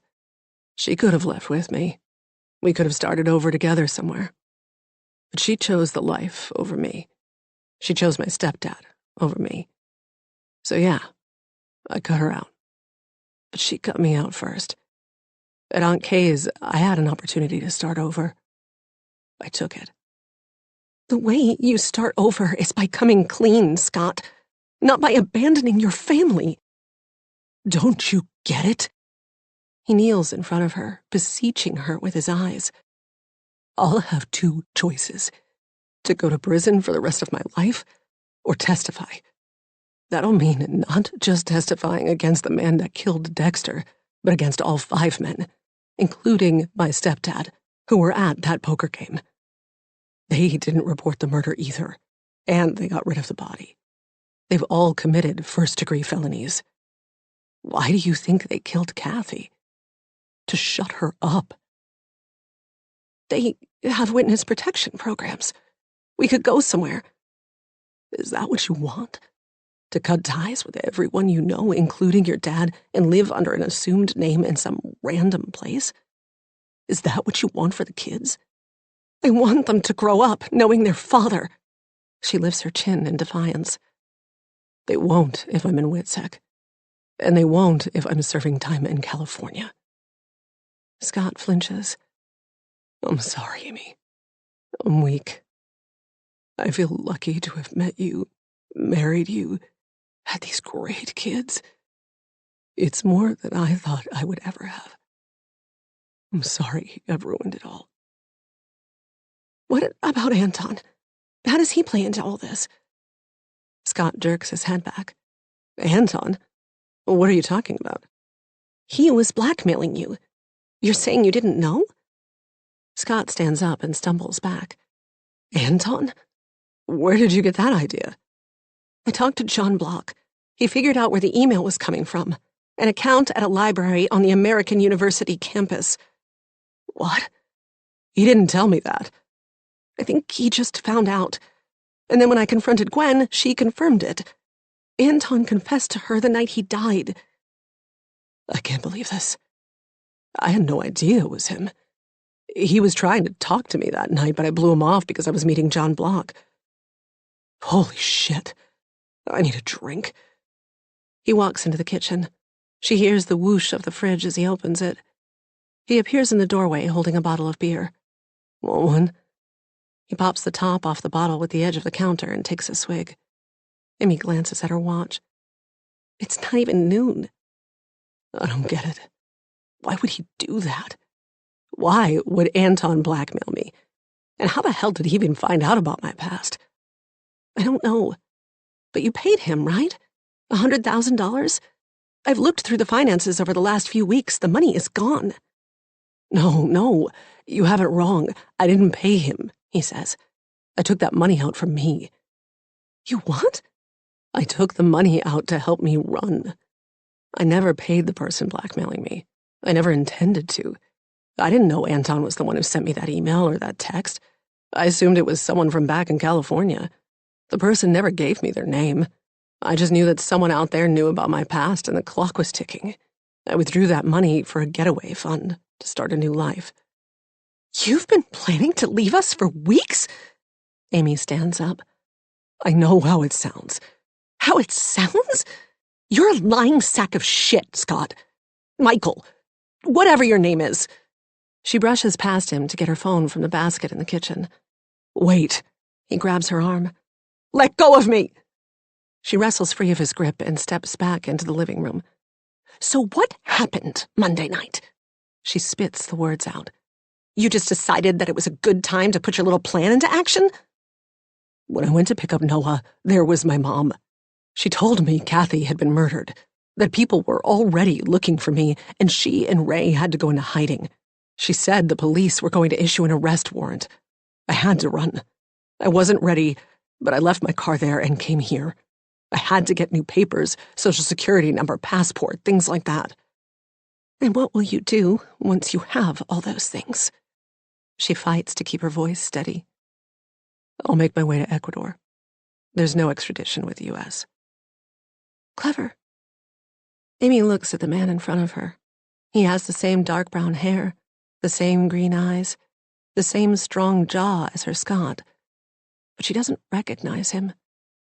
And it's not his ill-fitting jeans and sweatshirt, his unshaven face, or the bags beneath his eyes. His demeanor is different. He's harder, like he's been filed down in the past few days into something sharp. Maybe that's what happens when he's around his mom. He reverts back to Michael, the boy who thought robbing drug dealers was a good idea. Or maybe Michael was always inside her, Scott, and she just never wanted to see it. I can't believe you would do this to our kids, she says. I thought you were the best dad in the world. I looked at other dads and husbands, and I actually felt sorry for my friends because their husbands seemed so second-rate compared to you. I believed you loved us more than anything in the world. I do love you, Amy. You and the kids. That's why, forget the lies you told me, she says, speaking over him. Forget the mistakes you made when you were young. That's nothing compared to the mistake you're about to make. What you decide to do right now, right at this moment, will determine what kind of man you are. Not just what I think of you, but what your kids will think of you. You don't get it, Amy. I'll be gone either way. He takes a step toward her. You think it will be good for these kids to see their dad do time? But you'll get out. Eventually. I mean, you didn't actually kill your friend, right? You might be able to make a deal. If I don't testify, I'll go to prison. If I do, I'll be killed. At least your kids, at least I, would know what happened to you. I can't believe you would let us suffer for the rest of our lives, not knowing. It's sick. Amy goes to the front door, puts her hand on the knob. I'm not going to beg you. I'm all wrung out from worrying about you the past 3 days, from keeping our family together during this crisis, from believing in you and defending you. She pulls it open. Across the yard, Gwen and Kathy turn to look at her. Are you going to call the police on me? He asks. Amy turns back to him, surprised by her own calm state of mind. The unraveling will come later, she is sure. In these past few days of catastrophizing, she imagined Scott in so many different terrible situations. Wounded in a car crash, unconscious in a hospital, or kidnapped and held against his will. She hadn't entertained even for a second the thought that he would voluntarily stay away from her and cause her so much pain and grief. And that knowledge is like a moat around her, one he won't be able to cross easily. I am going home to my kids. And yes, I am going to call the police. I'm going to tell them every single thing that you told me. The rest is up to you, Scott. 45. Now. Gwen turns as Amy leaves the house and walks right by her without a word. She leaves Scott's mom sucking on a cigarette and hurries to the truck. Let's go. Amy climbs into the passenger side of the truck, so Gwen gets in on the driver's side. What about Scott? You drive. Amy hands Gwen the keys. I'd like to go back and scream at that woman, but there's no point. She's a horrible mother who's ruined her son's life, and he's still listening to her now. What's going on? Is Scott staying? Gwen peers up at the house as if Scott might come running out at any moment, but the only movement is from Jen, who stands at the front door like a sentry, flicking the ash from her cigarette. Amy pulls her knees up to her chest, pressing her face against them. Just drive, please, just drive. Of course. Gwen starts the ignition and turns the truck around, heading back the way they came, past the high school with the earth movers parked out front. The clock on the dash says it's 12:30. They'll be back in plenty of time for school dismissal. Gwen doesn't say anything on the drive home, but the quiet is fraught with tension. Amy stares out the window, unmoving. She's a million miles away. It obviously did not go well with Scott, and as curious as Gwen is about what transpired between them, she wants to give Amy her space. It isn't until about 40 minutes later, once they are off 495 and driving through downtown Bethesda, that Gwen dares break the silence. I'm not trying to pry, but how do you feel? Amy turns from the window. I don't know how I feel right now. I'm so angry. I'm just so angry at him. But at the same time, I want him back. But the old him, before I knew all this shit. Is he coming home? I don't think so. Gwen lets this sink in. She pulls into their neighborhood, a sensation of gloom overtaking her. The last few days have blotted out her good memories of this place, and she hates that. Can I ask you, did you have a chance to talk to him about Anton? He said that he didn't even know Anton was the one blackmailing him, and I believe him. Gwen considers this. So you don't think he was involved in Anton's death? Amy gives her a sharp look. No, Scott's not a killer. And you believe him? Scott is, at the very least, a liar and a fugitive. He might even be a murderer. He was genuinely surprised that it was Anton. Yes, I believe him. But they were together right before Anton was killed, and with the blackmail, Scott does have a motive. What do you want me to say, Gwen? Amy's voice is shrill. That I think my husband killed yours? Because I don't. I'm just saying, well, don't. Because I don't want to talk about it anymore. Fine. But are you going to call the police? Amy scowls. Of course I am. You think I'm just going to pretend to the police that he's still missing and I have no idea where he is? Gwen pulls the truck up in front of Amy's house and cuts the engine, unsure of what to say. Amy seems to vibrate with anger. After a few moments of silence, Amy takes out her phone. Why do I feel so guilty calling the police? Because you still love him. Amy taps out a number on her phone. Hi, Detective Salazar, this is Amy Stern. I know where Scott is. He's at a house up near Frederick. She recites the address and hangs up. It was his voicemail. I could tell. She turns to face Gwen, looking weary. Did I do the right thing? Gwen reaches out and squeezes Amy's arm. You did the right thing. Then why do I feel so crappy? No, don't answer that. I better go inside. The kids will be home soon. Gwen recognizes the urge to be alone when she sees it. She's not going to stand in Amy's way. She doesn't know what Amy and Scott discussed when they were alone, but the fact that he didn't come home with her says everything. The two women get out, and as Gwen starts to walk away, Amy calls her name. "Hey, do me a favor. Don't talk about this with anyone, okay? I mean, not yet. I know pretty soon it's all anyone will want to talk about. But until then." "You got it." She hands Amy the keys. "And when this is all over, you and me are going to go on a trip where no one knows us, right?" Amy gives a little nod, but Gwen feels her heart sink. This feels like the end of their friendship. She wants to believe that they have a solid enough foundation that they can get through this. After all, she is one of the few people who can really understand what Amy is going through. She watches to make sure Amy is safely inside before she turns to her own home. As soon as she enters her house, she realizes that she left Anton's journal back in Frederick. She hesitates by the door, wondering if it matters, but decides to let it go. It's just one of the many things she's going to have to learn to live without. She finds Barb in the kitchen packing a cooler bag with snacks and drinks. "What's going on?" Gwen asks. "I thought I would take the boys to Richmond tonight and keep them for the rest of the week. I'm going to be honest with you, Gwen. I don't think it's healthy for them to be here with you while you're in this state." "And what state is that? Grieving?" Barb purses her lips. "It's that attitude I'm talking about. The boys can pick up on it. What they need now are reliable, strong, positive adults in their lives. Your father and I can help. I thought we'd keep them over the weekend and bring them back next week for the funeral." "The funeral?" "It's all set. I've arranged it for next Tuesday at Galler's. That will give Henry enough time to fly in from France. He's coming in Monday and leaving Wednesday. I've got him a room at the Marriott here in Bethesda. He doesn't drive anymore. This way he can walk to everything. There's that French bakery, Tout de Suite, nearby. I'm sure he'll find their croissants passable."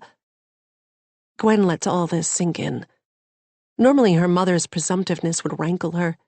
She hates Barb's sense of entitlement over her life. But she has to admit that Barb has a point. She needs help. She's barely holding on. "I guess so. I mean, thank you for dealing with all that. I really do appreciate it." "You're most welcome. I assume you'll join us in Richmond? We could all use a little R&R. "Of course. Did you think I was just going to let you take the boys again?" Her mother looks up from her packing, clearly caught off guard. "Well, that's settled then." They decide that Barb will leave with the boys now, and Gwen will follow later in her own car, once she's had a chance to pack up her things and get Sababa's crate down from the attic. Her parents are very particular about the dog. They won't let him stay in the house unattended without crating him. It's one of the reasons Gwen visits so seldomly. She stands at the door and sees them off, glad to have a few hours to process what happened that afternoon. Scott may not have murdered that boy back in California, but he is wanted for a felony all the same. And his mother? What a piece of work. She had that hard-edged look to her. How the hell did she ever convince Amy that she was a retired schoolteacher and a safe person to leave Noah with? Gwen goes inside and grabs a vodka seltzer from the fridge. "Just one," she tells herself. She needs it after the day she's had. She doesn't like to be too harsh on Amy, but her friend has some serious lapses in judgment. Her husband is a wanted man, her babysitter a drug matriarch, and her close friend an adulterer. The doorbell rings, and she freezes. "Hello?" a voice calls. She recognizes the nasal tone as belonging to Michelle J. She waits a few minutes until there is silence and then tiptoes to the front door to peer out. She can make out Michelle J's back as she turns the corner at the end of the cul-de-sac. When she opens the door, Gwen finds a basket the size of an infant's bassinet filled with fruit. Pineapples, strawberry kebabs, clusters of grapes. She brings it in and sets it in the kitchen, pushing aside the several overflowing vases of flowers that have been delivered in the past few days. This will be dinner, she decides, and finishes off her vodka soda. As she pops a grape in her mouth, she replays the afternoon. Why did Anton want money from Scott? Was he planning on using it to leave her? She has so many questions she wants to ask him, but will never be able to. Outside, the sun is set, turning the kitchen windows black. She's always hated the way uncovered windows at night make her feel so lonely. Growing up, the Buckley dining room had 3 French doors that looked out on the side garden. At night, she ate with her family in tense silence under the glow of the overhead chandelier, staring into the flatness of those 3 glass doors darkened by night. She felt like a specimen, easily observed by any passerby on the street, and it made her self-conscious and afraid. She gets up and draws the curtains. She'd better start getting ready for Richmond. Upstairs, she packs a suitcase, gets the crate down, and leashes up Sababa for a last walk before the long drive. She's halfway down the block when she hears the sound of footsteps behind her. She turns to see Lisa approaching, waving wildly. Hey! Gwen turns her back on Lisa and tries to keep walking, but Sababa has found something pungent to smell and resists her tugging. Hey, Gwen. Lisa, breathless, is beside her all of a sudden. I don't want to talk to you, Gwen says without looking up. We're not friends. She finally yanks Sababa free and starts walking away. Fine. I know that. I know that you hate me, that you think I'm a terrible person, Lisa calls after her. But you love Amy, and so do I. Gwen halts. She can't believe she's about to fall for this line, but she is. Amy is her Achilles heel with Lisa. She turns around. So? Lisa takes a few steps forward. I just want to know how she's doing. I called, I texted. She's not responding. I'm worried. Gwen wrestles with her impulse to tell Lisa to get lost. But Amy needs all the love and support she can get right now. And if Gwen's at her parents' in Richmond, Lisa will be the only one here to check on her. She had a bad day, Gwen said begrudgingly. She saw Scott, and I don't think he's coming home. I'm confused. He's okay? Lisa tilts her head, her thick black hair falling to one side. He's physically fine. Gwen hesitates, trying to find the right words to describe the situation. But it turns out there's a warrant or something for him in California, so he ran. This barely scrapes the surface of the story, but she figures it will suffice for now. If Amy wants Lisa to have all the details, she can tell her later. That's crazy. Lisa covers her mouth with her hand. I guess you were right about it being a bad idea for Noah to go over to that woman Kathy's house, by the way. Oh, no. Is she involved in all this? Yeah. It's very complicated. I'm sure Amy will tell you. Thank you for filling me in, Lisa says. Poor Amy. I can't even imagine what she's going through. Gwen yanks on Sababa's leash. Well, I better get going. I'm driving to my parents' house tonight. I'm not sure if Amy's sticking around here or heading up to her dad's, but maybe you could check on her. Oh, I will. Definitely. Marcus is gone this weekend, too. He and Kai are at a soccer tournament in Delaware, Lisa says. Amy shouldn't have to be alone at a time like this. Maybe I'll pop by with a bottle of wine. She may have just turned her phone off. I mean, can you imagine finding out your husband was wanted for murder all these years? Lisa scrunches up her nose as if she just smelled something rotten. Hold on. Do you think he might have, Anton? I mean, if he has a history of violence. No, I don't. At home, Gwen heads straight into the kitchen to grab her bag and car keys. She's ready to leave Nassau Court. Maybe forever. But something is bothering her about her exchange with Lisa. It was as if Lisa was pretending to act how she thought an adult woman would behave, but there was some human element missing. And the way she was so excited to play nursemaid to Amy creeped Gwen out, as if she had been waiting ages for this moment to step in and be Amy's savior. She's dragging the crate to the front when the doorbell rings. Gwen yanks it open to find Lisa on the stoop, holding a gold-colored box of chocolates. These are for Amy. She loves their sea salt caramels. What do you want? Gwen asks, annoyance swelling within her. Lisa slips through the narrow opening of the door past Gwen, who is forced to move back. Actually, I was on my way out. Gwen motions to the suitcase and dog crate. She wants Lisa out of her house. It physically disgusts her to be near this woman, close enough to smell her sickly sweet perfume, to see the thick bronzer on her face. What did Anton see in her? It's a long drive and I want to get going. Right, sure. I'm heading to Amy's in a minute. Lisa hoists the box, at least pretending to be full of good cheer. I just wanted to talk to you for a second. You mind? Lisa shuts the door behind her. Gwen is startled by her boldness, and then it hits her. She realizes what was bugging her about the earlier conversation with Lisa. I mean, can you imagine finding out your husband was wanted for murder all these years? Lisa knew about Scott's past. How did you know Scott was involved in a murder? Gwen blurts out. I didn't tell you that. Lisa bites her heavily glossed lip. Well, fuck. I was hoping you hadn't caught that. 46. Last Friday night. Lisa was growing more concerned about what Anton might do. By the time the school year started 2 weeks ago, she was jumpy and unable to focus on anything else. Stupid, stupid, stupid, she would say to herself in the shower, hitting her head against the cold subway tile. Not enough to make herself bleed, or even to leave a mark, but enough to alleviate the pressure she was feeling. She had fucked up again. And this time she could lose so much. Her best friend, her husband, maybe even her freedom. Had she taken part in a crime?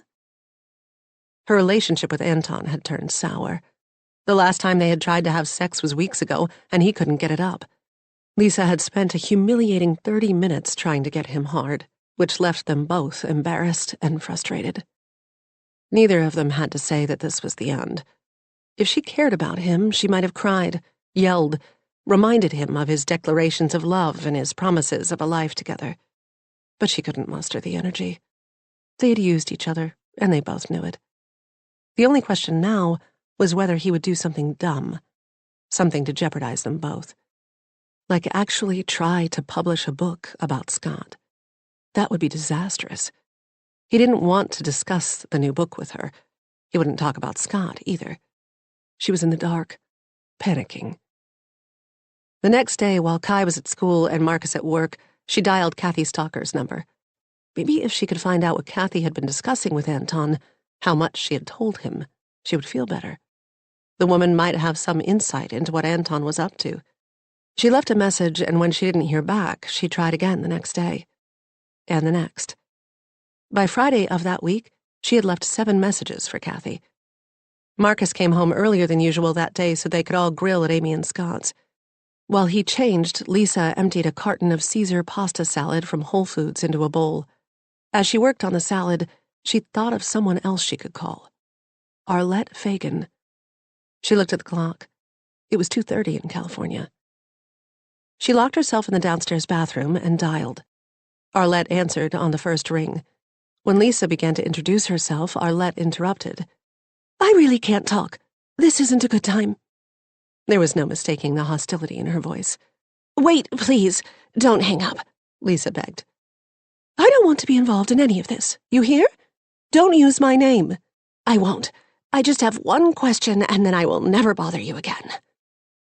Silence, and then a loud sigh. What is it? I'm trying to reach Kathy Stalker. We chatted last month, but she's not answering her phone. I just want to make sure she's all right. You haven't heard? Kathy's dead. They killed her, probably for talking to you and your friend. Now, I'm not saying it's your fault. I'm not saying that you pulled the trigger. But you got her thinking and talking and ruffling quite a few feathers around here, pressing on some old wounds that hadn't healed. And someone went and blew up her trailer. Now, please don't ever call me again. The phone went dead. Lisa stared at it, shocked. A loud knock on the door made her yelp. She yanked open the door. Don't scare me like that. Marcus held up his hands and backed off. Sorry, I was just seeing if you were ready to go. I've been ready, she said. I was waiting for you. The 3 of them walked up the street to Amy and Scott's, but Lisa's thoughts were 3,000 miles away. She could picture an old woman in a mobile home among tall redwoods. Blew up her trailer. She needed to tell Anton. She had to stop him from going forward with the book. As soon as they arrived at the house, Marcus peeled off to find Scott, ostensibly to help him grill. Lisa headed to the table where Gwen, Amy, and Anton were sitting. She had felt Marcus pulling away from her lately. It was just as she was emerging from the affair with Anton. It was as if she had woken up from a coma and realized life had moved on without her. Where had Marcus's interest gone? Oh, he played at being a loyal husband, but something had changed. She knew he couldn't suspect her of cheating. He would never be able to swallow such an affront. Had he found his own little side piece over the last few months? It was hard to believe him when he said it was work that was keeping him so preoccupied. He even turned down sex a few times, even though their sex life had been diminishing over the summer. Kathy Stalker. Amy's words crashed through Lisa's thoughts, shattering them. What did you say? She turned to Amy. Amy gave her a weird look. I said my new client's name is Kathy Stalker. Why? Do you know her? She lives out in Potomac. Lisa pulled out one of the wrought iron chairs and sat down. She didn't dare look up at Anton, afraid of what his face might be revealing. No, I don't know her. What were you guys talking about? Noah. Cats. Gwen popped an olive into her mouth. Amy smiled. Kathy has a cat that just gave birth, so sometimes Noah goes over there to hang out with the kittens. Alone? The word comes out of Lisa's mouth like a shriek. Everyone lapsed into silence for a moment, then Amy laughed nervously. Sometimes. Kathy's a very nice person, and the kittens are adorable. You don't even know her, Lisa said. She felt like someone was strangling her. She'd never imagined that what she was doing might somehow come back to hurt Amy or her children. You can't just let your kids hang out with random strangers, Amy. Lisa, calm down, Gwen said. Lisa whipped her head around. Mind your own business, Gwen. This doesn't involve you. Amy stood up. I'll get the salad. Gwen stood as well. I'll get the buns. Lisa watched the two women walk inside the house. Behind her, one of the twins let out a sharp scream, followed by peals of laughter. She looked at the kids, the four younger boys jumping on the trampoline, while Kai and Noah played catch with Sababa. Despite the idyll playing out around her, Lisa felt unsafe. She knew that if Amy discovered the truth, she would lose everything. Lisa got up and went to sit in the chair next to Anton. Do you have any idea what you've done? She hissed. I didn't know she was coming here, he said in a low voice. Do you think she's here to track down Michael? No, I don't think Kathy Stalker is here to do anything, because Kathy Stalker is dead. Someone killed her. Anton's lip began to twitch. That can't be true. Lisa glanced at the kitchen window where Amy was watching from inside and waved. She looked back at Anton, but this time she forced herself to smile. Oh, it's true. She was murdered for talking to you. Anton looked sick, like he might throw up. If she's dead, he whispered, who the hell has Noah been visiting? I have no clue, but it's probably not very good, is it? We need to tell Amy, Anton said. We need to tell Scott. Everything. No, we don't. We have to warn them. They deserve to know. Anton, we are neck deep in this. Lisa looked up and saw Amy and Gwen coming back outside through the sliding glass door. We're not telling anyone anything. Here they come. Now plaster a smile on your face and keep your damn mouth shut. 47. Now. I knew it, Gwen says. You knew the whole time that Anton was blackmailing Scott. You knew about his past. That's why you warned Amy to keep Noah away. Can we go into the kitchen and talk about this? What's there to talk about? She watches Lisa walk past her toward the kitchen. She follows Lisa through the living room, past the dining room table, which is now empty of Anton's things. She stops short when she sees the two hideous pewter candlesticks Anton gave her back on the table. Barb. She must have pulled them out of the donation box and put them back. Gwen makes a note to toss them later and enters the kitchen to find Lisa looking through her cabinets. I forget. Where do you keep your alcohol? Gwen stifles a laugh. You're delusional.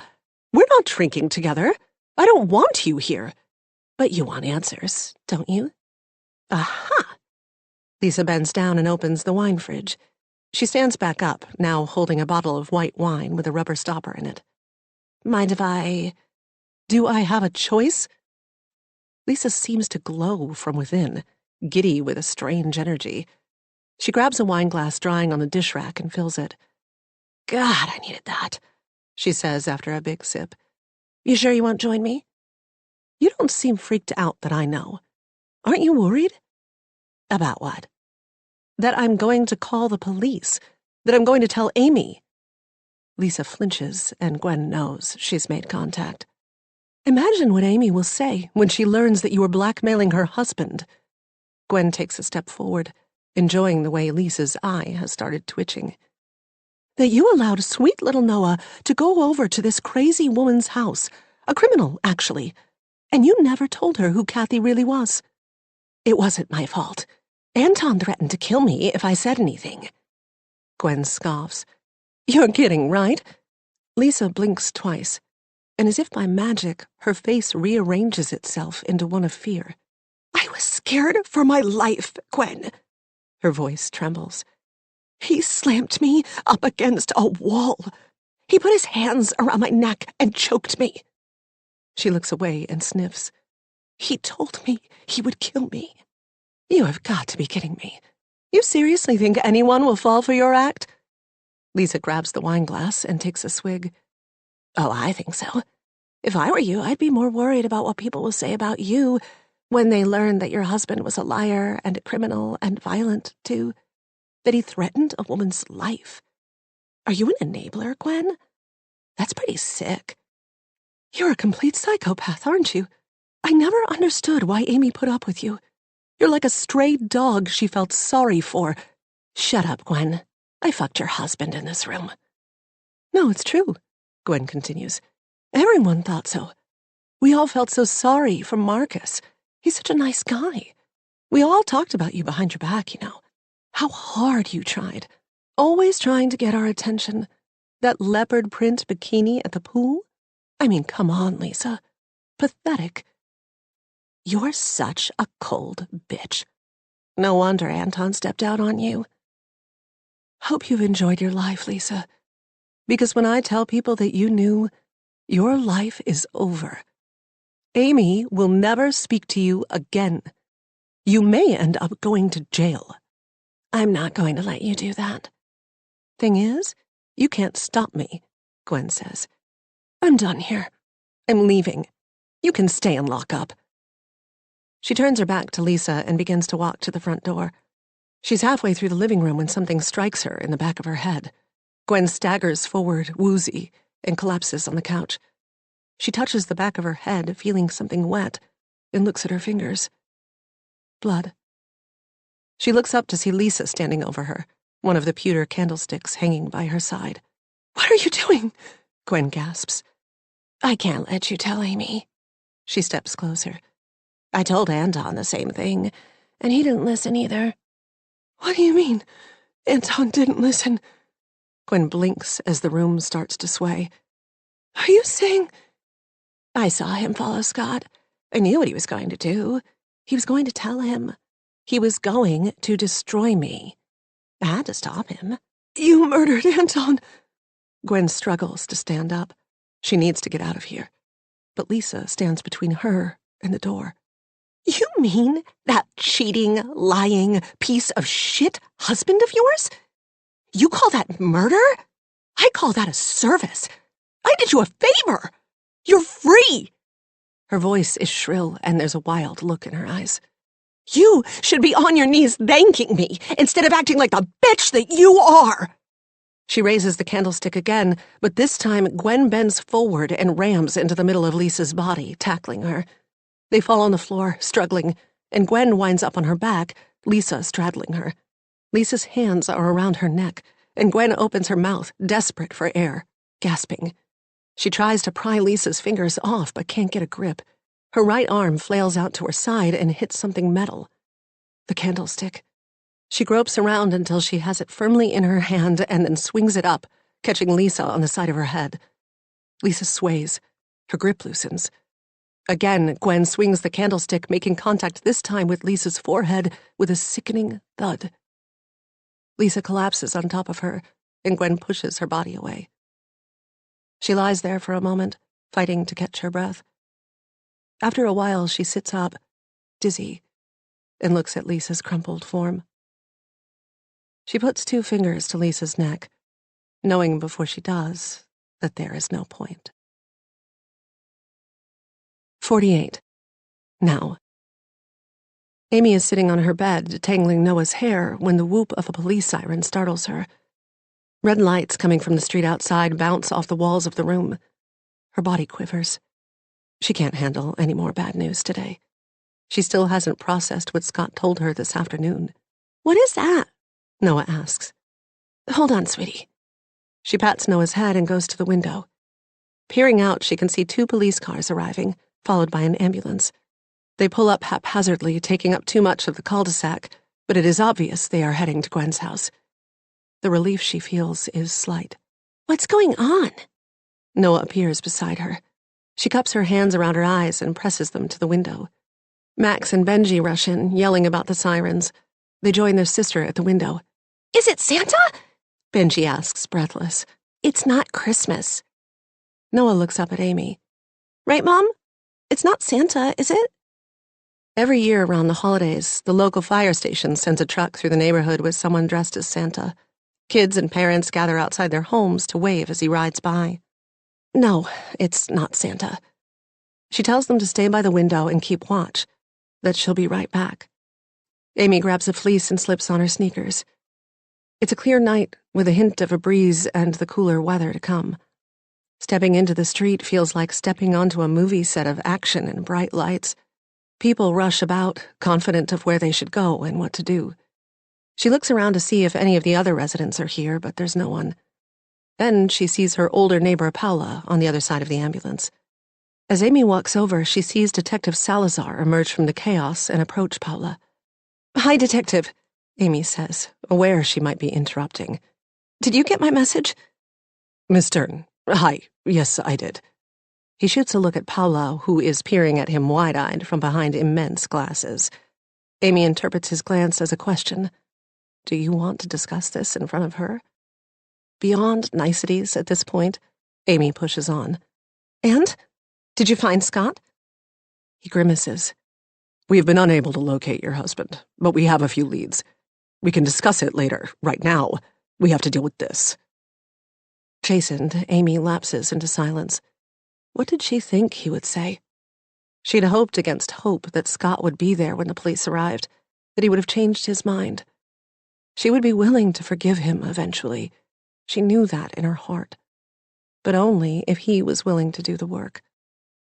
But instead, he had run. Her chest tightens with the realization that it's over for them. He's not coming home. "What happened here?" Paula asks. "That's what we're trying to find out," Salazar says. "There was some sort of struggle inside, and Lisa Greco-King is dead." Amy digs her nails into the palms of her hands. This can't be happening. The block is cursed, she thinks. One by one, its residents are being picked off. "Dead!" Paula gasps. "Who did this? A burglar? Maybe it was the one who lives there, with the long blonde hair."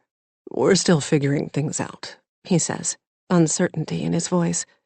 "Did you hear or see anything out of the ordinary tonight?" "Tonight? No. All was quiet tonight," Paula says.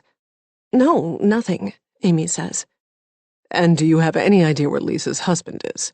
Salazar asks. "Yes," Paula says. "He took the boy to some sports event. I saw them leave several hours ago." "Thank you," Salazar nods. "I better get inside. I'll be in touch." She watches the detective duck under the yellow caution tape hung between 2 trees in Gwen's front yard and disappear into the house. She is struck by her lack of desire to check on Gwen. All she wants to do is retreat. She decides right then to pack the kids up and go to her father's house for the weekend, get far away from Nassau Court. "Tonight was quiet," Paula says quietly, as if to herself. "But things happen in the quiet, too." Amy turns to her. "I'm sorry, what did you say?" "I see things. I may be old, but I see things." "Like what?" Amy asks. I see the Italian one go to that one's house during the day. She points at Gwen's place. When everyone else is gone. Paula clicks her tongue. Not so nice. Within an hour, Amy has packed the kids and several suitcases and is on 95 North, heading to Baltimore. She's grateful that the kids are absorbed in their screens and can ride in silence. Her body is tired and her mind exhausted. She doesn't want to think anymore. She wants to stop her brain from chewing over the day's events, coming up with different ideas and angles, none of them satisfactory. There is no satisfactory answer. Scott is gone. Lisa is dead. And if she is to believe what Paula was implying, Lisa was sleeping with Anton after all. She turns on the music, finds an 80s channel on Sirius XM, and tries to lose herself in the familiar melodies of Echo and the Bunnymen. Deb is waiting for them when she pulls up and immediately commandeers the kids, offering them homemade cookies and a tour of the obstacle course her brother built behind the house. The kids run off, enchanted by the hundreds of fairy lights that hang from the trees in the backyard. She envies their innocence. At some point, she will have to destroy it with the news about their father, but not tonight. I've got the kids, Deb says. Why don't you go on in? Your dad's in the living room. Amy walks through the familiar kitchen, past the worn farm table she sat at for so many years, and into the living room. Her father is seated in his favorite chair, a book open in his lap, no doubt about World War II, and a tumbler of scotch on the table beside him. She sits in the matching armchair across from him and watches his face as he removes his glasses and looks up, seeing that it's her. Amy, what a wonderful surprise. Then he frowns. I don't suppose you've got good news about Scott, have you? If you pour me one of those, she says, pointing to the glass next to him, I'll tell you all about it. 49.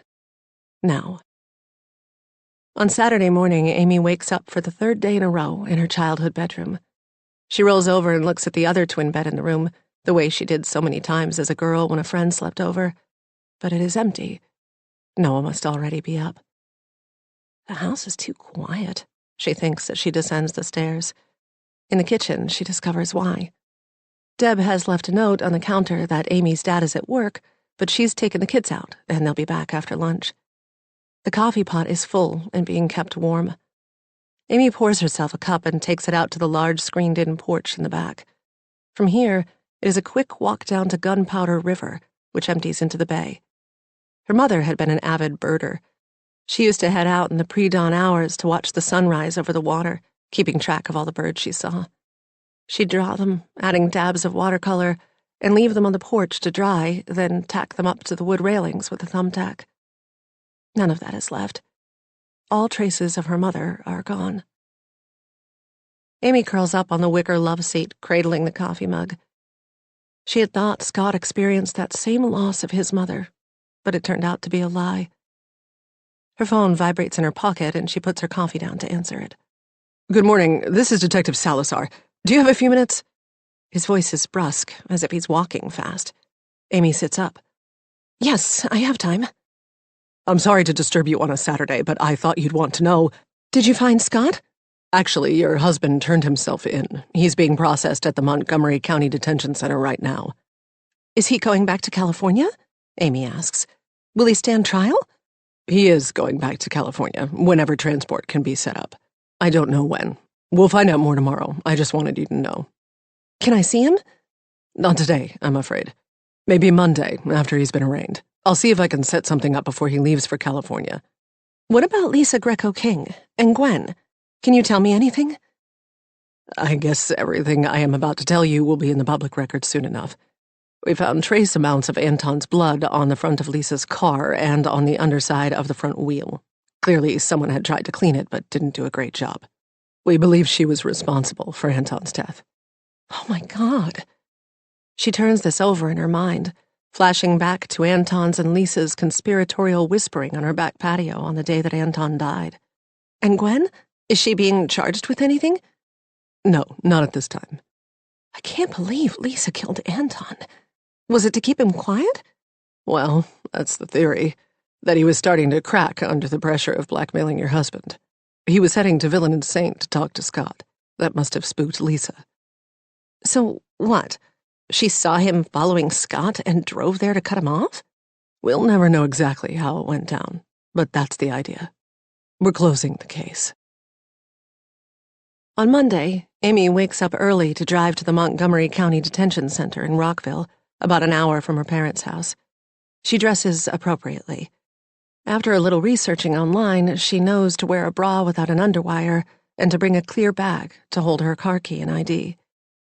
After going through a metal detector, she is led into a large room with metal tables and stools bolted to the floor. Small groups gather at the tables, while guards stand at the periphery, watching. She sits at an empty table and waits, thrumming with anxiety. She slept terribly last night, waking constantly with panic attacks about how she would raise 3 children with Scott gone. The hour between 3 a.m. and 4 a.m. was spent wide awake, staring at the Maryland men's basketball 2002 NCAA championship poster on her wall from high school as she went over how to make the mortgage work without his salary. Finally, Scott enters the room wearing a maroon jumpsuit and heads straight over to her. She knows he's allowed a short hug at the beginning and another one at the end of the visit, so she rises. They embrace for a few moments.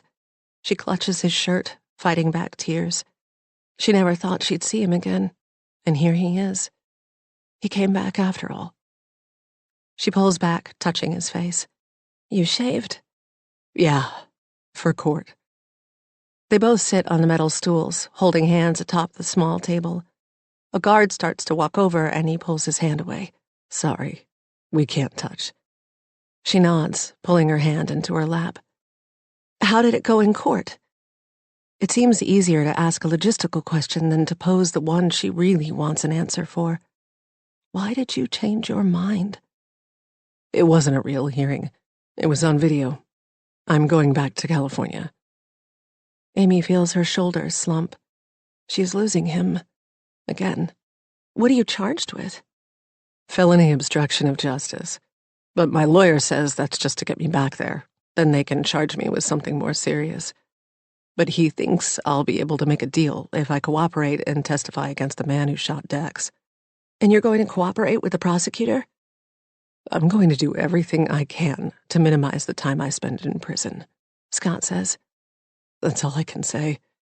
I'm really not supposed to talk about the case. How are the kids? What have you told them? Nothing yet. That you're away on business. But I'm going to have to tell them the truth. Or something like it. Listen, Amy. I don't expect you to stand by me. I really don't. I haven't made any decisions. I understand. But let me finish. What I did was terrible. But I want you to know that what you said to me the other day had a huge impact. I thought long and hard about my life. I've done some things that land in the good column. I've done some things that land in the bad. Which column is bigger? Where has most of my life's energy gone? I'd like to think I've done more good than bad. Marrying you, being a father, working on the software for diabetes. Does your mom even have diabetes? Amy asks. He smiles. Yes, she does. Type 1, autoimmune. Anyway, in the end, the question I asked myself is, who am I? Am I someone who can be trusted? I like to think that I am. That I have become a good person. Fair, kind, compassionate. A lot of that is you, Amy. She looks away, feeling the tears coming. He has no right, she thinks, to be kind now. I was so blinded by fear when I saw my mom. It just pulled me right back to that night when she drove me to the Greyhound station, gave me cash for a ticket, and told me not to come back. I lived with that fear for a long time. And when she showed up here, it was all reactivated. He snapped his fingers. I didn't handle it well. I'm not trying to blame her, but she was frantic. Said her life was in danger, so was Ray's. She told me I'd end up either dead or in prison if I didn't leave. I panicked. I should have been honest with you from the beginning, but I never thought I deserved you. I thought if you knew the real me, you'd run. She turns back to him. You never gave me that chance. You're right. And I'm sorry. But when you had the chance to run again, you didn't. You came back. I hope that counts for something. What about your mom? He shrugs. She's gone. I don't know where. I wouldn't be surprised if I never saw her again, to be honest. In the end, she was more concerned about what my coming back and testifying would mean for her and Ray than what it would do to my life. They talk until their allotted time is up. The goodbye embrace is longer, more difficult, because she doesn't know when she might get to hug him again. But she won't cry. She won't make him worry about her. She'll save her tears for later, even if she is overcome with grief. It doesn't matter what he did, she realizes. She loves him and wants him in her life. She knows with certainty that whatever it takes, she will fight to get him back. I love you, she whispers in his ear. I love you more, he whispers back. The wind is whipping up the trash in the parking lot when she leaves. She sits in her car for a good 10 minutes, allowing herself to cry. Last week, she was a typical suburban mom, stressed about balancing work and parenting, worried that Noah might have ADHD. These concerns seem so trivial compared to what she will face in the coming weeks. Explaining all this to the kids, figuring out if she can afford to stay in Bethesda, navigating the criminal justice system from afar. She gets back on the road and, without even realizing it, finds herself winding her way through downtown Bethesda toward her home. It's the last weekend in September, and a few overly excited neighbors have been putting up Halloween decorations in their yards. Once news of what has happened on Nassau Court hits the media, she doubts she will ever feel comfortable trick-or-treating around here again. No, she thinks, as she pulls onto Nassau Court. They will have to move. A news van is parked outside Lisa and Marcus's house, but it doesn't look like anyone's home. She can't blame Marcus if he left, another refugee from the chaos here. Amy pulls up in front of her house, a plan formulating in her mind. It's only 1 month into the school year. Maybe she should pull the kids out and move back home with her dad for a while. There's room. She would save money. She gets out of the car. The plan is half-baked. She'll talk to her dad and see what he thinks. But she knows she won't be able to stay in this house. After packing up a few suitcases and dragging them out to the truck, Amy decides to see if Gwen is around. It seems doubtful. There is still yellow caution tape strung from the trees at the periphery of the property, although someone has cut it, leaving it to flap in the wind. She knocks on the door and waits. No one answers, and she peers inside. Usually Sababa comes rushing to the glass panel next to the door to see who's there, but it is still inside. No one's home. Amy turns to see a young man wearing a suit and a caked-on tan. Austin Bird. He sticks out his hand. Channel 5 News. Amy ignores the hand and starts to walk past him. Hold up, he says as he jogs alongside her. Are you a friend of Gwen Khoury's? What about Lisa Greco-King? Did you know her? Amy stares ahead, ignoring him until she can get safely into her truck. She starts the engine. Was she a friend of Gwen's? Did she know Lisa? Good questions, she thinks. Ones she'll be mulling over for a long time to come. She pulls the truck out, pausing for the stop sign at the end of the block. Amy looks in the rearview mirror. She can almost see them all. Her and Scott, Lisa and Marcus, Anton and Gwen, seated on lawn chairs, watching the kids ride their bikes, drinking around a fire pit on Halloween. It all seemed almost perfect at the time. Was it better then, when she was happy but clueless? Yes. She would trade in the knowledge she has now to go back to those times. But she can't. None of them can. Gwen and Marcus will have to rebuild their lives without their cheating spouses. Kai lost his mom, and Raffi and George lost their dad. And whatever the future holds for her and her own kids, it won't happen here. She steps on the truck's accelerator, takes a hard right, and says goodbye to Nassau Court. A year later.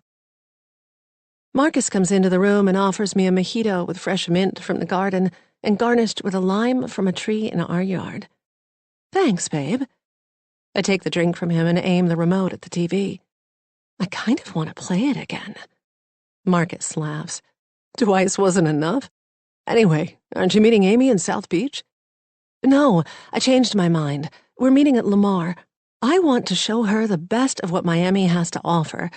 But you're right. I should go shower. I take a big sip of the drink and kiss Marcus deeply. It went well, though, didn't it? I mean, I seem sympathetic, right? It rocked. You sounded great, and you looked hot. My eyes shift past him to the azure waters of Biscayne Bay. Great and hot were not adjectives Anton would ever have used for me. If he had seen my interview on Dateline, if he had read my book, he would have offered hours' worth of analysis. Is it weird that I wish my dead husband could read the book I wrote about his murder so we might have an intelligent discussion? No, I don't think so. We always want what we don't have. I take my drink up the floating staircase to the main bedroom. The house I share with Marcus is huge, big enough for all 3 kids to have their separate spaces, although Raffi and George still insist on sharing a room. Anton's life insurance paid for it, and thanks to my book's success and the speaking fees I can command, I won't ever have to work in a PR firm again. Some might think it's gross that Marcus and I are together, but spouse swapping is not as odd as it sounds. It happens sometimes when couples socialize a lot together. They fall for each other's others. It's a story as old as time. There was that Canadian country singer, Shania Twain. When she found out her husband was cheating on her with her best friend, Shania ended up marrying the other woman's husband. I am actually grateful for what I've gone through and wouldn't change a thing, she wrote in her autobiography, From This Moment On. We slowly became very, very good friends, she had told a talk show host about her new husband. We had many months of just trying to make sense of everything. You could sort of say the same thing about Marcus and me. We were both stunned and devastated by Lisa and Anton cheating on us. At least something good has come out of the whole debacle. He really is my rock, in a way that Anton never was. And now, I am finally getting to see my best friend for the first time in almost a year. My favorite person. When I arrive, Amy is already seated at an outdoor table overlooking the water and the sun setting over the Miami skyline. I would be able to spot her a mile away. With her slightly frizzy brown curls, her freckled skin, and blue cotton shirt dress, she stands out among the deeply tanned and the scantily clad. "Oh my God!" I squeal, and she jumps up when I get close. She gives me a hug and then pulls back, holding me at arm's distance to examine me. "My gosh, Gwen, you look 10 years younger." "Do I? It's living by the water, I swear." I sit down. It's being free, is what I really mean. Not under Anton's spell, not under my mother's thumb. That and a few units of Botox. "I'm so glad you came down," I say. "I wasn't sure if you really would." "Of course. It's been way too long. I've been meaning to come earlier, but I'm here now." The waitress comes by, a slinky feline of a girl in a napkin-sized skirt and a tube top. "2 pisco sours," I tell her, winking at Amy. "And let's start with some conchitas and the ceviche classico. Thanks." Once the waitress is gone, I turn my full attention on Amy. The food here is to die for. I hope you don't mind that I'm ordering for us. I'm already buzzed from the 2 mojitos that Marcus made earlier, but I'm all nerves. I've missed Amy so much. It's so much more fun to celebrate your wins with your best friend. But I know the last year has been tough on her, and I've tried not to push. I'm hoping that her being here means life is back on track for her. "So, how are you and Scott doing?" "We're taking it slow," she says. "He still has his own place. The trial starts next month, and he'll have to fly back to California to testify, of course. The kids love living near the Chesapeake Bay, and Noah is thriving in her new school. They are so good at supporting neurodivergent kids. You must be so relieved that he doesn't have to do any prison time." "I am. We both are." Amy leans back to allow the waitress to put down the drinks. I hold mine aloft. "Cheers." We clink glasses. To your book. Such a success, she says. We each take a big sip. Good, right? She nods in agreement. I knew you had once wanted to be a writer back before you worked in PR, but a whole book? Now that's impressive. What, you thought Anton was the only one with talent? No, it's just a lot of work. Between you and me, I hired someone, this quasi-successful thriller writer from Bethesda, to ghostwrite the thing. I mean, I gave her notes and lots of random pages, but she put it all together using articles and police reports, stuff like that. I think back on some of the suggestions that she gave me, and some of the changes she thought I should make. She helped me see I had to make myself look bad at some points. I mean, exaggerate some stuff, just to make it more believable. People don't like reading about perfect characters. Makes sense. Will you sign it for me while I'm in Miami? I have a copy in my hotel. Of course, duh. Amy takes another sip of her drink. Some of the things you changed, right? Like what? I mean, you can't really know that Lisa thought any of those things, about losing my friendship or being jealous of you. I sensed it, It was intuition. And what you wrote about her sleeping with her college roommate's boyfriend, was that true? I shrug. Poetic license. People like an over-the-top villain. And it turns out you can't slander the dead. Anyway, you can't hold that against me. The bitch was sleeping with my husband. True, Amy laughs. Yet you also wrote things from my perspective, and you couldn't have known what I was thinking or feeling. I did my best, Amy. I reach out and squeeze her hand. I hope I didn't upset you. I would never do anything to jeopardize our friendship. This project was like therapy for me. I mean, it literally saved my life. Oh, well, having my life put on display for the world to see, why would I be upset? She laughs again. The only thing is, a couple of the details left me confused. Well, it's fictionalized. That's not it. Like the journal, the one you found that had all of Anton's interviews with Kathy Stalker in it. In the book, you say you left it at the house in Frederick when we went to confront Scott's mom. That's right. But you didn't. You didn't leave it there. I saw you take it. I blinked twice. I guess I thought it was more dramatic that way. Right. Except, why would that be more dramatic? So I started thinking, why else would Gwen write that? She snaps her fingers. Because she wanted to explain why she couldn't produce that journal later on. After all, I never saw it with my own eyes. You read to me from it in the car, but I didn't see it. What are you saying? Just that I don't really know what was in it, or in whose handwriting. My heart starts to thump. You're so clever and quick. I miss you so much, these airheads down here. I look around the restaurant, which is filling up. Remember what it was like on Nassau when it was just our two families? I mean, before Lisa and Marcus moved in? Amy nods. Those were fun times. We shared everything. Saga time, right? I still have my #Saga t-shirt. I don't wear it, of course. It might upset Marcus. There's no M in Saga. But it was amazing. It was crazy that you and me both had twins. It was like fate. We were meant to be friends. I thought it was interesting that you switched that in the book. You had Lisa and Marcus be the ones who were there first when they were actually the ones who moved in later. Oh, well, I thought it added to the story. What did Amy ever see in Lisa anyway? She was tacky and loud and vulgar, but everyone thought she was funny and sexy like a cut-rate Sofia Vergara. I cringe at the memory of Anton practically drooling over Lisa when we first met in Amy's backyard. Her boobs falling out of her top like that? I knew he wanted her, but I didn't think Lisa would take him up on it.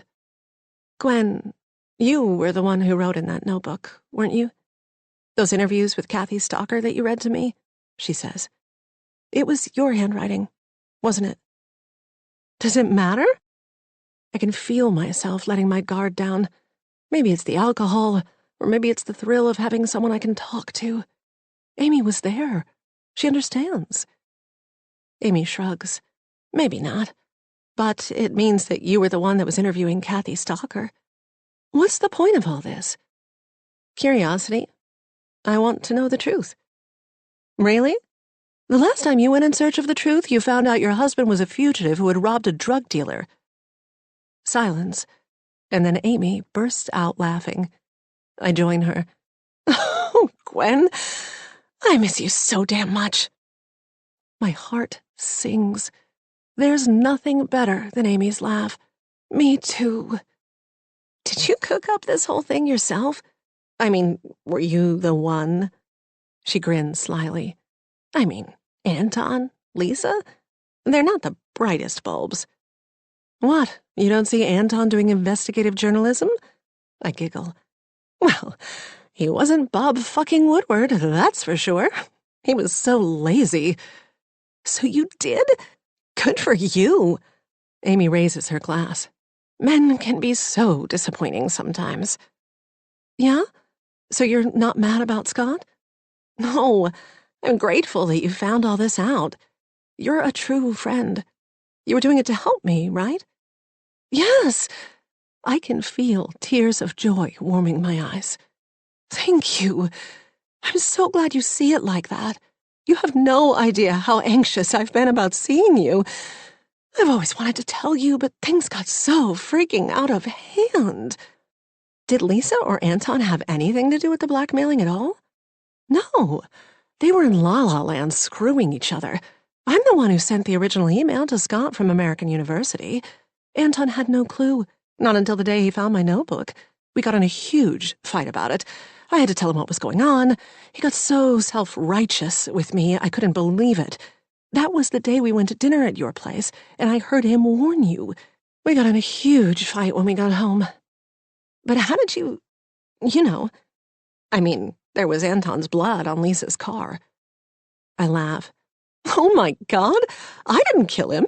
Do you think I killed Anton? No, I didn't do that. The police would have been all over me. They were all over me. You mean Lisa did kill him? But why, if they weren't blackmailing Scott? I shake my head.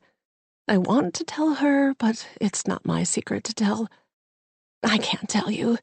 Please, Gwen, I'm dying here, Amy groans. Her hand goes to her neck where she toys with the top button of her dress. Her skin is mottled pink, like it always gets when she drinks. She is such a lightweight. You can tell me. The case is closed. There's nothing the police can do now. Well, what can I say? I wanted to kill the bastard when I found out he was cheating on me. Again. But I couldn't. Then, one night in the spring, I was walking Sababa, and Marcus was coming back from some event. He walked with me, and we just started confiding in each other. At first, we were just friends, two spouses being wronged, offering each other support. But then it grew into something else. I shrug, letting her fill in the blanks. You and Marcus, all the way back then? I had no idea. We were very careful. Marcus, poor guy, he felt so betrayed, humiliated. I mean, so did I, but it wasn't my first time being cheated on. He was really devastated. Neither one of us wanted a divorce. He would have lost millions. We decided to help each other out. I'd take care of Lisa, and, he'd take care of Anton. Wow, that's brilliant, Gwen. The night Anton and me got in a fight, when he went to your house, I knew it had to be then. I was waiting at the door when Scott walked Anton back over. He was shit-faced. He started blabbering about how he was going to go to Villain and Saint and find Scott and tell him everything. I went straight to Marcus as soon as he left and told him he had to stop him. I remember saying, tonight's the night. So he took Lisa's car to Villain and Saint, and he ran Anton down? I shrug. I guess. I wasn't there. And Lisa? The night she came to your house? My skin begins to feel itchy. Something is off. Why are you asking me so many questions about the past? Like I said, I want to know the truth, that's all.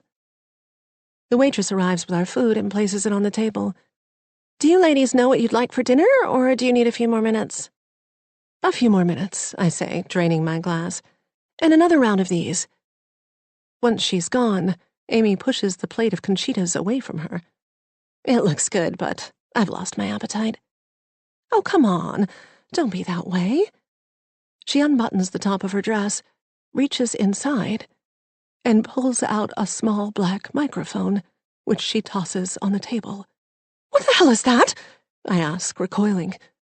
I think they call that a wire, Gwen. From the table behind her, I can see a well-dressed couple stand and head toward us. To my right, I also see 2 uniformed police officers weaving through the crowd. How could you trick me like this? I hiss. We're friends. Don't be mad, she says, lifting her chin in defiance. Just think what a great ending to your next book this will be. After all, your readers deserve to know.